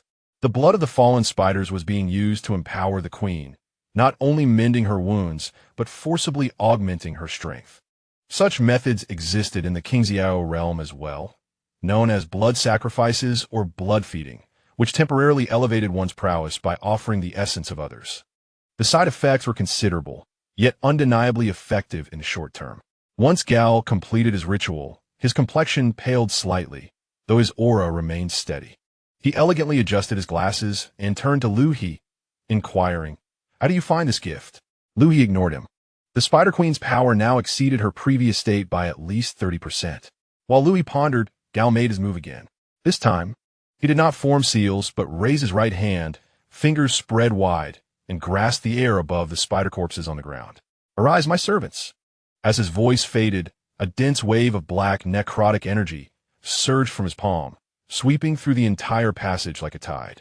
The remnants of the demonic spiders, shattered into pieces by Liu He, began to tremble violently upon contact with the death energy. Bones jutted out from the flesh, chitinu's fragments reassembled, and severed limbs twisted grotesquely to reconnect. Thus, the broken corpses staggered upright from the ground. They possessed no eyes, their sockets filled with hollow darkness. They were devoid of blood, as all their lifeblood had been drained and infused into the body of the Spider Queen. At that moment, their skin and exoskeleton took on a morbid pallor. Over 70 demonic spider corpses had been resurrected. Yet, they were no longer living beings. They had become undead, puppets under Gal's control. Su Shue's voice trembled as she recalled her lessons in the academy on necromancy, the dark and forbidden magic capable of manipulating corpses and souls, a common tactic employed by the Demon King's army. However, she had never imagined witnessing such a scene. Over 70 undead, demonic spiders crowded within the mine, their ashen bodies appearing eerily grotesque under the light of the illuminating crystals. They emitted no sound, merely standing there in silence, their empty eye sockets fixed upon Liu He and his companions, awaiting their master's command. Ilo was rendered speechless with fright. Her legs weakened, nearly collapsing to the ground, only to be steadied by Lina. Liu He inhaled deeply. The situation was even more dire than he had anticipated. He gripped his sword tightly, his spiritual energy coursing through his veins, ready to erupt at any moment. Gal observed Liu He's grave expression with satisfaction, a smile playing on his lips. It seemed he was finally beginning to grasp the severity of the predicament. He elegantly adjusted his cuffs and declared, "Thus, the game officially commences. Spider Queen, unleash your children. Let them attend to our esteemed guests." The Spider Queen grinned, revealing a mouthful of fangs. "Little ones, tear them apart." With a roar, the horde of over 70 undead, demonic spiders surged forward like a tide of grayish-white, rushing towards Liu He and his companions. Meanwhile, Gao remained stationary, arms crossed over his chest, his dark red pupils glinting with a mocking light. He was merely an observer of this unfolding drama. Chapter 60. Dispelling the barrier, my heavens. Lina exclaimed, her eyes wide as she beheld the wave of grayish-white undead spiders rushing towards them. These creatures, which had only moments ago been in fragments, now rose once more, appearing even more terrifying than in life. They were eyeless and silent, advancing upon them with a foreboding stillness. Instinctively, she tightened her grip on the hilt of her sword, her palms slick with sweat. Liu He stood at the forefront, his expression unwavering. The sword technique he had employed earlier, the heavenly sword, had consumed nearly half of his spiritual energy. The expenditure was greater than he had anticipated, primarily due to the spiritual energy of this world being somewhat incompatible with that of the Qingxiao realm he was accustomed to, resulting in at least a 30 to 40% reduction in conversion efficiency. In the past, a strike of similar power would have only drained a fifth of his energy. Could he unleash another strike? It was not out of the question. Yet the dilemma remains, what happens after vanquishing these undead minions? Before them stands an empowered Spider Queen, accompanied by the enigmatic bloodline of Gao. The peculiar ability of this vampire is indeed troubling. That crimson ray of light was formidable. Liu He assessed the situation, estimating that in a one-on-one confrontation, with his current cultivation at the 3rd level of Qi refinement combined with his experience from a past life, he would have a roughly 70% chance of victory. However, that was under the condition of a direct duel. Now, he must also safeguard 3 teammates with scant combat experience. Su Shue's magical energy had already waned significantly. Maintaining such an expansive ice domain had proven quite taxing for her as a novice mage. Lina's swordsmanship could handle ordinary spiders, but against an adversary of this caliber, it would be virtually futile. As for AI law, it was unnecessary to elaborate. The poor girl was still trembling in fear. What a predicament! Liu He sighed inwardly. Just then, he felt a gentle tug on his sleeve. It was Lina. Unbeknownst to him, she had sidled up to his side, one hand gripping his arm. Another strike. she urged, as if it were a matter of course, as simple as chopping vegetables. Liu He momentarily fell silent, glancing at Lena. Her unreserved trust left him momentarily at a loss for words. Another strike? He raised an eyebrow. Indeed. Lena nodded vigorously, lowering her voice and adopting an air of mystery. Do you not possess a more formidable technique yet to be unleashed? Perhaps one that could collapse the entire cavern with a single blow? Liu He responded, I do not. Oh, then just like before would suffice. Liu He refrained from replying. He indeed had a method at his disposal. The second form of the Tianyeo sword technique bore at least 5 times the power of the first. A single strike could eliminate not only these undead spiders, but also the Spider Queen and Gal simultaneously. The caveat was his ability to execute it. Given his current cultivation at the 3rd level of Qi refinement, forcing the second form would likely deplete 90% of his spiritual energy. At that point, he might not even be able to remain standing, let alone engage in combat. Moreover, Liu He glanced down at the sword in his hand. This weapon was merely an ordinary iron sword purchased in the royal capital for 5 silver coins. When he employed the first form of the Tianyeo sword technique, he had already sensed the blade humming mournfully. Upon closer inspection now, he noted the blade was riddled with fine cracks. Indeed, the ordinary iron of this world could scarcely endure the spiritual energy of a cultivator. One more strike, and the sword might shatter before he even unleashed his technique. At that moment, the undead spiders had drawn perilously close, with the foremost few less than 20 meters away. Su Shue's face had turned pale as she gripped her staff tightly, preparing to expend the last of her magical energy to cast the ice domain once more. Just then, a clear yet slightly trembling voice rang out.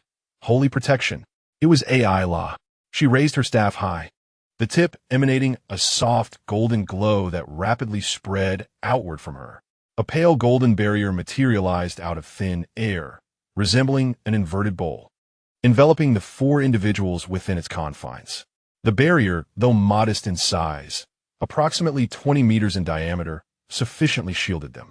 Those malevolent undead spiders that charged forth were repelled upon contact, as if they had collided with an invisible wall, being cast back in disarray. Some, in their reckless haste, were even scorched by the swirling golden runes upon the barrier, emitting plumes of black smoke from their ashen bodies. Su Shue found herself momentarily stunned. It's a dispelling barrier, exclaimed Lena, her eyes lighting up. Oh, Illyra, you are a priest. Priests are most effective against undead creatures. She turned to Illyra. You can do this, Illyra. Illyra, beads of sweat forming on her brow, clutched her staff tightly, her hand trembling slightly. This spell won't last long. I lack sufficient mana to sustain it beyond 3 minutes. Liu He glanced at Illyra, somewhat surprised. The girl appeared timid, yet in this critical moment, she proved to be quite dependable. 3 minutes, Lena counted on her fingers, then turned to Liu He Minter. Will 3 minutes be sufficient? Can you manage another strike? Liu He remained silent, observing the undead spiders. The dispelling barrier was indeed effective. The creatures were thwarted, relentlessly attacking the barrier, yet each collision resulted in burns from the golden runes. Given the circumstances, Illyra's claim of sustaining it for 3 minutes seemed plausible. However, Liu He's gaze fell upon his nearly shattered sword. Another strike? The sword may not endure. Moreover, even if it does, my spiritual energy is insufficient for the ensuing battle. I must devise a strategy. Just then, Illyra's voice emerged again, tinged with hesitation and hope. Mr. Liu He, could you perhaps perform another strike like before? Her voice dwindled to a whisper by the end. Liu He looked at her. Her eyes reflected fear and tension, yet more profoundly, a sense of trust, an almost blind faith that he could surely accomplish it. A sudden headache struck him. Why did these young ladies place such unwavering confidence in him? Did he truly seem so capable? As he prepared to respond, a voice interrupted. Allow me. It was Su Shue. She had risen, her complexion still pale, but her gaze resolute. Liu He has already acted once. Let me take my turn. I cannot let you bear the burden alone. I wish to contribute as well. Liu He was taken aback. What do you intend to do? He inquired. I will use ice magic, Su Shue replied, taking a deep breath. I previously read about a high-level ice spell in the Academy Library, a large-scale, offensive magic. It is called Icebound Tempest, a third-tier ice spell. Though I have not formally studied it, I am familiar with the incantation and the principles of casting. Liu He raised an eyebrow. A third-tier spell? You are merely an apprentice mage. Are you truly capable of casting it? Though Su Shui possessed extraordinary talent, her current level remained elementary, which, by all accounts, should preclude her from utilizing third-tier magic. Yet, she mused, my affinity for magical energy is exceptional, and my total magical capacity surpasses that of an average elementary mage significantly. Moreover, I have clandestinely practiced on several occasions. Although I have yet to succeed, I have developed a certain intuition for it. As she spoke, her gaze wavered, revealing that her secret of practice was not sanctioned by the Academy. After all, casting beyond one's tier is perilous, and a miscalculation could lead to a backlash of magical energy. Liu He observed her intently. If Su Shui could indeed unleash a third-tier ice storm, then vanquishing these undead arachnids would pose no challenge. This would allow him to conserve his energy and focus entirely on the Spider Queen and Garl. Very well, Liu He nodded. Give it a try. Su Shui's eyes sparkled with excitement. Really? You agree? Indeed. However, proceed within your limits. If it proves too difficult, do not push yourself. I understand. Su Shui nodded vigorously, a faint smile gracing her lips. Although subtle, Liu He could perceive the joy in her expression, a reflection of the trust she felt. He then turned his attention to Lena. Lena, yes, hand me your sword. Huh? Lena paused momentarily before noticing the cracked blade in Liu He's hand. Realization dawned upon her. Oh, your sword is broken, right? Here. Without hesitation, she offered her own weapon. It was a slender sword of elven design, with an elongated blade that shimmered with a soft silvery glow. Liu He accepted the sword and weighed it in his hand, appreciating its balance and resilience. This sword is impressive, he remarked. Of course, it's crafted from moon silver, a rare or unique to the elven race. As Liu He gripped the sword, he gradually infused it with his magical energy. The blade quivered slightly, emitting a crisp hum, and the silvery sheen intensified. He felt assured. This weapon could withstand at least 2 applications of his first technique of the Heavenly Blade. Admittedly, the second technique would likely render it unusable, but it was still a vast improvement over his current sword. Thank you, Liu He said. No need for thanks, Mentor. Feel free to use it. My swordsmanship pales in comparison to yours. It will serve you far better in your hands. She spoke earnestly, her expression devoid of reluctance. Meanwhile, the situation with Ella was becoming increasingly dire. I can barely hold on. Ella's grip on her staff trembled more violently, her magical energy nearing exhaustion. The pale golden barrier flickered ominously, threatening to shatter at any moment. The undead arachnids seemed to sense her weakening resolve, intensifying their assault. They charged with their bodies and clawed at the barrier, sustaining burns with each attempt, yet the luminosity of the shield visibly dimmed. Liu He turned to Su Shui. She had closed her eyes, hands tightly clasped around her staff, beginning to chant an incantation. The spell was lengthy, and, as she recited it, the temperature in the air plummeted rapidly. It was a more fierce and swift descent than the previous ice domain. On the cavern walls, ice crystals began to form at a perceivable rate, spreading outward and swiftly enveloping an area of several meters. On the ground, frost flowers appeared to bloom with life, expanding in all directions. Ella shivered, yet she gritted her teeth and resolutely maintained the barrier. Lena also felt the chill as she rubbed her arms, her gaze fixed intently on Su Shui. Liu He was observing closely. He sensed that the magical energy within Su Shui was being drawn out at an astonishing rate. The total amount of her magic was indeed far superior to that of an ordinary novice mage, even surpassing some intermediate mages. Truly, the exceptional affinity was extraordinary. However, casting beyond 1's level ultimately bore its consequences. Su Shui's complexion grew increasingly pale, cold sweat beading on her forehead, and her hand gripping the staff began to tremble. Midway through the incantation, she suddenly let out a muffled groan, blood seeping from the corner of her mouth. Su Shui, Lena cried out. Do not disturb her, Liu He said in a deep voice. He understood that Su Shui was at a critical juncture. The backlash of magic had commenced. But if she could endure and complete the incantation, the spell would take form. Should she falter, the consequences could range from the dissipation of her magic to severe injury to her very foundation. Liu He tightened his grip on the sword, ready to act at any moment. If Su Shui failed, he would need to eliminate those undead magic spiders immediately, lest all four of them be in peril. Meanwhile, on the other side of the shimmering barrier, Gao was leisurely observing the scene with his arms crossed. A faint smile graced his lips, and his dark red eyes sparkled with a sense of amusement. He relished this feeling, watching his prey struggle in despair, fight for survival in dire circumstances, and slowly unravel before him, ultimately perishing. The sensation of controlling another's fate captivated him. How intriguing, truly captivating, he mused. Beside him, the queen of the magic spiders grew impatient. Gao, what are you waiting for? Just charge in and tear them apart. Why the rush? Gao replied with a sidelong glance. The show has only just begun. What kind of show? It seems you simply enjoy torturing others. Torture? Gao chuckled. No, I call it appreciation. He gestured toward Su Shui within the barrier. Do you see that ice mage? An exceptional affinity, a talent that appears once in a millennium. She is currently attempting to cast spells beyond her level, aiming to unleash third-tier magic to eliminate your brood. Third tier? A novice mage attempting third-tier magic? What nonsense! Under normal circumstances, it is indeed impossible, but she possesses exceptional affinity. The significance of such affinity lies not only in the sheer volume of magic, but, more importantly, in absolute control over the elements.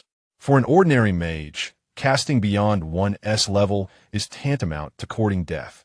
Yet for a genius with exceptional affinity, it is within the realm of possibility.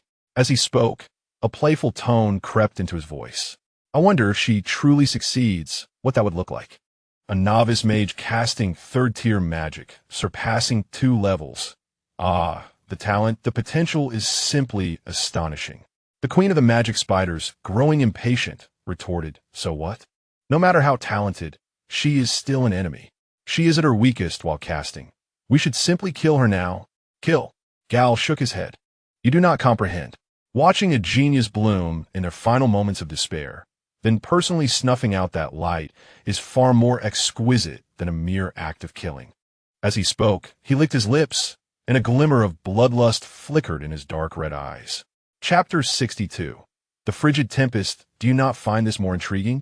Let her unleash her full power, casting her most formidable spells to clear away your minuscule spiders. And then, Gao paused, a more pronounced smile gracing her face. She will soon realize that all her efforts are in vain. Everything she does is utterly meaningless in our eyes. It is this transformation from boundless hope to utter despair that brings the greatest pleasure. Upon hearing this, the queen of the arachnid spirits fell silent for a moment, then broke into a wide grin. You bloodkin are indeed all quite deranged.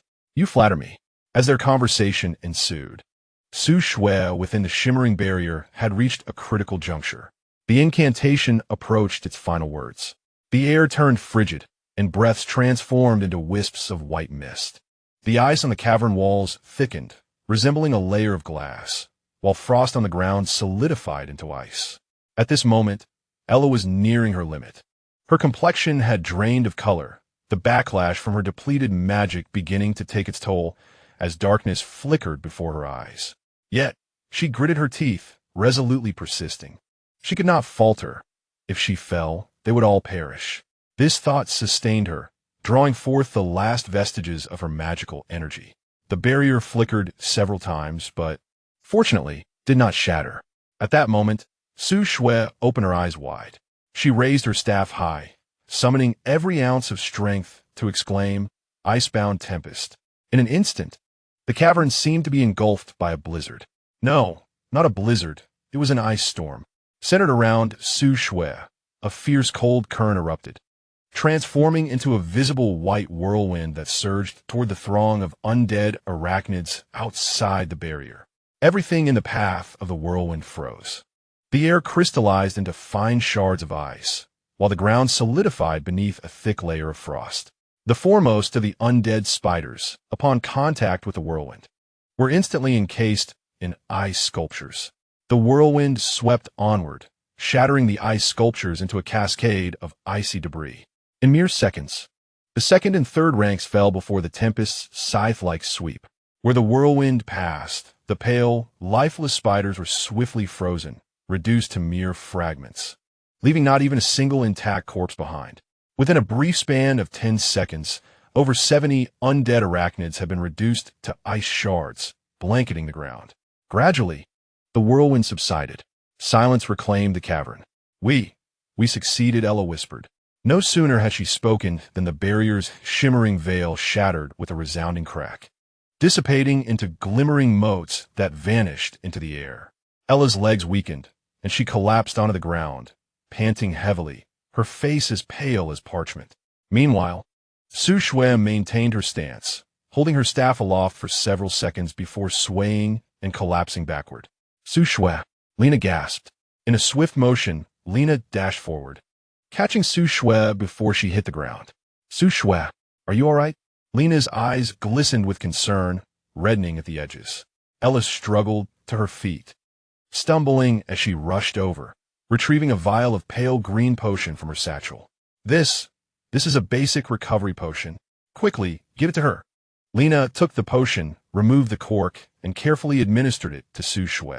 After consuming the elixir, Su Shui's complexion improved slightly, yet remained pale.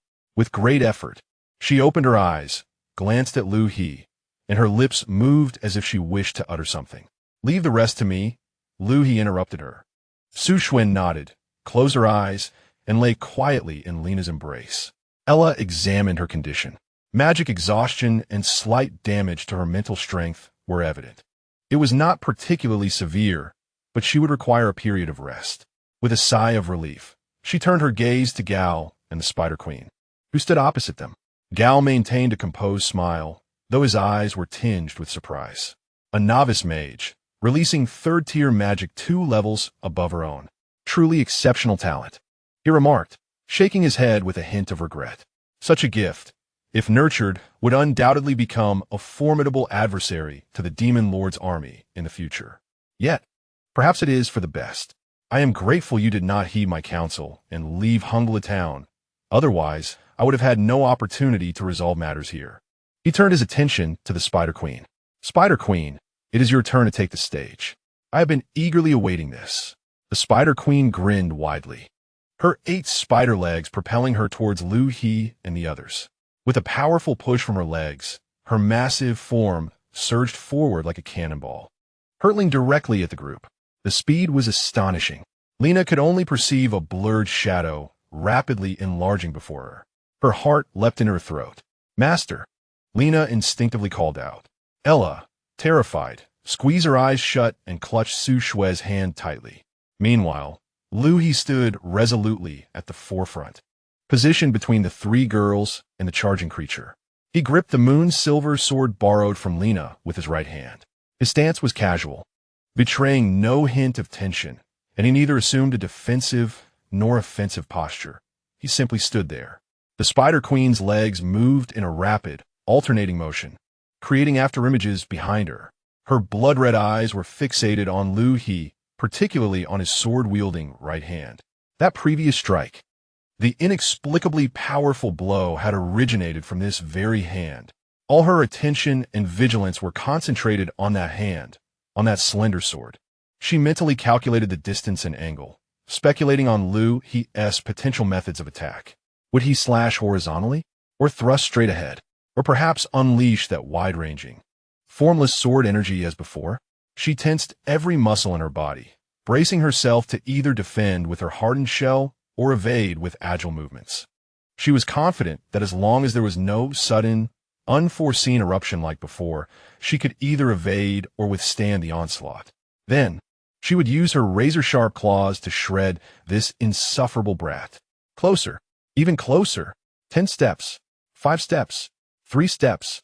The Queen of the Spider Demons could even perceive the serene expression on Liu He's face, witnessing the grotesque reflection of herself in his eyes. Why was he still motionless? His right hand, gripping the sword, showed not even the slightest tremor. A flicker of doubt crossed the queen's mind, tinged with absurdity. Had he been rendered speechless by fear? Or was there a more terrifying trap at play?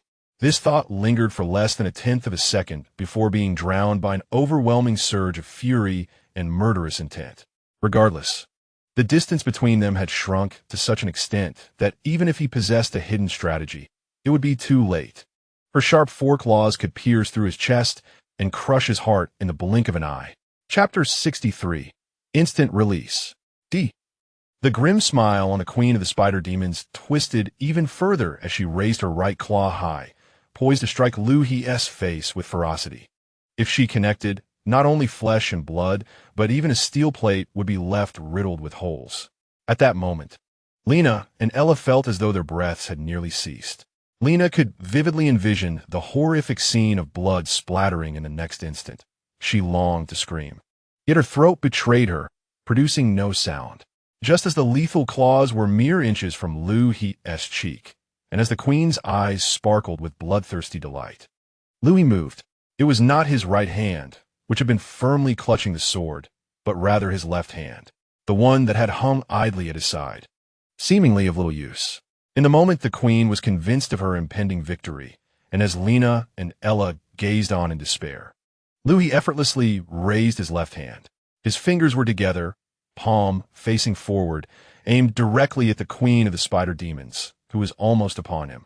No incantation was uttered. No seals were formed. No magical circle illuminated the air. Not even the slightest fluctuation of magical energy was felt.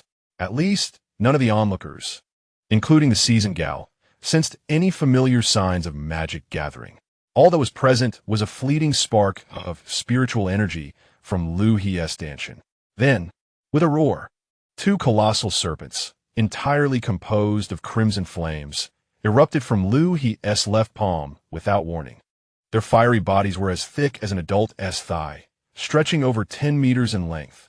The moment they emerged, they radiated an intimidating heat, warping the surrounding air, while the ice crystals and frost flowers that had only recently formed on the cavern walls hissed and evaporated into vapor. The first fire serpent, with its gaping, fiery maw, shot directly towards the astonished face of the queen of the spider demons. The second serpent targeted her relatively vulnerable abdomen. It was all too swift. From the moment Liu He raised his hand to the explosive emergence of the two 10-meter fire serpents, the entire sequence unfolded beyond the limits of anyone's reaction time. It was as if the magic had been prepared long ago, merely awaiting instantaneous release. The queen of the spider demons found her mind blank. All her calculations, all her defenses, all her focus had been fixated on Liu He's sword-wielding right hand. She had envisioned countless possibilities for his swordplay, even bracing herself to endure some damage in exchange for a chance to close the distance. Yet she could never have anticipated that the fatal attack would originate from her left hand, which she had utterly disregarded. It would strike in such an utterly irrational and unforeseen manner. What? Her scream was barely able to utter a single word. The instinct for survival compelled the Spider Queen to react at the last possible moment. She could no longer afford to focus on attacking Liu He. Her upper body contorted awkwardly as she desperately leaned backward, while her 8 spider legs frantically kicked backward, striving to create distance. Swoosh! The first fiery serpent, aimed directly at her face, narrowly grazed her cheek. She had not evaded it entirely. The terrifying heat emanating from the edge of the flame serpent singed her left cheek, along with her ear and part of her scalp, instantly charring them to a crisp. The flesh shriveled, emitting a hissing sound, and one could even glimpse the whitened bone beneath. A piercing scream, more wretched than that of any human, erupted from the Spider Queen's lips. Yet this was merely the beginning. She had evaded the lethal strike aimed at her head, but she could no longer contend with the second flame serpent. The second serpent struck solidly, completely crashing into her soft and vulnerable abdomen. Thud! The crimson flame serpent, akin to a red-hot spear, penetrated the Spider Queen's armored belly without hindrance. A gaping hole, over 1/2 meter in diameter and with charred, smoking edges, appeared in the center of her body. The intense heat instantly carbonized the surrounding tissue, evaporating the blood before it could even flow. Ugh, a scream, tenfold more agonizing than the previous one, resounded throughout the cavern. The immense force of the flame serpent sent the Spider Queen's colossal form hurtling backward. She was propelled over 10 meters before crashing heavily to the ground. Just moments ago, she had been a mere 3 steps away from Liu He, her claws almost brushing against his skin. Now, she lay 10 meters away, half of her face charred and a glaring hole in her abdomen. Black smoke and the stench of burning flesh continuously wafted from the wound, her 8 spider legs twitching weakly, unable to rise. The cavern echoed only with the anguished groans of the Spider Queen, resonating in the vast emptiness. Lena stood frozen in place, her eyes filled with incomprehensible shock. What had she just witnessed? The mentor had merely raised a hand. Then, 2 serpents as long as houses had sent that spider creature, which had nearly slain them, flying. And it had been grievously wounded. The mentor, masterful in swordsmanship, capable of vanquishing dozens of magical spiders with a single stroke, could also wield magic. Moreover, it appeared that the power of this magic was even more terrifying than his swordplay. The heat from the fire serpents was so intense that she could feel her skin burning from a distance. How could this be possible? How could one person master both swordsmanship and magic to such an inhuman extent? Furthermore, how had that magic been unleashed? Were the incantations, the gestures, the magic circles? She had seen none of it. Ella's situation was no better. She finally mustered the courage to open her eyes, only to witness the horrifying sight of the Spider Queen being hurled backward with a scream, alongside the slowly descending left palm of Liu He. Her mind came to a complete standstill. Her small face turned pale, and her gaze became vacant, utterly incapable of processing the scene before her that shattered all her preconceived notions of magic. In her understanding, even the most formidable sorcerers required meticulous incantations and gestures to unleash powerful offensive spells. Meanwhile, Gar, who had been observing with crossed arms and a smirk of calm mockery, found his expression entirely frozen at this moment. The crimson pupils behind his golden-rimmed glasses contracted sharply. Having lived for over 2 centuries as a vampire, he had encountered countless formidable beings within the Demon King's army and the Human Alliance, and he had studied various schools of magic and combat techniques. Yet, he had never witnessed a scene like this. Even those seasoned mages who had practiced a low-level spell thousands of times, achieving unparalleled proficiency, could only cast basic spells like Fireball or Windblade by omitting certain incantations and gestures in a brief moment. But what were those 2 fire serpents just now? The solidity, the terrifying scale, the searing and pure energy fluctuations contained within them. This was certainly no low-level magic. At the very least, it was 3rd tier, and perhaps even 4th tier fire magic. Furthermore, he could see it clearly. The young man named Liu He raised his hand, and without any incantation, without any gestures, and without even the slightest hint of magical elements being summoned, flames erupted. How could this be possible? Magic is the means of communicating with the elements of the universe, guided by one's own mental strength, constructed according to specific rules. No matter how swift the casting, there must be a process, a trace. Just as the swiftest blade still creates a sound as it cuts through the air. But that moment just now was eerily silent and absurdly rapid, as if the formidable fire magic had merely been concealed within his palm, released at his whim. This utterly contradicted the fundamental principles of magic. This seemingly youthful boy was far more dangerous and mysterious than Gar had previously estimated. At this moment, the severely injured Spider Queen felt the excruciating pain in her left cheek and the emptiness in her abdomen. Her one remaining intact, eye widened in disbelief as it fixed on Liu He. Half of her face was charred and carbonized, rendering her incapable of expression. Yet the undamaged half contorted in shock. Her left hand, all her precautions and schemes appeared nothing more than a complete farce before that left hand. She coughed, attempting to speak, but only blood foamed forth. The penetrating wound in her abdomen was too severe, even with the resilient vitality of a magical creature. She knew her time was limited. Gar, save me. Grant me another chance. I was careless. Next time I will surely kill you. She hoped fervently, yearning for Gar to perform that miraculous blood magic once more to heal her, just as he had before. If only she could have another opportunity. If only her injuries could heal, she would absolutely not repeat the same mistake. She would employ every conceivable means to rend this wretch into pieces. Upon hearing the desperate plea and fierce words of the Spider Queen, Gal's gaze finally shifted from Liu He to the dying arachnid. He raised his right hand once more. Fingers slightly curled, directed towards the queen. A familiar scene seemed poised to repeat itself. In the sole remaining eye of the Spider Queen, a brilliant light suddenly ignited. It was hope. She knew it. Gal would not abandon her. If only the power of blood could once again course through her veins, these wounds. Yet, in the next moment, the light of hope in her eyes froze. No healing energy surged towards her. Instead, she felt the meager blood remaining within her body become uncontrollably agitated. She sensed the blood within her veins transforming into wisps of crimson mist, forcefully breaking free from the confines of her skin and muscle. An invisible force brutally extracted it from her body, drifting towards Gal. What are you doing? Gal! The Spider Queen roared with her last ounce of strength, her voice rife with fury and confusion. Stop! Were you not here to save me?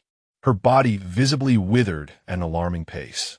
The once ample upper half of her form grew gaunt, pallid skin clinging tightly to her bones, resembling desiccated bark. The lower half, the spider's exoskeleton, lost its luster, becoming dull, and her 8 sturdy legs rapidly shrank. Save you? You have disappointed me greatly. He elegantly controlled the crimson mist that had been drawn from the Spider Queen's body, gathering it into the palm of his hand, forming a swirling sphere of blood. Lord Rikin requires valuable tools, not a worthless creature that cannot even handle a single ambush and has squandered my opportunity for enhancement.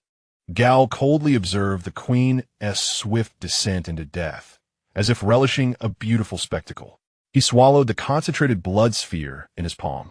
Gal closed his eyes, a look of enjoyment crossing his face, then opened them again, licking his lips.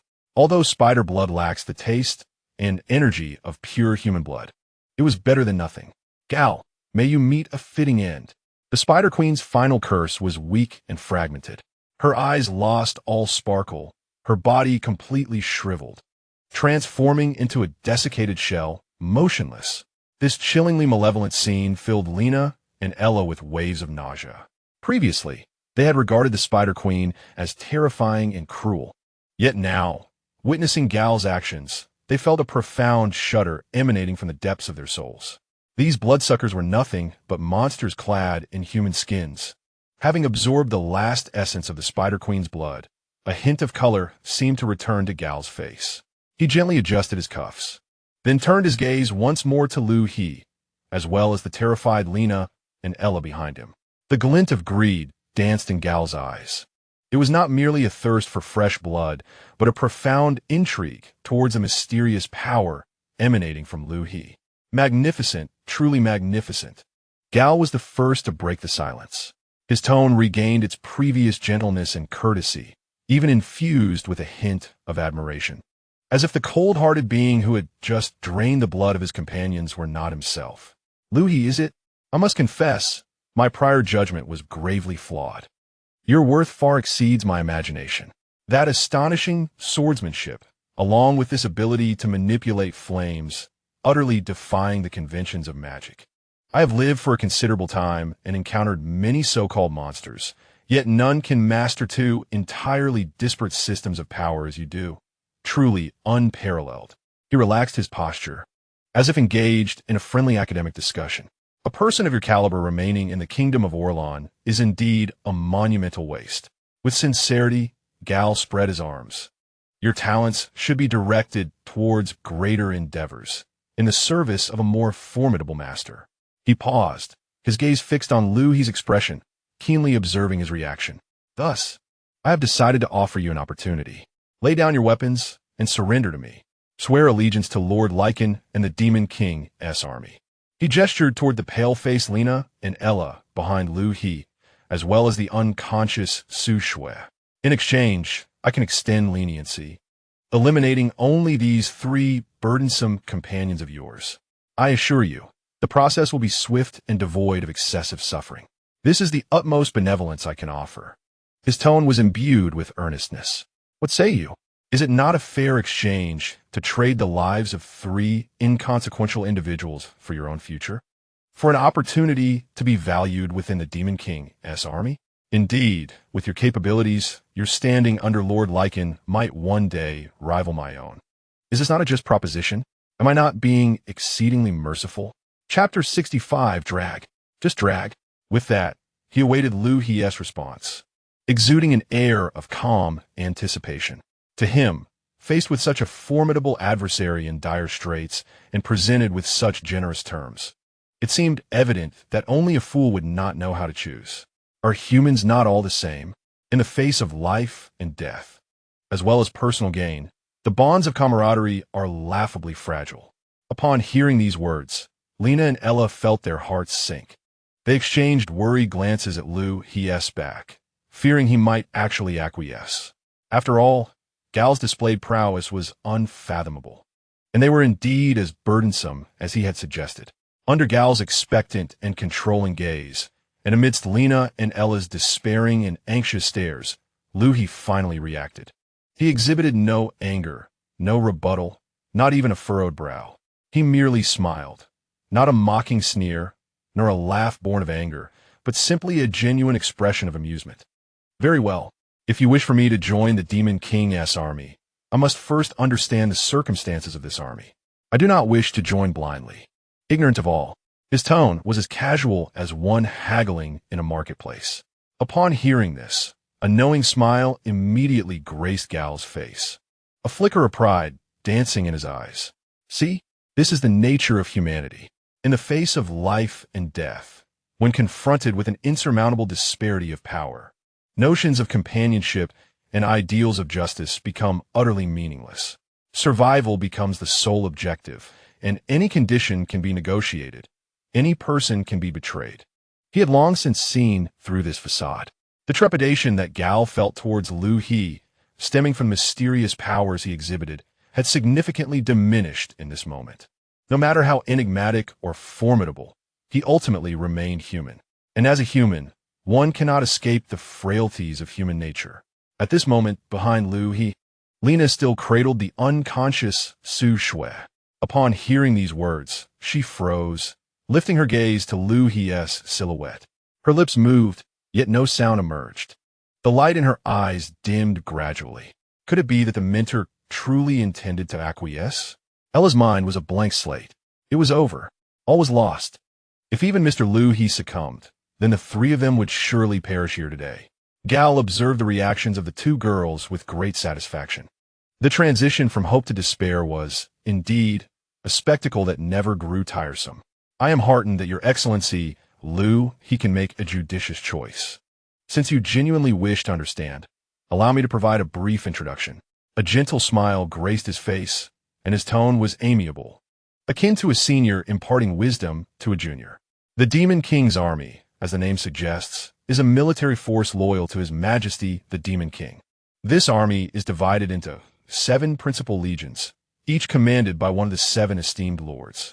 These lords are the most trusted and powerful subordinates of His Majesty, each possessing unfathomable strength. For instance, in the 4th Demon Legion to which I belong, the supreme commander is Lord Lycan, a true vampire noble who has lived for over a millennium, his prowess far beyond my humble comprehension. The other 6 lords each possess their own unique abilities, which he recounted with evident pride. As for my position within the demon army, I currently serve as a minor officer, my capabilities ranking rather low. When discussing his status, Gal's tone noticeably darkened, tinged with a hint of discontent, yet he could not deny the reality. However, he quickly adjusted his demeanor, regaining his composure. "It is true that my strength is lacking and my status is modest. Nevertheless, in the demon army, opportunities for advancement exist for those with talent." This is precisely why he sought to recruit Liu He, a newcomer endowed with mysterious powers and immense potential. If brought in under his recommendation, would be a significant achievement. Perhaps it could even earn him a moment's recognition before Lord Lycan. Liu He listened intently. 7 principal legions. Moreover, it sounded as though the structure of the demon army was quite intricate. But what of the demon king himself? How formidable is he? When Gao uttered the title His Majesty the Demon King, his expression grew markedly grave. The strength of His Majesty is beyond my capacity to speculate. In truth, within the demon army, only the 7 legion commanders are privileged to behold his true form. Furthermore, His Majesty remains sealed by those accursed heroes and the coalition of various races, and has yet to fully awaken. Nevertheless, even so, the remnants of Your Majesty's power are sufficient to instill a profound sense of awe in us, your subordinates. Upon finishing his statement, he cast a glance at Liu He, awaiting the latter's response. In accordance with his expectations, any ordinary individual would have turned pale with fear upon hearing of the formidable scale of the Demon King's army, or would have hastened to express their loyalty. However, Liu He merely nodded thoughtfully. "Ah, I see." And then there was silence. He stood there, slightly bowing his head, as if immersed in contemplation. The cave fell into a stillness for several seconds. The smile on Gao's face gradually stiffened. Suddenly, he perceived something amiss. This lad, with his probing inquiries and attentive demeanor, could he possibly be stalling for time? The moment this thought crossed his mind, a surge of anger ignited within Gao. Having lived for so many years, he had encountered various cunning humans. Yet, it was rare to find a youth like this one, seemingly in a dire predicament, with a stark disparity in power, still daring to toy with him. Gao's gaze turned icy. The veneer of gentle goodwill he had donned vanished in an instant. "Liu He, are you truly toying with me?" Liu He lifted his head to meet his gaze, his expression unperturbed. Yet Gao distinctly discerned a flicker of amusement in those calm eyes. By heavens, this lad is indeed mocking him.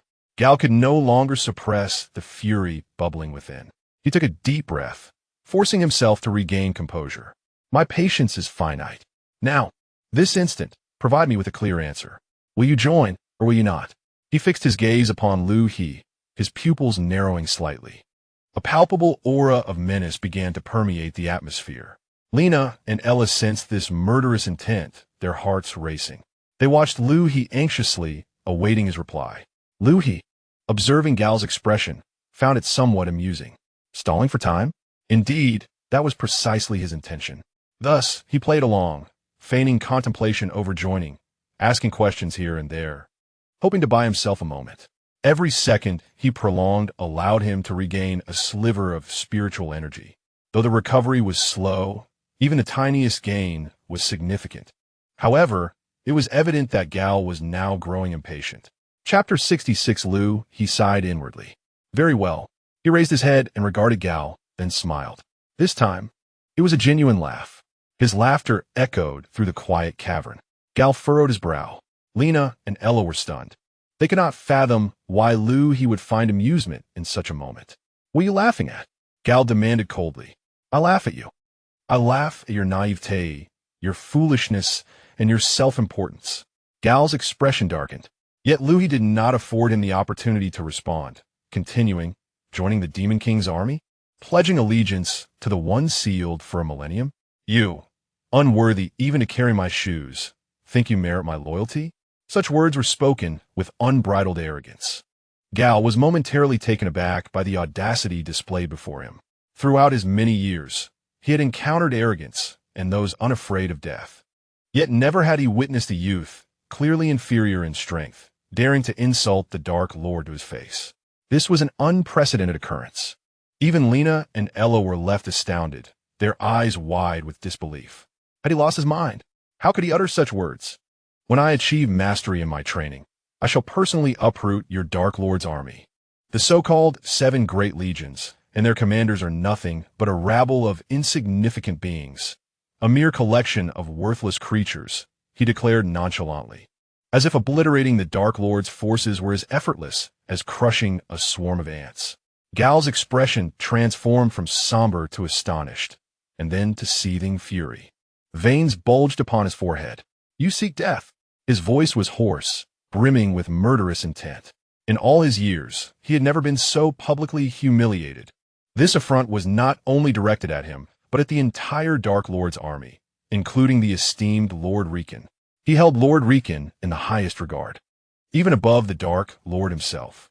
This was unforgivable, absolutely unforgivable.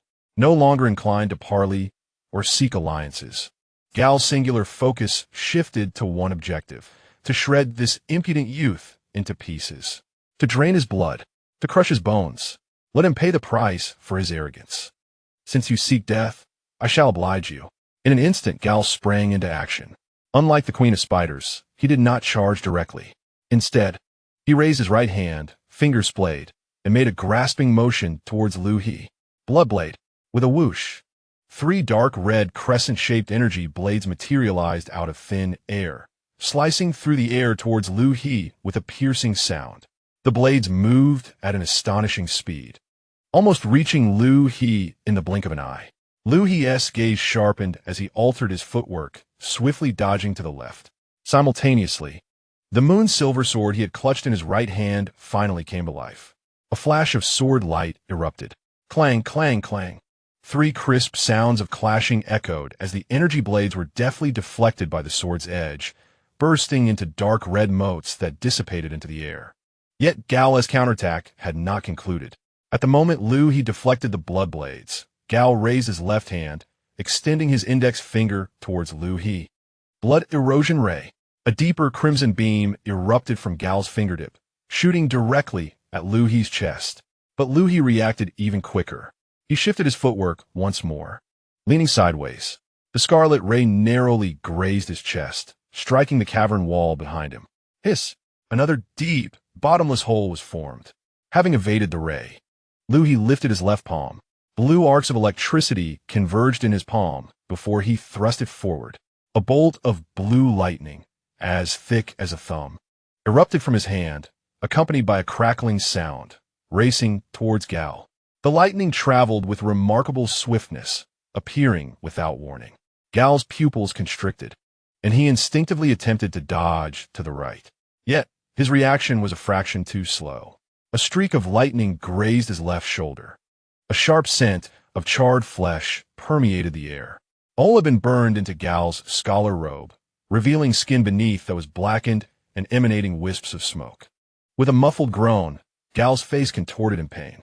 What kind of lightning is this? Just a moment ago, his entire left arm had gone numb. Meanwhile, Liu He seized the opportunity without hesitation, propelling himself towards Gal with a surge of energy. His right hand wielded a sword, while his left hand crackled with lightning, attacking from both fronts. Seeing Liu He charge towards him, Gal's expression darkened, and he dared not confront him head-on. He swayed his body and instantly transformed into a dense cloud of black mist, retreating swiftly. Liu He's sword struck empty air, the blade sinking into the mist as if piercing through cotton, offering no resistance. The black mist drifted back several meters before reforming into Gal's figure. His complexion appeared somewhat pale, and the wound on his left shoulder continued to emit smoke. Remarkable magic, he mused, but with such limited prowess. Does he really think he can slay me? How naive. As his thoughts settled, Gal began to chant an arcane incantation. With the recitation, the light within the cavern began to dim. A faint black mist enveloped the air, spreading rapidly until it shrouded the entire mine. Lena and Ella inhaled a trace of the black fog, immediately feeling dizzy as their surroundings blurred. This is bad. It's an illusion spell, Ella exclaimed.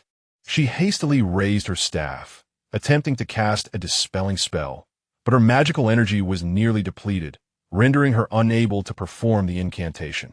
Liu He also sensed something amiss. The scenery before him began to waver, and Gal's shadow grew indistinct, as if countless versions of Gal were swirling around him. The cacophony of whispers and screams echoed in his ears. Bewildering blood mist, Gal's voice echoed from all directions, elusive and indistinct, making it impossible to discern its source. In my domain, you shall gradually lose your way. Once your judgment is entirely stripped away, I will personally tear open your throat and savor your warm blood. His tone dripped with mockery, as if victory were already assured. Liu He remained motionless, standing firm. He closed his eyes. Dispersion. He concentrated his mind, dispelling the effects of the illusion spell. Then, centered around himself, his consciousness began to expand. Every stone within the cavern, even the dust floating in the air, became vividly clear within his perceptive grasp. As for that black mist, in the realm of his awareness, it posed no barrier to his vision. Found it. Liu He opened his eyes, gazing to the left front, approximately 15 meters away. There stood Gal, hands poised in a gesture of incantation, a smug smile gracing his lips. He believed Liu He had fallen victim to the illusion, lost in confusion. Yet, just as Gal prepared to strike with a lethal blow, Liu He moved. His speed was astonishing. In an instant, he crossed the 15-meter gap. Gal's smile froze in place. Before he could react, Liu He was already before him. With his right hand wielding the moon silver sword, he thrust it directly toward the opponent's chest. Simultaneously, a surge of lightning ignited from his left hand, aiming for the adversary's face. What? Gal was taken aback. Chapter 67. Extermination of Evil Lightning. He had no time to ponder how Liu He could see through the illusion. Instinctively, he retreated while conjuring a dark red energy shield before him. The blade struck the shield, causing it to tremble violently, yet it barely managed to deflect the attack. However, the lightning from Liu He circumvented the shield and struck Gal squarely in the chest. The blue lightning erupted instantaneously. Gal let out a piercing scream. He staggered back, his chest charred and emitting plumes of smoke. Liu He, seizing the advantage, advanced with relentless determination, unleashing another bolt of lightning. Gal, enduring the excruciating pain, once again transformed in a mist, drifting backward. Yet this time, his transformation was noticeably slower, heavily impacted by the severe injury to his chest. Liu He's attack missed, but he did not pursue, standing still as he observed Gal rematerializing. Gal stood 20 meters away, his chest heaving violently, his complexion as pale as a ghost. What kind of sorcery is this? It's utterly bizarre. His voice was hoarse, filled with confusion. Bizarre? This is called extermination of evil lightning, kid. Extermination of evil lightning? Having lived for so many years, Gal prided himself on his extensive knowledge. Yet, he had never encountered such a term. Was it a long-lost ancient magic? Or perhaps a creation of this young man? Impossible. How could someone who appeared to be under 20 years of age possibly conjure such formidable magic? Just as Gal was engulfed in uncertainty, Liu He surged forward once more, abandoning any further dialogue. Gal's expression shifted dramatically. Having just experienced the might of that lightning magic, he dared not withstand it again. His body transformed in a mist once more, attempting to retreat as before. However, Liu He had anticipated this. At the instant of Gal's transformation, Liu He raised his left hand, unleashing a bolt of lightning that exploded in mid-air, transforming into a vast net of electricity that descended upon the swirling black mist. Zzz. The lightning net collided with the mist, producing a deafening crackle. The black mist writhed violently, coalescing back into Gal's form. Yet, his body was now marked with electrical scars, his movements sluggish. Damn it! Gal gritted his teeth, forcing his internal magic to dispel the electricity that clung to him. But Liu He would not grant him that opportunity. In the moment of Gal's slowed actions, Liu He was already before him. With extermination of evil lightning in his left hand, he aimed directly for Gal's heart. Gal's pupils constricted. At the brink of death, he unleashed his full potential, forcing his body to veer to the left. As he dodged, his right hand swung, launching a dark red blood blade toward Liu He's face, compelling Liu He to evade. Gal's complexion was ashen, his magic in disarray. He was wounded, and grievously so. Raising his gaze to Liu He, the calmness of earlier was replaced by a fierce intent to kill and rage. How could a noble member of the Blood Clan, a cadre in the Demon King's army, albeit a minor one, be driven to such a state by a mere human boy?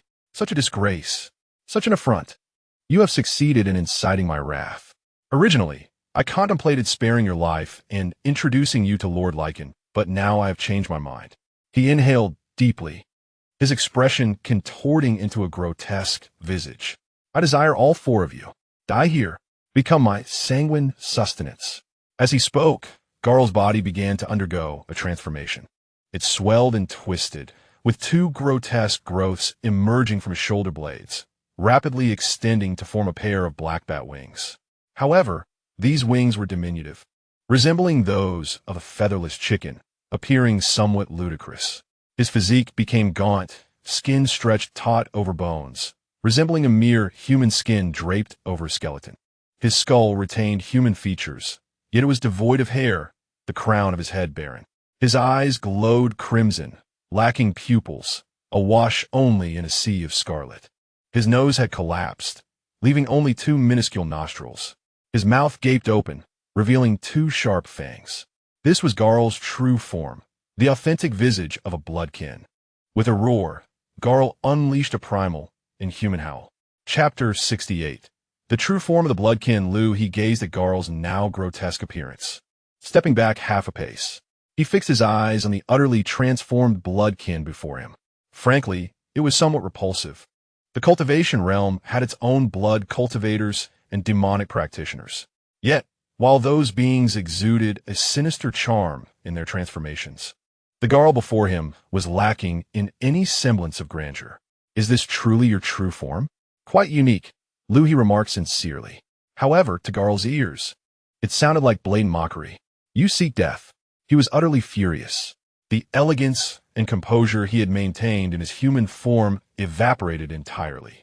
In a flash, Garl moved, his speed leaving afterimages in his wake. Liu He's pupils contracted, instinctively retreating to the left. 5 dark red claws grazed his right shoulder as they swept past. Liu He narrowly evaded the attack.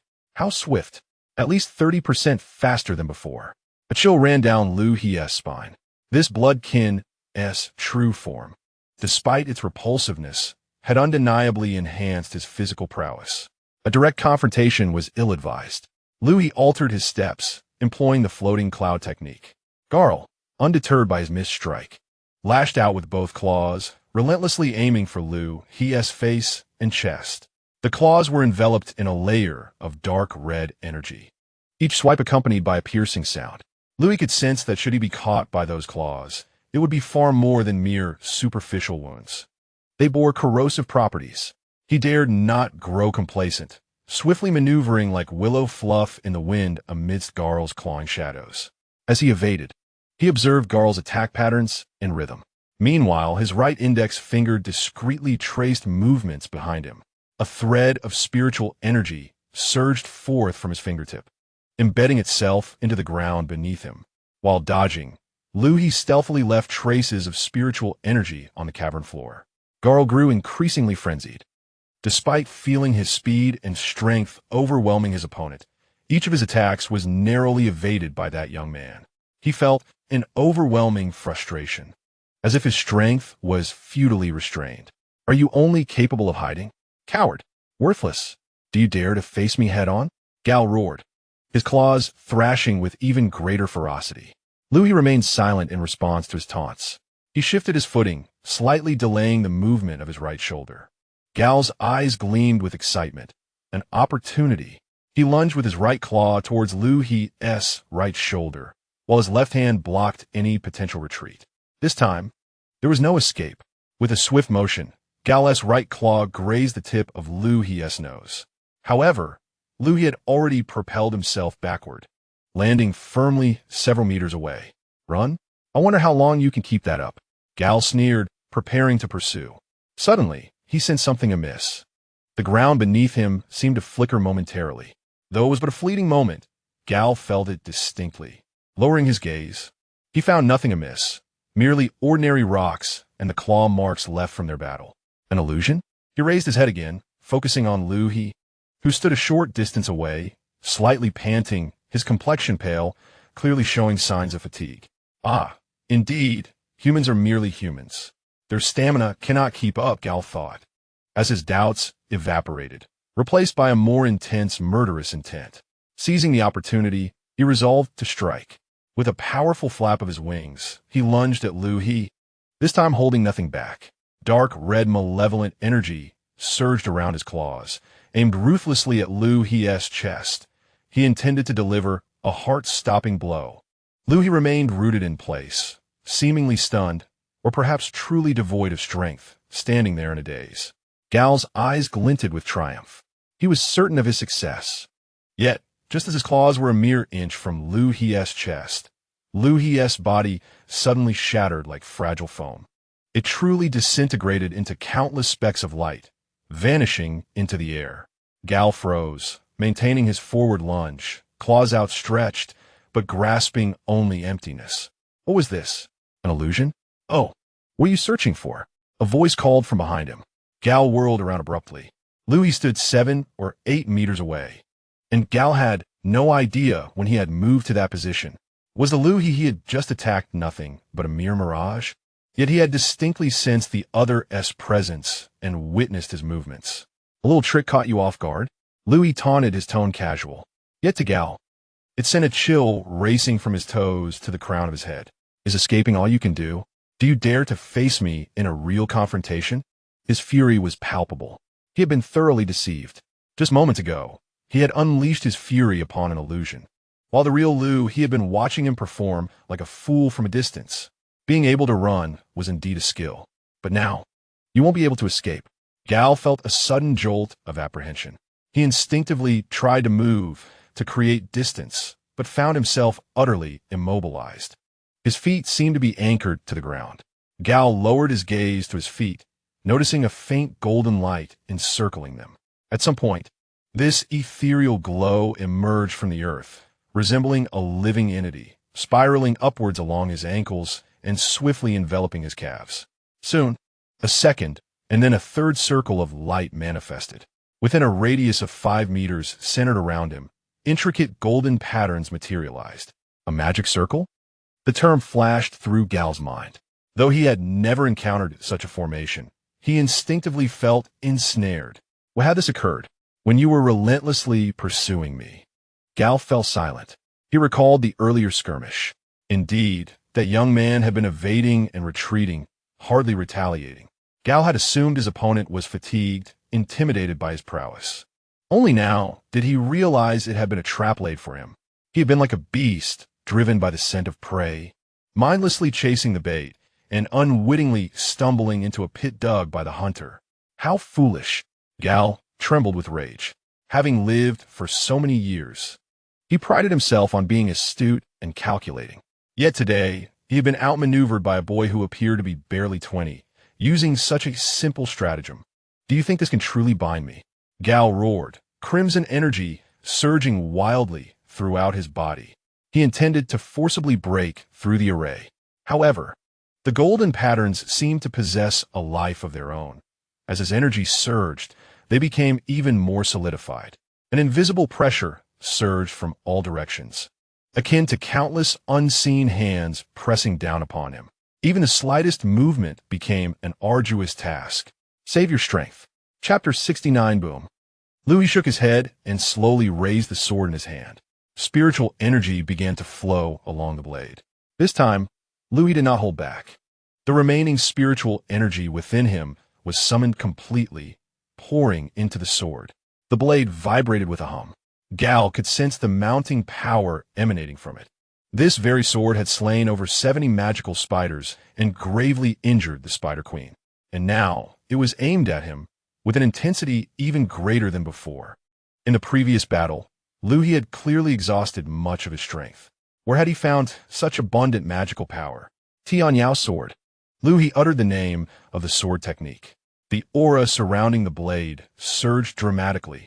The sword had not yet been drawn, yet its presence was palpable. The entire cavern was engulfed in this unmatched, fierce sword intent. Fragments of rock began to crumble from the cave walls, and dust on the ground stirred without any wind. Gal widened his eyes, staring at the increasingly radiant sword. He could feel it. This strike was beyond his capability to withstand. To face it head-on would mean certain death. Yeah. The instinct for survival overpowered all else, and Gal emitted a primal roar. He was fighting with all his might. Gal drained his life force to unleash a fleeting burst of power.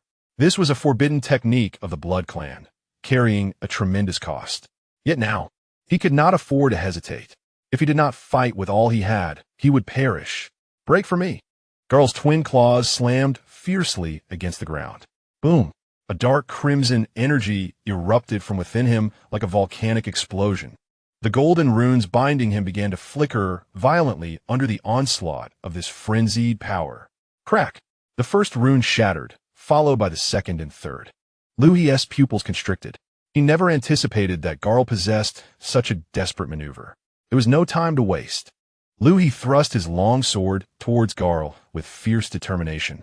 Simultaneously, Garl let out a deafening roar, his muscles taut, as the dark crimson energy erupted in full force.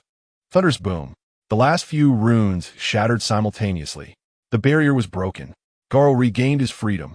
Yet, he had no moment to rejoice. For the lethal sword energy was already perilously close. Garl unleashed all his potential, preparing to fight Liu He with abandon. His right claw was nearing Liu He's throat. Just as the sharp claw was about to make contact with Liu He's skin, a gentle golden light suddenly appeared before him. Thud! Garl's right claw struck the light, as if ensnared in a viscous adhesive. All its force dissipated, unable to advance further. What? Garl was taken aback. He turned to see the source of the light. It was the young priestess. Ella had somehow risen to her feet, gripping her staff tightly, the tip radiating a soft, holy light. That luminous barrier was composed of holy light, a force effective against undead beings. Yet, Ella was in a dire state, her body swaying precariously. The earlier casting of the protective barrier had already drained considerable energy. Now, forcibly channeling the holy light to cast protective magic had completely exhausted her dwindling mana reserves. But she stood forth, for her companions were in need. Enraged, Garl increased the force of his right claw. The barrier shattered completely, transforming into a cascade of golden specks. Ella was thrown back by the force, collapsing onto the ground. She could only prop herself up with her hands, struggling to lift her upper body as beads of sweat dripped from her forehead onto the earth. At that moment, Liu He seized the opportunity to thrust his sword towards Garl's chest. Thrust! The moon-silver sword penetrated his chest without resistance, embedding itself completely. Garl was momentarily stunned. He looked down at the sword hilt protruding from his chest and then raised his gaze to Liu He. Liu He met his eyes and uttered a single word. Explode. Boom! The sword lodged in Garl's chest activated its inner spiritual energy, erupting violently. The energy surged through the sword into Garl's body, ultimately causing it to burst from within. Garl's body exploded like an overinflated balloon, flesh and blood scattering in every direction. Bones shattered. Silence enveloped the scene. Garl was dead, utterly and completely. Not a single intact bone remained. Only fragments of flesh and the moon's silver sword, shattered into numerous pieces, lay on the ground. Liu He stood still, exhaling a long breath. Then his legs weakened, nearly causing him to collapse to the ground. His face had turned pale, and cold sweat dripped from his forehead, while his chest heaved violently. His spiritual energy had been utterly depleted. The sword strike from earlier appeared unremarkable, yet in truth, it was the culmination of every last vestige of energy from his dantian, meticulously compressed and infused into the blade, then detonated through a unique technique to obliterate Garl's body from within. Such a tactic was a desperate maneuver employed within the Qingxiao realm, immensely powerful, yet at a great cost. The weapon would be rendered completely useless, and the user would succumb to extreme weakness from the abrupt drain of spiritual energy. Nevertheless, victory was paramount. Master, are you all right? Lena exclaimed, momentarily stunned by Garl's explosion before springing into action. She spotted Liu He, teetering on the verge of collapse, and instinctively rushed toward him. However, just a short distance from Garl's detonation, something shifted. It was a head, Garl's severed head, propelled by the blast and landing some distance away. Although half of its face was grotesquely mangled, its remaining eye still flickered with life, fixated on Ella. Suddenly, that damaged head sprang to life, transforming into a shadow of dark crimson, hurtling toward Ella with astonishing speed. Clearly, this was Garl's last desperate strike. The bloodkin possess formidable vitality. As long as a single drop of blood and a sliver of consciousness remain, resurrection is possible. The key to this revival lies in blood. If Garl could absorb even a mouthful of blood, he would have the opportunity to reconstruct his body and come back to life.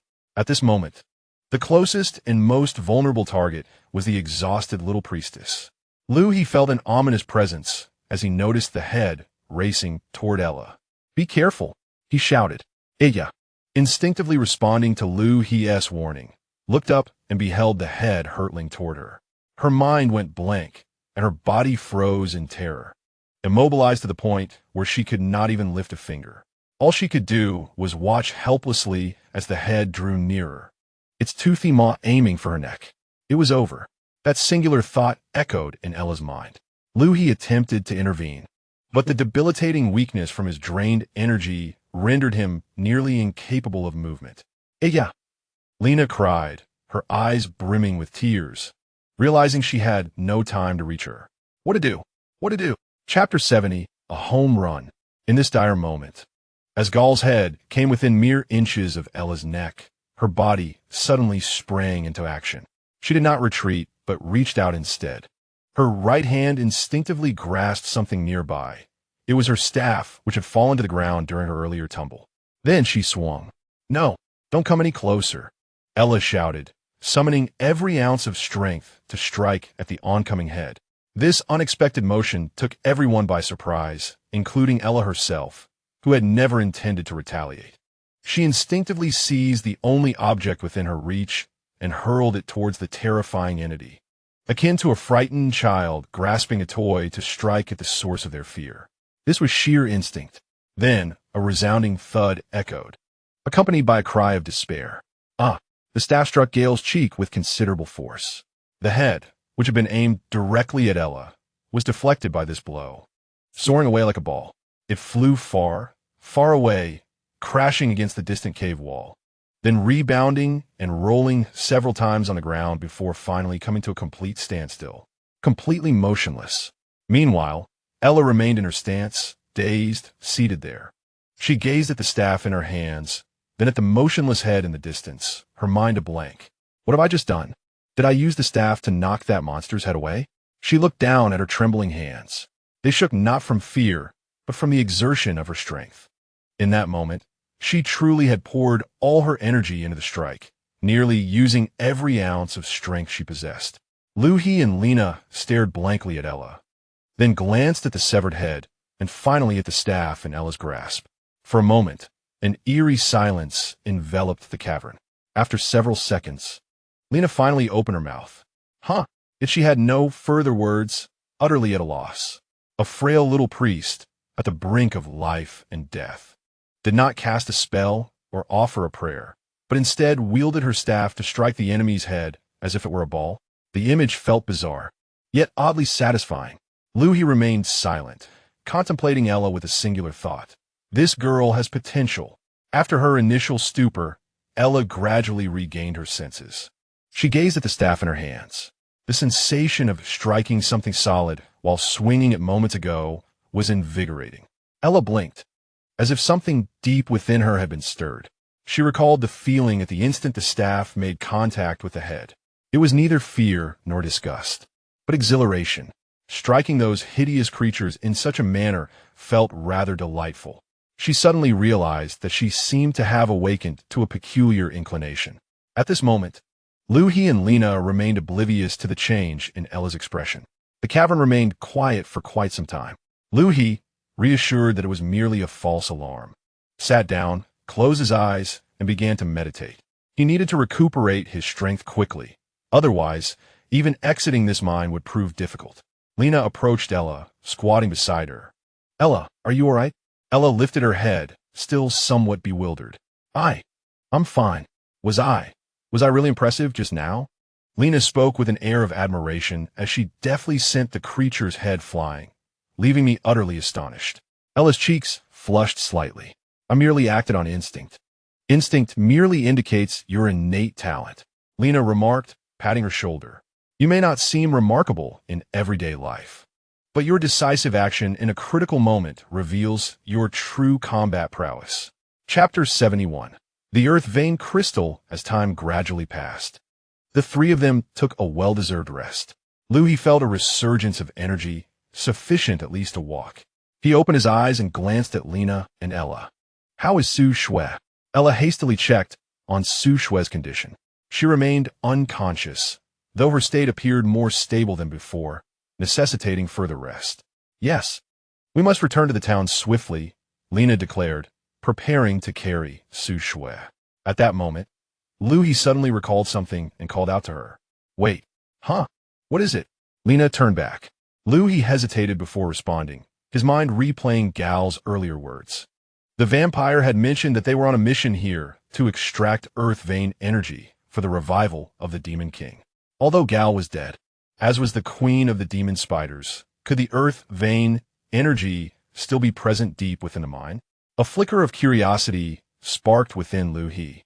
In the realm of cultivation, earth vein energy was a vital resource for practitioners, with some prominent sects even claiming spiritual ley lines to construct their abodes. If he could locate any residual energy, it might aid his cultivation, even if it proved to be of no use. It would at least provide insight into the tactics employed by the forces of the Demon King. I wish to explore the depths of the cave. Huh? Lena paused, taken aback. Why? Haven't the monsters been eradicated? Gal had mentioned their mission before his demise. I want to uncover what they were truly up to. Lena immediately objected. That's far too dangerous. Who knows what might still lurk within? There shouldn't be anything left, Liu He reasoned. The queen of the demon spiders was able to summon all her minions. The depths are likely deserted. That may be so, but what if there are traps? Lena insisted on her stance. Liu He regarded her with a hint of exasperation. This girl could be recklessly bold at times, yet overly cautious at others. Don't worry. I'll go alone. I can move swiftly and retreat if danger arises. Lena bit her lip, aware that Liu He's argument held merit. The recent battle had already demonstrated that his strength far surpassed theirs. If they encountered peril, she would be more of a hindrance than a help. Yet, she could not shake her unease about allowing Liu He to venture alone. Then, I shall accompany you. Lena suddenly raised her head, her tone resolute. Liu He was momentarily taken aback. You? Absolutely. Lena straightened her posture, speaking with conviction. Yet, Liu He could perceive her underlying uncertainty. This girl, clearly fearful, was still determined to feign bravery. He sighed inwardly, realizing that if he did not permit Lena to accompany him, she would likely persist in her insistence. Very well. You may join me. That's more like it. Lena exhaled in relief. Ella glanced at the two individuals, declaring, I shall remain here to care for Su Shui until your return. With a nod of agreement, Liu He gestured for Lena to follow him. The pair ventured deeper into the mine, walking for approximately 5 minutes before the path suddenly opened up. Before them lay a vast cavern, at least the size of half a football field. In the center of this cavern was an enormous magic circle, intricately drawn on the ground with a dark red liquid that dazzled the eyes. At each of the 6 corners of the magic circle sat a crystal orb, all of which now appeared dull and cracked. Scattered around the magic circle were various magical artifacts, damaged staffs, shattered gems, and some metallic devices whose purposes were indiscernible. Yet, all of these items had lost their luster, reduced to mere remnants of waste. My heavens, Lena gasped, her mouth agape. Is this the task that Gal has undertaken? She approached the edge of the magic circle, crouching down to examine the runes. Liu He, too, scrutinized the magic circle. Although he could not decipher the runes, he sensed that this circle once contained an immense power, now dissipated. Liu He stepped into the center of the magic circle, where a stone pedestal held a metallic instrument. The device was modest in size, approximately the size of a basin, shaped like a funnel and engraved with a multitude of runes. At the base of the funnel was a small groove. Leaning closer, Liu He observed intently. Were you examining, Mentor? Lena, who had been scanning the surroundings, noticed Liu He lost in thought before the instrument and approached with curiosity. She observed a small crystal in Liu He's hand, no larger than a fingernail. What is this? Lena inquired, her curiosity piqued. It is likely the ley line energy extracted by Gao and his team. They refined the energy they drew out, ultimately crystallizing it into this form. However, it appears they were interrupted before they could fully complete the crystallization. Liu He explained, handing the crystal to Lena. Take a look. Lena accepted the crystal and scrutinized it closely. although her perception of energy was not as acute as Liu He's. She could still sense the formidable power contained within the tiny gem. Incredible. Such a small piece contains so much energy. How terrifying would it be if it were fully filled? Liu He nodded. The Demon Lord's army relies on such things to hasten the resurrection of the Demon Lord. A fully charged ley line energy crystal could provide an unimaginable amount of power. Lena returned the crystal to Liu He, asking, "What should we do now? Should we take this with us?" "No, we shall leave the crystal here," Liu He replied. "What? Why not? Isn't this object significant? Shouldn't we take it to the kingdom for investigation?" Lena was taken aback. "It is important, but we should not be the ones to carry it out. After we report our discovery of the Demon Lord's army, investigators will come promptly. They will find this crystal here as evidence. Moreover, preserving the scene intact will facilitate the investigation."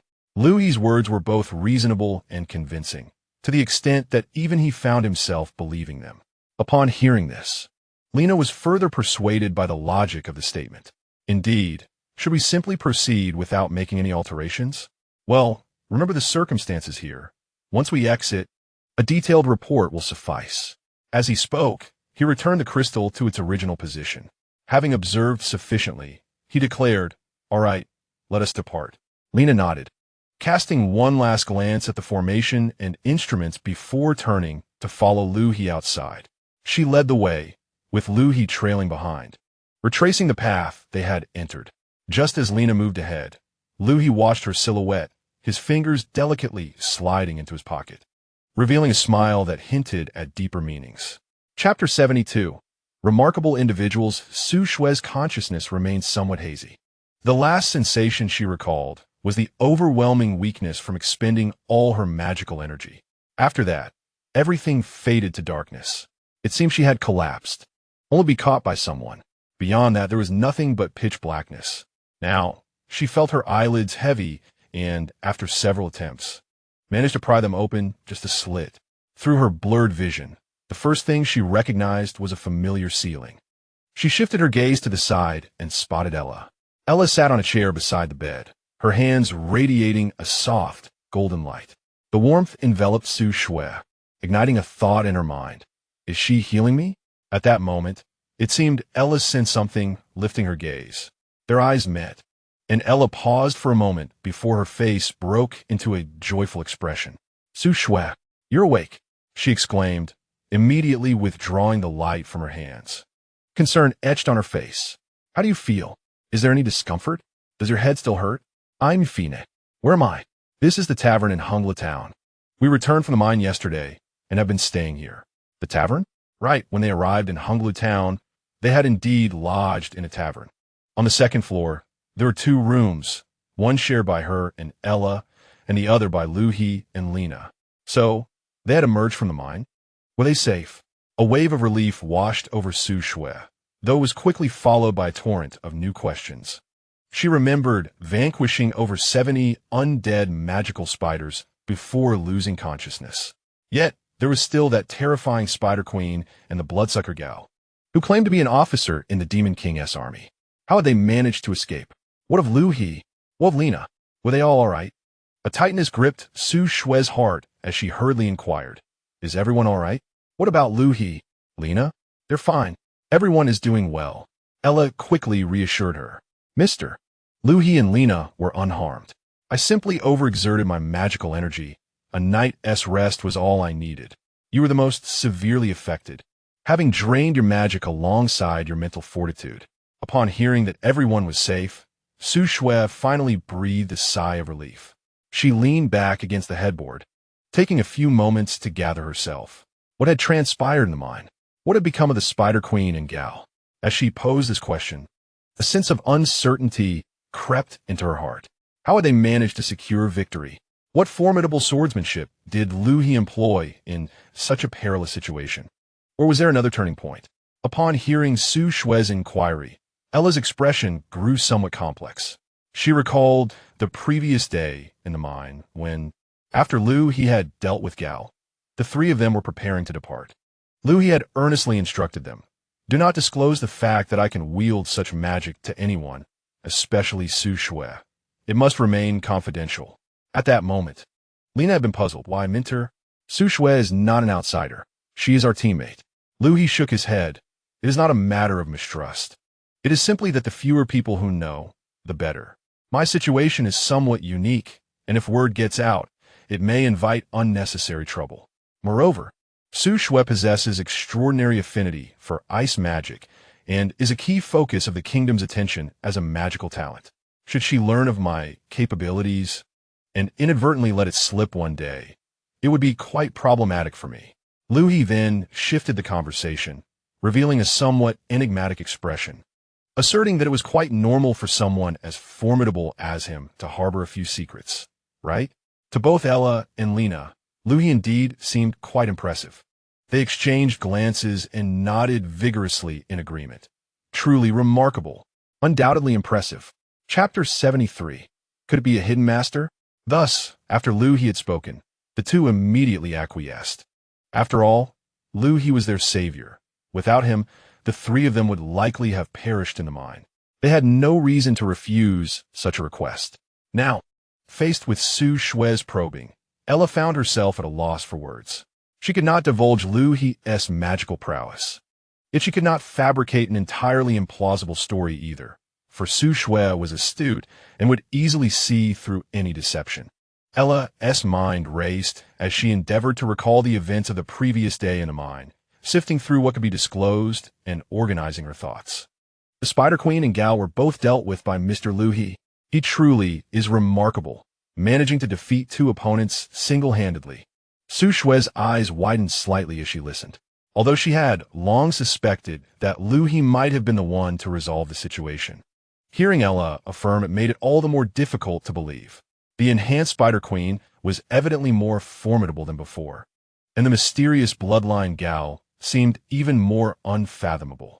Liu He, alone, faced both of them and emerged victorious? Su Shui gazed at Ella, unable to suppress her curiosity. How exactly did he manage it? What methods did Liu He employ? Ella felt a swell of anxiety at the question. She couldn't possibly say that Mr. Liu He had simply conjured two great fire serpents to scorch the Spider Queen nearly to death before obliterating Gao with lightning magic. For that would surely reveal everything. Her mind raced, and she ultimately decided to adopt a vaguer, yet plausible explanation. It was through his swordsmanship, Ella said, attempting to maintain a natural tone. Mr. Liu He engaged the Spider Queen in close combat and seized the opportunity to inflict a grave wound upon her. As for Gao, the cunning bloodline used illusion magic. However, Mr. Liu He saw through his illusions and confronted him directly, ultimately defeating him with his swordsmanship. This narrative sidesteps Liu He's use of magic and emphasizes solely his sword skills, which seems quite plausible. After all, Liu He's swordsmanship is extraordinarily formidable, a fact that Su Shui has witnessed firsthand. Therefore, it does not seem entirely impossible for him to vanquish the Spider Queen and Gao using only his sword. At that moment, an absurd thought suddenly crossed Su Shui's mind. Could it be that Liu He is actually a hidden powerhouse? Much like the characters she had encountered in novels and films back on Earth, where some individuals appeared utterly ordinary, yet possessed unfathomable strength. As soon as this notion surfaced, Su Shui herself found it rather ludicrous. She shook her head, dismissing such unrealistic musings. Liu He was merely a classmate who had traversed into this world alongside her. They were both high school students, summoned to this realm merely a little over 6 months ago. Surely, she was overthinking it. Taking a deep breath, Su Shui attempted to suppress these chaotic thoughts and refocused her attention on Ella. How long have I been unconscious? It is now the morning of the second day. We entered the cave yesterday morning and emerged in the afternoon. Su Shui mentally calculated the timeline. From a moment, she unleashed the ice storm and lost consciousness, to the conclusion of the battle in the cave, and finally being brought back to the tavern. She had been entirely unaware. This meant she had missed the most crucial parts.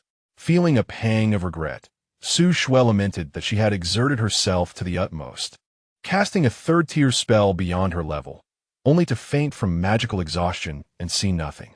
The final confrontation had been borne solely by Liu He. As a teammate, she felt somewhat inadequate. With a soft sigh, Su Shui's expression caught Ella's attention, prompting her to reassure, Su Shui, you were truly impressive in the cave, eliminating over 70 undead spider demons. Without you, we might not have held on. Her words were sincere. Yesterday, at the moment Su Shui unleashed the ice storm, Ella had been genuinely astonished. The power and range were entirely beyond what one would expect from a novice mage. Truly, exceptional affinity makes a difference. Upon hearing Ella's words, Su Shui felt a modicum of comfort. She nodded, suddenly recalling something. By the way, when I just awoke, I saw you channeling mana into me? Yes. Ella nodded shyly. Your mana was severely depleted, and your mental energy was also affected. My healing spells are not particularly effective for mental damage, but supplying you with some mana can expedite your recovery. Looking at Ella, warmth surged within Su Shui. She extended her hand and gently stroked Ella's head. Thank you. Ella's face flushed instantly. No, you don't need to thank me. We are teammates. Su Shui smiled and said nothing more. She lifted the blanket, preparing to rise from the bed. After lying down for so long, her body felt somewhat stiff. Additionally, she was both thirsty and hungry, her stomach empty and uncomfortable. Noticing this, Ella quickly stood to assist her. What are you planning to do? You should rest a bit longer.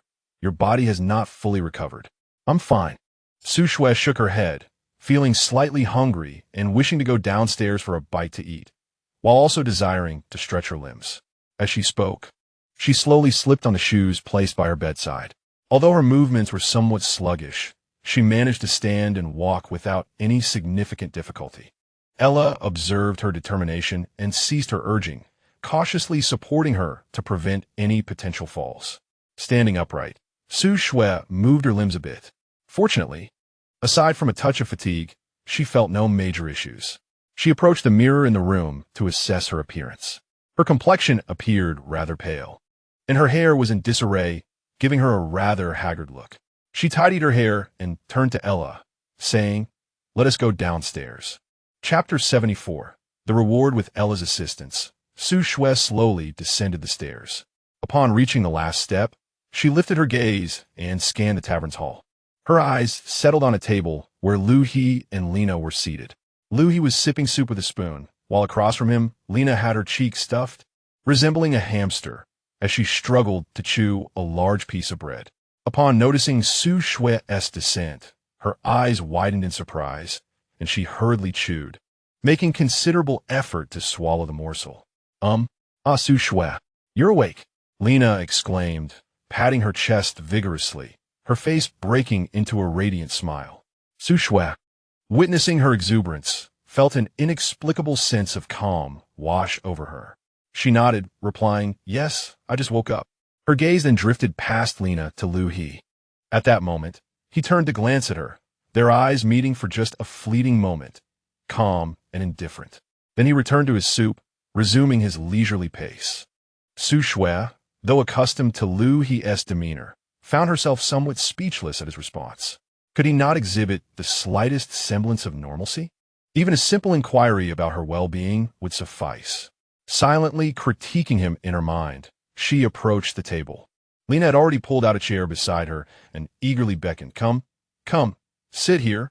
Ella, you too."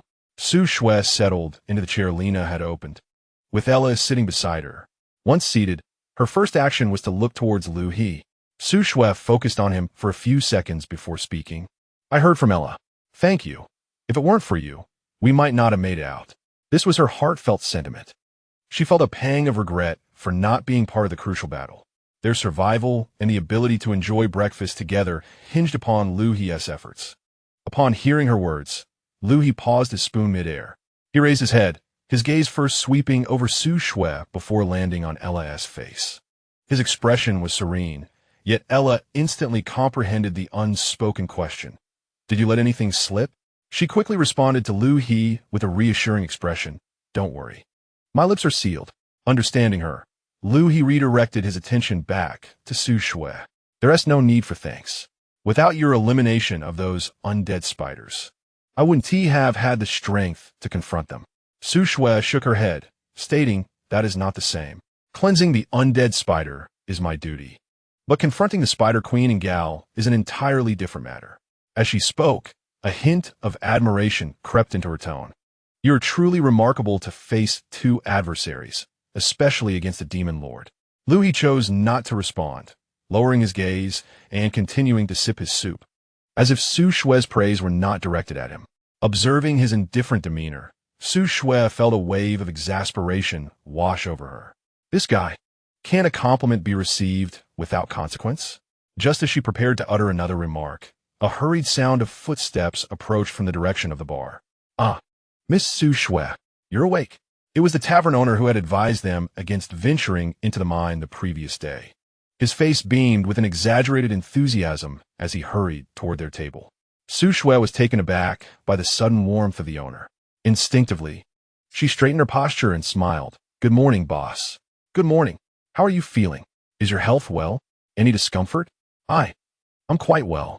Thank you for your concern." The owner, noticing her awkwardness, let out a hearty laugh. "Don't be so reserved. You are now the great hero of our hurled town. I heard from the guards about your exploits in the mine. My heart is still racing." He spoke with increasing agitation, his expression shifting to one of ire. "That damn Gal. He pretended to be so respectable. I genuinely believed him to be a learned scholar. And what was he? Bah, just a wretched minion of the demon lord. Truly, one cannot discern a person's true nature." As the owner continued his tirade, nearly foaming at the mouth, Su Shue reflected on his grievances with a sense of empathy. Indeed, Gal had portrayed himself too convincingly, cultured and polite. Who could have imagined that beneath that human facade lay a bloodthirsty and ruthless fiend? The unpredictability of human nature could not be overstated. "Exactly," Lena interjected at that moment, nodding vigorously, her face flushed with indignation. "That Gal is far too cunning. Even I was nearly deceived by him. At the time, I thought he was quite knowledgeable." In her fervor, she completely forgot that during their previous encounter at the tavern, she had hardly engaged with Gal at all. Her focus had solely been on Liu He and the impending mission, showing little interest in the scholar. Yet, in recounting her near gullibility, she inadvertently accentuated Gal's deceitfulness. "Cunning?" Liu scoffed inwardly. Those who were so self-assured, relying on their strength and formidable background to manipulate others, often meet the most ignoble ends. Nonetheless, it must be said that Gal did possess some talent. Had it not been for his breakthrough to the 3rd level of Qi cultivation the night before, the outcome might have been quite different. However, after enduring so much, they had finally secured the local specialty of Hurled Town, the Hurled Mine. They could now proceed to the next phase. With this thought in mind, Liu He scooped another spoonful of soup into his mouth. At that moment, a clear rumble suddenly echoed. The gazes of those at the table swiftly converged upon the source of the sound. Ella's face instantly flushed crimson. She clasped her hands over her stomach and lowered her head, wishing she could vanish into a crack in the ground. "I'm so sorry. I'm a bit hungry," she murmured. Su Shue, observing Ella's predicament, chuckled softly. She reached out, gently patting Ella's shoulder. "It's all right. I'm hungry too." The proprietor, finally realizing the situation, smacked his forehead. "Oh dear, how could I forget? I've been so caught up in conversation. Please wait a moment. I shall prepare breakfast right away." With that, he turned and dashed towards the kitchen, his hurried footsteps stirring a gust of wind. Watching the proprietor's hurried retreat, Su Shue sighed in relief. At last, he has left. She was not accustomed to being so warmly surrounded by others. Lena naturally took a piece of bread from the platter on the table, broke it in half, and offered one portion to Ella. Ella accepted the bread, uttering a thank you, and began to nibble at it delicately. Su Shue also took a piece of bread, chewing slowly as the emptiness in her stomach began to ease slightly. At that moment, Liu He set down his spoon. He produced a small cloth pouch from his pocket, placed it on the table, and slid it towards Su Shue. The pouch was bulging, suggesting it contained a substantial weight. "This is your share," he said. Su Shue blinked in surprise. "What is this?" "It's the reward for the task. I collected it from the Adventurers Guild in Hurled Town yesterday. The tasks from the Adventurers Guild are interchangeable. You can claim them here as well." Su Shue raised her hand and grasped the pouch, feeling its heft. She untied the string and peered inside. Then she froze. The contents were not the silver coins she had expected, but rather gold coins. And there were quite a few, at a glance at least several dozen. She lifted her gaze to Liu He, her expression a canvas of confusion. Why so many? She remembered distinctly that, according to the Adventurers Guild standards, tasks rated from upper bronze to lower silver typically yielded a monetary reward of 5 to 10 silver coins. Yet now, in her hands, this pouch contained dozens of gold coins. 1 gold coin equated to 100 silver coins. This was not merely an excess, it was an astronomical sum. Liu He, observing the look of bewilderment on Su Shue's face, began to explain. This pouch contains not only the reward from the Adventurers Guild, but also an additional sum from Hurled Town. Su Shue's confusion deepened. An additional sum from Hurled Town? Yes. Consider it a bonus. A bonus? Su Shue's mind momentarily struggled to comprehend the situation. Chapter 75. Wow, gold coins. Before Liu He could respond, Lena interjected eagerly. Su Shue, you wouldn't believe how lively things were after we returned yesterday. We didn't go straight back to the town after emerging from the mine. Upon reaching the town, we immediately sought out the town's guard and recounted the events in the mine. The captain of the guard turned pale upon hearing the news and promptly led a team to verify our claims in the mine. And then, Su Shue pressed eagerly. Then, Lena shrugged her shoulders. They discovered that everything we said was indeed true. They beheld the lifeless forms of the Spider Queen and Gal. After the captain of the guard verified the situation, he promptly reported it. Within an hour, the mayor arrived in person. The mayor? Su Shue expressed her surprise. Indeed. Lena nodded vigorously. After hearing the captain's report, he summoned the 3 of us. We recounted how we undertook the task, entered the mine, and ultimately defeated them. Naturally, we tactfully omitted the part involving Liu He's use of magic. Upon finishing our account, the mayor remained silent for a considerable time. Then he rose and bowed to us, expressing gratitude for our contributions to Hurled Town and the kingdom. He remarked that had we not uncovered the dark machinations of the Demon King's army, the consequences would have been dire. Subsequently, he proposed to reward us, commending our valorous actions. Upon hearing this, Su Shue finally comprehended the situation. So this gold, yes, it is indeed a gift from the mayor. Lena replied with a cheerful smile. 50 gold coins each as a token of appreciation. 50 gold coins each. Su Shue calculated in her mind. For the 4 of them, that amounted to 200 gold coins. What does 200 gold coins signify? In the kingdom of Orlon, a single gold coin suffices for a typical family of 3 to live comfortably for half a year. Suddenly, Su Shue felt the coin pouch in her hand grow warm. At that moment, the innkeeper returned, bearing a large tray. Come, esteemed heroes, sample the specialties of our Hurled Town.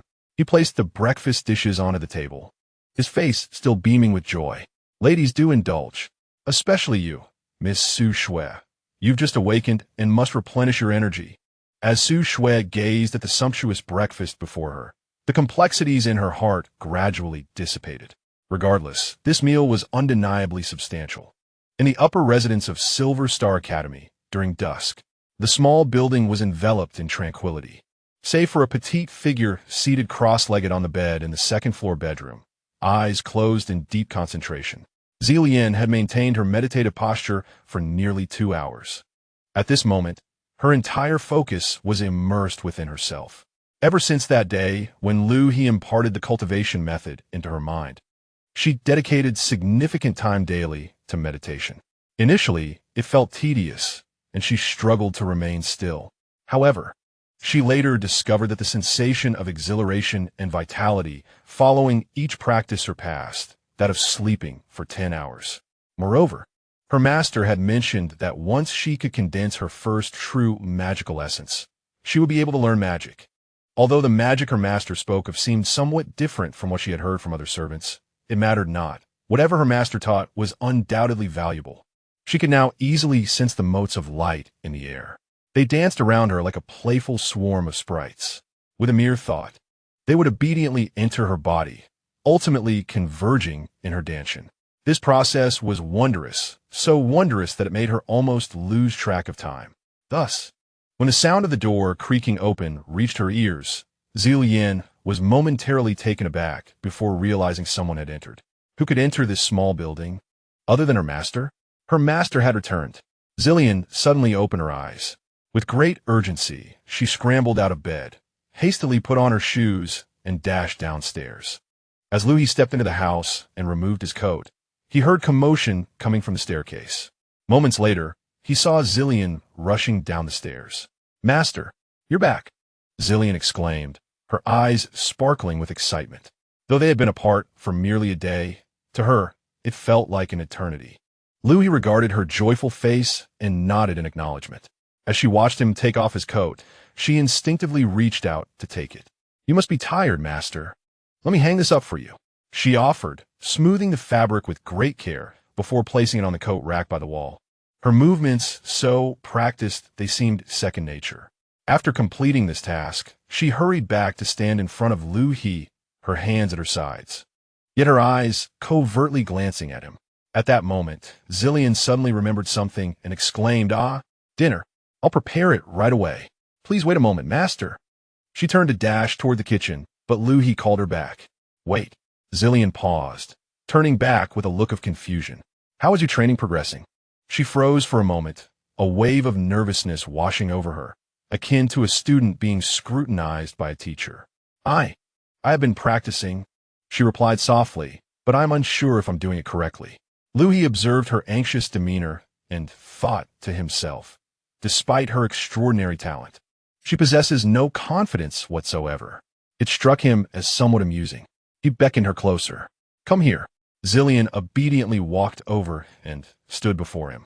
Liu He extended his hand, gently tapping her forehead with his fingertip. Instantly, a surge of energy flowed from her brow, coursing throughout her entire being. She understood that her master was assessing her physical condition. She remained utterly still, even moderating her breathing, her heart racing in anticipation. Chapter 76. The shadow, a flicker of surprise, crossed Liu He's eyes. The spiritual energy within Zillion was more abundant than he had anticipated. Though still faint, it had begun to take shape. Furthermore, the essence of this energy was remarkably pure, imbued with icy attributes. Indeed, this girl's talent was extraordinary. An unusual spiritual root yields rapid progress in cultivation. At this rate, within a week at most, she would officially step into the first layer of Qi cultivation and embark on her journey of spiritual enlightenment. Such speed would be regarded as prodigious even in the Qingxiao realm. While Zillion was engulfed in her anxious thoughts, Liu had already withdrawn his hand. He regarded her with a rare feeling of satisfaction. After all, this girl was his creation. From nurturing her spiritual root to guiding her in cultivation, he had been personally involved at every step. Witnessing her evident progress was akin to a gardener seeing the seeds they have sown sprout. It evoked a sense of achievement. Liu looked at Zillion and smiled gently. The smile was subtle, a mere upward curve of his lips, so faint it was almost imperceptible. Yet, Zillion noticed. She saw it. Her master smiled at her. Though it was but a fleeting glimpse, Zillion was certain that her master had truly smiled just moments ago. Her heart raced as if struck by some unseen force, beating wildly. Master Liu, he withdrew his smile, returning to his usual, composed demeanor. "Well done. Continue to maintain this." Zillion nodded vigorously, exclaiming, I shall strive even harder." A radiant smile blossomed on her face. "Go prepare dinner." "Yes, master," Zillion responded enthusiastically, turning swiftly towards the kitchen. Her steps were light, her very silhouette exuding joy. Liu watched her figure vanish at the kitchen door before redirecting his gaze and ascending the stairs at a leisurely pace, returning to his room. Outside, the sun had dipped below the horizon, casting shadows as twilight descended.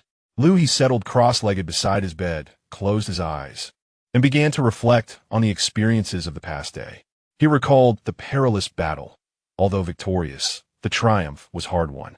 However, it was finally over, and the rewards were considerable. His thoughts drifted to the red or mine. The rewards from the tasks had been addressed on the spot at the Adventurers Association, destined for the humble workshop of a gnome craftsman in the Silver Star district of the royal capital. Upon returning to the capital with Su Shui, Lena, and Ella, he did not immediately head to the academy. but rather made a detour to visit the gnome craftsman. Liu He retrieved a receipt from his pocket and placed it on the workbench. I have acquired the red ore. The gnome craftsman glanced at the receipt, his eyes widening in astonishment. The red ore mine? You truly ventured there? He scrutinized Liu He with newfound admiration. Impressive. You've shown remarkable initiative. Several groups have attempted to clear it, yet none succeeded. The red ore is a specialty of red ore town, unique to that location. You needn't have gone through such trouble otherwise. However, even with the ore, crafting will require half a month.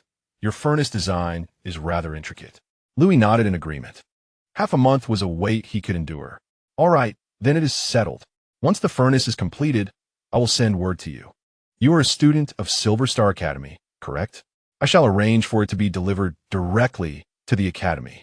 I'm a mentor at the Academy. A mentor? The gnome craftsman was momentarily taken aback. Liu He did not elaborate further, providing a few more details before departing the workshop. With that memory, Liu He opened his eyes. The matter of the furnace was finally underway. In just half a month, he would be able to attempt concocting the chi-gathering pill. The thought of the chi-gathering pill ignited a sense of urgency within him. Its benefits extended beyond merely accelerating cultivation speed. More significantly, it allowed for rapid recovery of spiritual energy during battle.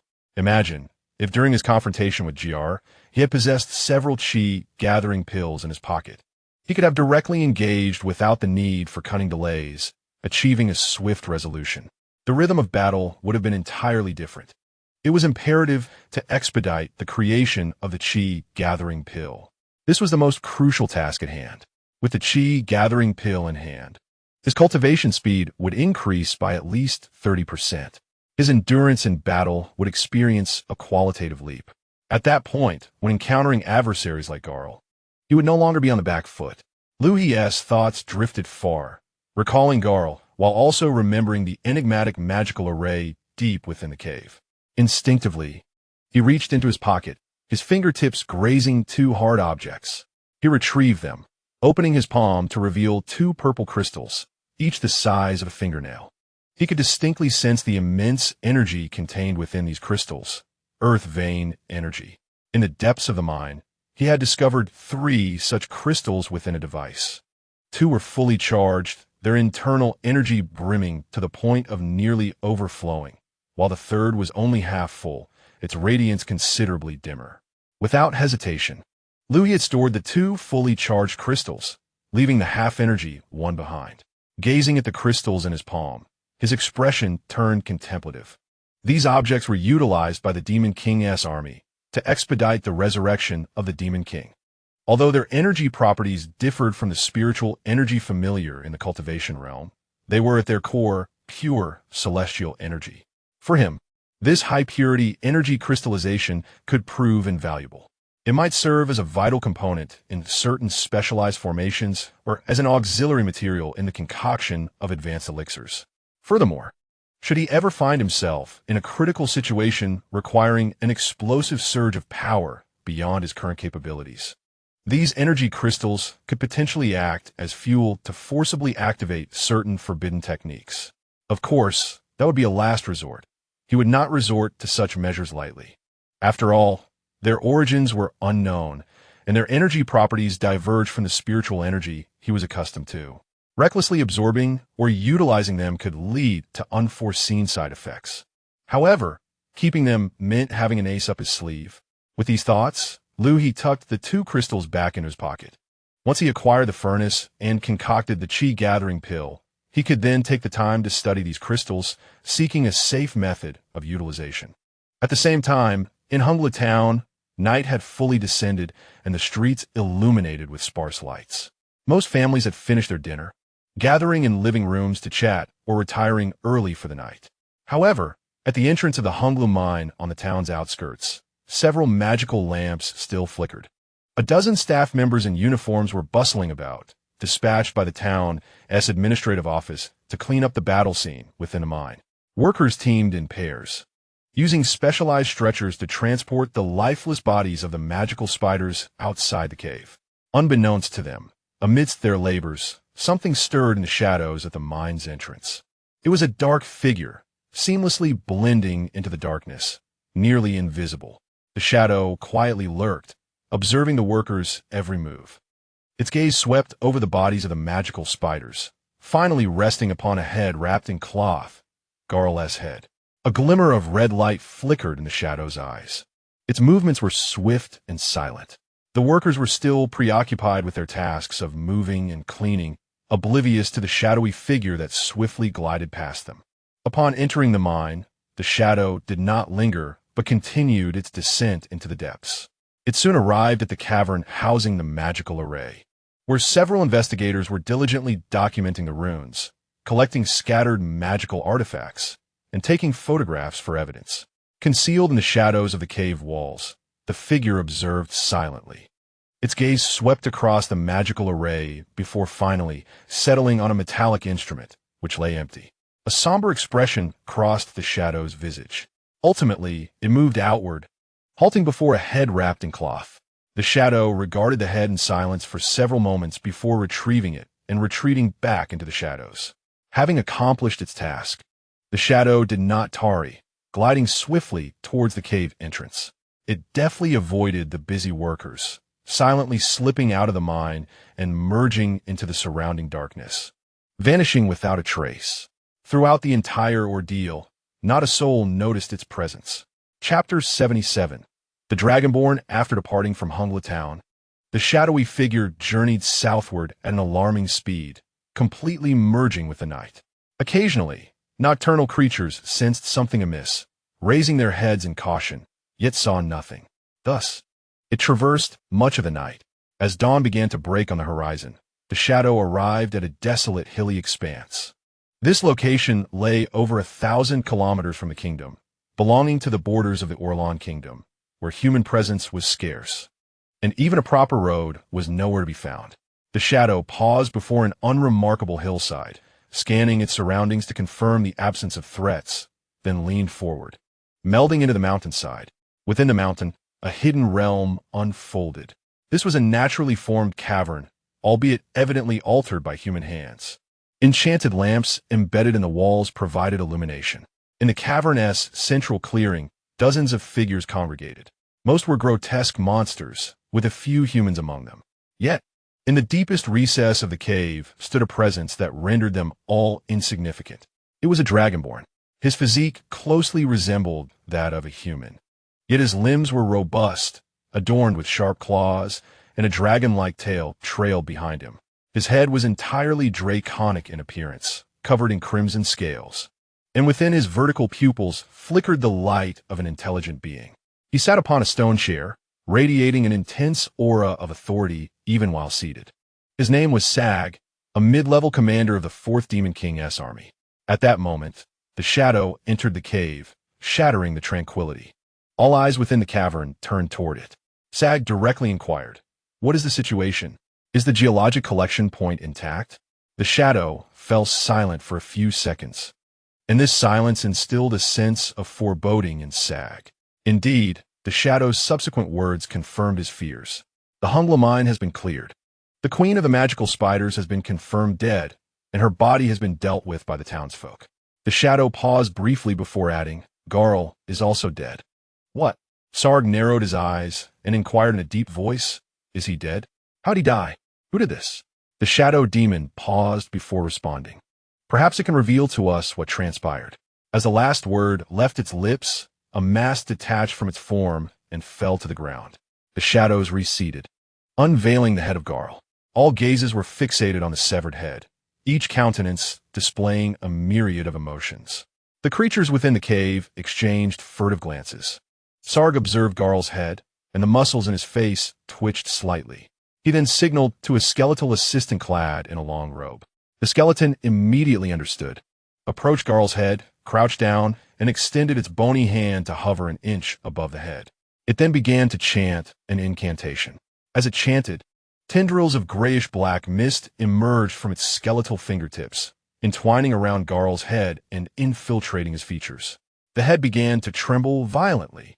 Instantly, the surroundings of the cave warped, drawing everyone into Garl's memories. The scene was so vivid that it felt as though they were experiencing the moment themselves. This was the last fragment of memory before Garl's demise. Every creature in the cave, including Sarg, held their breath, riveted by the unfolding vision. They beheld a mine, saw Liu He and his companions, and observed the Spider Queen along with her brood. Then, the spectacle of battle commenced. Initially, it appeared rather ordinary. However, it quickly spiraled into chaos. As they witnessed Liu He slay the horde of spiders with a single strike, the creatures could no longer contain themselves. Sarg's vertical pupils constricted sharply. Was it truly possible to annihilate dozens of spiders with such a casual motion? What kind of technique was this? The memory continued to unfold. The Spider Queen fell, gravely wounded, and Garl made his appearance. The battle reignited. Two massive serpents of flame erupted from Liu He's left hand. How could this be possible? A human member of the group gasped in astonishment. As a human, his understanding of magic far surpassed that of these creatures. He was acutely aware of the principles governing the release of magic, communicating with elements, constructing formations, guiding magical energy. Each step required time and specific conditions. Yet, the youth in the memory seemed to conjure awe-inspiring spells as effortlessly as pulling stones from his pocket. This utterly shattered his perception of magic. Sarg refrained from chastising his subordinate for their outburst, for he too was engulfed in tumultuous waves of astonishment. The memory continued to play out. Garl revealed his true vampiric form and engaged Liu He in combat. The ferocity of the battle escalated. Garl cast an illusion spell that enveloped the entire mine. Through Garl's perspective, Liu He stood still, seemingly bewildered, as if ensnared by the illusion. Just as Garl prepared to strike, Liu He moved. His speed was astonishing, and his aim precise, charging directly towards Garl's true form. It was as if he had never been affected by the illusion and had always been aware of Garl's presence. How could this be? The skeletal assistant finally could no longer contain its disbelief. The enchantment of mesmerizing blood was a high-tier illusion. How could he possibly see through it? The ensuing battle left no room for doubt. Gal was severely injured, and Liu He seized the opportunity to pursue, obliterating him completely. As the memory faded, the illusion began to blur and ultimately dissolved entirely. The mist retreated to the fingertips of the skeleton, which withdrew its hand and slowly rose to its feet. An eerie silence enveloped the cave, with everyone present rendered speechless, still processing the astonishing events they had witnessed. What a shock! This was no mere young rogue. He was clearly a monster disguised in human skin. Sagar sat on a stone chair, his vertical pupils narrowing slightly as he fell into contemplation. After a considerable pause, he finally spoke. "Have you all comprehended the situation?" The subordinates around him snapped back to reality, nodding in agreement, their expressions still etched with fear. Sagar turned to the skeletal adjutant. "What is your perspective?" The skeleton remained silent for a few seconds before slowly responding. "That lad is quite peculiar. The power he wielded is unlike anything I have ever encountered. It does not resemble mere combat skills, nor does it conform to conventional magic, especially his method of casting spells, which utterly contravenes the fundamental principles of magic. I suspect he may not be an ordinary human." "Not human?" Sagar raised an eyebrow. "Are you suggesting he is a being of another race?" "Not necessarily." The skeleton shook its head. "He could also be some kind of extraordinary entity, perhaps a fortunate soul who has inherited an ancient legacy." Upon hearing his subordinate's reply, Sagar chose not to respond. At that moment, a human woman stepped forward.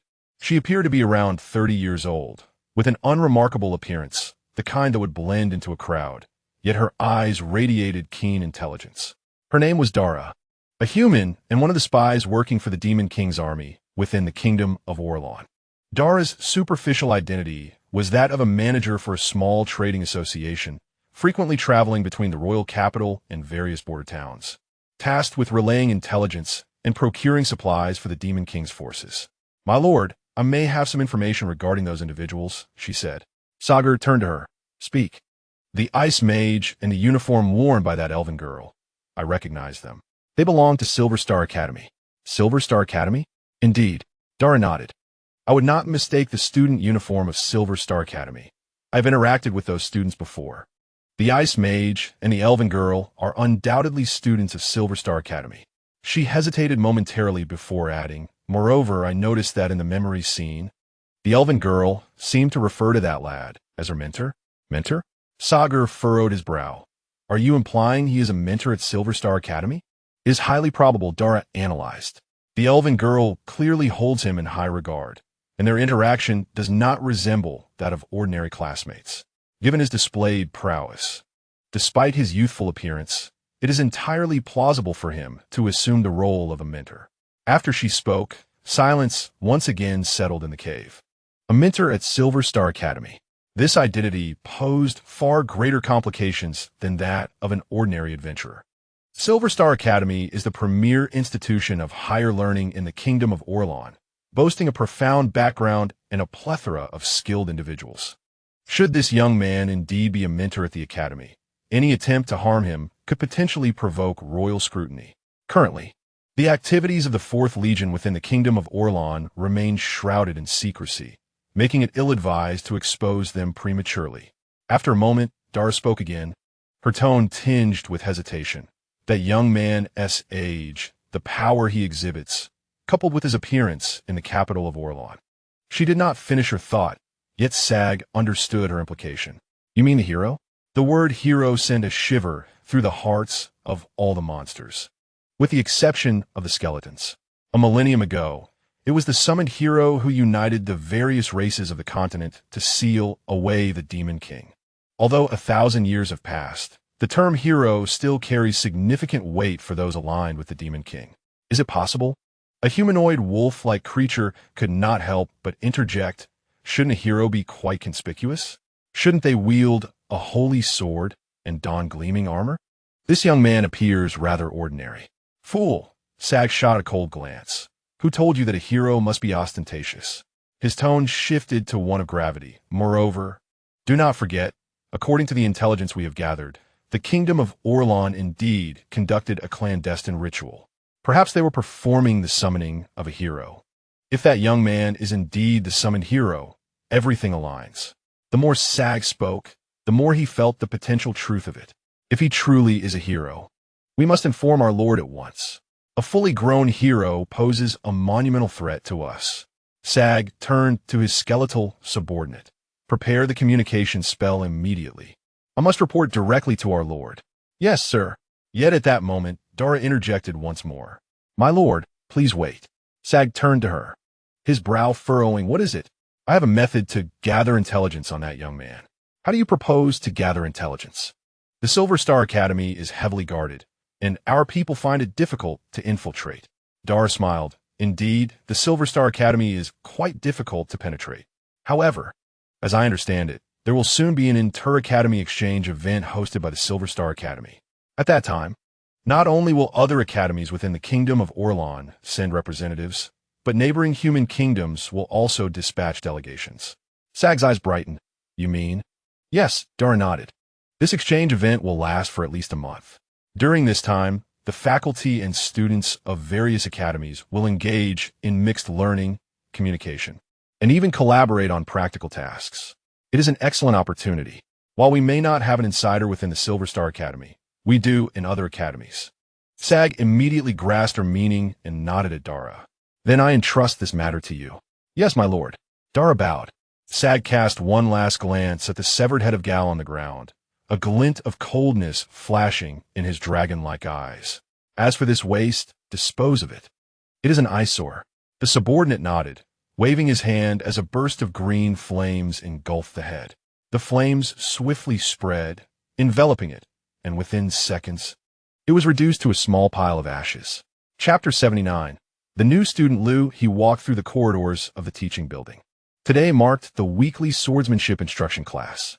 To him, this was hardly a significant matter, merely a routine formality. He was to impart some fundamental knowledge, collect a paycheck, and, by the way, make use of the resources provided by the academy. This was the entirety of his rationale when he initially agreed to the vice principal's request. As for how much the students could learn, that depended on their innate talent. He would, of course, provide meticulous explanations, but whether they grasped the concepts and how much they could comprehend was entirely up to their abilities. Liu He approached the classroom door, his hand resting on the doorknob, which he gently pushed open. The cacophony that had seeped through the door abruptly ceased the moment it swung wide. He stepped inside. In the classroom, over 30 young men and women stood at attention, their gazes riveted upon him. The look in their eyes was entirely different from when he first entered this space. Now, all he could see was respect, genuine and heartfelt. Their reverence for him stemmed not solely from his formidable skills, but, more importantly, from a knowledge he imparted to them, the 5 styles of breaking wind. This swordsmanship, originating from a mortal sect in the realm of Qingshao, represented a paradigm shift within the swordsmanship framework of this world. The techniques were rigorous, and the skills were exquisite, particularly for those noble youths who had undergone traditional sword training since childhood. This sword style completely revolutionized their understanding of the blade. Is it possible to wield a sword in such a manner? With each novel concept and each groundbreaking demonstration, these students' horizons expanded. They were ravenous for knowledge, eagerly practicing. Those who returned home to showcase their acquired techniques to their family elders received unexpected responses. Where did you learn this sword style? From the Academy's sword instructor? What is his name? Liu He? I've never heard of such a person. Yet this sword play is no trivial matter. It is undoubtedly exceptional. The creator of this technique must be a master. This exclamation came from an elderly sword master, steeped in the art for decades. After witnessing his grandson demonstrate the first stance of the 5 styles of breaking wind, similar sentiments echoed in several households of students. Consequently, Liu He's name began to circulate quietly in certain circles, albeit still limited to families with children enrolled in the swordsmanship class at Silver Star Academy. However, the influence had already begun to take root. With the affirmation from their family elders, these students' admiration for Liu He reached new heights. If even the elderly sword master acknowledged his prowess, how formidable must the instructor be? Thus, the current scene unfolded. Liu He regarded the unusually quiet assembly of students before him with little emotional response. Whether it was respect or admiration, it mattered little to him. All he desired was to avoid any trouble. He scanned the room, noting an apparent increase in numbers. He recalled that his last visit had seen just over 20 students in attendance. Now, as he surveyed the classroom, there were no fewer than 30. His gaze swept across the room, finally resting upon Lena, who stood in the front row. Upon noticing Liu He glance over, Lena's face immediately blossomed into a radiant smile. Imbued with a touch of intimacy, a hint of pride, and an air of superiority derived from her close acquaintance with the mentor. Ever since their mission in Honglu town, Lena felt that her relationship with Liu He had transformed. After all, they had fought together, facing life and death as comrades. Although she had primarily played the role of an observer during that battle, it still counted as having fought side by side. Thus, each time she attended swordsmanship class, Lena experienced an inexplicable sense of confidence. Observing her classmates in the classroom, who regarded Liu He with both reverence and trepidation, daring only to admire him from afar, Lena occasionally felt a twinge of disdain. You can only sit here and listen to lectures. I've been on missions with the mentor and fought alongside him. Have you witnessed how he obliterated the commanders of the Demon King's army? I have. This exclusive experience bestowed upon her a sense of superiority, prompting Lena to unconsciously straighten her posture within the classroom. Naturally, these thoughts remained unspoken, confined to her own mind. Liu He, noticing Lena's excessively radiant smile, simply averted his gaze, choosing not to acknowledge her. It was not that he disliked Lena. Rather, he found it somewhat challenging to interact with such overtly enthusiastic individuals. Thus, the best course of action was to maintain a distance. He would teach when necessary and provide guidance, but preferred to minimize personal interactions. As Liu He approached the front of the classroom, turned, and faced all the students, he was about to deliver an opening remark. However, before he could utter a word, the classroom door swung open. All eyes, including Liu He's, shifted towards the entrance. A man in his 30s entered, clad in the Academy's mentor uniform. Liu He did not recognize this individual, but the swordsmanship students in the classroom were intimately familiar with him, as he was one of their instructors, often teaching their classes. At that moment, a girl followed closely behind the mentor. She was petite, appearing to be around 14 or 15 years old. When Liu He and Lina clearly discerned her face, both were momentarily taken aback. Was that not Ella? What was she doing here? Chapter 80. I shall become a paladin. A flicker of confusion crossed Liu He's mind, while Lina's reaction was more immediate. "Eya!"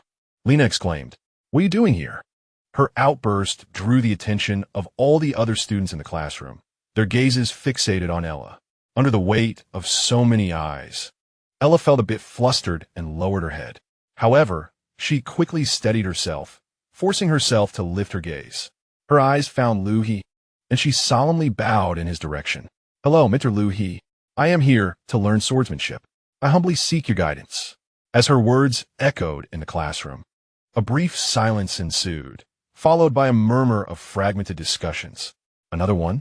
The girl appears remarkably young, yet Ella remains unwavering amidst the surrounding murmurs. She recalls a decision made upon her return to the royal capital yesterday. "I shall become a paladin. I will learn swordsmanship from Master Li." A paladin is a unique vocation within the temple, skilled in close combat and adept at utilizing sacred magic to aid in battle. Each paladin must master at least one weapon, be it a gun, spear, axe, hammer, or sword. Among these, the sword is the most prevalent choice. Ella believes this path is suited for her, as wielding a sword while being bolstered by sacred light is simply perfect. As for her desire to study swordsmanship at the Silver Star Academy, it is primarily because Master Liu He's sword techniques left an indelible impression on her. However, this is but one reason. She also yearns to remain close to Su Shui, Lina, and Liu He. Thus, upon her return from Hongla Town that day, she hurried to the temple and confided in her sister about her aspiration. "Sister, I no longer wish to be a priest." Her sister looked up at her, as if she had just heard an outrageous tale. "What did you say?" "I wish to become a paladin. I want to learn swordsmanship at the Silver Star Academy." Ella then recounted her experiences in the mine in brief. After finishing, she lowered her head, bracing for her sister's admonishment. After all, she felt her request was somewhat absurd, and she was prepared for a prolonged debate. However, her sister remained silent for a long time. So long that Ella began to think her sister was upset, and was about to raise her head to apologize when her sister suddenly spoke. "Did you say the swordsmanship instructor is named Liu He?" "Yes, Liu He. He teaches swordsmanship at the Silver Star Academy." "Liu He, you wish to learn from him?" "Yes." Ella nodded vigorously. "His swordsmanship is truly remarkable." Her sister fell silent once again, and then unexpectedly made a decision that astonished Ella. "Very well. I agree to your transition to paladin. I will also assist in arranging for you to study swordsmanship with Master Liu He at the Silver Star Academy." Recalling this moment, Ella remembers that early this morning, her sister sent someone to escort her to the Silver Star Academy, where she met with the head instructor of the swordsmanship department to explain her situation. Subsequently, she was brought here. Liu He regarded Ella without immediate response. He was waiting for the man beside her to elaborate. As anticipated, the swordsmanship instructor took a couple of steps forward to stand beside Ella. "Apologies for the interruption, Master Liu. This is Miss Ella, recommended by the temple. She specifically requested to attend your class, so I have brought her here." After stating this, the man's gaze lingered on Liu He's face for a few seconds, scrutinizing him. He was one of the Academy's seasoned swordsmanship instructors, having taught for nearly a decade. He had indeed heard of Liu He's reputation as a distinguished swordsmanship mentor. After all, it was widely known in academic circles that a young man appearing to be under 20 could be personally invited by the vice principal to serve as an instructor. Many instructors had speculated privately about this, with various theories circulating. Some believed he must be a disciple of some reclusive master, out to hone his skills. Some speculate that he may simply be fortunate, possessing a modicum of talent in swordsmanship, and has caught the eye of Vice Principal Philip. Others believe that the vice principal was merely indulging a whim, randomly selecting someone to fill a spot. This man had previously belonged to the skeptical faction. After all, having never witnessed it firsthand and relying solely on hearsay, he found it somewhat exaggerated. How exceptional could a teenager's swordsmanship truly be? Could it possibly surpass that of seasoned instructors who have dedicated over a decade to teaching? Today, he encountered Liu He in person for the first time. His initial impression was one of youth, remarkably youthful. He appeared almost indistinguishable from the students in the classroom, perhaps even more juvenile than some of the upperclassmen. He pondered this internally, yet maintained a composed exterior. Upon hearing the instructor's words, Liu He nodded, indicating his willingness to proceed. Since we are here for class, let us join the students. Thank you, instructor. Ella bowed slightly, nervously making her way toward the students. At that moment, Lena waved her over. Ella, come here. Stand beside me, Lena said, shifting aside to make room for Ella. Upon seeing Lena, Ella felt a wave of relief wash over her, her face brightening with a smile. She hurried over, standing next to Lena, while dozens of eyes in the classroom fixed upon her. The scrutiny of so many felt even more daunting than facing a monstrous spider. Yet, a small thrill of happiness coursed through her. Attending Liu He's class and standing alongside Lena was indeed a delightful experience. The instructor who had brought Ella to class, having delivered her safely, nodded at Liu He. I shall not intrude any further. Liu He, please continue with your lesson. With that, he turned to exit the classroom. However, just before stepping out, he glanced back at Liu He. Liu He sensed the gaze, but chose to disregard it. The door clicked shut, and tranquility returned to the classroom. All eyes once again focused on Liu He. Chapter 81. The Great Blade System having concluded the final point of his lecture, Liu He casually tossed the sword back onto the rack. That will be all for today, he announced. Instantly, a rustle of movement filled the classroom. Yet no one hurried to leave. Most students remained engrossed in the lesson's content, gathering in small clusters to quietly discuss their insights. The techniques had sounded straightforward, yet upon practicing, they discovered an astonishing depth of complexity. Liu He, uninterested in the post-class discussions, prepared to take his leave. Liu He, a voice called out, halting him. Turning, he saw a boy emerging from the crowd, hastening toward him with a firm grip on his sword, his eyes gleaming with enthusiasm. Is there something you need? Liu He inquired. Yes, indeed, the boy replied, nodding vigorously. Instructor, I still struggle to grasp the wind-style technique you demonstrated earlier. I've been practicing for nearly a week, adding 2 hours of extra training after each class, yet I cannot seem to capture that elusive feeling. Could you please explain it to me once more? Upon finishing his words, he gazed eagerly at Liu He, his expression reminiscent of a hungry puppy awaiting its meal. Liu He was somewhat taken aback by this display. This young man, it seemed, possessed a commendable ambition. After several months of instructing swordsmanship in this world, Liu He had developed a certain understanding of his students. The students at Silver Star Academy could generally be categorized into 3 distinct groups. The first group comprises those who are genuinely talented and willing to put in the effort. Such individuals are rare, akin to phoenix feathers. The young man before him could be considered a half-member of his category. While his innate talent may not be among the most exceptional, Liu He had certainly noticed his determination. The second group consists of those with some talent, but less than noble intentions. Most of these are signs of nobility, attending swordsmanship lessons not to enhance their skills, but to embellish their status or to gain prestige within their families. They approach classes with indifference and indulge in debauchery outside of them. Liu He typically refrains from engaging with such individuals. The third group is comprised of those devoid of both talent and effort, merely sent by affluent families to obtain a diploma. Such individuals barely warn a glance from Liu He. The student before him, however, evidently belonged to the first category.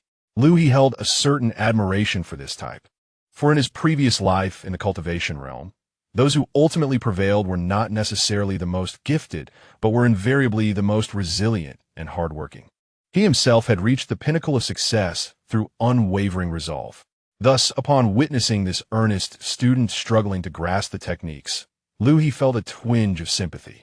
Hand me the sword, he instructed. The male student instantly comprehended that the mentor intended to demonstrate personally and promptly passed the sword over. Observe closely, Liu He cautioned. He relaxed his grip on the sword's hilt, deliberately slowing his movements tenfold. Each detail was clearly presented before the young man. As Liu He demonstrated, he elaborated on each action, delving into intricacies to the point where he felt somewhat verbose. Nevertheless, the student listened intently, his eyes wide with concentration, anxious not to miss a single word. At that moment, The other students in the classroom began to notice the unfolding scene. Initially, only a few nearby individuals gathered to listen, but gradually, more and more students converged until a crowd encircled Liu He and the young man, forming multiple layers of onlookers. Everyone held their breath, captivated by the unfolding lesson. Silence enveloped the room. No one spoke or whispered. Only Liu He's voice resonated throughout the classroom. These students were astute. Such one-on-one instruction was invaluable, providing concrete insights tailored to specific challenges. Opportunities like this were rare and worth seizing. Consequently, over 30 students crowded around. Even those noble scions who typically drifted off during lessons were now pressed within the throng, ears perked to absorb the knowledge. Liu He certainly noticed the commotion around him, yet he remained unfazed. Whether speaking to one or to many made little difference to him. "Now, give it a try," he said, returning the sword to the young man. The student took the sword, inhaled deeply, and then assumed his stance. In the next instant, his sword was in motion. Following Liu He's guidance, he successfully executed the sword technique. Although it was considerably less fluid than Liu He's demonstration, he had indeed managed to perform it. The boy's eyes sparkled with excitement. "I did it. I succeeded." His voice trembled with exhilaration. Liu He nodded, deeming it a marginal pass. "Practice according to my method, and you should be able to master it by about 70 to 80% within a month." "Thank you, mentor." "Thank you, mentor." The boy bowed deeply before Liu He. The surrounding students observed this scene with envious glances. To receive personal instruction from the mentor and to break through a bottleneck on the spot. What remarkable fortune he possessed. After addressing the boy's queries, Liu He casually scanned the crowd and then spotted two familiar figures, AI-La and Li Na. They stood at the periphery, unlike the other students who were eagerly pushing forward. Instead, they quietly listened to Liu He's explanations, their attentiveness evident. Liu He's gaze lingered on AI-La, and a question unexpectedly surfaced in his mind. He stepped away from the center of the crowd and approached AI-La and Li Na, the onlookers instinctively parting to create a path. He halted before AI-La and posed a direct inquiry. "Why have you come to learn swordsmanship?" Taken aback, AI-La clearly hadn't anticipated such a question from Liu He. She opened her mouth, momentarily at a loss for words. A silence enveloped the air for a few seconds as all eyes in the crowd were fixed upon AI-La, awaiting her response. "I believe that engaging in combat at the forefront is far more exhilarating than merely supporting others from behind. Moreover, a paladin must master at least one melee weapon. Since I am to learn, I aspire to learn the best." The moment she uttered the word best, her gaze was fixed on Liu He, conveying an unmistakable sentiment. In her heart, Liu He's swordsmanship was indeed the epitome of excellence. Upon hearing this, Liu He felt no surprise. He had anticipated AI-La would express such a sentiment. This girl, though seemingly delicate, possessed the ability to react decisively at crucial moments and retaliate with weaponry. That was a genuine talent.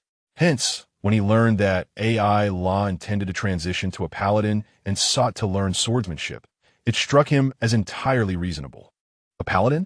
Liu He echoed softly. He had indeed heard the Knights of the Order mention such a profession, capable of both combat and magic. They could charge forward wielding weapons while using holy light to support their comrades. It was a well-rounded vocation, quite suitable for someone like AI-La, who yearned to be on the front lines, yet did not wish to relinquish her healing abilities. At that moment, Li Na unexpectedly interjected. "Thankfully, AI-La, you chose swordsmanship." She chuckled as she patted AI-La on the shoulder. "If you had selected the adjacent Great Blade specialization, wielding a colossal sword or axe, oh, just imagining that scene is too delightful." Upon hearing Li Na's remark, several students nearby couldn't help but chuckle. Indeed, the image of petite AI-La attempting to wield a massive sword was utterly incongruous. AI-La softly defended herself. I never considered choosing the Great Blade specialization." "Of course not.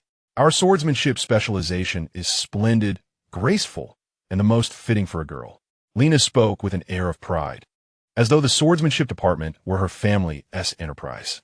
As Liu He listened to their conversation, he suddenly interjected, "The Great Blade department?"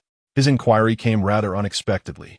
Lina paused for a moment, turned to Liu He, and displayed a look of astonishment. "Master, you're not familiar with the Great Blade Department?" Liu He shook his head, admitting that he truly did not know. In the few months since his arrival at Silver Star Academy, aside from teaching swordsmanship classes, he had spent his time either buried in the library researching or training in solitude at his residence. Consequently, he was not well acquainted with the various departments within the academy. To him, an academy was simply an academy, and students were merely students. The specifics of departmental divisions and their distinctions held little significance for him. After all, he was not there to study. However, Lina clearly had a different perspective. She gazed at Liu He, her expression akin to that of someone who had just heard the most astonishing news. "Master, you are a mentor at the academy. How can you be unaware of its schools of thought?" Liu He maintained his composure, replying, "Is it truly necessary for me to know?" Perhaps it was. Lina pondered for a moment, conceding that he had a valid point. As a mentor, it sufficed for him to excel in his own teachings. The affairs of other departments were indeed of little concern to him. Nevertheless, since Liu He had inquired, Lina was more than willing to elucidate. Clearing her throat, she adopted a demeanor of authority and began her introduction. "Our Silver Star Academy is divided into 13 departments." She held up 2 fingers to signify 10, and then extended 3 more. Among them, the warrior and magic departments collectively encompass 10 divisions. The warrior department consists of 5 subdivisions: the swordsmanship department, the great blade department, the hunter department, the combat department, and the trickery department. The swordsmanship department is where we are primarily focused on the art of the sword. The great blade department specializes in heavy weaponry, such as great swords, battle axes, war hammers, long spears, and polearms. The hunter department studies ranged weapons like bows and crossbows, along with skills in traps and tracking. The combat department is dedicated to unarmed combat, boxing techniques, and grappling. Typically, those pursuing the martial artist profession would choose this department. The trickery department focuses on daggers and short blades, along with skills in stealth and ambush. She spoke with assurance, clearly well-informed. The magic department also comprises 5 subdivisions: the elemental department, the illusion department, the summoning department, the enchantment department, and the transformation department. Lina continued, counting on her fingers. The elemental department is the most common, dealing with the manipulation of elemental energies found in nature. The illusion department creates illusions to confound adversaries.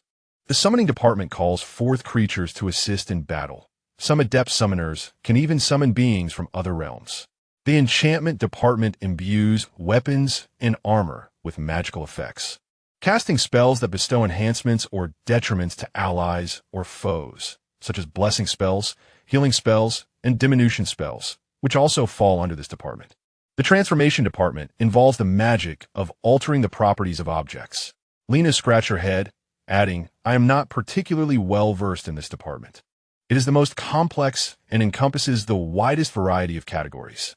However, the classifications within the magic department are not absolute. Many mages pursue studies across multiple disciplines. For instance, Su Shui, a student with exceptional affinity for ice magic, primarily majors in elemental studies. However, she also opts for courses in illusion and enchantment. As she confided in me." Liu He listened quietly, refraining from interjecting. This information held little relevance for him, yet it was harmless to indulge in the conversation, especially since he had nothing else to occupy his time. Besides these 10 warriors and magical disciplines, there exist 3 independent schools. Lina extended 3 fingers: alchemy, scholarly studies, and beast mastery. Alchemy was once classified under the broader magical category, but later became independent, focusing on the study of potions, elixirs, and alchemical artifacts. The scholarly discipline delves into history, language, and cultural theory. Meanwhile, beast mastery examines the habits of magical creatures and their training methods. She concluded, summarizing that there are a total of 13 fields. Each discipline boasts its own dedicated teaching area and training grounds, with instructors who are experts in their respective fields. Upon hearing this, Liu He felt a slight perplexity. The inclusion of hammers within the giant blade discipline seemed incongruous. Why not label it the giant weapon discipline instead? He suppressed his inner critique and nodded, understanding somewhat better. Liu He's knowledge of the academy indeed expanded marginally, yet it offered him no substantial aid in his training. However, upon hearing the mention of alchemy, a thought struck him. He resolved to visit the alchemy department. Just as he was about to depart, he cast a final glance at Ayla. He reached out, gently patting her head twice. "Study well. If you have questions, feel free to ask me." Encouraged by Liu He's words, Ayla's eyes sparkled with excitement. "Thank you, mentor. I will certainly strive to do my best." Liu He nodded in affirmation, choosing not to linger further, and turned towards the classroom door. As he walked away, Ayla remained lost in the delight of his gesture, while beside her, Lena pouted. Observing Liu He's retreating figure and then glancing at the elated Ayla, she felt a sudden surge of imbalance within her. Why did the mentor only pat Ayla's head and not hers? She too was working hard, listening intently. Moreover, she was still a child. Lena glanced down at herself. Although she was slightly taller and had a marginally better physique than Ayla, she was only 40 this year. In elven terms, 40 years old was hardly considered adulthood. She was still firmly in her youth. Why did the mentor only acknowledge Ayla and not her? It seems so biased. Chapter 83. Surrounded by the Blood Clan. Liu He exited the Warrior Division's teaching building, following the route to the alchemy department from memory. As he walked, he pondered. Now, the He possessed a cauldron. The next question was where to concoct potions. Surely, he could not transport the cauldron back to the mentor's residence. He could vividly imagine the scene, his small dwelling enveloped in mist, peculiar odors wafting about, with neighbors knocking on his door, pinching their noses to complain. Merely envisioning it filled him with dread. Thus, he needed to find a dedicated space. The alchemy department was evidently the most fitting choice. Alchemists spend their days contending with peculiar odors, a circumstance to which the academy has long since acclimatized. The architecture of the alchemical workshop area has been meticulously soundproofed and fortified. Even if an explosion were to occur within, as long as it did not bring down the entire structure, one could surmise that few would inquire further. More crucially, Ver serves as a mentor in the alchemical department, undoubtedly possessing the authority to access those chambers. It would be prudent to seek her out and inquire if he might borrow a laboratory, even if it were merely an abandoned room. As long as he could set up a furnace and concoct a few batches of potions, other conditions could be negotiated. At worst, he could pay a nominal fee. Once his potions were completed, earning a profit should not pose a significant challenge. With this thought, Liu He felt a sense of optimism about the plan and quickened his pace. Upon entering the alchemical district, the air immediately became a complex tapestry of scents. Liu He maintained an impassive expression as he proceeded forward. Guided by the memories of his previous visit, he located the stone-structured building. After entering, he traversed several corridors until he arrived at Ver's chamber. This was indeed the place. He raised his hand and knocked on the door. Knock, knock, knock. Just as during his last visit with Lena, there was no immediate response from within. Liu He remained unperturbed, well aware of the temperament of the occupant. Miss Ver, it is Liu He, the individual who consulted you regarding alchemical materials last time. I have a few matters I would like to discuss with you. He deliberately clarified his identity and purpose, hoping to avoid being mistaken for a stranger. After a brief pause of about 10 seconds, a languid voice emanated from within. The door is not locked. Come in. Liu He pushed the door open. The appearance of the room was nearly unchanged from his previous visit. The room's owner, Ver, stood with her back to the entrance, at a long, experimental table cluttered with various apparatus. She was slightly hunched, seemingly engrossed in examining a particular potion. Only upon hearing Liu He enter did she leisurely turn around. Naturally, his gaze fell upon her, and then his movements stilled momentarily. This pause was not due to her striking figure, but rather because, at that instant, a jolt of recognition surged through him. The aura surrounding her was unmistakable. It bore an almost identical resemblance to that of the individual named Gal. No, it would not be entirely accurate to claim they were identical. Gal's presence was more ostentatious and feral, imbued with aggression and malevolence. In contrast, Ver's aura was considerably more subtle. Had it not been for Liu He's keen perception and his recent close encounter with Gal, he might have overlooked it entirely. Could it be that Veer is of the bloodline? Yet, it only then dawned on Liu He that during his first encounter with Gal at the tavern in Hungla Town, he had sensed a feeling of familiarity emanating from him. At the time, he had paid it little mind. But now, the source of that familiarity was clear. The sensation he experienced was derived from the very Veer before him. Although Veer's aura was faint, almost imperceptible, it indicated that she and Gal belonged to the same lineage, thus allowing Liu He to discern the similarity. His heart sank heavily. The genius alchemist of Silver Star Academy, a dear friend of Princess Lena, harbors a startling secret. She is, in fact, a member of the vampire clan. Could she possibly be affiliated with the Demon Lord's army? The tumult of emotions within Liu He lasted but a few fleeting seconds. Meanwhile, Veer, noticing Liu He's sudden silence and his intense gaze upon her, was momentarily taken aback. Then, as if struck by a realization, she glanced down at her robe, which hung slightly open at the collar, revealing a small expanse of her fair skin. A change flickered across Veer's countenance, and instinctively, she raised her hand to cover the neckline, retreating a small step while casting a scornful look at Liu He. Her eyes unmistakably conveyed a message. I never expected you to be such a person. Liu He, upon realizing that his prolonged stare had been misinterpreted due to his shock, felt a wave of helplessness wash over him. He truly did not mean it in that manner. However, an explanation now would only serve to exacerbate the misunderstanding. Clearing his throat gently, he sought to shatter the awkward silence. Miss Veer, I have come to request your assistance on a matter. He deftly redirected the conversation to more pressing concerns. Veer continued to regard him with a wary gaze, her hand remaining in place, silently urging him to proceed. You remember the alchemical method I mentioned last time, don't you? Upon hearing Liu, he broached the subject, particularly the unfamiliar method of potion making. The disdain in her eyes receded slightly, though her vigilance persisted. She offered a quiet acknowledgement, her eyes still fixed on him, eager to discern his intentions. Now that the issue with the furnace had been resolved, a new challenge had emerged. Once the furnace was constructed, I would require an appropriate location for its use. It would be impractical to operate it in my residence, as the noise and odors might disturb my neighbors and invite unnecessary trouble. Therefore, I was compelled to inquire whether there might be an available room within the alchemy department. I would be willing to pay a modest rent for its temporary use. Having expressed his request, Liu He awaited Veer's response in silence. He decided against confronting the underlying tension directly, recognizing that such a confrontation would yield no advantage. First, he could not be entirely certain that Veer was indeed an adversary, even if she belonged to the vampire clan. It did not necessarily imply her allegiance to the Demon Lord's forces. What if the Academy was aware of her true identity? After all, it was a vast institution and unlikely to overlook the presence of a vampire.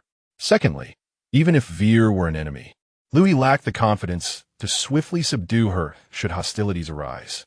He sensed a latent power within her, one that felt more profound than that of Jur, despite her seemingly diminished presence. Thus, Liu He opted for the most prudent course of action, to feign ignorance and proceed as initially planned, prioritizing the resolution of his need for a potion-making space. Upon hearing Liu He's request, Veer's languid eyes blinked as if genuinely considering the matter. There happens to be an available room, she finally replied. Liu He felt a flicker of hope at this revelation, allowing a hint of anticipation to surface on his face. Oh, where is it? What are the conditions? It is located at the very end of this building, once a repository for discarded materials and failed experiments. The warehouse has since been vacated and remains empty. In this area, a melange of scents has always permeated the air. The addition of one more furnace's odor hardly makes a difference. This sentiment rings true. The realm of alchemy is certainly not characterized by fresh air. What about the rent? Liu He inquired. Veer shook her head. No rent is required. Liu He was taken aback. None? Indeed, but I have a condition. Speak. When you concoct potions, may I observe from the sidelines? Liu He paused momentarily. I have never witnessed your method. My curiosity is piqued.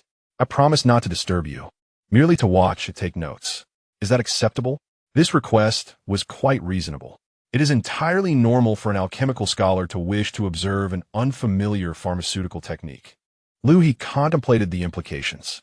However, he soon reconsidered. What harm could come from allowing her to watch?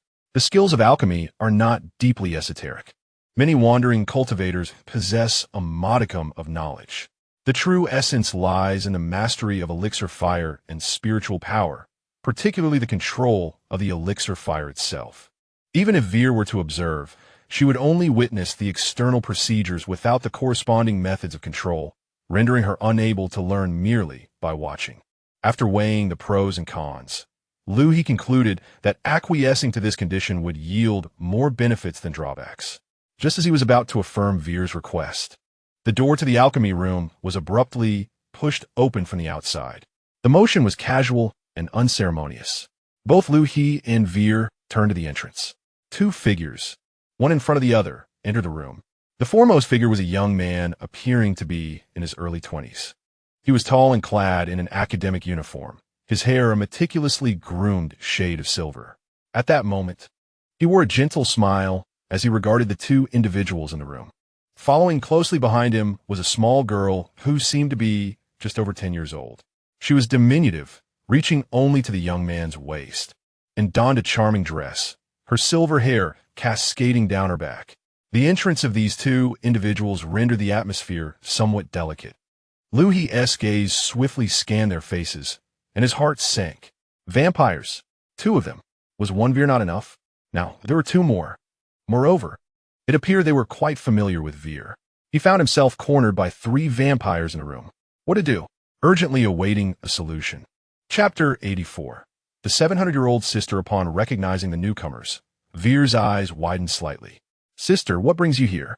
Liu He was momentarily taken aback by this address. Sister? His initial reaction was disbelief. Who was Veer referring to as sister?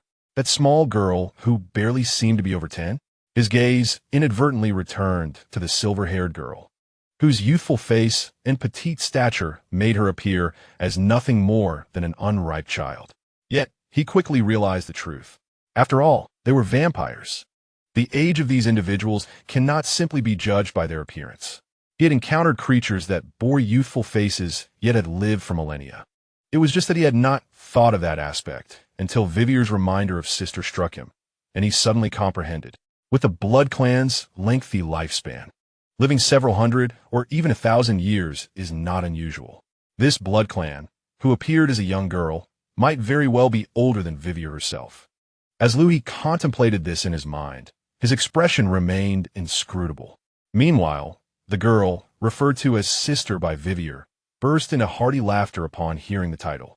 Her laughter was boisterous, a stark contrast to her petite and adorable demeanor. One hand rested on her hip, while the other gestured dramatically. Ha ha ha! I merely stopped by to see you both while handling some matters at the academy, she exclaimed, her voice bright and tinged with the innocence characteristic of a child. Yet, the maturity in her tone felt somewhat disconcerting.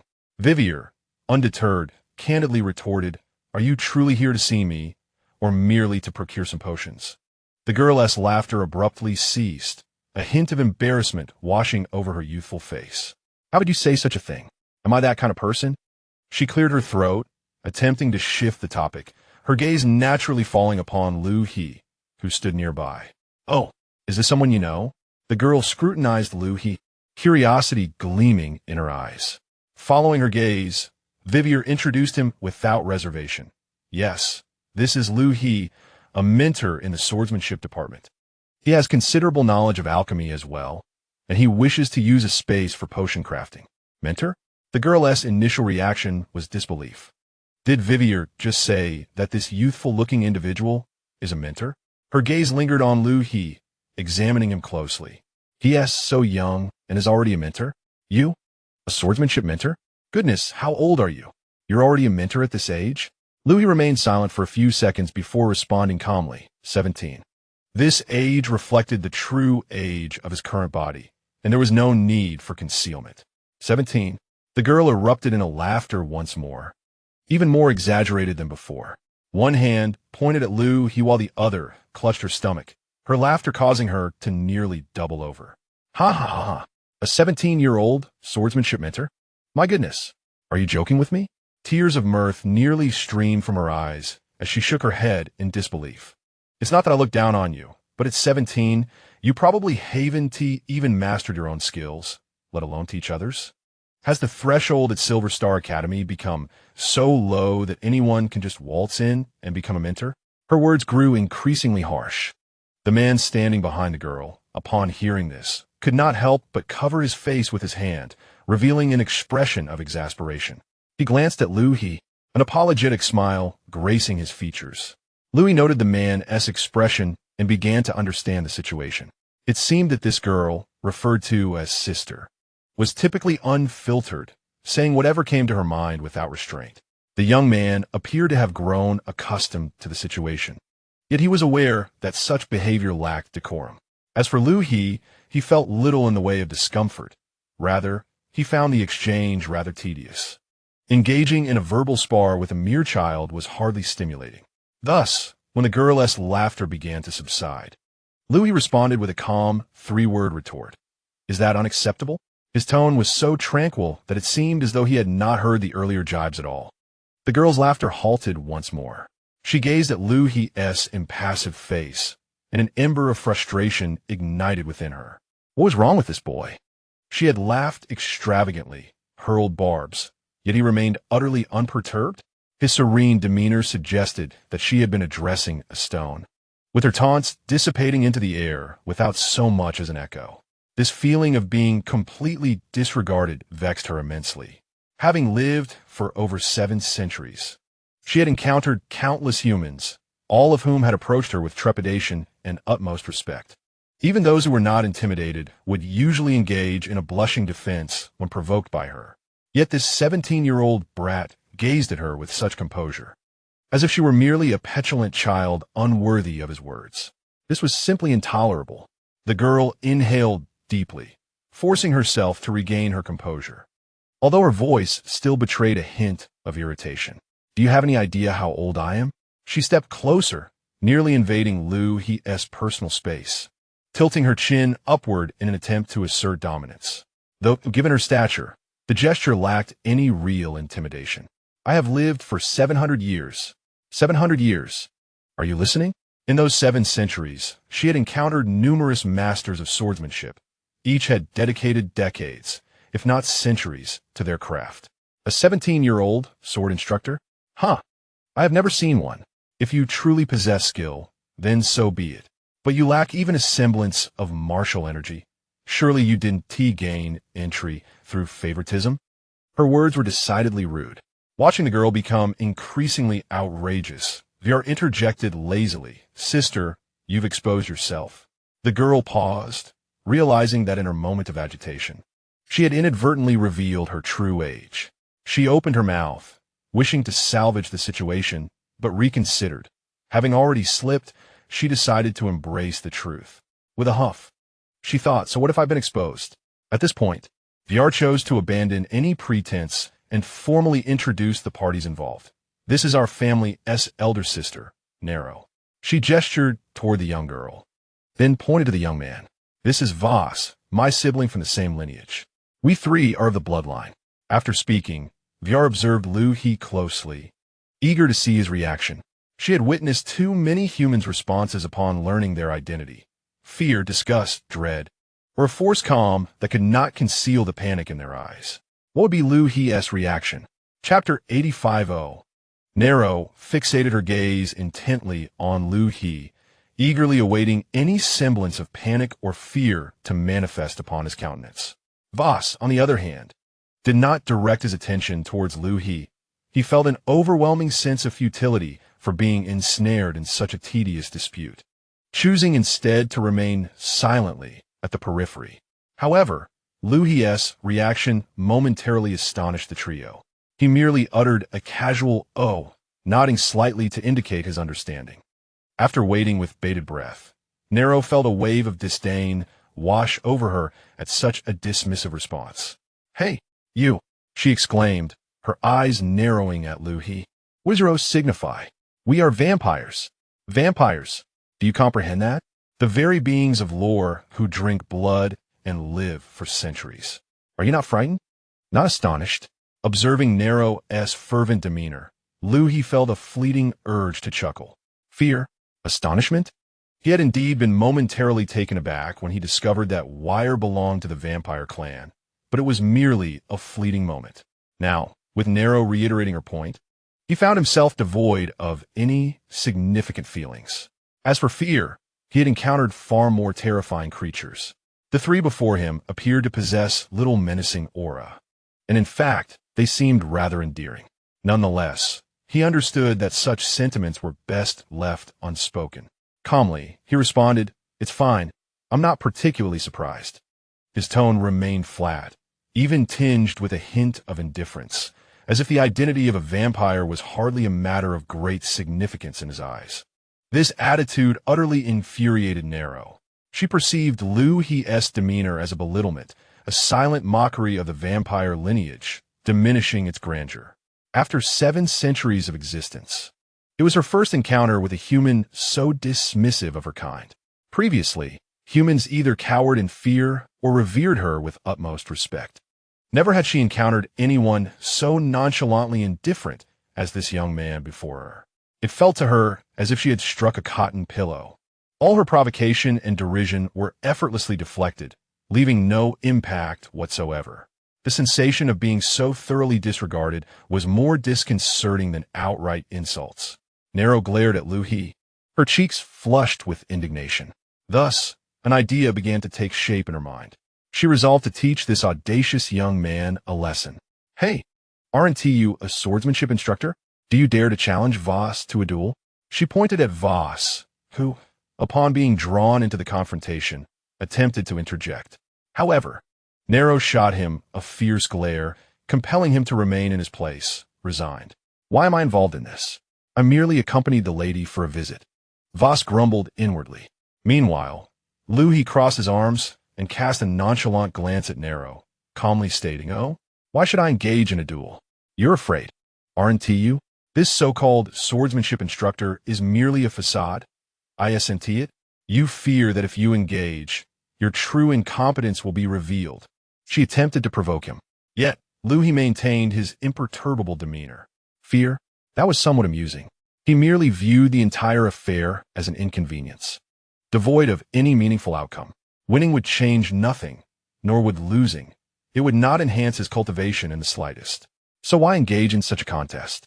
Instead of wasting time, it would be more prudent to return to one's training or perhaps to delve into the study of alchemical materials at the library. He had grown weary of entangling himself with this 700-year-old brat. Turning to face Vare, he redirected the conversation to more pressing matters. "The observation is acceptable." He referred to the condition Vare had just proposed regarding her watching him while he concocted potions. Having stated his agreement, he prepared to depart. Since the matter was settled, there was no need to linger and witness Nero's theatrics. Upon seeing Liu He about to leave, Nero grew increasingly anxious. After 7 centuries of existence, she had never encountered such a difficult human. Despite her numerous scathing remarks, he had shown no reaction at all. And now, he intended to simply walk away? This was an affront she could not tolerate. No, she could not permit him to leave so easily. Her mind raced, and suddenly, an idea sparked within her. She called out to Liu He's retreating figure, "Hey, you, don't you wish to engage in alchemy?" Liu He halted in his tracks. Indeed, he was in need of alchemy, more specifically, the art of pill concoction. This was the most critical pathway for him to enhance his cultivation at present. Seeing him pause, Nero felt a surge of excitement, realizing she had struck the right chord. Clearing her throat, she spoke in an enticing tone, "If you win, I shall cover all your alchemical material expenses from now on." The moment those words left her lips, Liu He, who had already begun to turn away, slowly pivoted back. His eyes visibly brightened. After all, financial resources were hard to come by, and any savings were welcome. Now, someone was offering to shoulder his future material costs. This was indeed a significant temptation. "Are you speaking truthfully?"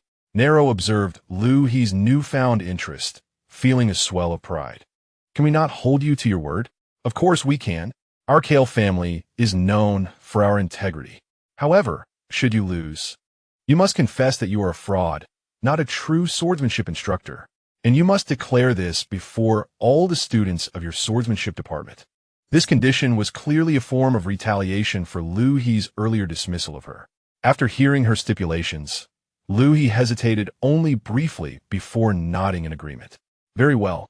He acquiesced with a decisiveness that suggested he had not even contemplated the possibility of defeat. Nero was taken aback by his swift acceptance. Did this boy truly possess some skill? However, upon reflection, she was well aware of Voss's capabilities. Although he was not the pinnacle of strength within their family, defeating a mere 17-year-old human should be an effortless task. With this thought, Nero's confidence returned, and a smug smile reappeared on her face. Excellent. It's settled then. She gestured grandly, exuding an air of assured victory. Standing off to the side, Voss could no longer contain himself. I merely came to accompany you on a casual visit. How has this become my affair? I am but an innocent bystander, a vampire wishing to remain a quiet backdrop. Why must I be drawn into such a nonsensical contest? Especially against a human child?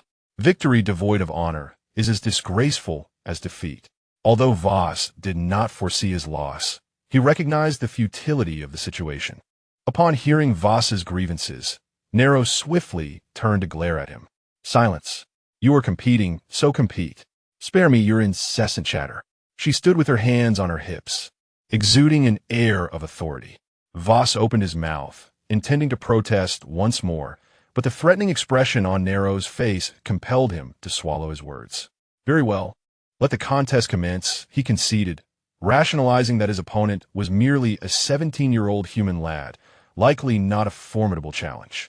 With a resigned sigh, he donned a gentle smile that appeared somewhat strained. Chapter 86. First-rank Vair surveyed the unfolding scene and felt a wave of exasperation wash over her. Gradually, she raised a hand to massage her temples. Sister, truly, she muttered softly, though she halted mid-sentence, swallowing her words. There was no point in further discussion. She understood her sister's temperament all too well. Having lived for over 7 centuries, her personality was more capricious and childlike than that of many adolescents. To phrase it delicately, she was candid. To state it plainly, she was immature. Yet, she was particularly stubborn, especially when she felt belittled or affronted, as was the case now. Casting a sidelong glance at Liu He, who stood opposite, and then at the flushed Nero, Vair sighed inwardly. What a predicament! She turned slowly and made her way toward the exit. Follow me. I know a place seldom frequented by others, quite suitable for your contest. Louis nodded in agreement and trailed after her. Observing this, Nero quickly scampered to catch up, glancing back to glare at Voss, her look clearly conveying, "Why are you dawdling? Hurry up." Voss, witnessing his sister's demeanor, could only shake his head with a wry smile before following suit.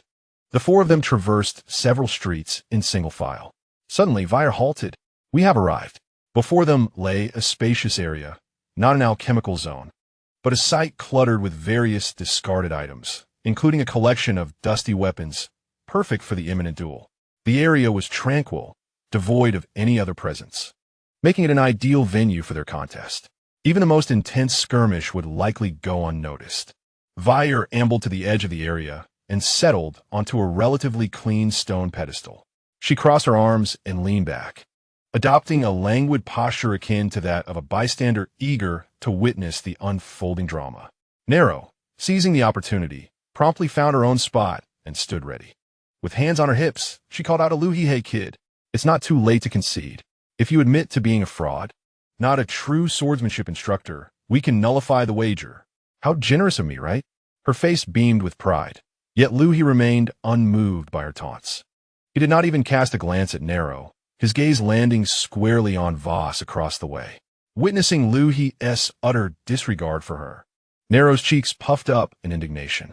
Just as she was about to retort once more, Voss interjected. "Mr. Liu He, I apologize for my sister. She is rather blunt and often lacks decorum in her speech. She treats everyone this way, except for the head of our family, of course. To others, she tends to be rather dismissive. Therefore, I kindly ask that you do not take her earlier words to heart." His tone was sincere, and his eyes conveyed genuine remorse, indicating that he was earnestly apologizing for Nero's rudeness. Upon hearing this, Liu He finally diverted his attention from Voss and shot a fleeting glance at Nero. He then replied coolly, I am not offended, merely intrigued by the prospect of free medicinal herbs. His words were straightforward and candid. He truly was unperturbed. However, his interest in complementary herbs was genuine, for alchemy was an expensive endeavor, and any savings were welcome. Voss, initially taken aback by Liu He's response, could not help but chuckle. Mr. Liu He is indeed refreshingly forthright. He laughed and shook his head, finding his impression of Liu He somewhat improved. At least, he was a man of substance, unlike some who feign indifference while secretly harboring concerns, a facade of hypocrisy. Liu He's candid acknowledgement of his interest in the wager piqued Voss's curiosity. Nevertheless, as intriguing as it was, the competition must proceed. Voss wiped the smile from his face and donned a serious expression once more. He leaned slightly forward and performed a formal bow. Allow me to formally introduce myself. I am Voss, a member of the ancient bloodline of the Cultivated family. I am a third-year student in the Academy's Illusion Arts Department, a third-tier shadow dancer. His tone was solemn, adhering to the decorum expected before a contest, signaling respect for his opponent. Although Voss did not consider this match particularly worthy of respect, he understood the importance of following protocol, a testament to his upbringing as a Cultivated. After speaking, Voss raised his head, looking expectantly at Liu He for a response. According to custom, it was now Liu He's turn to introduce himself, stating his name, occupation, and rank, thus marking the true commencement of the contest. Liu He regarded Voss's earnest demeanor and nodded. He then spoke, I am Liu He, a mentor in the swordsmanship department, a first-tier knight. However, the moment he finished speaking, an eerie silence enveloped the venue. The expressions of the three participants froze in shock. A first-tier profession? As a mentor? Voss's immediate reaction was disbelief. He blinked and gazed at Liu He, searching for even a hint of jest on his face. Yet there was none. His expression was entirely serious. He was indeed a first-tier knight. Unconsciously, he glanced at Vale, seeking confirmation from her. Upon sensing Voss's gaze, Vale merely shrugged lightly, indicating that she too had just learned this shocking fact. Meanwhile, Nero, after a brief moment of astonishment, finally reacted. Ha ha ha ha! My heavens! Did I hear that correctly? A first-tier profession, a mentor at Silver Star Academy. Kid, are you pulling my leg? Huh. She laughed so hard that she could hardly catch her breath. Her delicate face flushed crimson. Although she had previously harbored a modicum of doubt about Liu He's genuine abilities, that faint concern vanished entirely after hearing his self-introduction. The more Luo pondered, the more she was convinced of her judgment. This lad, named Liu, he was nothing more than a charlatan. It was likely that he had employed some underhanded tactics to deceive the Academy's higher-ups, obtaining the title of mentor merely to indulge in free meals and drinks. With this thought in mind, Luo's gaze toward Liu He grew increasingly disdainful. However, in the face of Luo's scorn and derision, Liu He couldn't even be bothered to glance her way. His attention remained fixed on Voss. May we commence? Liu He inquired calmly, directing his gaze toward Voss. Observing Liu He's serene demeanor, Voss felt a twinge of admiration. The composure of this youth was indeed remarkable. Most individuals, when subjected to such public ridicule, would have flushed with embarrassment, either arguing back or fuming in anger. Yet Liu He seemed entirely unfazed, as if nothing had transpired. This level of poise was truly impressive. Voss mused, silently raising his evaluation of Liu He. Nonetheless, evaluations aside, competition was competition. Voss took a deep breath, clearing his mind of distractions. He resumed a serious expression and nodded at Liu He. Yes, we may begin. Mr. Liu He, although you are a first-tier knight, your position as a mentor surely reflects unique qualities. Therefore, during our contest, I shall exert my utmost effort as a sign of respect for you. Voss spoke with utmost courtesy, yet in reality, he was contemplating a different matter. Exert my utmost effort? Of course not. Why would I need to go all out against a first-tier knight? That would be too embarrassing. Voss merely said this to save face for Liu He. He certainly could not directly inform him that he would allow him to lose gracefully, for that would be too hurtful. Thus, polite platitudes were necessary. As for the actual execution of the contest, that was an entirely different matter. He even considered that he might need to ease up a little to prevent Liu He from losing too disgracefully. After all, he was acquainted with Wei, and their relationship appeared quite amicable. If he were too harsh, it would create an awkward situation for them in the future. With this thought, Voss already devised a plan in his mind. During the contest, he would apply just enough force to suggest difficulty, allowing Liu He to recognize the disparity and concede voluntarily. This way, they would complete the contest without Liu He suffering an embarrassing defeat. Perfect. Voss silently commended his own strategy. Then, he gestured toward Liu He, inviting him to begin. At that moment, Liu He held a sword in his hand, one he had casually picked up from a nearby pile of debris. He casually flicked his sword, shaking off some of the dust that had settled upon it. Opposite him, Voss made no attempt to retrieve any weapon. He merely raised his hand slightly. In the next moment, a surge of magical energy flowed from his palms, rapidly coalescing into two short swords, each approximately a foot in length, forged from pure arcane might. Voss grasped one in each hand. "Please, be gentle," he declared, just as his figure sprang into motion. His movements were both graceful and swift, gliding effortlessly across the ground. While his speed was impressive, it was the peculiar rhythm of his steps that truly captivated attention. This was the foundational technique of the Trickster's Shadow Dancer class, known as the Shadow Step. Though merely a first-tier combat skill, in the hands of a third-tier Shadow Dancer like Voss, its execution was elevated to an entirely different realm. Nero, observing from the sidelines, nodded approvingly. With her arms crossed over her chest, a satisfied expression graced her youthful face. This lad, despite his usual timidity, possesses a solid foundation. Quite commendable, indeed. Weir, perched lazily upon a stone stool, stifled a yawn. She held little interest in this contest. Had it not been for her elder sister's insistence, she would have preferred to remain ensconced in her laboratory. Yet, since she was here, a glimpse of the proceedings would suffice. Her gaze fell upon Liu He, curious to discern the true capabilities of the individual whom Princess Lina had personally recommended. In the arena, Voss had closed the distance to within 5 meters of Liu He. For a Shadow Dancer, this was the optimal range for an attack. He lunged forward with his right-hand short sword, its tip aimed directly at Liu He's chest. The strike appeared straightforward, yet it concealed several potential variations. Should his opponent attempt to parry, the thrust could seamlessly shift to target the ribs or throat. If his adversary chose to retreat, his left-hand sword would follow, blocking any escape. Voss mentally calculated the myriad possibilities. This strike employed a first-tier combat skill, a piercing attack, primarily intended to gauge Liu He's defenses. Just as Voss's sword was about to connect with Liu He, the latter summoned energy from his dantian. This power transformed into a lower-tier battle aura, which he then channeled into his sword.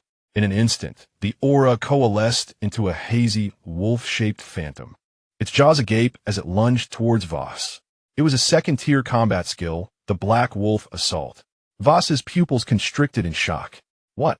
A second-tier combat skill? ISNT this brat, just a first-tier knight? How can he wield a second-tier technique? The fluctuations of battle aura were unmistakably indicative of a second-tier skill. He could not be mistaken. Countless thoughts raced through Voss's mind, yet his body's instinctive reactions outpaced his thoughts. He abruptly halted his forward momentum, propelling himself sideways with a powerful push against the ground. The wolf phantom grazed past his clothing, crashing into a pile of debris behind him and sending dust billowing into the air. Once he regained his footing, Voss's gaze towards Liu He had transformed entirely. This young man, clearly possessing high-tier strength, had feigned being merely a first-tier knight. Such a profound concealment of his true abilities. On the sidelines, Nero widened her eyes at the moment Liu He unleashed the Black Wolf Strike. The Black Wolf Strike. She recognized this martial technique. Wasn't it one of the signature skills of the Black Wolf Knights? She had previously interacted with those knights. If this young man could execute a technique from the Black Wolf Knights, could it be that he was one of them? No, that couldn't be right. The Black Wolf Knights were members of the royal palace. How could he possibly be a swordsmanship instructor at Silver Star Academy? TCH, what does it matter? Even if he were truly a member of the Black Wolf Knights, so what? A mere second-tier technique aimed at defeating Voss? What a joke. Voss was a third-tier shadow dancer, having honed his craft in this profession for decades, equipped with rich practical experience and mastery over his skills. A second-tier technique would at most astonish him, posing no real threat. With this thought, Nero felt reassured again. She shouted to Voss in the arena, "Voss, don't just stand there. Take it seriously." Upon hearing Nero's call, Voss took a deep breath, suppressing his surprise. He turned his gaze towards Liu He, his expression growing more serious. Suddenly, Voss's aura shifted dramatically. His eyes narrowed slightly, and he entered a state of intense focus. In the next moment, Voss moved again. This time, his speed had increased by at least 30%. Simultaneously, the energy emanating from the short sword in his right hand surged. Second-tier technique, Shadow Blade Assault. This move was incredibly swift, with a cunning attack angle, specifically designed to confront opponents who lacked quick reflexes. Voss was confident that, with his current speed, Liu He would be unable to react in time. However, faced with Voss's lightning-fast strike, Liu He had only one thought in his mind. Too slow. With his speed, did he really think he could hit him? Liu He didn't even need to rely on his eyesight. Through sheer perception, he could clearly detect Voss's every movement. To him, Voss appeared almost comical, moving in slow motion. Nevertheless, Liu He had no intention of merely evading. Since this was a contest, he ought to ensure that his opponent lost convincingly. After all, he still had his eye on those free medicinal herbs. With this in mind, Liu He swung his sword decisively in the direction of Voss's advance. At the moment the sword was unleashed, his fighting spirit surged once more. Yet this time, the intensity of his fighting spirit was a notch stronger than when he executed the Black Wolf strike. The energy coalesced upon the sword's edge and then struck fiercely towards Voss. Third-tier technique, Mighty Slash. Chapter 88. Shadow Split / Voss had been fully committed to his assault, already envisioning the follow-up combos in his mind as he prepared to strike Liu He. But in the next second, he found himself confronted by the incoming sword blade. The speed of the sword was astonishing, almost reaching him the instant he perceived it. What shocked Voss even more was the power and fighting spirit encapsulated in this strike, unmistakably characteristic of a third-tier technique. Third tier? How could this young man even wield third-tier techniques? Just how much was he hiding? Voss's mind was in disarray, yet his body instinctively reacted. He forcefully twisted his body, attempting to evade the strike. Yet, it was far too late. The martial skill struck solidly against his crossed blades. Voss felt an immense force emanate from the sword, numbing his arms and sending him uncontrollably flying backward. He barely managed to adjust his posture mid-air, stumbling a few steps upon landing before he could stabilize himself. Coughing, Voss expelled a small trickle of blood from the corner of his mouth. He raised his gaze toward Liu He, astonishment flooding his eyes. This young man, what kind of monster is he? At such a tender age, it was one thing to master a second-tier martial technique, but now he could wield a third tier as well. Moreover, the power and speed of that last strike were anything but that of a novice. It resembled the prowess of a seasoned swordsman steeped in the art for many years. Voss wiped the blood from his mouth, and the flicker of disdain in his heart vanished completely. In its place surged a long-lost exhilaration. It had been ages since he encountered an opponent who could exert such pressure on him. The students at the academy were either lacking in strength or too timid to engage him seriously. As for the instructors, they would never truly contend with him. And regarding the elders in his family, one could hardly consider that a challenge. Thus, he had long been deprived of this thrilling sensation. Yet now, this seemingly 17-year-old youth had rekindled that feeling within him. Voss inhaled deeply, a genuine smile breaking across his face. I concede I misjudged the situation earlier. Since that is the case, I shall no longer hold back. No sooner had he spoken than his aura surged once more. His energy poured forth like a tidal wave. The third-tier energy erupted with full force. This time, Voss would not withhold anything. He would unleash all his strength and engage Liu He in earnest. Meanwhile, Niluo, witnessing Voss being sent flying and coughing up blood, was momentarily frozen in shock. What is happening? Voss was actually repelled and injured, Luo could hardly believe her eyes. Voss was a third-tier shadow dancer. The speed of a shadow dancer ranked among the top in the profession. Yet now, he had been struck down by a mere 17-year-old human. How could this be possible? Vere's previously languid demeanor vanished as well. She sat up straight.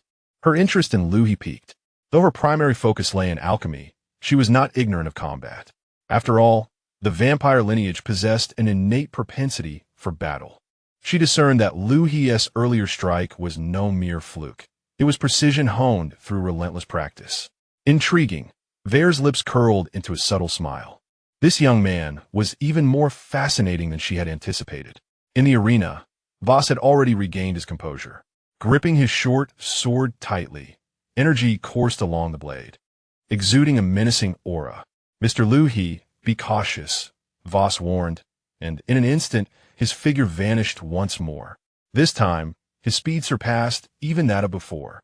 Almost the moment the words left his lips, he appeared at Liu He's left side. Two short swords thrust forward in an instant. One aimed at Liu He's throat and the other at his abdomen. Unperturbed, Liu He deftly pivoted his sword to parry the upper attack, while slightly tilting his body to evade the strike aimed lower. Yet, Voss's onslaught did not relent. Failing to land his initial blow, he swiftly altered his approach, unleashing a relentless barrage of strikes upon Liu He, each sword thrust executed with both speed and ferocity, targeting vital points.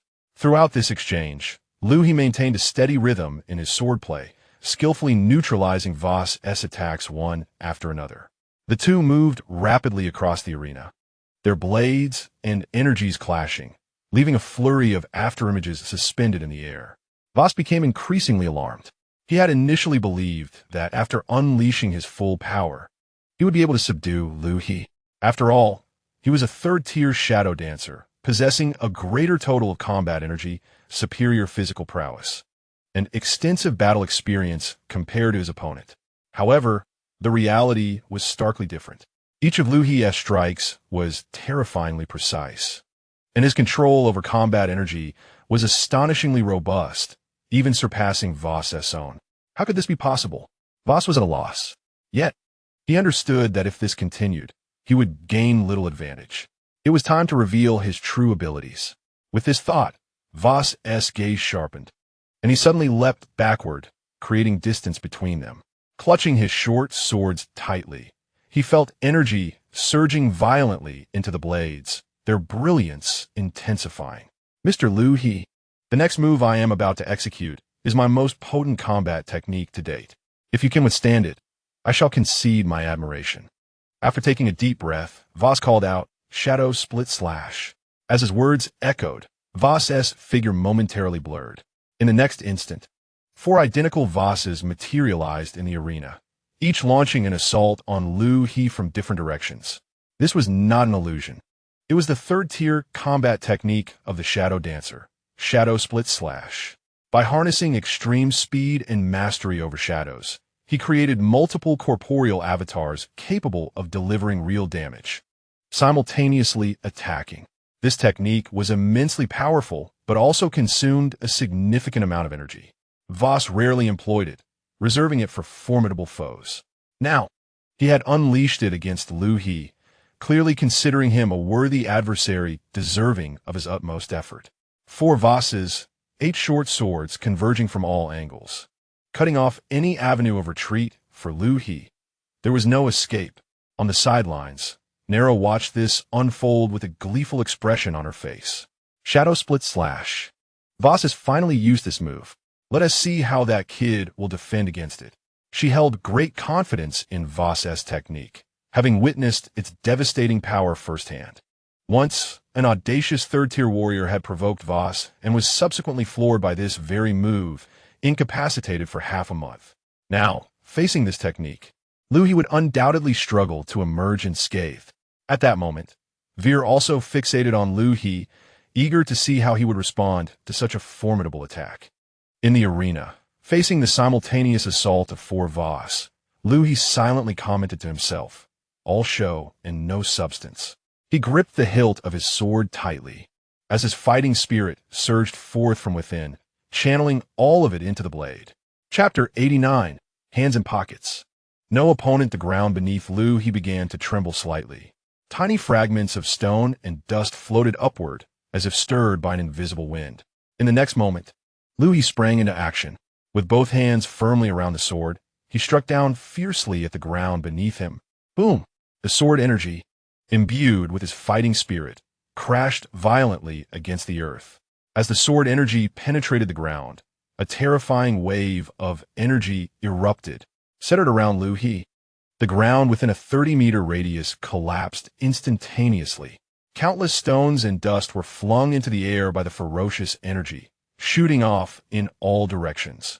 Even more frightening was the shockwave that erupted, sweeping outward like a tsunami. The three Voss clones disintegrated upon contact with the shockwave. In the end, only the original Voss remained, violently struck by the shockwave, sending him flying backward to crash heavily onto the ground several dozen meters away. Cough! Voss spat out a mouthful of blood. He could barely prop himself up, gazing in Liu He's direction, his eyes filled with astonishment. A fourth-tier battle skill. The energy fluctuations from that strike clearly bore the hallmarks of a fourth-tier technique. How could he possibly wield a fourth-tier skill? He was only 17. Voss's mind was in turmoil. On the sidelines, narrow and were utterly stunned. With widened eyes, they watched Liu He, unscathed, and then turned to the bloodied Voss. Time seemed to freeze for a few seconds. Then, Narrow snapped back to reality, her face etched with shock. A fourth-tier battle skill. He just used a fourth-tier skill? Narrow could hardly believe her eyes. At 17, being able to use a second-tier battle skill was already remarkable, and a third-tier skill was almost unimaginable. Yet now, he had actually unleashed a fourth-tier skill. This transcended the bounds of genius. He was a true monster. Beside her were also displayed a rare expression of surprise, unable to recall the last time she had looked so astonished. Meanwhile, Liu He had sheathed his sword. He exhaled deeply. After all, unleashing a fourth-tier battle skill at his current cultivation level was not entirely effortless, but neither was it overly taxing. Liu He approached Voss and extended his hand. Voss stared at Liu He's outstretched hand, momentarily taken aback, then smiled wryly as he grasped it, using the support to rise. "Thank you for your mercy," he said earnestly. He could sense that Liu He had held back during that last strike. Had Liu He truly wished to inflict serious harm, he would likely be unable to stand now. Voss bowed deeply to Liu He, this gesture emanating genuine respect. The principle of respecting the strong is universal in any world. Liu He proved his worth through his strength, earning Voss's admiration. Liu He accepted the gesture of respect with composure and then turned to look at Narrow on the sidelines. At this moment, Nai Luo remained in a state of shock. Her mouth slightly agape, her eyes wide open, bearing an expression akin to that of a ghostly encounter. Liu He gazed at her and calmly remarked, "Don't forget our wager." After uttering these words, he paid no heed to the bewildered way air in Nai Luo, casually thrusting his hands into his pockets and departing with an air of nonchalance. On a clear morning, half a month later, Liu He slowly opened his eyes. He did not immediately rise, but instead extended his consciousness outward, scanning the entirety of the small building. In the kitchen on the first floor, Zilian was bustling about, preparing breakfast in a flurry. Liu He's attention was drawn to the location of Zilian's stanchion, observing that she had reached the first level of qi cultivation, her foundation remarkably solid. Since commencing her formal practice of the qi absorption technique, it had only been about 20 days, yet she had already stabilized at the first level of qi cultivation. Naturally, this remarkable progress could be attributed to his meticulous guidance. Liu He was not surprised by her rapid advancement, as those with extraordinary spiritual roots possess a natural affinity for specific energies. Moreover, the abundant energy in this world facilitated her progress, and being a native resident, she did not experience the same discomfort with the spiritual essence as he did, possibly related to his lack of magical attributes. Additionally, Zilian's straightforward nature allowed her to more readily enter a state of cultivation. The confluence of these various factors had culminated in this astonishing rate of progress. Liu He retracted his consciousness and sat up on his bed, crossing his legs as he began to reflect on the arrangements made over the past half month. On the night Liu broke through to the first level of qi cultivation, Liu He had directly imparted to her the portion of the yin-yang harmonization scripture pertaining to the cultivation of lunar energy. This was a remarkably intricate dual cultivation technique. Its essence lies in transforming the spiritual energy cultivated into two opposing yet complementary energies, solar and lunar. While cultivating each independently may yield progress that does not rival the top-tier techniques, it is still considered above average. However, once both parties achieve their respective energies, they can engage in dual cultivation, allowing the solar and lunar energies to circulate harmoniously within their bodies, achieving a balance of yin and yang, endlessly flourishing. At that time, Liu He was cultivating the solar energy aspect. Throughout the past half-month, aside from his own practice, he devoted his days to guiding Liu in the cultivation of lunar energy. Although Liu's comprehension was rather ordinary, her obedience was commendable. She practiced whatever he instructed without question, leading to smooth progress. The cultivation of lunar energy was somewhat more complex than the ordinary qi absorption technique, requiring a specific transformation of spiritual energy. It took Liu 3 days to grasp the initial concept, and after 10 additional days, she had barely managed to cultivate a trace of lunar energy's embryonic form. Though still quite feeble, the path was correct. Liu He estimated that in about a month, Liu would likely be able to cultivate a complete form of lunar energy. His own progress with solar energy was significantly swifter, owing to his previous life experiences, which had honed his mastery over spiritual energy. At that point, dual cultivation could officially commence. Contemplating the acceleration in cultivation that dual practice would bring, Liu He felt a rare flicker of anticipation in his heart. In this world, teeming with spiritual energy yet challenging to absorb, any method that enhances cultivation efficiency is extraordinarily precious.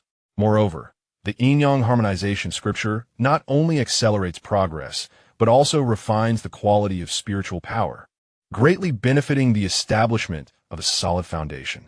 However, Liu He's consciousness penetrated the floor, landing upon the petite figure bustling below. He did not intend to merely cultivate Zillion as a dual cultivation tool. That would be an utter waste. The ice spirit root, such a talent, even in the Qingxiao realm, would be a coveted prize among the major sections.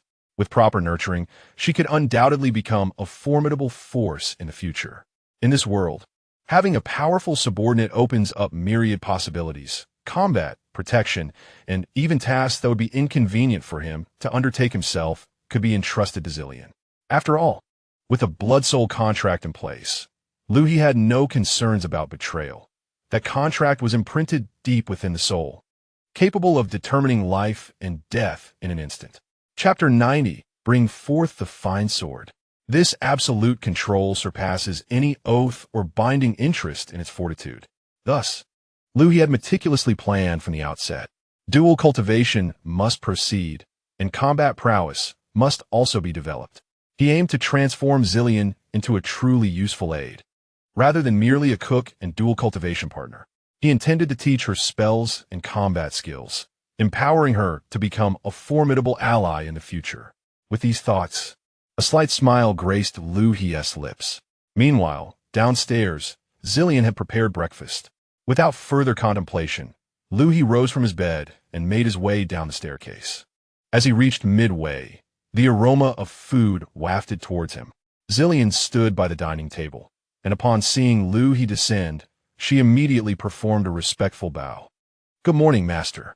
The two had long since acclimated to this mode of interaction.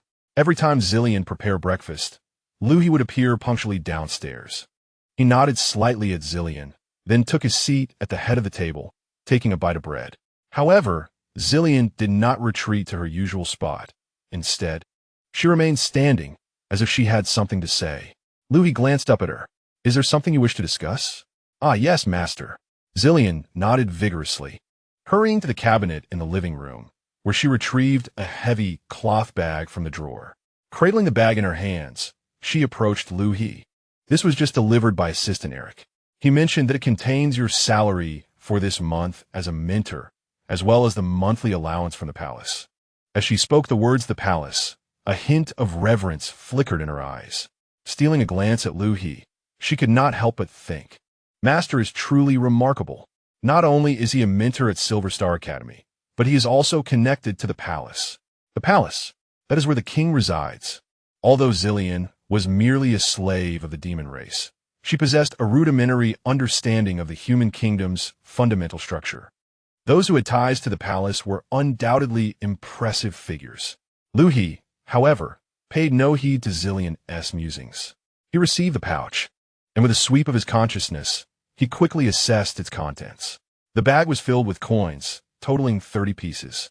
The instructor received 20, while the remaining 10 were provided by the royal palace.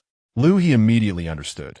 This was a thoughtful gesture to ensure that they, the group of heroes from another world, would not suffer from financial constraints. One must admit, the palace had shown considerable foresight. As newcomers in this world, they had no family ties or sources of income. Although tuition was waived and accommodations were covered, there were still other expenses to consider. Thus, this subsidy was established to guarantee their comfort and allow them to focus on their studies. Liu He placed the bag on the table and pondered for a moment. Currently, he had no significant expenses to worry about. His meals and lodging were provided by the academy, and daily necessities were also available. In the future, his largest expenditure would likely be the purchase of alchemical materials, but that responsibility had already been entrusted to the wealthy young girl. From Liu He's perspective, although Nero had a childish demeanor, she was trustworthy. Such individuals value their reputation and self-respect, and once they made a promise, they were certain to follow through. Therefore, he need not fret about the costs of medicinal ingredients for the time being. Previously, his major expense had been the custom alchemical furnace, priced at a hefty 15 gold coins. Speaking of which, the dwarven blacksmith had sent word yesterday that the furnace was completed and ready for inspection today. A flicker of anticipation surged within Liu He. He decided to visit the blacksmith shop. Finishing the last bite of his breakfast, Liu He walked through 2 streets until he arrived at the dwarven craftsman's establishment. He pushed the door open and entered. At that moment, a stocky figure stood with his back to the entrance, hammering away at a glowing piece of metal on the anvil. Hearing the door open, the dwarf called out gruffly without turning around, "Check the price list on the wall if you need something. I'm not accepting rush orders. Is the furnace ready?" Liu He asked directly.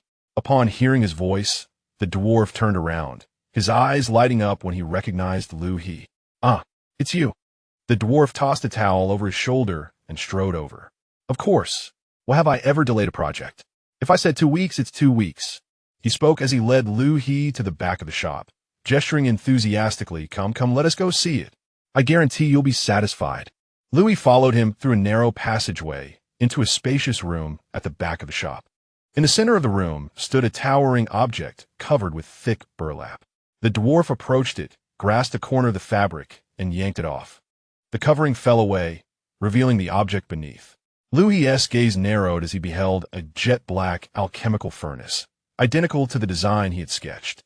One might wonder why a furnace crafted from red copper would be black. It was simply due to the inherent color of the red copper itself.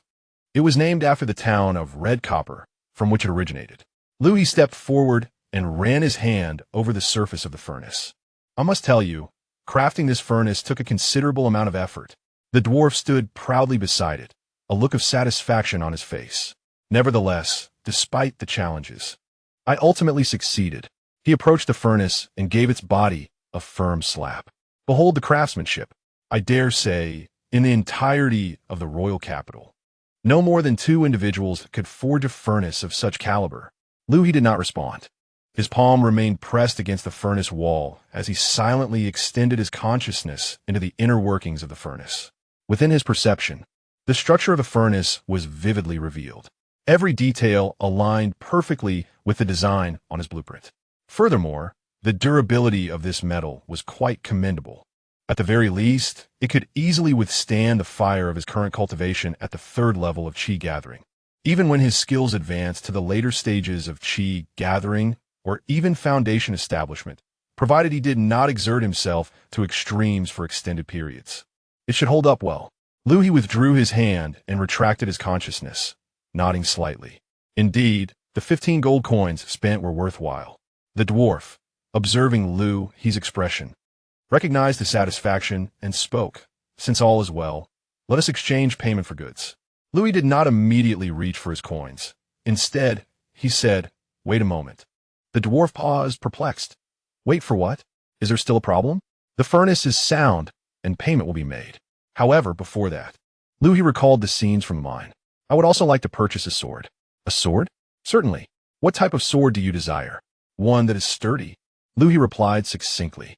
"Sturdy, you say?" The dwarf chuckled. "The swords in my shop may lack other merits, but they are undeniably robust and durable. Gulme, let me show you the finished products."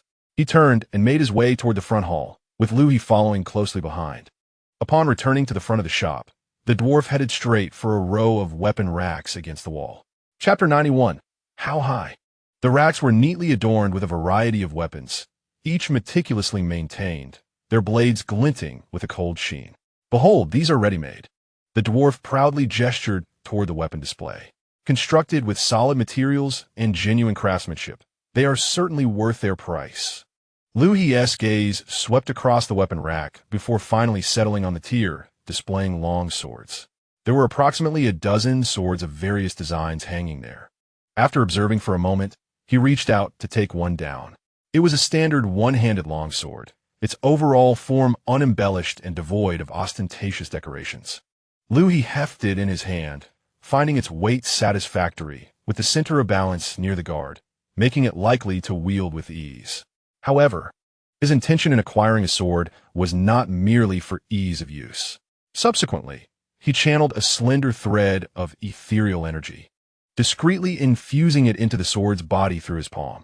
This thread of energy was so faint it was nearly imperceptible. He was probing the sword's foundation, specifically its capacity to bear spiritual energy. The energy coursed through the sword, and Liu He shook his head internally. No good. Although the energy he infused was weak, it had already elicited a slight response from the internal structure of the sword. Should he force more energy into it, the sword would likely shatter under the strain. Liu He set the sword down and returned it to its place. He then picked up another sword nearby. After a few seconds of grip, he shook his head once more and returned the sword to its place. Subsequently, Liu He continued to test several swords in succession. Each time, he employed the same method, infusing a trace of spiritual energy to sense the internal reactions, then placing it down and shaking his head. Initially, the dwarf watched with amusement, casually introducing the characteristics of each sword. However, as Liu He tried one sword after another, none of which met his satisfaction, the smile on the dwarf's face gradually faded. What on earth was this young man looking for? From the dwarf's perspective, Liu He's sword testing process was utterly perplexing. He merely picked up the sword, weighed it in his hand for a moment, and then shook his head. There was no forceful swing to test its hardness, no meticulous inspection of the blade. Nor did he, like other customers, repeatedly measure and feel its balance. It was simply a matter of weighing, shaking his head, and setting it down. What kind of sword testing was this? Was he deliberately seeking to cause trouble? The dwarf pondered in confusion. Yet he recalled the exquisite furnace Liu He had commissioned, along with the generous offer of 15 gold coins, which did not align with the behavior of someone who would be unreasonable. The dwarf stroked his beard, squinting as he carefully observed Liu He's movements. It appeared he was not merely weighing the sword. Rather, he seemed to be sensing something. Sensing? What could he be sensing? Swords do not speak. The dwarf found this baffling. However, having forged iron for 40 years and encountered a myriad of customers, his instinct told him that this young human was no ordinary individual. At the very least, he was not the type to be indiscriminately critical. Thus, the dwarf suppressed his impatience and continued to watch. Liu He had now tried the 8th sword, yet still found it unsatisfactory. He returned the 8th sword and turned to the 9th. Finally, the dwarf could no longer contain himself. "Young man, are you selecting a sword or a wife? I have forged iron for 70 years and sold weapons for 60.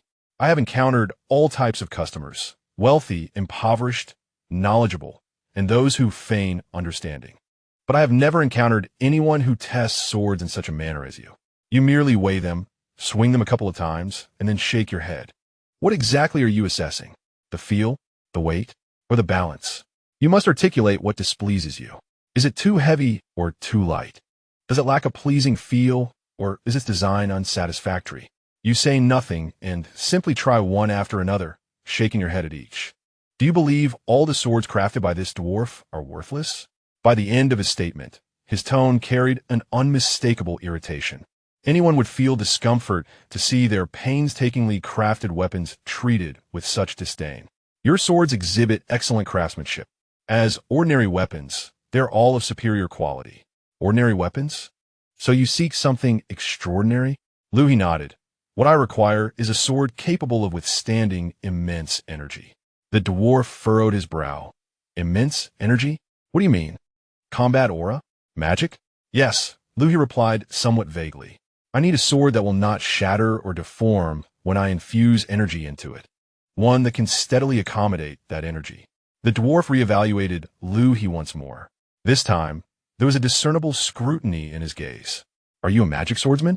Or do you possess some unique combat techniques that necessitate the aid of weaponry? The magic swordsman is a rather rare profession. They infuse their blades with formidable magical power to unleash powerful attacks. Hence, the requirements for weapons in this line of work are indeed more stringent than for ordinary professions. Liu He pondered for a moment and nodded in agreement. I suppose so. The dwarf exclaimed in sudden realization. No wonder your manner of testing the sword is so peculiar. You are using magical energy to probe its internal structure. The dwarf believed he had found the answer. A sword capable of withstanding immense energy. The dwarf echoed Liu He's words, his tone becoming somewhat nuanced. Such a blade is not entirely beyond my possession. He paused, his gaze towards Liu He now imbued with a deeper scrutiny. However, Liu He raised an eyebrow. However, what? The dwarf sighed, speaking earnestly. You may not fully grasp this. A weapon, like the one you described, that can reliably endure the infusion of vast amounts of energy, is no ordinary item. Weapons of this caliber require the finest materials and craftsmanship. They are forged not from common steel, but from an amalgamation of rare metals. And some even necessitate the enchantments of a skilled mage to imbue them with magical runes. The cost is high, the time required extensive, and thus the price is astonishingly steep. At this juncture, he cast another glance at Liu He, his eyes lingering on the youth's visage. Moreover, such weapons are generally not crafted for the common folk. They are intended for high-tier professionals. You understand my meaning, do you not? The dwarf spoke with unambiguous clarity. Yet his tone bore no condescension. It was more a declaration of fact. Those individuals have exceedingly high demands for their weapons, for they are their most crucial allies in battle, tied intimately to their very lives. Therefore, when it comes to forging such weapons, we blacksmiths adhere to our own set of standards. Not just anyone can waltz in with coin in hand and make a purchase. It depends on whether the buyer possesses the requisite qualifications. Liu He listened in silence. Once the dwarf concluded, Liu He arched an eyebrow slightly and remarked nonchalantly, "Oh, high tier? How high?" The dwarf did not respond. He merely raised his right hand, extending 4 fingers.